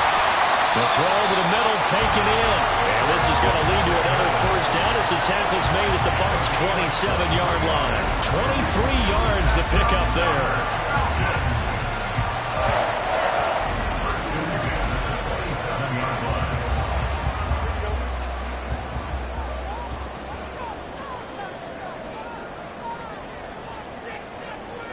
On first down, it's Fields. Sideline throw, it's complete. And a nice job there of keeping the toes inbounds. Here's 2nd and 5 now from the 22. A gain of 5 brings up 2nd and 5. Back to the ground with Robinson. And he will lose yardage here back at the 23-yard line. A loss on that play, and now 3rd down gets tougher. 3rd and 6. Now 3rd down and 6. Off play action, Fields. He's got Smith here. And down inside the 15, shy of the 10. 12 yards there as they keep this drive rolling. It's another first down. I like how they work the tight end on a nice little under route there. And if you're going to give him that much space, he's not going to catch the football. He's going to run away from you a little bit, and that's exactly what he just did there, picking up extra yardage. On 1st and 10, here's Fields. Got a man, and he hits him in stride. And that's good for a pickup of 10 yards. And they'll be left with a 2nd and about a foot. 10 yards on the pickup. It's 2nd and 6. Straight ahead, it's Robinson. And he will take it in for a Falcon touchdown. B.J. Robinson hitting double digits with his 10th rushing touchdown on the year. And the Falcons have taken the lead. So they brought the extra bulk in down on the 1 yard line, and they're able to push this one across. Yeah, I can just see your face right now because I know we're mind melding on this one. Coach Madden would love this. Power football, hat on a hat, chest to chest, driving forward, touchdown. Crew able to connect on the extra point, and they will take a 7-point lead.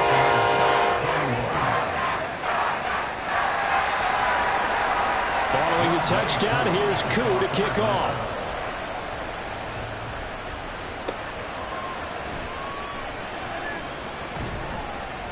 And not much happening on the return as he'll get this to about the 23.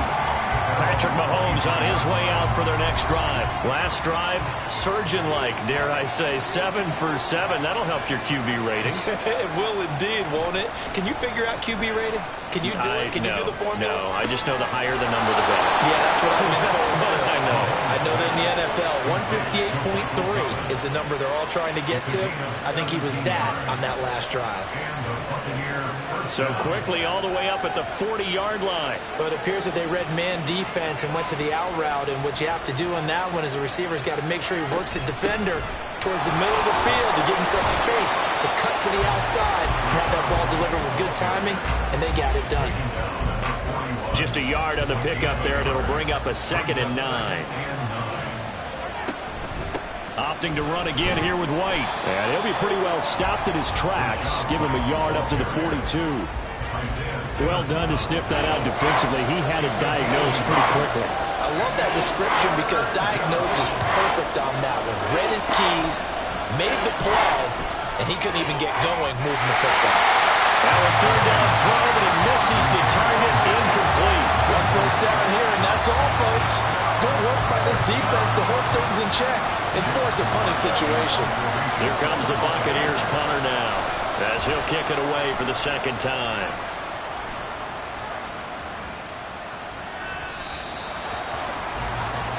Bijan Robinson leading the offense out for another drive. He is hoping to find the end zone for a third time, and we sit now in the third quarter. And nothing would excite him more, but I think even more so, his offensive line. Anytime you've got a guy scoring that many times, that means you've done a really nice job in front of him. You're always giving props to the big fellas up front. It's always a good idea. Those are some massive men. And he stopped right at the 25 after a gain of 5. It's a gain of 5. Brings up second and 5. To throw is Fields. He's going to drop this underneath for Robinson. And he'll go down, and that will do it for the third quarter of action. So both teams trade touchdowns in the third as we're through 3 quarters of play. We'll return with more after this. You're watching the NFL on EA Sports. Back now here on EA Sports. It's the Falcons. They've got the football. They've got the lead as we get set to start the fourth.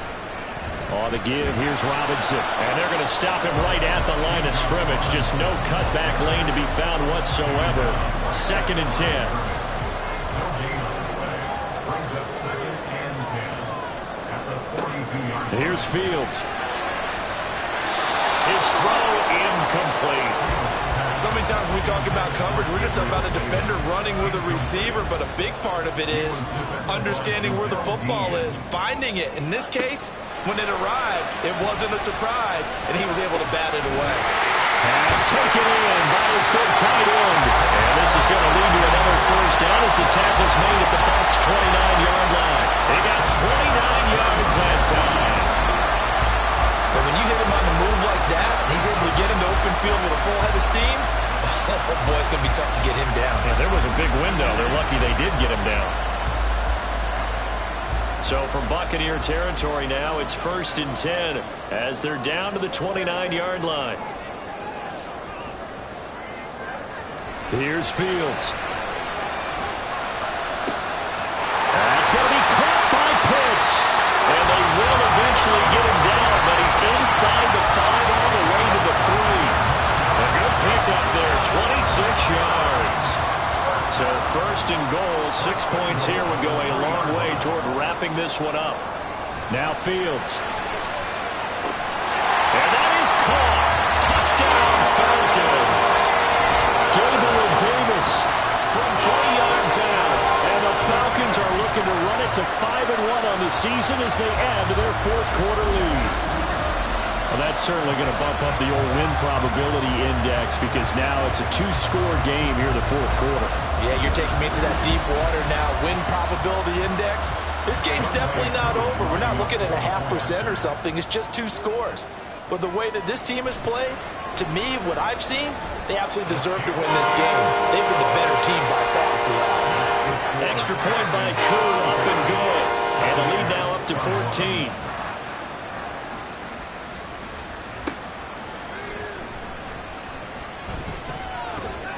And able to get this out to the 25. And Tampa Bay trots out there now. Over on the sideline, hoping to hit that reset button between possessions. Last time out, they had to punt it away. This time, hoping to finish this thing off in the end zone. They'll start the drive with a give to Wade. And a short pickup to about the 27. It'll be second down. I think if they want to start getting back into this game, it behooves them to get better on 1st down. Yeah, certainly not what they were looking for there out of the opening play of this drive. Mahomes now to throw. He'll air it out deep for Thomas. And it's knocked away and incomplete. And they're at the point of the ball game now where they've got to take some chances. They've got to put the ball in the air and just see what happens. But this defense knows that all too well. Oh, and a heck of an effort there as he'll make the diving catch. They call his number again. It's his 6th catch and a first down. Good yardage on the completion there. When they look at the scoreboard, they do understand a field goal is not going to do them any good. My guess, they're going to press the ball downfield as far as possible, try and throw it into the end zone and get a score because they know they've got to get that done and get the ball back as quickly as possible. First down, here's White, and he is going to be stopped cold behind the line of scrimmage. Officially, it's a 1-yard loss. That's going to bring up 2nd and 11. At the 41-yard line. Looking to throw is Mahomes. Now a quick throw there, but it's going to be incomplete. Intended target on that one, Russell Gage, and it's 3rd down.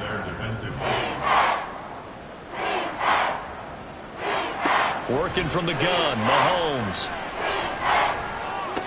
He's got his target. That's complete. And they will touch him down, but not before he gets the first. Great way to convert on 3rd down there. 21 yards the play. All right, this is the time of the game where they're down a couple of scores, and they've really got to get some yards in chunks, and they know the defense doesn't want to give those up, but they've got to find a way to take them anyway. Now the question is, can they string a few of those together? Mahomes firing complete. And the result here, a pickup of 8. Leaves him with 2 to go on 2nd down. They like going to him in the slot. He catches another one. I think this comes under the heading of, until they stop him, why not go back to it? He has something going really well. Great working relationship with the guy throwing the ball, and they keep making the connection. Oh, look at Thomas wide open. And they move this all the way down to the 9.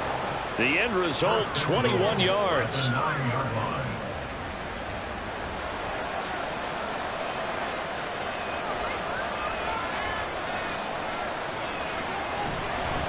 On the handoff, this is White. And only about a yard there as he takes it from the 9 to the 8.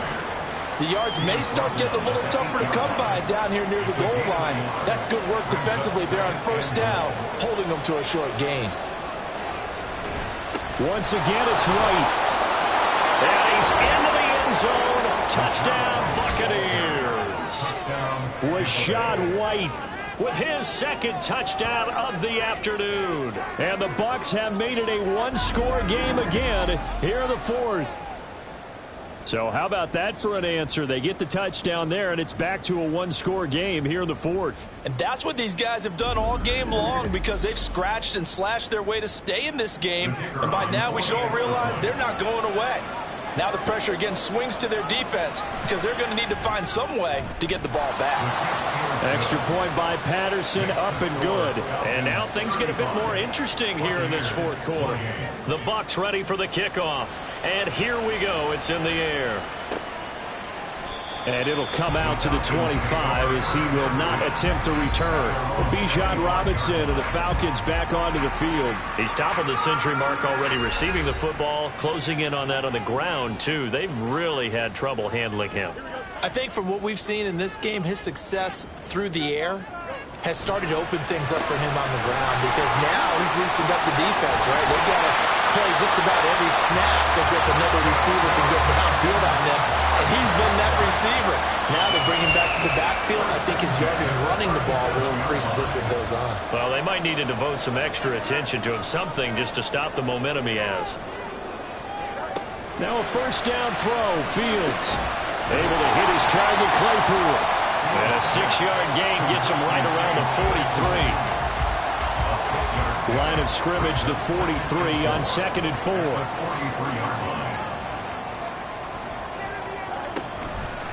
Handoff now to Robinson. Now he's into the clear again. Touchdown, Falcons! Bijan Robinson, his 3rd touchdown of the game, number 11 on the year. And the Falcons look like they're going to get back in the win column as they extend their lead here in this 4th quarter. That's a pretty quick response to that last touchdown drive, and it seemed like they may be giving up momentum. Not so fast. No, not at all, because they ended up pushing the lead up once again, and you're exactly right. Thought momentum might have been shifting. Instead, they grabbed old Mo, didn't let him get to the opposite sideline. Koo able to connect on the extra point, and the lead now up to 14. So a 75-yard scoring drive on just 3 plays. And it was Bijan Robinson who took it home with a touchdown run.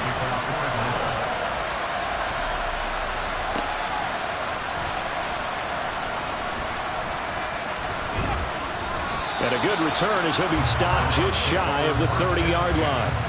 And Tampa Bay trots out there now.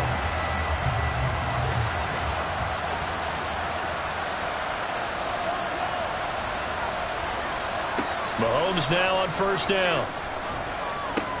He'll get that out to the flat to right. So the completion good for 7 there. And it's 2nd down. A good start there on first down. They've got to have this drive. No doubt about it. Down a couple of scores. They have to find a way to put it in the end zone. Chunk plays, explosive plays. That will be the key to this drive. Mahomes going to throw. Delivering a pass here to Evans on the out route. And they bring him to the ground just shy of midfield. A gain of 13 yards. And the Buccaneer first down. On 1st and 10, here's Mahomes. He's going to have the hook up to Gage. And past the 35, he'll be dropped a yard or 2 shy of the 30. Another big gainer that time. This one goes for 19 yards. But correct me if I'm wrong. You're down 2 scores. I don't think you need to rush just yet, but you can't take your time either. Yeah, even if you don't want to commit to full 2-minute offense, you have to up the tempo, up the urgency. Maybe you're starting to call 2 plays in a huddle each time you snap the ball.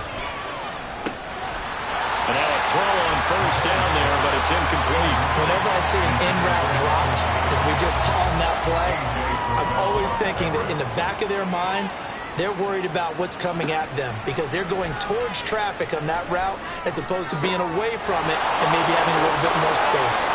And all the way to the 2-yard line there before crossing over out of bounds. Give him 30 yards there. Clock management definitely critical here if they want to get back in this game. Absolutely agreed. They have to up the tempo in this case, down a couple of scores. Want to make sure they have a chance to win this ball game. 1st and goal, and they got to be thinking a chance to get right back into this football game. And again, it's Mahomes. And Evans hauls it in. Touchdown, Bucs. 2 yards on the touchdown there. And the Bucs are back within a score.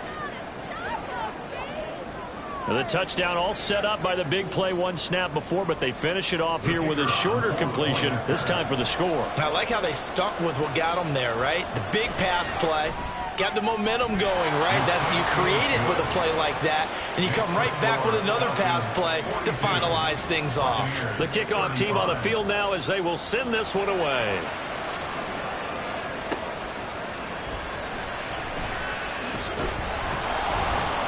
And he'll be tackled just shy of the 25. Here comes the Atlanta offense now ready to take over here. After the touchdown we just saw, we have a brand new ball game. And now look at the situation. You got plenty of time on the clock. Defensively, they have 3 timeouts. So do you run the football here or do you throw it? I think you have that full conversation with your offensive unit. And you tell them, here's the situation. They've got all their timeouts. So we are not going to play this conservatively. We've got to attack them. We've got to make them use those, gain the ground that we need in order to put this game away. If you think we're just going to run it 3 times and punt it, you got another thing coming. Yeah, and then by the way, also the 2-minute warning in play, so essentially 4 timeouts left. They have to be aggressive here. They got 5 through the air last play, now 5 on the ground. 1st and 10.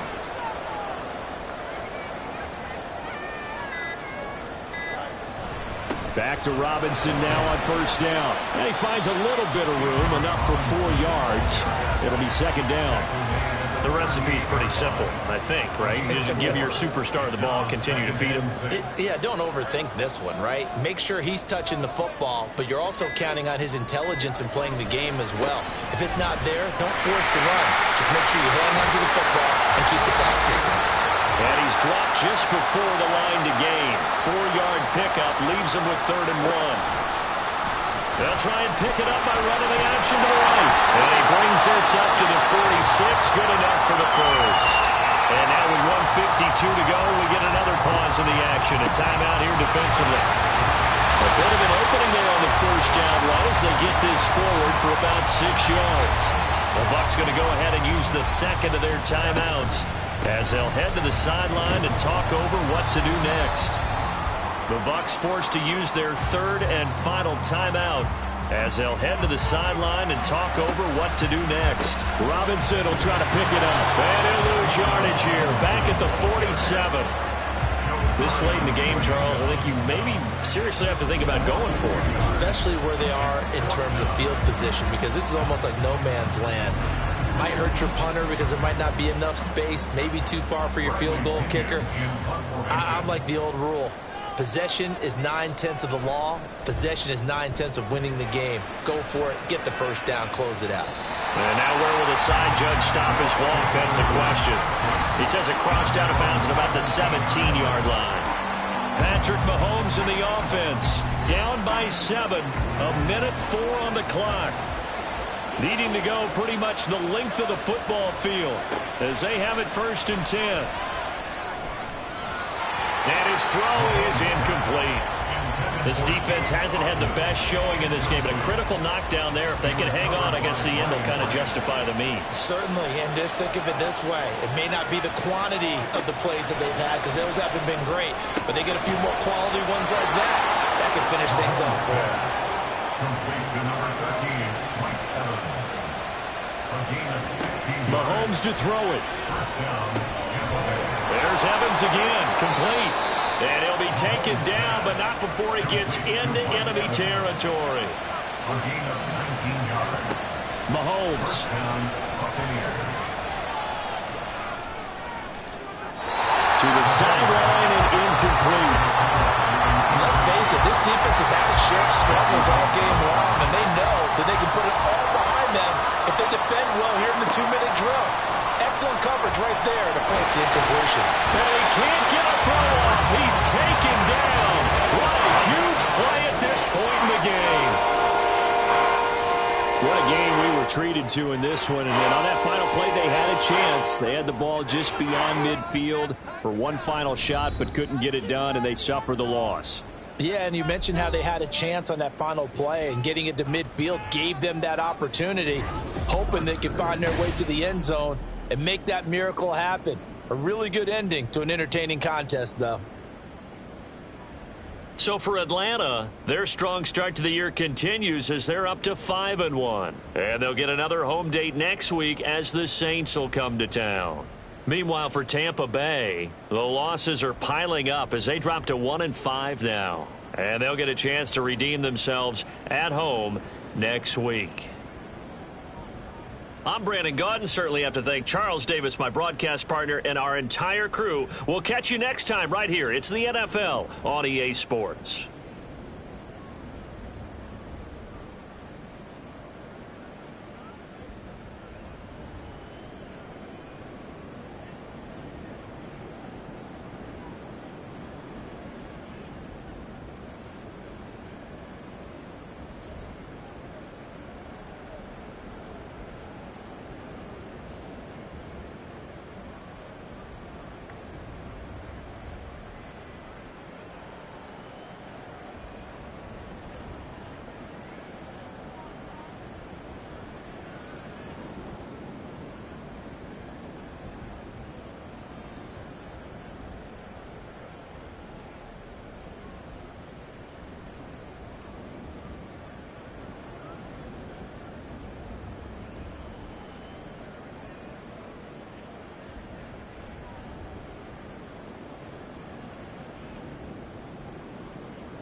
It's week 6 of the National Football League.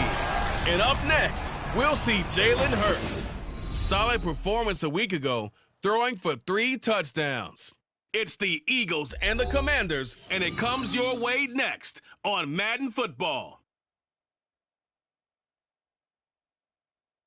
Just north of the Delaware Expressway and east of Broad Street, we find ourselves at Lincoln Financial Field in South Philly. Today, we've got a Week 6 matchup for you here, as it'll be the Washington Commanders taking on the Philadelphia Eagles. With Charles Davis, I'm Brandon Gaudin. And Charles, you look at this Eagles team as they interplay here. They're off to a terrific start, unbeaten at 5-0 through the first month and change. And you can hang a lot of this early success on their defense, too.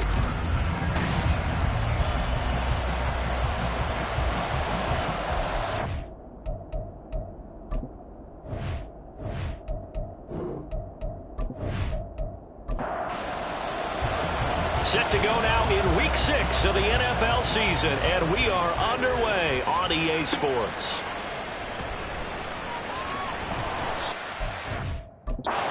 Make it to the 20-yard line and no further. So now here comes the Eagles offense as they get ready to take over. They'll be led out by a Heisman runner-up during his college days. It's the versatile Jalen Hurts. And I thought it was a really nice performance last week by him. 3 touchdown passes.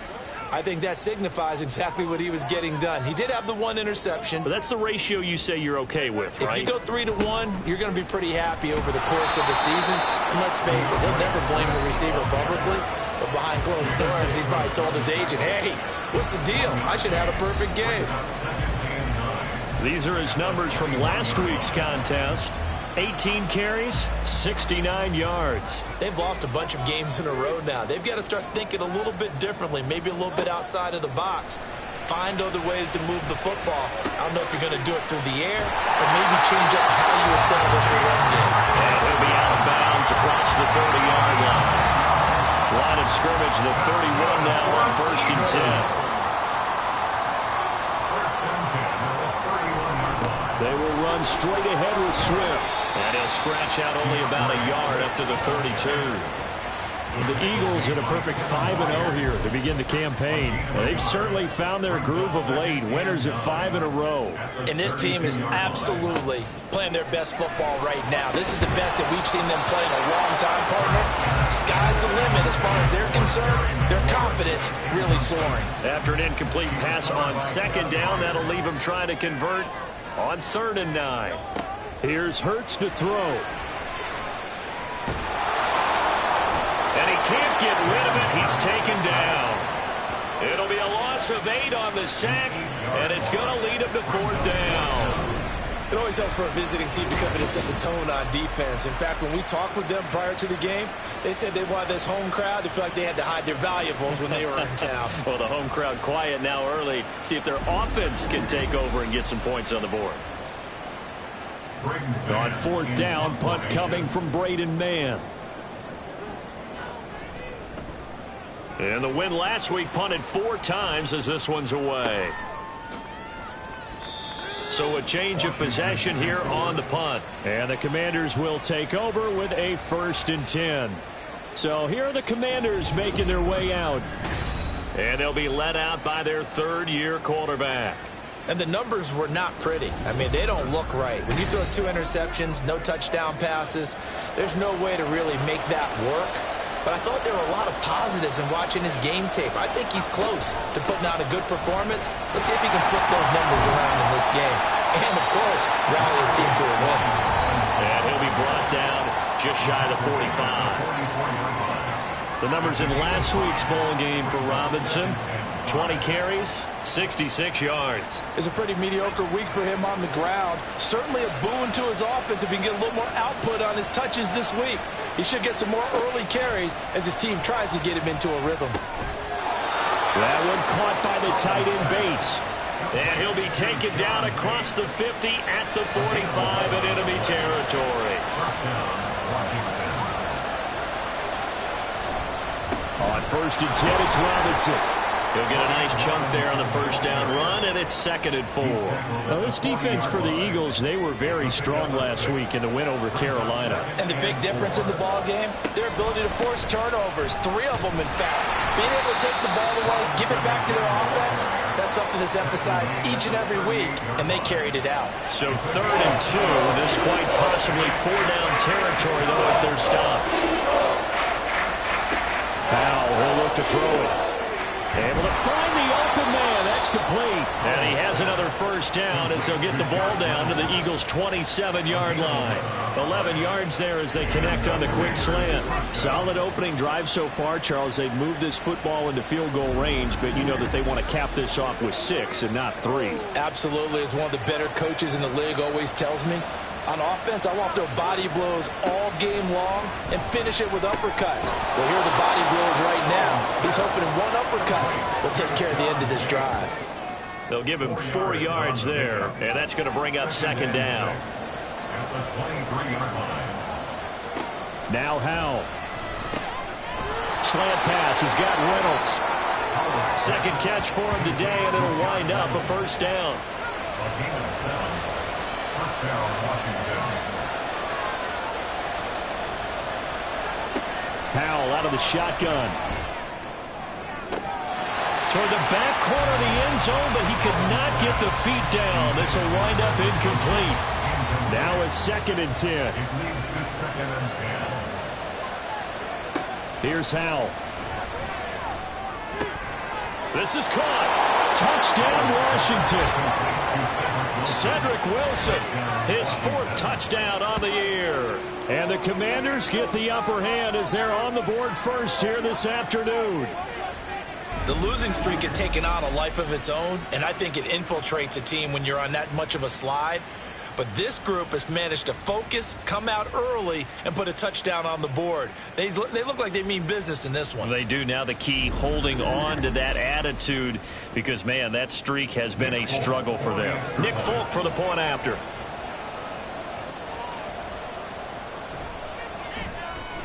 It's good, and Washington will take a 7-0 lead. A good drive that time as they go 9 plays in all. And the result, a touchdown for Washington.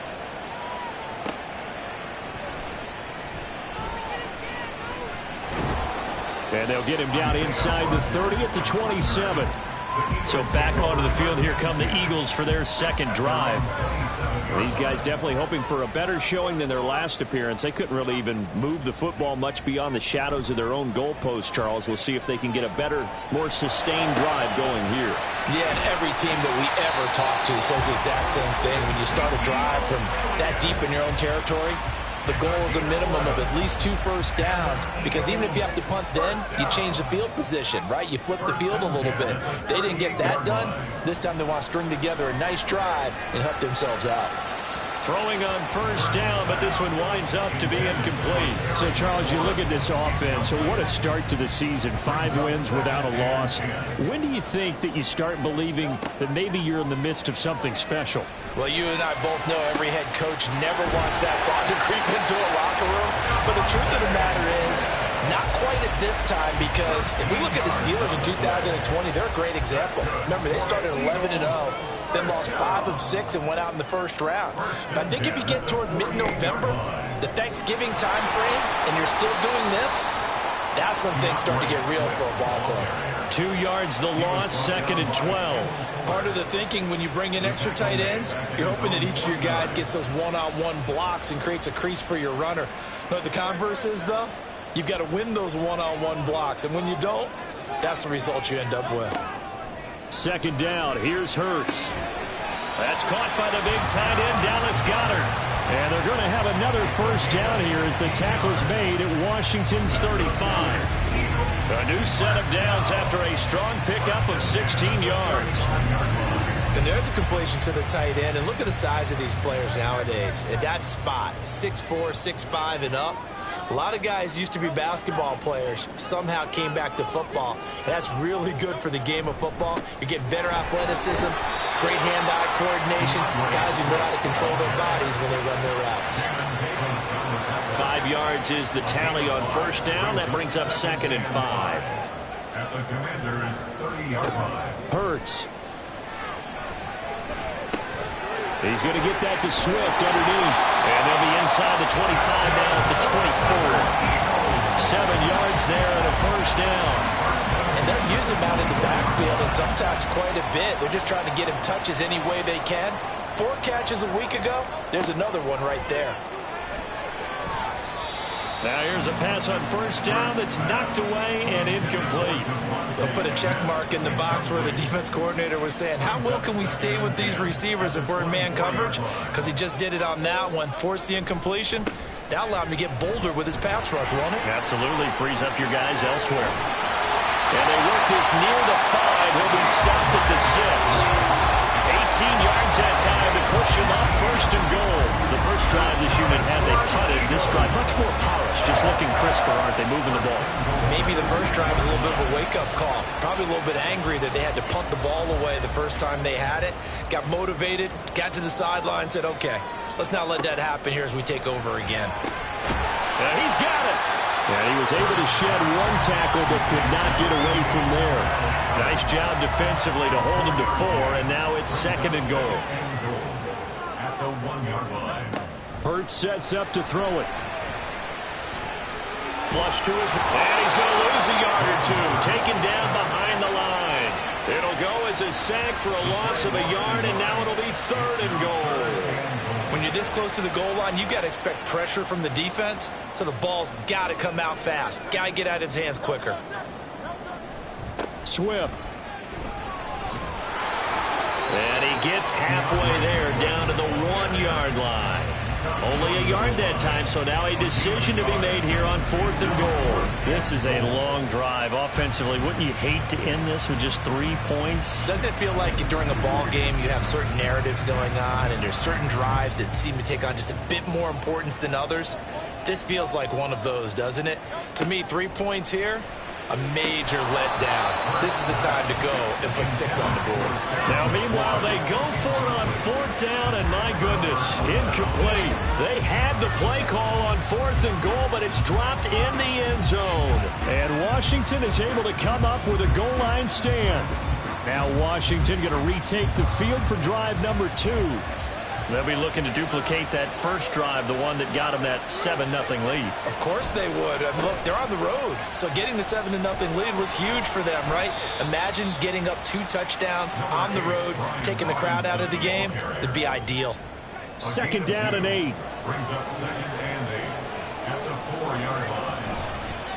They'll run again here with Robinson, and he's going to be hemmed in and brought down right at the line of scrimmage. They'd like to avoid punting from their own end zone so they could use something here on 3rd down. Robinson up the middle. And this time he's going backwards. So after the no gain on the last attempt, here they get him behind the line. A loss of a yard, and it brings up 4th. After 1, 7-0 on EA Sports. Washington with a football here to begin quarter number 2. As they've got it with a 4th down coming up. Here's Tressway now. And no room for error here as his first punt comes from deep in his own end zone. Now Brown. And he'll go out of bounds after taking it a little further down inside the 40. They'll score that a 36-yard punt. And the Eagles will have great starting field position here as they take over. So from the 36 now, 1st and 10.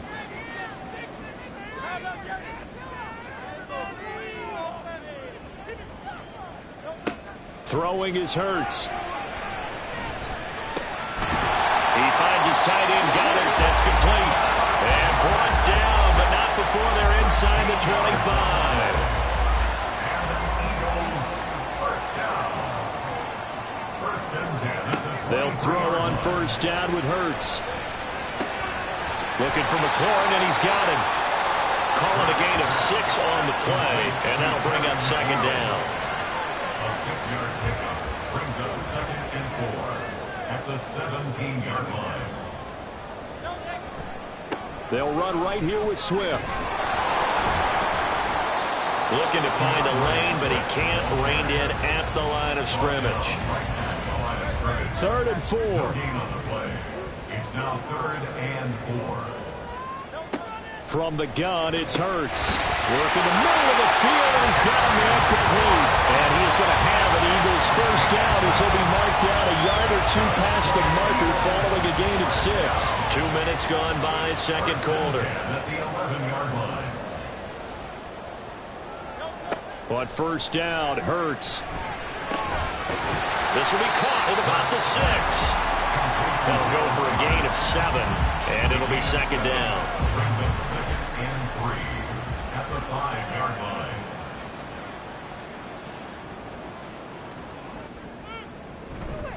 Back to the running game with Swift. And he is into the end zone. Touchdown, Philadelphia. DeAndre Swift, his 5th rushing touchdown now on the year. And the Eagles are within an extra point of tying up this ball game. Did my eyes deceive me, or was that an I formation play that was just run there for a touchdown? Little old school eye. How about that? Was that a fullback, tailback, running it into the end zone? Well, that's what that fullback's for, right? That's why you use it, let him pave the way. Without a doubt, he's an extra blocker, and he did his job well on that play. So only even at 7 now as they kick it away. From a yard or 2 deep, here comes a return. And ultimately cannot get this out to the 25-yard line as he's dropped at the 23. The Washington offense back out there. The last series for him, a little disappointing, forced a punt. And now they'll try to do better here and come away with some points as they begin this drive, 1st and 10. They'll throw on first down. Here's Howell. Got this complete to Jahan Dotson. 2 yards to go, second down.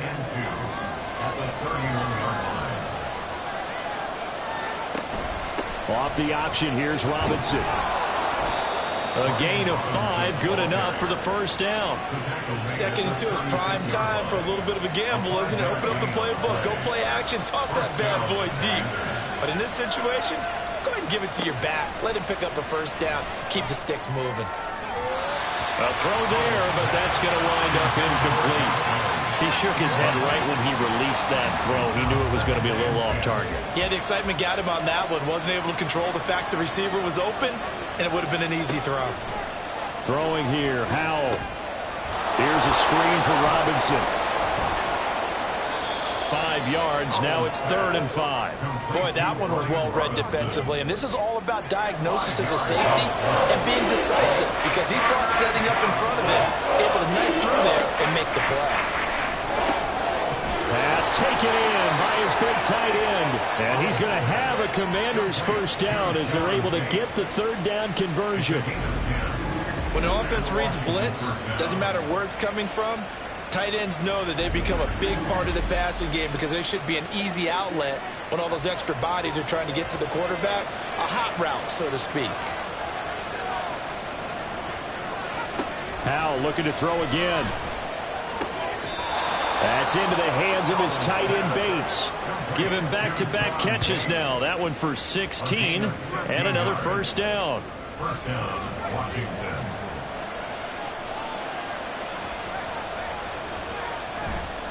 Here's Robinson. Credit him with a 1-yard gain there to make it 2nd and 9. Oh, there's plenty of traffic waiting for him up the middle. But give him credit, he tried barreling through anyway. They're fortunate to get a yard out of that one. Howell. That one caught by the tight end Bates. And he has another first down as they'll get the ball down to the Eagles' 19. 13 yards. And the Commanders' first down. Back to throw, Howell. That's taken in, complete to Reynolds. And stopped a few yards shy of the goal line at the 3. Another nice gain, 16 yards there, and a first down again. Oh, that was a nice job there. Quarterback and receiver reading the pressure that was brought. They both knew it was going to open up the middle of the field. Nice little shake and bake in the line of scrimmage, got right into his route. And the quarterback hit him in stride, and he was able to run free after the catch.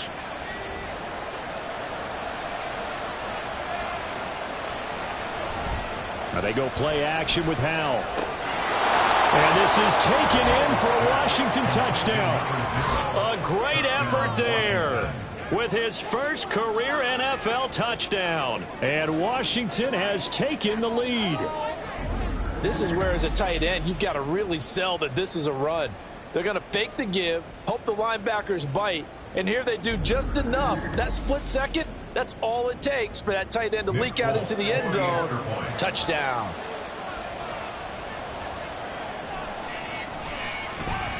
Folk connects on the extra point, and that makes the score 14-7. So that one a pretty time-consuming 10-play drive. And it was polished off by a Washington touchdown. Folk now set to boot it after his guys put 6 on the board.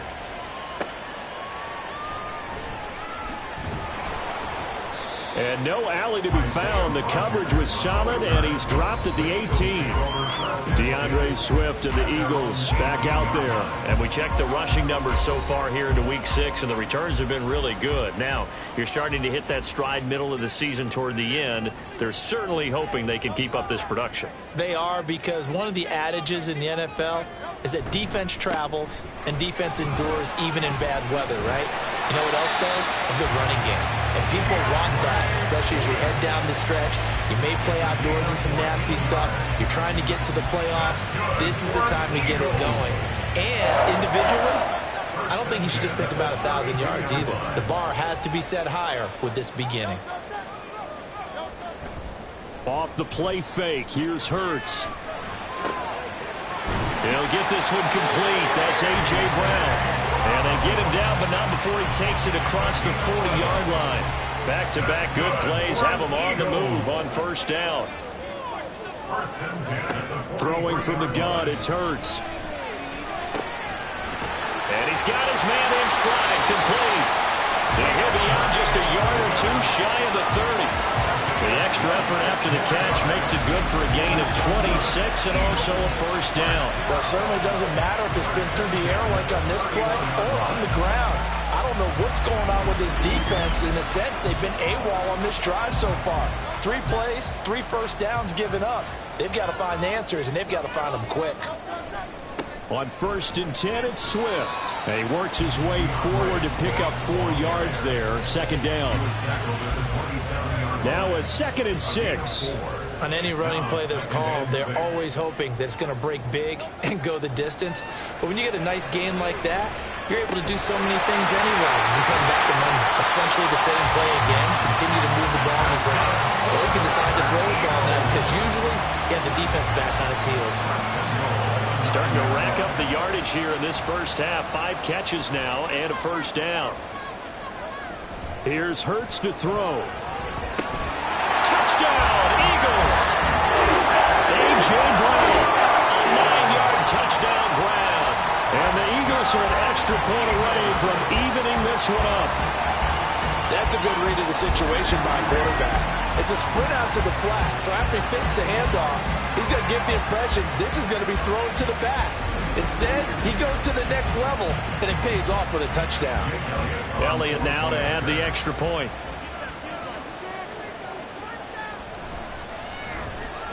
And we've got a good one brewing. Knotted up at 14. That time a 6-play drive. And it's capped off by an A.J. Brown touchdown. This one tied at 14 now as he sends this one away. This fielded right at the goal line. And a decent return out to the 27-yard line.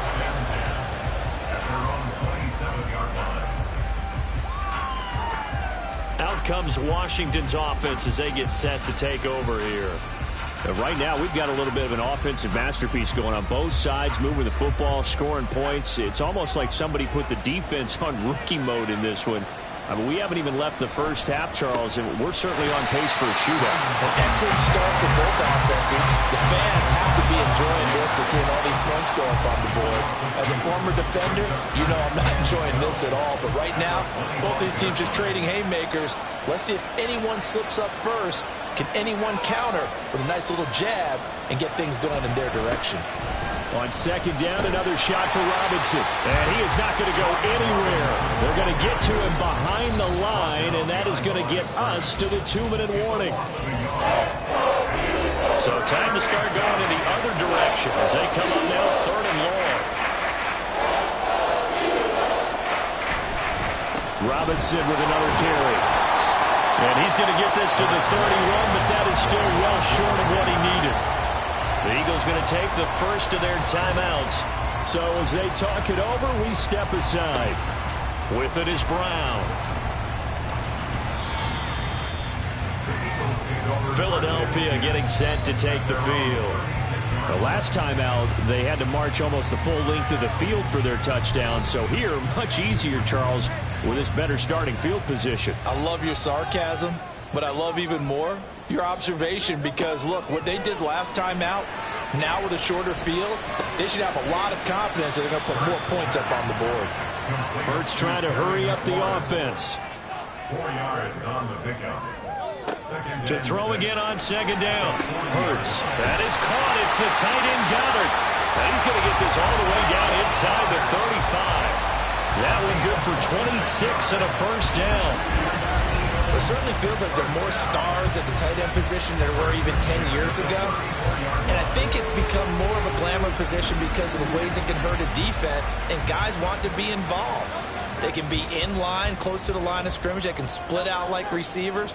But hands, route running, speed, and some toughness to go across the middle, you put it all together, you got a heck of a tight end candidate. This will be stopped about 2 yards shy of the marker. 8-yard gain, 2nd and 2. Now a 2nd and 2. Brings up 2nd and 2 at the 26-yard line. And he'll lose yardage. Brought down at the 32. Now the Eagles will use the second of their timeouts as they'll stop the clock with 26 seconds to go until halftime. And that one goes incomplete on the drop. That's one he definitely normally catches. 4th down. He is just not at his focus in this game. It's not one drop. It's not two. That's 3 for this contest. Yeah, uncharacteristic for any NFL receiver, and he's no exception. The kick by Elliott is good, and they take a 17-14 lead. Well, the drive ends in just 3, but they'll take it. Looks like they'll head to the locker room, barring something unfortunate, in front on the scoreboard. Yeah, they may not be jumping up and down and celebrating because they have the lead, but still, any little momentum in a game like this is important to a team, and they'll feel real good about going in and regrouping, knowing that they are out in front. The Washington offense at the line and ready to roll.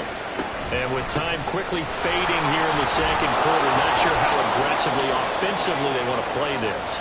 I think we'll find out just how much they trust their guys in this situation if they decide to take a shot.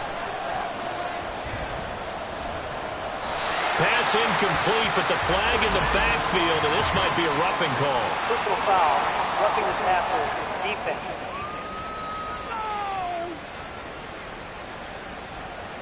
After the penalty, a fresh set of downs. It's 1st and 10. One last shot before the break. Howell. Throwing the out route and complete. That's Bates. And they'll work this down to the 40-yard line. Tackled there. So we've come to halftime here in Philly with the Eagles on top. As we'll send you down the coast now to Orlando, that's where we find Jonathan Coachman, ready with our EA Sports Halftime Report. Coach. All right, Brandon, thanks. A few teams starting to rise to the top as it's time to take you around the NFL here in Week 6. We'll begin up in the Steel City, Acrisure Stadium in Pittsburgh. And it's the Browns who have the lead late in the first half. Nick Chubb has a touchdown run. From there, let's hop over to New England. Check out the Patriots at home in Foxborough. And they have the lead in that one over the visiting Buffalo Bills. Devontae Parker, a touchdown reception. Lastly, let's get you way up to Seattle. See what's happening with the Seahawks. And they were winners in that one over the visiting Minnesota Vikings. Geno Smith, excellent in the victory as his guys run their mark to 4-2 on the year. We watched a solid performance out of running back DeAndre Swift. He wound up finding the end zone on a touchdown run to help give his guys the advantage here at the break. This one's been as good as advertised. Just a field goal separating these two teams. This is a very level first half, and I'd expect to see more of the same after the break. And the half will begin with a touchback. First chance for the Commanders' offense now as they head out for their opening series of the second half.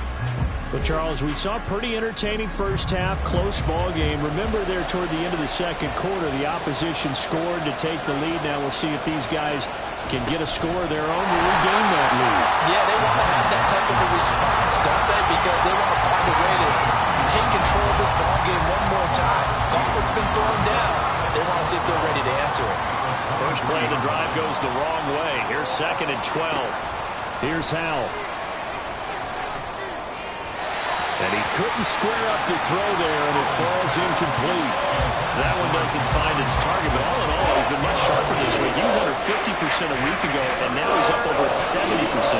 You know it's standard for quarterbacks and receivers getting together for a little extra time each and every day in practice. I get the sense they got together for a lot of extra time this week to try and improve that passing percentage, and it's worked out quite well.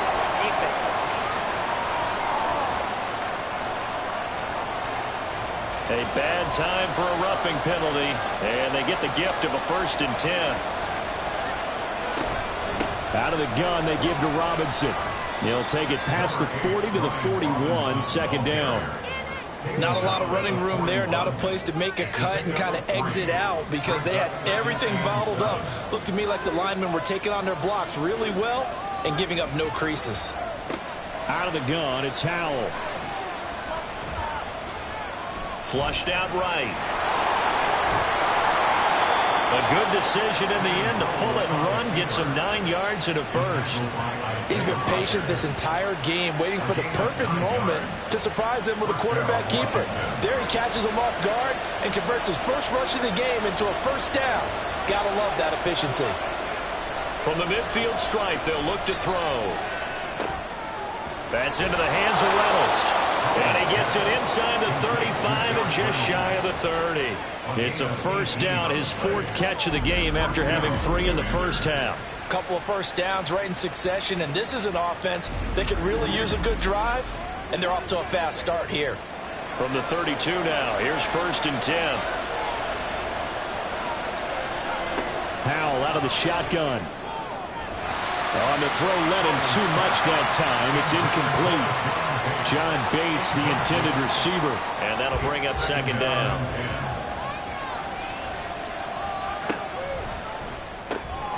His throw complete right side to Bates, the tight end. They get 7 out of that, so they're left with a 3rd and 3. Well, that's always a good place to throw it just because he's one of the biggest targets not only on this team but in the National Football League. And you and I both know the quarterbacks love these large-bodied tight ends, and why not? Nowadays, they're really wide receivers who are just taller and have a little bit more weight. These guys catch the football, make big plays downfield. In the old days, we wanted them to block. Now coaches want them to catch the football first. Folks' kick is good, and that will tie things at 17-all. So they come away from this opening drive in the 3rd quarter with only 3, but it does draw them even. Yeah, and that has to be job one, doesn't it? A touchdown definitely would have been nice. We know that. But here, you get back on even terms, and now you've got most of the second half to try and get yourself into a position to win. And taken down just past the 20 at about the 21-yard line. So here are the Eagles now as they get set for their first possession of the second half. And their 3-point halftime lead gone now, back to a tie game. But, Charles, I don't imagine that changes too much for this offense. I would agree. I don't think it changes much at all, whether it's a 3-point lead or a tie game. They know they have their work cut out for them, and they were going to run their offense in the same vein. Here's a 2nd and 5. at the 26-yard line. Hurts sets up to throw it.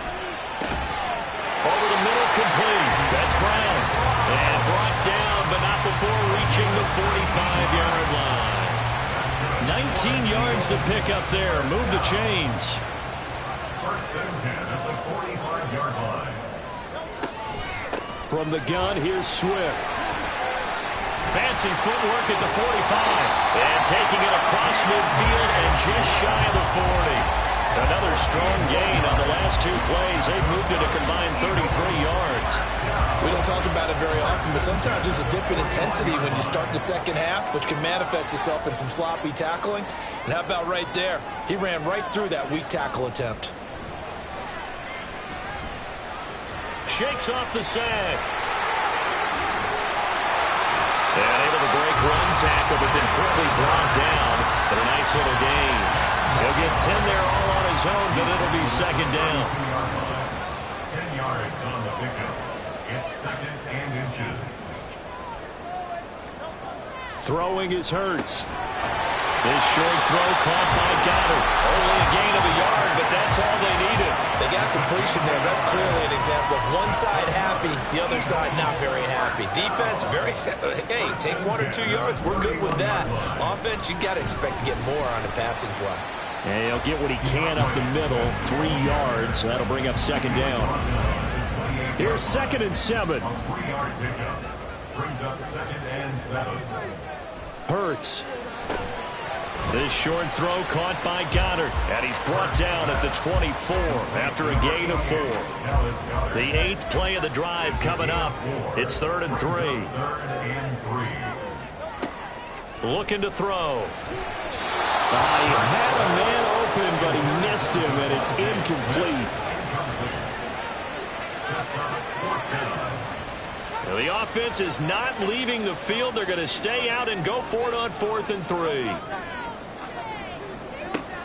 Back to throw. And he'll find the open man. That's complete. And he'll go out of bounds in the red zone just inside the 20.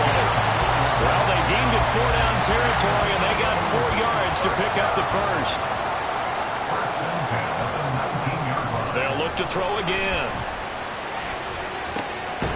Looking end zone, but it's incomplete. Quarterbacking 101. Never force the ball into double coverage, especially not this close to the goal line. The windows are so tight, you just don't want to force it in there because it could be tipped up and picked off.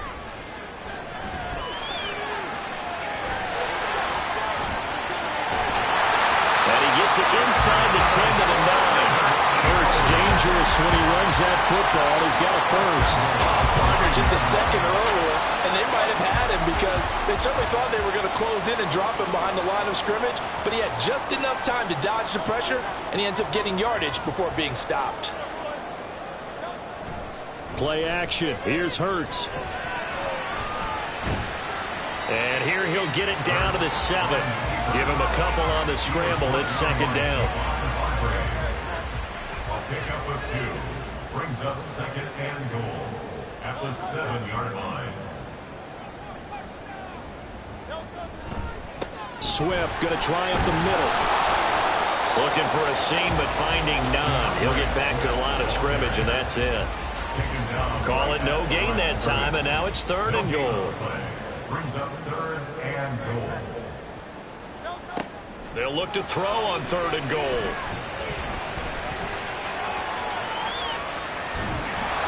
And he'll be brought down here at the 3-yard line.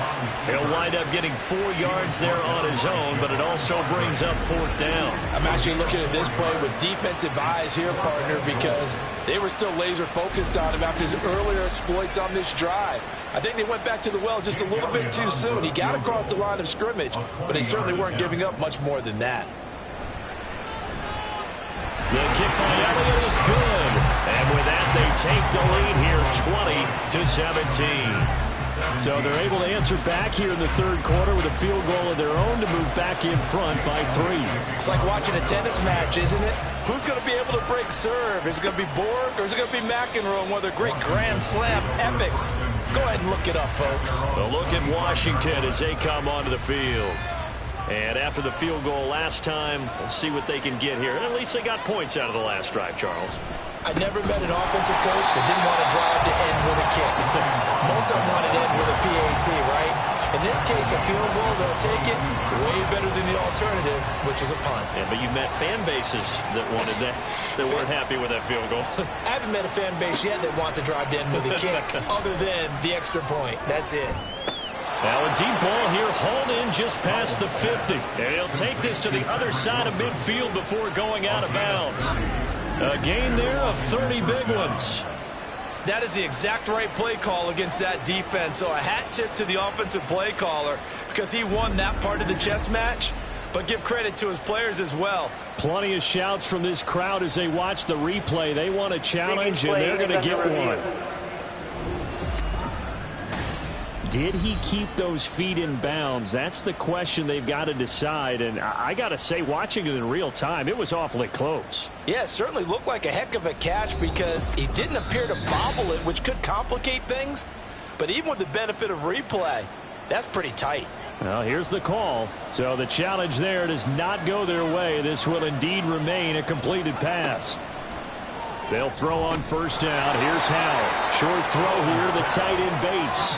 They'll wind up getting 7 on the play, and it'll be second down. Brings up 2nd and 3 at the 41-yard line. Straight ahead, it's Robinson. And brought down, but not before they're inside the 25. 48 yards on the ground for him now as he's done that on 15 carries. That was good, tough running right up the middle. And if the defense can't penetrate and make him slow his pace or change direction, that's often the end result. First down, Howell to throw. And it's caught. Touchdown. Ced Wilson with his second touchdown of the game and 5th on the year. And the Commanders have retaken a third-quarter lead. I know we often laugh and sometimes we even exalt the guys who are great trash talkers and give us some really funny lines. But the bottom line is absolute production on the field. His second touchdown of the game, and they lead. And now they'll be looking to their defense to preserve that lead. On for the extra point is Folk.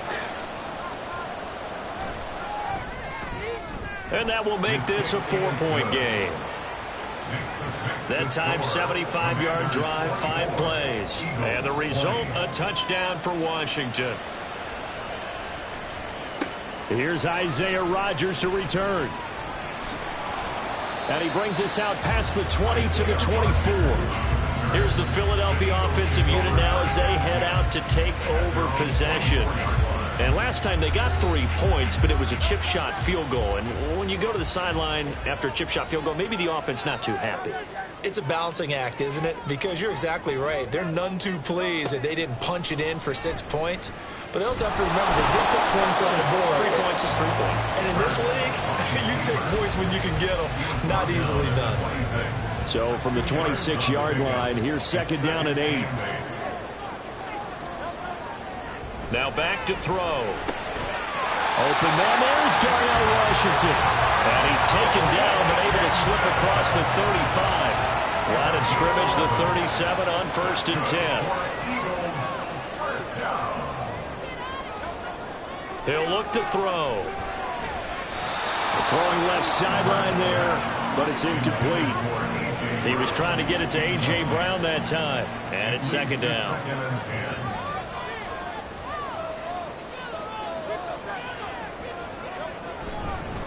On the handoff, this is Swift. And he'll be taken down after a decent gain, and that will bring us to the end of this third-quarter play. So they'll get a little extra time to come up with his third down play as we played 3 quarters. We'll return with more after this break. You're watching the NFL on EA Sports. This offense so far on third down, they've had their troubles. Just 1 for 6. This is 3rd and 4. Throw there, but that's going to wind up incomplete. Nice call by the defense there on 3rd down. Just flood the field with extra defensive backs in their dime package. Nowhere to go with the football. Forces the incompletion. On is the punter man as he boots this one away. And a fair catch called for and made at the 12-yard line. A 41-yard punt there with no return. And the Commanders will take over, but backed up deep in their own territory. Now a handoff to start it out. Robinson. And they'll get him down after a pickup of 8. 2nd and 2. A tight game like this, such a tough spot for the offense to be in. Even though they have the lead, Charles, back up so close to their goal line, they got to protect the football. And that's when you have to take care of your team with play calling as well. Not a lot of misdirection, not a lot of counters, not a lot of plays where you have extra ball handling. Get it right to the hands of your running back, tell him to take care of the ball, and try and move forward. Now after the false start, here's 2nd and 7. Faking the handoff. Howell checks this one down to Robinson. And able to get this across the 20 before going out of bounds. That one a first down pickup of 8.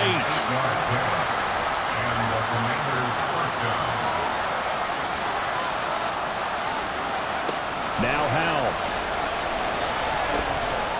And incomplete. A drop there in the middle third of the field. That'll bring up 2nd down.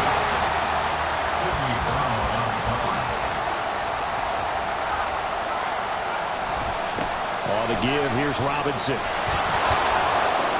And a nice run past the 30-yard line there. 64 yards rushing for him now in the ball game. 3rd and 2. Robinson gets the toss on the right side. And now off to the races down the right side. And he is finally taken down, but not before he gets it to the Eagles' 36-yard line. Well, they only needed a small gain on 3rd down. They end up getting over 30 yards. I think we're seeing the effect that runs like that are starting to have on this game. They're a little bit slower, that front 7, reacting to the football, almost like body blows in boxing, slowing them down, and they're really starting to take over in this game. So how about that for a chain mover? They're all the way down inside the 40 now for 1st and 10. Howell, he'll look to throw it. Eagle pressure, too much this time. Down he goes. Zach Cunningham rolling in to get the sack. So a nice bounce back there defensively after giving up the big play. Yeah, you can either get down on yourself or you can get motivated. And that time, they dropped him for a loss. So I would say that they got motivated and made the play. They get 2 yards back, but they're going to need a lot more than that here on 3rd down.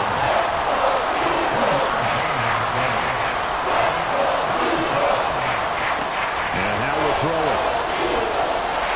And this is going to be incomplete.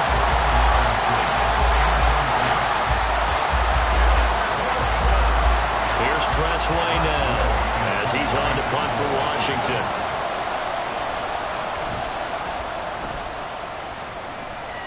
And this will carry out of bounds. Where are they going to spot it now? At about the 18-yard line, it looks like. Philadelphia's offense ready to go again. Hurts and the Eagles come up here 1st and 10 at their own 18. And from the shotgun, he'll throw. This will be caught by Brown. And they're going to get this beyond the 40 before he's taken down. Call that a very strong gain of 24. I got the sense that the defense created a little momentum for them there, didn't they? Did their job, forced the punt. Now, nice start to the drive. Offense has to do their part. Yeah, they certainly do, but what a great start for them. They got to go thank the guys on D. One play has them up past the 40 already, and another 1st and 10. This to McLaurin out on the left side. So he stopped for no gain, and it's 2nd down. That was impressive to me because while it was a pass play, they still rallied to the football like they were filling running lanes, and they were able to put the receiver on the ground. And very little daylight there. He'll get a couple up to the 44. Whenever we talk about the best strong safeties, one word constantly comes up, and that's instincts. Being able to diagnose run or pass and make the appropriate moves. He crashed down hard there. He was ready for that running play. Oh, what a heck of an effort there as he'll make the diving catch. 5th catch of the afternoon, and that gives him a 1st down. He may go back to the huddle, have a discussion with his passer. Maybe you don't have to leave me quite that much. But on that play, bailed him out in a big way, didn't he? He did indeed. Hey, at least he gets to put it on the highlight reel. And a very determined run there as he'll take this all the way down to the 27. Good effort. 15 more there, and they're on a roll. It's another first down.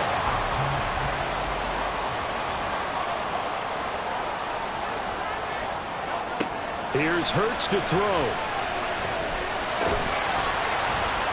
That's complete to his receiver, McClure. And down inside the 15, shy of the 10. 15 yards last play and 15 yards here this go-around. That's the third time on this drive that these two have connected with each other. They've got real rapport going. And right now, it's paying off with big chunks of yardage, as shown by that last play. Now a 1st and 10 at the 11. They'll look to throw. And he can't find anywhere to go with it, and he goes down. More than one defender there, and that's a loss of 5 on the sack. So after a rare misstep on this drive, they'll try to make amends on 2nd and 15. Here's a toss play right to Swift. And he'll take this one down near the 15. A minimal gain there on the 8th play of the drive. 9th play of the drive coming up, and certainly not an easy one on 3rd and long. Once again, it's Swift. And he will not be able to get the first as he can get this only down to the 5. They pick up 10, but it'll still lead to a 4th down. This offense really put themselves in a tough spot on 1st and 2nd down, needing long yardage to try and pick up a 1st down, and they ended up getting a great run. Explosive, picked up nice yardage. You don't expect to be in this situation on 4th down, but guess what? It all started with what happened on 1st and 2nd down. Really put them behind the 8 ball. The Eagles unable to convert there on 4th. And this 10-play drive winds up yielding nothing. So that's the 2nd time this game they've given it up on 4th down. They're now 1 for 3 on 4th down conversion tries. But they must feel good about what they're doing, right? They continue to go for it on 4th down. Give the defense a lot of credit, though. They've stopped them 2 out of 3 times. Usually you have 4th down plays that you have dialed up and ready to go and you think are going to be successful. Not so far in this game. They start on the ground with Robinson here. And he'll get this up past the 5 to the 7-yard line. Gregory Rousseau able to bring him down. Clock continuing to run. They'll probably wind this all the way before snapping it on 2nd down. Handoff now to Robinson. And he will take this up to about the 8-yard line. 5 yards on 1st down, but now just a 1-yard pickup there on 2nd. This a big play for both sides. What will we see here? 3rd and 4. Out of the gun, it's Howell. Work in the middle of the field, and he's got a man complete. And he's going to have a Commander's 1st down as he'll be marked down a yard or 2 past the marker following a gain of 6.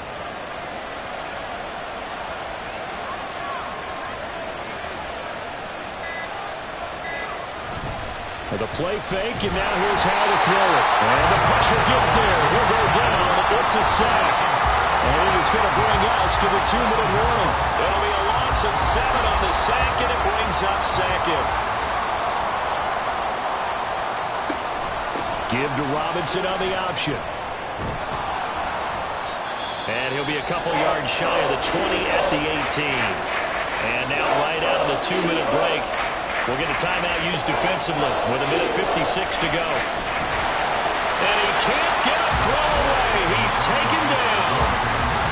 The Eagles will take their 3rd and final timeout as they'll head to the sideline and talk over what to do next. Hurts and the Eagles now down 24-20. 1:46 to go.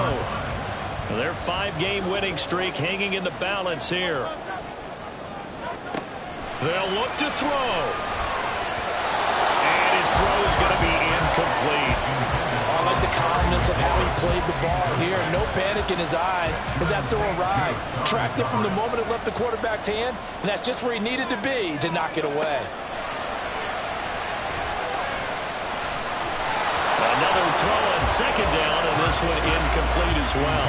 So back-to-back incompletions, now 3rd and 10. And first things first, before you think about marching the ball down the field, you got to move the chains. You're exactly right. Got to get back into focus here.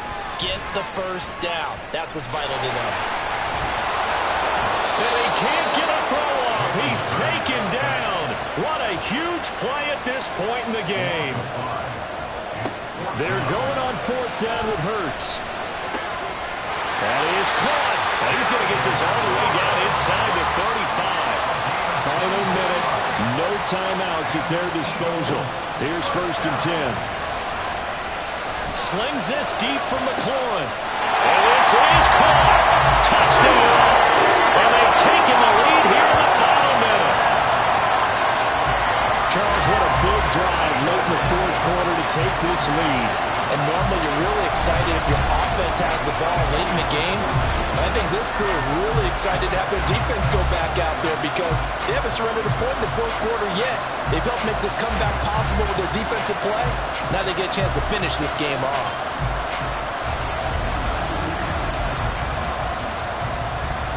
Now an important extra point here to stretch this lead to a field goal. He's got it, and this is indeed up to a 3-point lead. The drive summary that time, 5 plays. And it's capped off by the late touchdown that puts him out in front here in the final minute of the contest. And with time a factor here late, he'll just take a knee, and they'll put it out to the 25. The Washington offense set to take over again.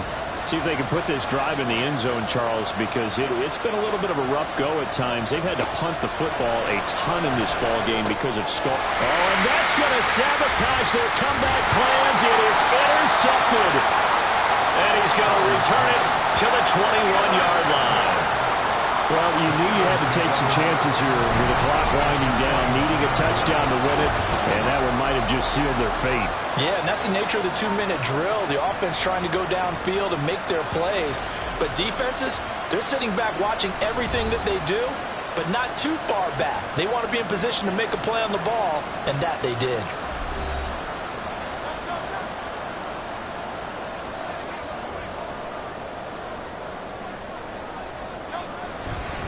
We got to have 2 hands on the football here as they run on 1st down. And he's going to get this one down inside the 15. Now a timeout called for by the defense. He's going to get it again. Just looking to get forward and protect the ball. The Commanders going to use the second of their timeouts. As the clock will stop with 34 seconds to go in the game. Now Washington going to go ahead and use their final timeout. And as the two teams talk it over on their respective sidelines, we take a break. And a sight that's becoming familiar in this season. They remain undefeated, another win under their belt. And they did it the way that they really want to. Taking a knee at the end of the game, that means you have the ball, you're in control, you dictate the final part of this ball game, and they did exactly that. And the clock rolls down to 0. So fly, Eagles, fly. It's a victory for Philadelphia. And they were spurred on by a strong performance in that 4th quarter as they held their opponents off the scoreboard. Everyone wants to pitch a shutout for the entire game, but when you throw one in the 4th quarter, that tells everyone that you're getting stronger and dominance is starting to take over, right? The way that you close, the way that you finish, that gets preached to you from the time you're playing Little League football all the way up through. And they closed them out with a big-time performance down the stretch. So for Philadelphia, they remain as hot as anyone, 6-0 now through the first month and a half. And they'll get to stay home again next week. Meanwhile, for Washington, the losses are piling up as they drop to 1-5 now. And they'll try to get back on the beam next week as they'll head to Tampa to take on the Bucs. So for Charles Davis and our entire crew, I'm Brandon Gaudin. Next game, guess what? Charles and I will be here again. It's the NFL on EA Sports.